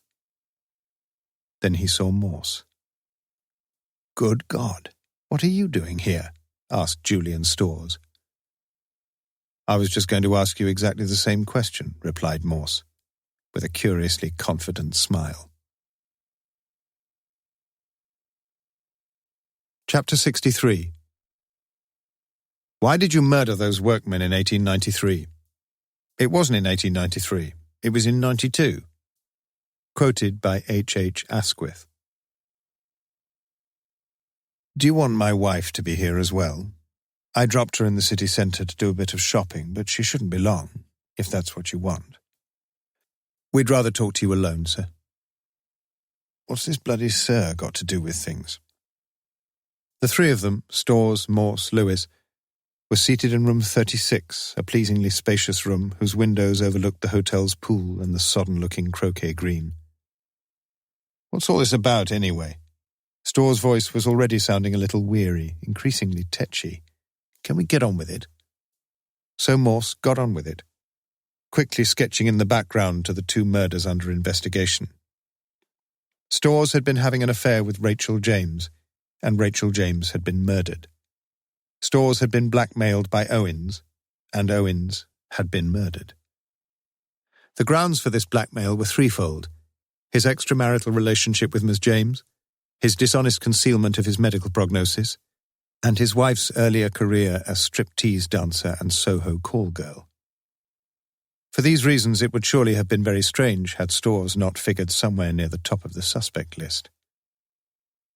As far as the first murder was concerned, both the Storrs, had an alibi.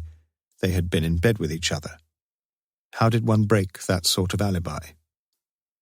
As far as the second murder was concerned, both Storrs, had their alibis, but this time not only were they in the same bedroom together, but also 80-odd miles away from the scene of the crime, in fact in the very room where they were now.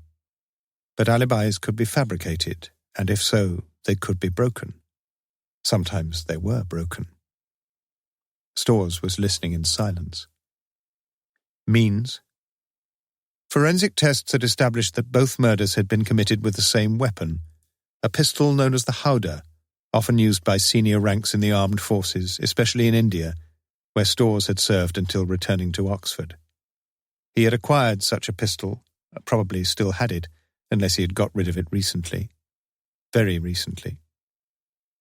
The predominant cause, the prime mover for the whole tragic sequence of events, had been his obsessive, overweening ambition to gain the ultimate honour during what was left to him of his lifetime, the Mastership of Lonsdale, with the virtually inevitable accolade of a knighthood.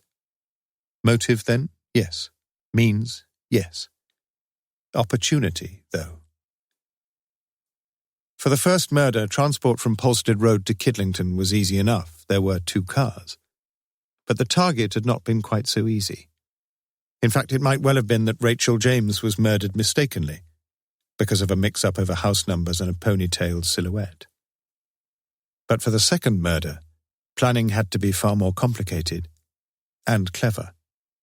Perhaps the in-bed-together alibi might sound a little thin the second time, but not if he was in a bed in some distant place.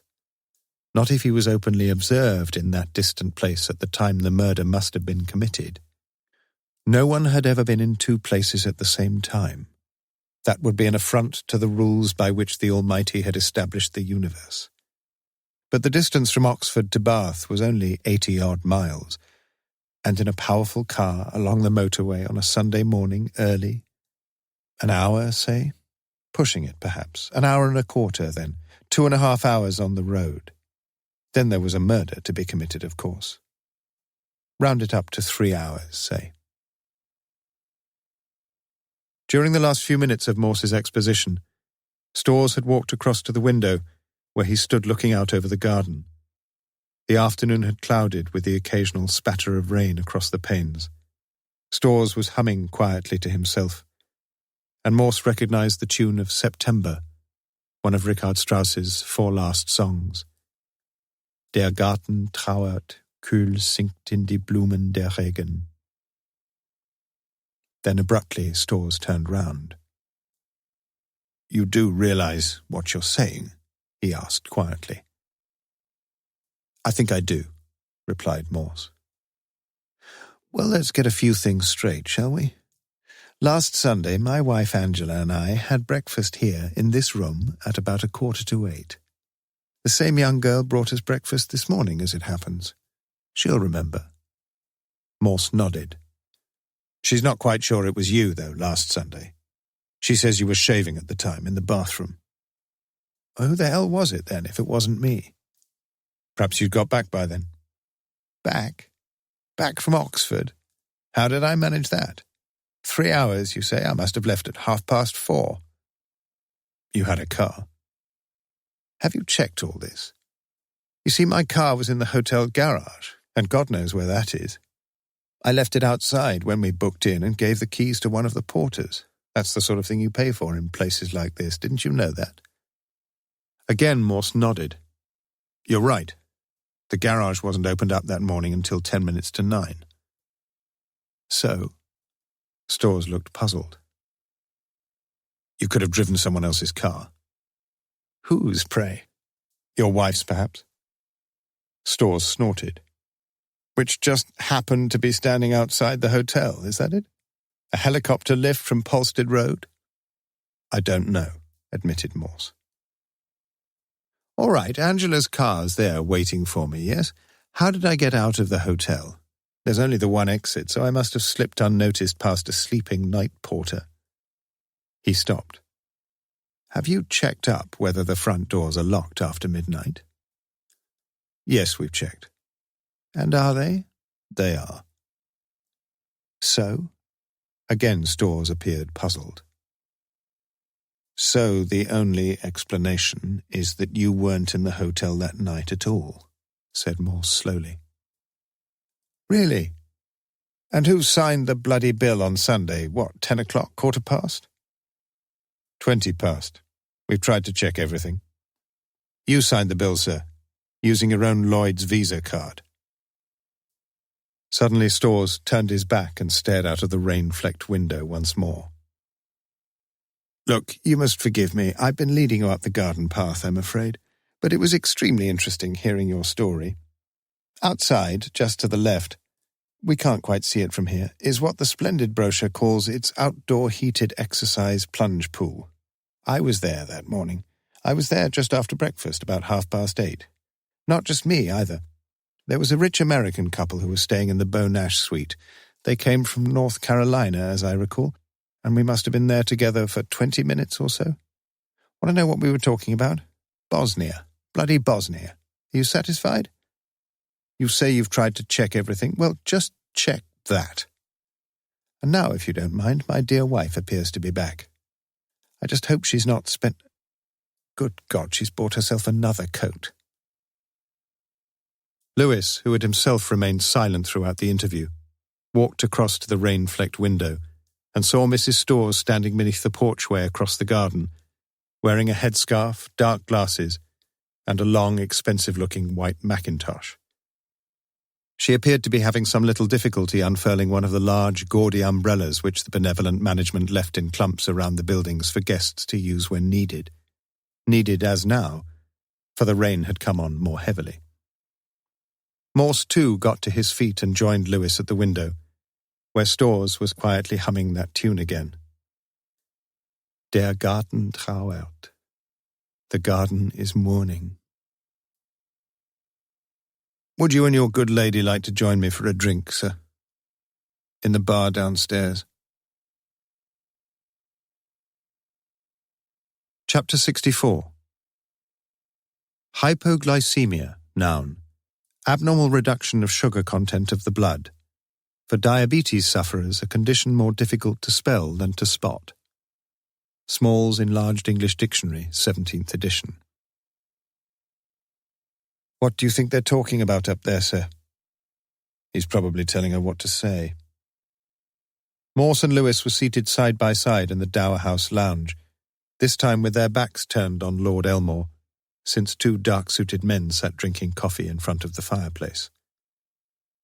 Julian Storrs and a black-tied waiter appeared almost simultaneously. Angela'll be down in a minute, just changing. Got a bit wet shopping. Before she bought the coat, I hope, sir, said Lewis. Storrs gave a wry smile, and the waiter took their order. Large Glenfiddich for me, said Storrs. 2 pieces of ice. Morse clearly approved. Same for me. What'll you have, Lewis? Does the budget run to an orange juice? And, Morse turned to Storrs, what can we get for your wife? Large gin and slimline tonic. And put 'em all on my bill, waiter. Room 36. Morse made no protestation, and Lewis smiled quietly to himself. It was his lucky day. Ah, slimline tonic, repeated Morse. Cuts out the sugar, I believe. Storrs made no comment, and Morse continued. I know your wife's diabetic, sir. We checked up. We even checked up on what you both had to eat last weekend. Well done. Only one thing puzzles me, really. Your wife's breakfast on Sunday morning. He gestured to Lewis, the latter now reading from his notebook. Ricicles, that sort of sugar-frosted toasted rice. My kids used to love them, sir. Toast and honey, a fruit cocktail, orange juice, and then some hot chocolate. Not, perhaps, added Morse, the kind of breakfast a diabetic would normally order, is it? All that sugar, everything else she ate here was out of the latest diabetic cookbook. Do you know anything about diabetes, Chief Inspector? It was a new voice, sharp and rather harsh. For Angela Storrs, dressed in the inevitable trouser suit, lime green this time, but most unusually minus the dark glasses, had obviously caught most of the previous conversation. Not much, admitted Morse as he sought to rise from his deep, low chair. I've only been diagnosed a week. Please don't get up. It sounded more an order than a request. She took a seat next to her husband on the sofa. I've had diabetes for 10 years myself. But you'll learn soon enough. You see, one of the biggest dangers for insulin-dependent diabetics is not, as you might expect, excessively high levels of blood sugar, but excessively low levels. Hypoglycemia, it's called. Are you on insulin yourself? Yes, and they did try to tell me something about... You're asking about last weekend. Let me tell you. On Saturday evening, my blood sugar was low, very low. And when Julian asked me about breakfast, I decided to play things safe. I did have some glucose with me, but I was still low on Sunday morning. And if it's of any interest, I thoroughly enjoyed my sugary breakfast. A rare treat. The drinks had arrived. Look, she continued, once the waiter had asked for her husband's signature on the bill. Let me be honest with you. Julian's just told me why you're here. He'd already told me about everything else anyway, about his ridiculous affair with that young Rachel woman, about that slimy specimen Owens. Did you hate him enough to murder him? I did, interrupted Storrs vehemently. God rot his soul. And about this mastership business, Morse looked from one to the other. You were in that together. It was Julian Storrs who answered. Yes, we were. I told Angela the truth immediately about my illness, and we agreed to cover it all up. You see, suddenly he was looking very tired. I wanted it so much. I wanted it more than anything, didn't I, Angela? She smiled and gently laid her own hand over his. And I did too, Julian. Morse drained his whiskey and thirsted for another. Mrs. Storrs, I'm going to ask you a very blunt question, and you must forgive me because that's my job. What would you say if I told you that you didn't sleep with your husband last Saturday night, that you slept with another man? She smiled again, and for a few moments the angularity of her face had softened into the lineaments of a much younger woman. I just hope he was a good lover. But you'd deny it. A childish accusation like that is hardly worth denying.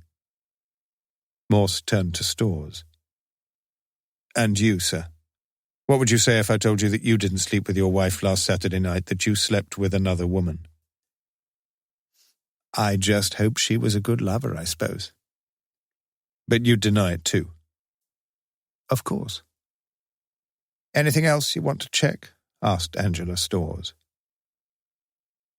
Well, just the one thing, really, because I'm still not quite sure that I've got it right. Morse took a deep breath and exhaled rather noisily. You say you came here with your husband in his BMW, late-ish last Saturday afternoon, stayed here together overnight, then drove straight back to Oxford together the next morning. Is that right, Mrs. Storrs? Not quite, no. We drove back via Cirencester and Burford. In fact, we had a bite of lunch at a pub in Burford, and we had a look in 2 or 3 antiques shops there. I nearly bought a silver toast rack, but Julian thought it was grossly overpriced. I see. In that case, it's about time we told you something else, said Morse slowly. Don't you think so, Sergeant Lewis? Chapter 65. Is this a question? From an Oxford entrance examination. If it is, this could be an answer. One candidate's reply. Apart from themselves and the two men still drinking coffee, the large lounge was now empty. "Perhaps we could all do with another drink." It was Morse's suggestion. "Not for me," said Angela Storrs. "I'm all right, thank you," said Julian Storrs. "Still finishing this one," said Lewis. Morse felt for the cellophane packet and almost fell. He stared for a while out of the windows, heavy rain now, through which a hotel guest occasionally scuttled across to the dower house, head and face wholly indistinguishable beneath one of the gay umbrellas. How easy it was to hide when it was raining. Almost reluctantly, it seemed, Morse made the penultimate revelation. "There was someone else staying here last Saturday night, someone I think both of you know. She was staying, yes, it was a woman, in the main part of the hotel, across there in room 15. That woman was Dawn Charles, the receptionist at the Harvey Clinic in Banbury Road." Storrs turned to his wife. "Good heavens. Did you realize that, darling?" "Don't be silly, I don't even know the woman." "It's an extraordinarily odd coincidence, though," persisted Morse. "Don't you think so?" "Of course it's odd," replied Angela Storrs. "All coincidences are odd, by definition. But life's full of coincidences." Lewis smiled inwardly. How often had he heard those selfsame words from Morse? "But this wasn't a coincidence, Mrs. Storrs." It was Julian Storrs who broke the awkward, ominous silence that had fallen on the group. "I don't know what that's supposed to mean. All I'm saying is that I didn't see her. Perhaps she's a Fauré fan herself and came for the Abbey concert like we did. You'll have to ask her, surely." "If we do," said Morse simply, confidently, "it won't be long before we learn the truth. She's not such a competent liar as you are, sir. As the pair of you are." The atmosphere had become almost dangerously tense as Storrs got to his feet. "I am not going to sit here 1 minute longer and listen—" "Sit down," said his wife, with an authority so assertive that one of the coffee drinkers turned his head briefly in her direction, as Morse continued. "You both deny seeing Miss Charles whilst she was here?" "Yes." "Yes?" "Thank you, Sergeant. Please." Lewis reopened his notebook and addressed Mrs. Storrs directly. "So it couldn't possibly have been you, madam, who filled a car with petrol at Burford on that Saturday afternoon?" "Last Saturday? Certainly not."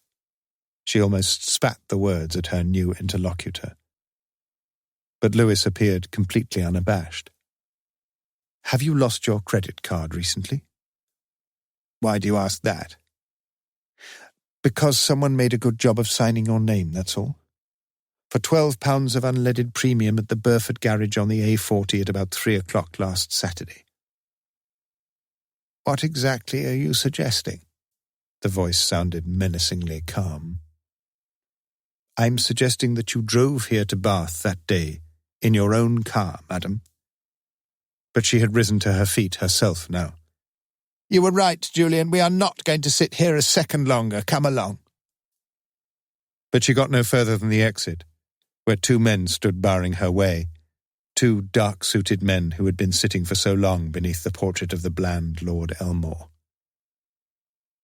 She turned round, her nostrils flaring, her wide, naked eyes now blazing with fury, and perhaps, as Morse saw them, with hatred too, and despair. But she said nothing further as Lewis walked quietly towards her. "Angela Miriam Storrs, it is my duty as a police officer to arrest you on the charge of murder. The murder of Geoffrey Gordon Owens on Sunday the 3rd of March, 1996. It is also my duty to warn you that anything you now say may be taken down in writing and used in evidence at any future hearing." She stood where she was, and still said nothing. Chief Inspector Morse, too, stood where he was, wondering whether his sergeant had got the wording quite right, as Detective Inspector Briggs and Detective Constable Bott, both of the Avon CID, led Angela Miriam Storrs away. Part 7. Chapter 66. 'Twas the first and last time that I've ever known women to use the pistol. They fear the shot as a rule, but diamonds and pearls she did not. She did not. Rudyard Kipling, Lover Women. Being the tape-recorded statement made by Angela Storrs at Thames Valley Police HQ, Kidlington, Oxon, on the morning of the 11th of March 1996. Transcribed by Detective Sergeant Lewis and subsequently amended for minor orthographic and punctuational vagaries by Detective Chief Inspector Morse. I murdered both of them, Rachel James and Jeffrey Owens. I'm a bit sorry about Rachel. I was 17 when I first started working as a stripper in Soho, and then as a prostitute and in some porno flicks. Julian Storrs came along several times to the club where I was performing 7 or 8 times a night, and he arranged to see me, and we had sex a few times in the West End. He was a selfish sod, as I knew from the start, especially in those early days as far as I was concerned, which was fine by me. He was obsessively jealous about other men, and this was something I wasn't used to. He wanted me body and soul, he said, and soon he asked me to marry him, which was fine by me too. I came from no family at all to speak of, but Julian came from a posh family, and he had plenty of money. And he was a don at Oxford University, and my mum was proud of me. She just wanted me to be somebody important like she'd never been. I was unfaithful a few times after a few years, especially with some of the other dons who were about as pathetic as the old boys in the Soho basement who used to stick the odd fiver up your panties. I enjoyed life at Oxford, but nobody took to me all that much. I wasn't quite in the same bracket as the others, and I used to feel awkward when they asked me about where I'd been to university and all that jazz, because I couldn't even pretend I was one of them. I wanted to be one of them, though, God knows why. Ours wasn't a tight marriage even from the start.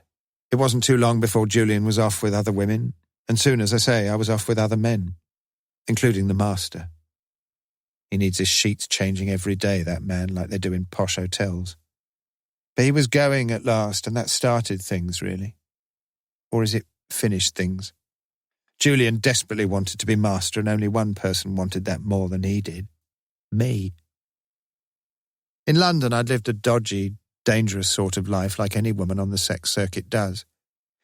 I'd been mauled about quite a few times and raped twice, once by a white and once by a black, so I can't be accused of racial prejudice. One of the other girls had a water pistol that fired gentian blue dye over anybody trying it on. I don't know why it was that colour, but I always remember it from the paint box I had when I was a little girl, next to burnt sienna and crimson lake.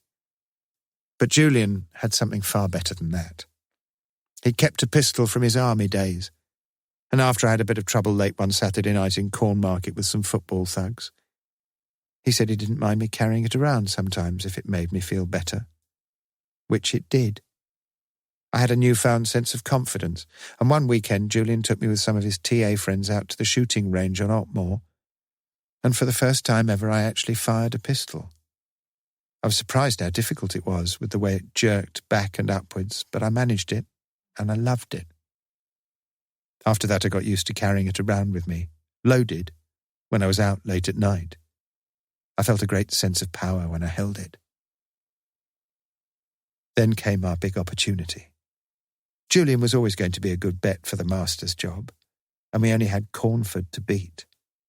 I always quite liked Dennis, but he never liked me, and to make up for it I detested his American wife. But this one thing that stood in the way suddenly became 2 things, because we learned that Julian would probably be dead within a year or so, although we agreed never to say anything about it to anyone. Then there was that 3rd thing, that bloody man Owens. He'd written to Julian, not to me, and he'd done his homework properly. He knew I'd been a cool girl. Sounds better, doesn't it? He knew about Julian's latest floozy, and he knew about Julian's illness and guessed he was hiding it from the college. He said he'd be ringing, and he did. And they met in the chapters bar at the Randolph. All Owens wanted was money, it seems, and Julian's never been short of that.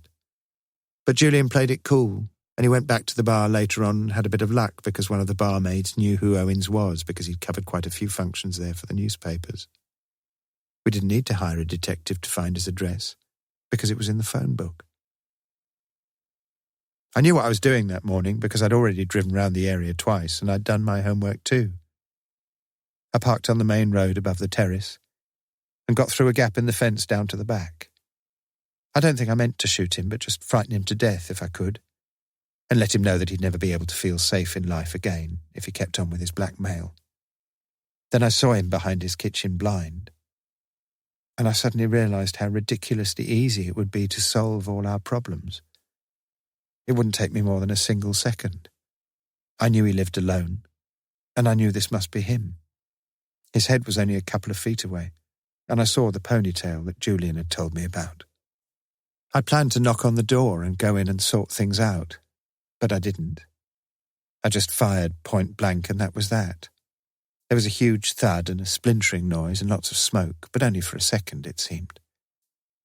Next thing I remember, I was sitting in the car, trembling all over and expecting to see people rushing around and police sirens and all that. But there was nothing. A few cars drove by and a paper boy rode past on his bicycle.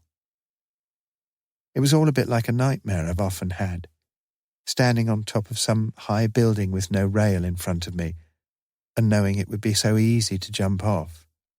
And if I did jump off, that would be the end of everything. In the nightmare, I was always just about going to jump off when I woke up sweating and terrified. It was the same sort of thing at that window. It was like somebody saying, "Do it." And I did it. Julian knew what happened, but he didn't have anything to do with it. We planned the second murder together, though. Nothing to lose, was there? Julian knew someone must have shopped him down at the clinic, and he soon found out it was Dawn Charles. So he had the hold on her now, and it wasn't difficult to get her to cooperate. She'd got money problems, and Julian promised to help if she did what we wanted, which wasn't much, really. Things went as we planned them. Julian drove down to Bath in the BMW, and I followed in my car. He went M4, I went Burford way. He booked in and left his car in the hotel garage. I left my car in one of the side streets behind the hotel. Dawn Charles went by train to Bath, changing at Didcot, so Julian told me. She booked into the hotel as herself, of course. After we got back from the Abbey, Julian and I had dinner together, and then I left. Julian rang Dawn Charles on the internal phone system, and all she had to do was to walk across the garden. I drove back to Oxford and then up to Bicester, where I'd got the key to Dawn's flat. It would have been far too risky to go back to Polstead Road. Unless Julian persuaded her to sleep in the Raw, Dawn wore my pyjamas, and the hotel girl took them breakfast in bed the next morning. Mistake about all that sugar, I agree.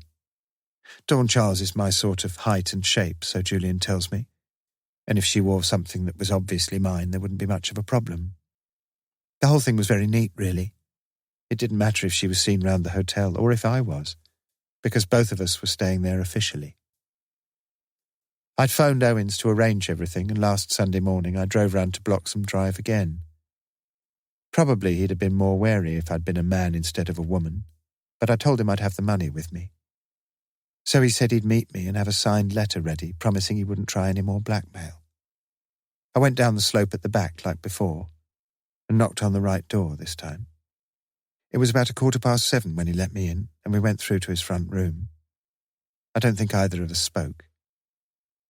He was standing there in front of the settee, and I took the pistol out of my shopping bag and shot him twice, and left him there for dead. Angela Storrs, 11th of the 3rd, 1996. As it happened, Lewis was not to read this final version.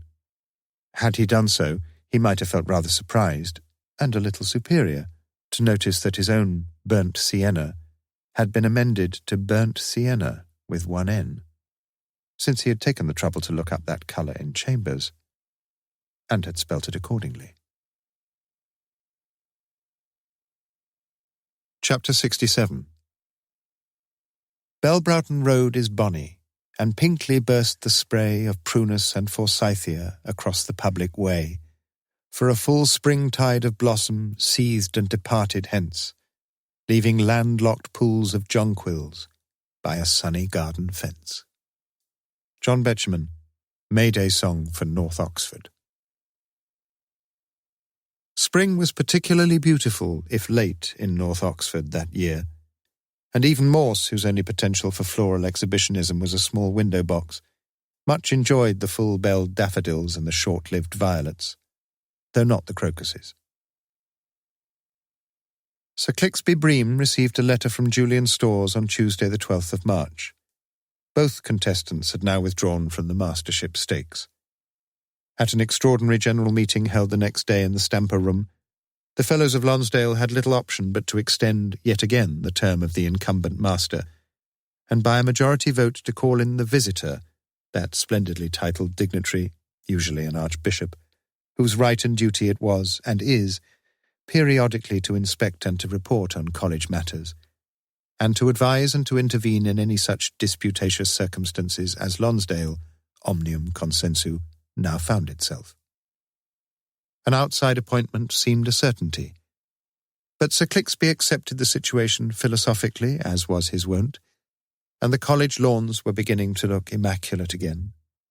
Life had to go on, even if Dennis Cornford was now a broken man, with Julian Storrs awaiting new developments and death.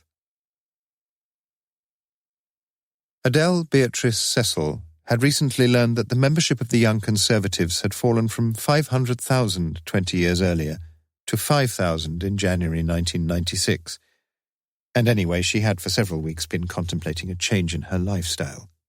Morse may have been right in one way, she thought, only one way, though, in suggesting that it was the personnel rather than the policies which were letting the party down. Yes, it might be time for a change. And on Wednesday the 13th of March, she posted off her resignation to Conservative Central Office. She did so with deep regret, yet she knew she was never destined to be idle. She could write English competently, she knew that, as indeed did Morse, as did also her publishers Erotica Press, who had recently requested an equally sexy sequel to Topless in Torremolinos. And already a nice little idea was burgeoning in her brain, almost as vigorously as the wallflowers she'd planted the previous autumn. An idea about an older man, well, say a whitish-haired man who wasn't quite so old as he looked, and a woman who was considerably younger, about her own age, say. Age difference in heterosexual encounters was ever a guaranteed turn-on, so her editor confided. One man was to continue his officially unemployed status for the remainder of the spring, and probably indefinitely thereafter, although he was a little troubled by the rumour that the social security system was likely to be less sympathetic in the future. For the moment, however, he appeared to be adequately funded, judging from his virtually permanent presence in the local pubs and betting shops.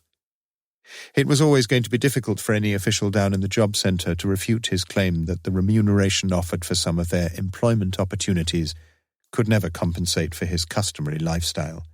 He was a recognised artist, and if anyone doubted his word, there was a man living in North Oxford who would always be willing to give him a reference. On the mantelpiece in his bedroom, the little ormolu clock ticked on, keeping excellent time. In the immediate aftermath of Mrs. Storrs' arrest, Sergeant Lewis found himself extremely busy. Happily, I see the team of companionable DCs assigned to him. So many inquiries remained to be made, so many statements to be taken down and duly typed, so many places to be visited and revisited, Soho, Bloxham Drive, the newspaper offices, the Harvey Clinic, Polstead Road, Lonsdale College, Woodpecker Way, the Randolph, the Royal Crescent Hotel. He had met Morse for lunch on the Wednesday and had listened patiently as a rather self-congratulatory Chief Inspector remembered a few of the more crucial moments in the case, when, for example, he had associated that photograph of the young Soho stripper with that of the Don's wife at Lonsdale, when the elegantly leggy Banbury Road receptionist had so easily slipped alongside that same Don's wife in a chorus line at the windmill. At lunchtime, however, Lewis's own crucial contributions to such dramatic developments were never even mentioned, let alone singled out for special praise. Late on Thursday evening, Morse was walking home from the Cotswold house after a generous measure of Irish whiskey, with an E, as the proprietor ever insisted, when a car slowed down beside him, the front passenger window electronically lowered. "Can I give you a lift anywhere?" "Hello." "No, thank you. I only live—" Morse gestured vaguely up towards the A40 roundabout. "Everything okay with you?" "Will be, if you'd like to come along and inspect my penthouse suite." "I thought you said it was a flat." Though clearly surprised to find Morse in his office over the Friday lunch period, Strange refrained from his usual raillery. "Can you nip in to see me a bit later this afternoon about these retirement forms?" "Let's do it now, sir." "What's the rush?" "I'm off this afternoon." "Official, is that?" "Yes, sir." Strange eyed Morse shrewdly. "Why are you looking so bloody cheerful?" "Well, another case solved." "Where's Lewis, by the way?" "Oh, there's still an awful lot of work to do." "Why aren't you helping him, then?" "Like I say, sir, I'm off for the weekend." "You're lucky, matey. The wife's booked me for the lawn-mower." "I've just got the window box myself." "Anything in it?" Morse shook his head, perhaps a little sadly. "You, going anywhere special?" asked Chief Superintendent Strange. Chapter 68. They fuck you up, your mum and dad. They may not mean to, but they do. They fill you with the faults they had and add some extra just for you. Philip Larkin, This Be the Verse. For several seconds after she opened her eyes, Janet McQueen had no idea whatsoever about where she was or what she'd been doing. Then, as she lay there in the green sheets, gradually it flooded back. "Ah, can I perhaps begin to guess our destination?" she'd asked, as the car turned left at Junction 18 and headed south along the A46. B&B in Bath, is that what it's going to be? You'll see. As she had seen, for soon the Jaguar turned into the Circus, into Brock Street, and finally straight across a cobbled road where it stopped beside a large magnolia tree. She looked at the hotel, and her green eyes widened as she brought her ringless, manicured fingers together in a semblance of prayer. Beautiful. Morse had turned towards her then, as she sat beside him in her navy pinstriped suit, sat beside him in her V-necked emerald silk blouse. "You're beautiful too, Janet," he said simply and quietly. "You've booked rooms for us here?" Morse nodded.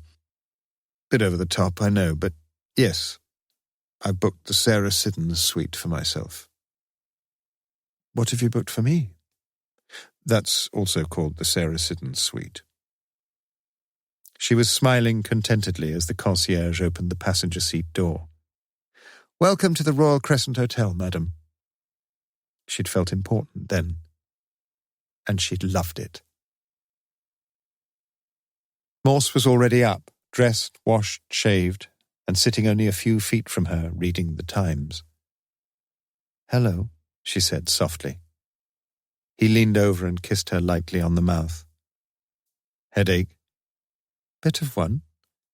"You know your trouble, you drink too much champagne."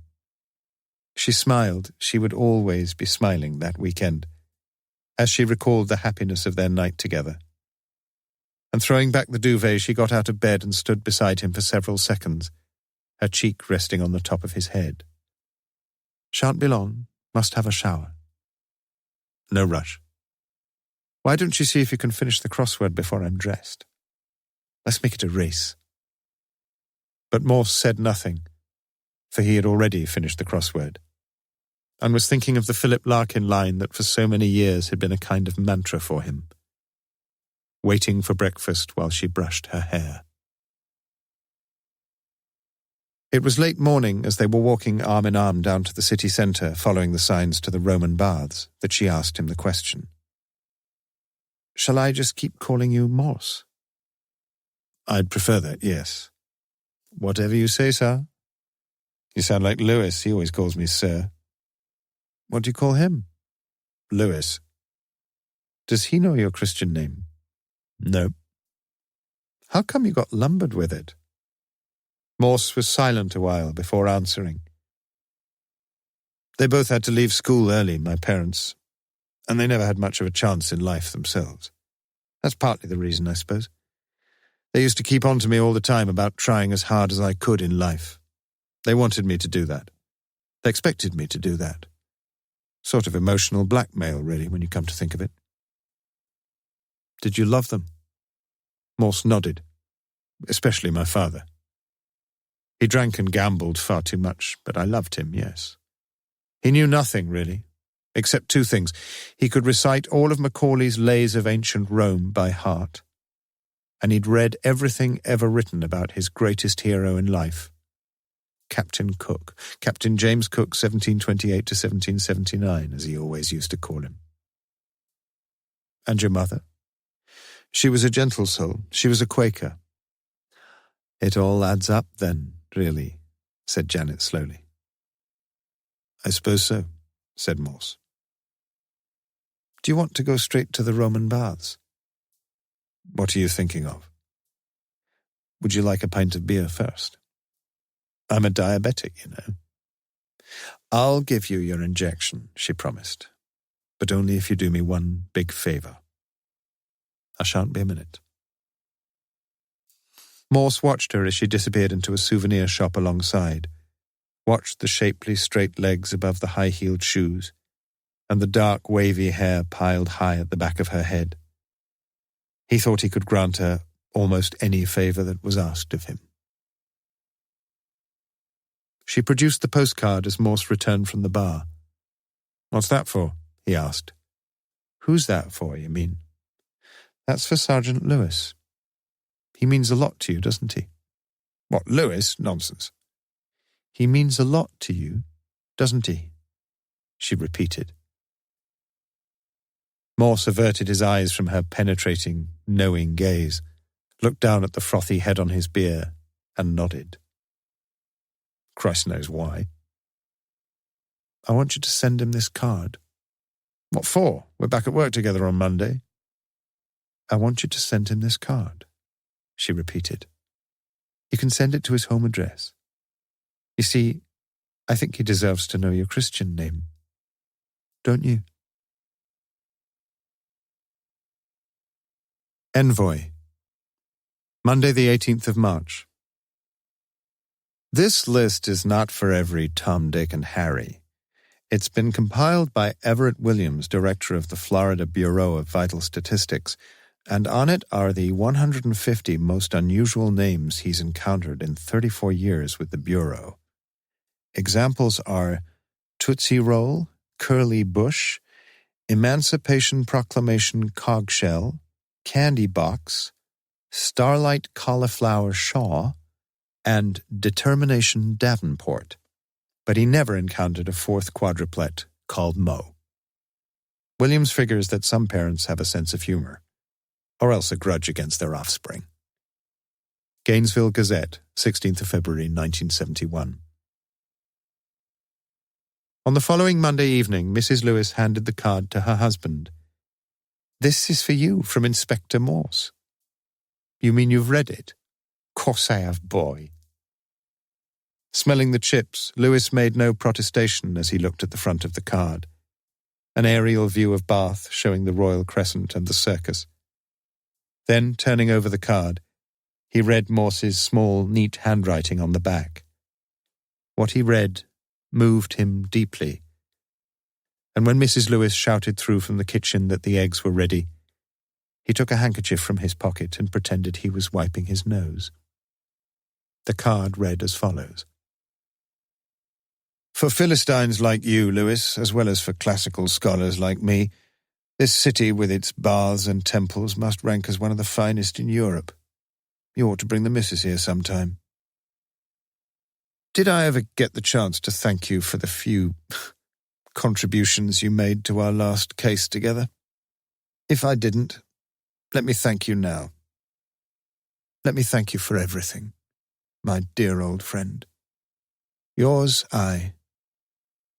Endeavour, Morse.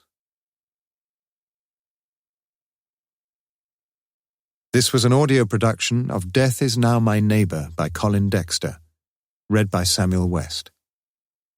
Published by Macmillan Digital Audio, an imprint of Pan Macmillan, a division of Macmillan Publishers International Limited. Text copyright Colin Dexter 1996.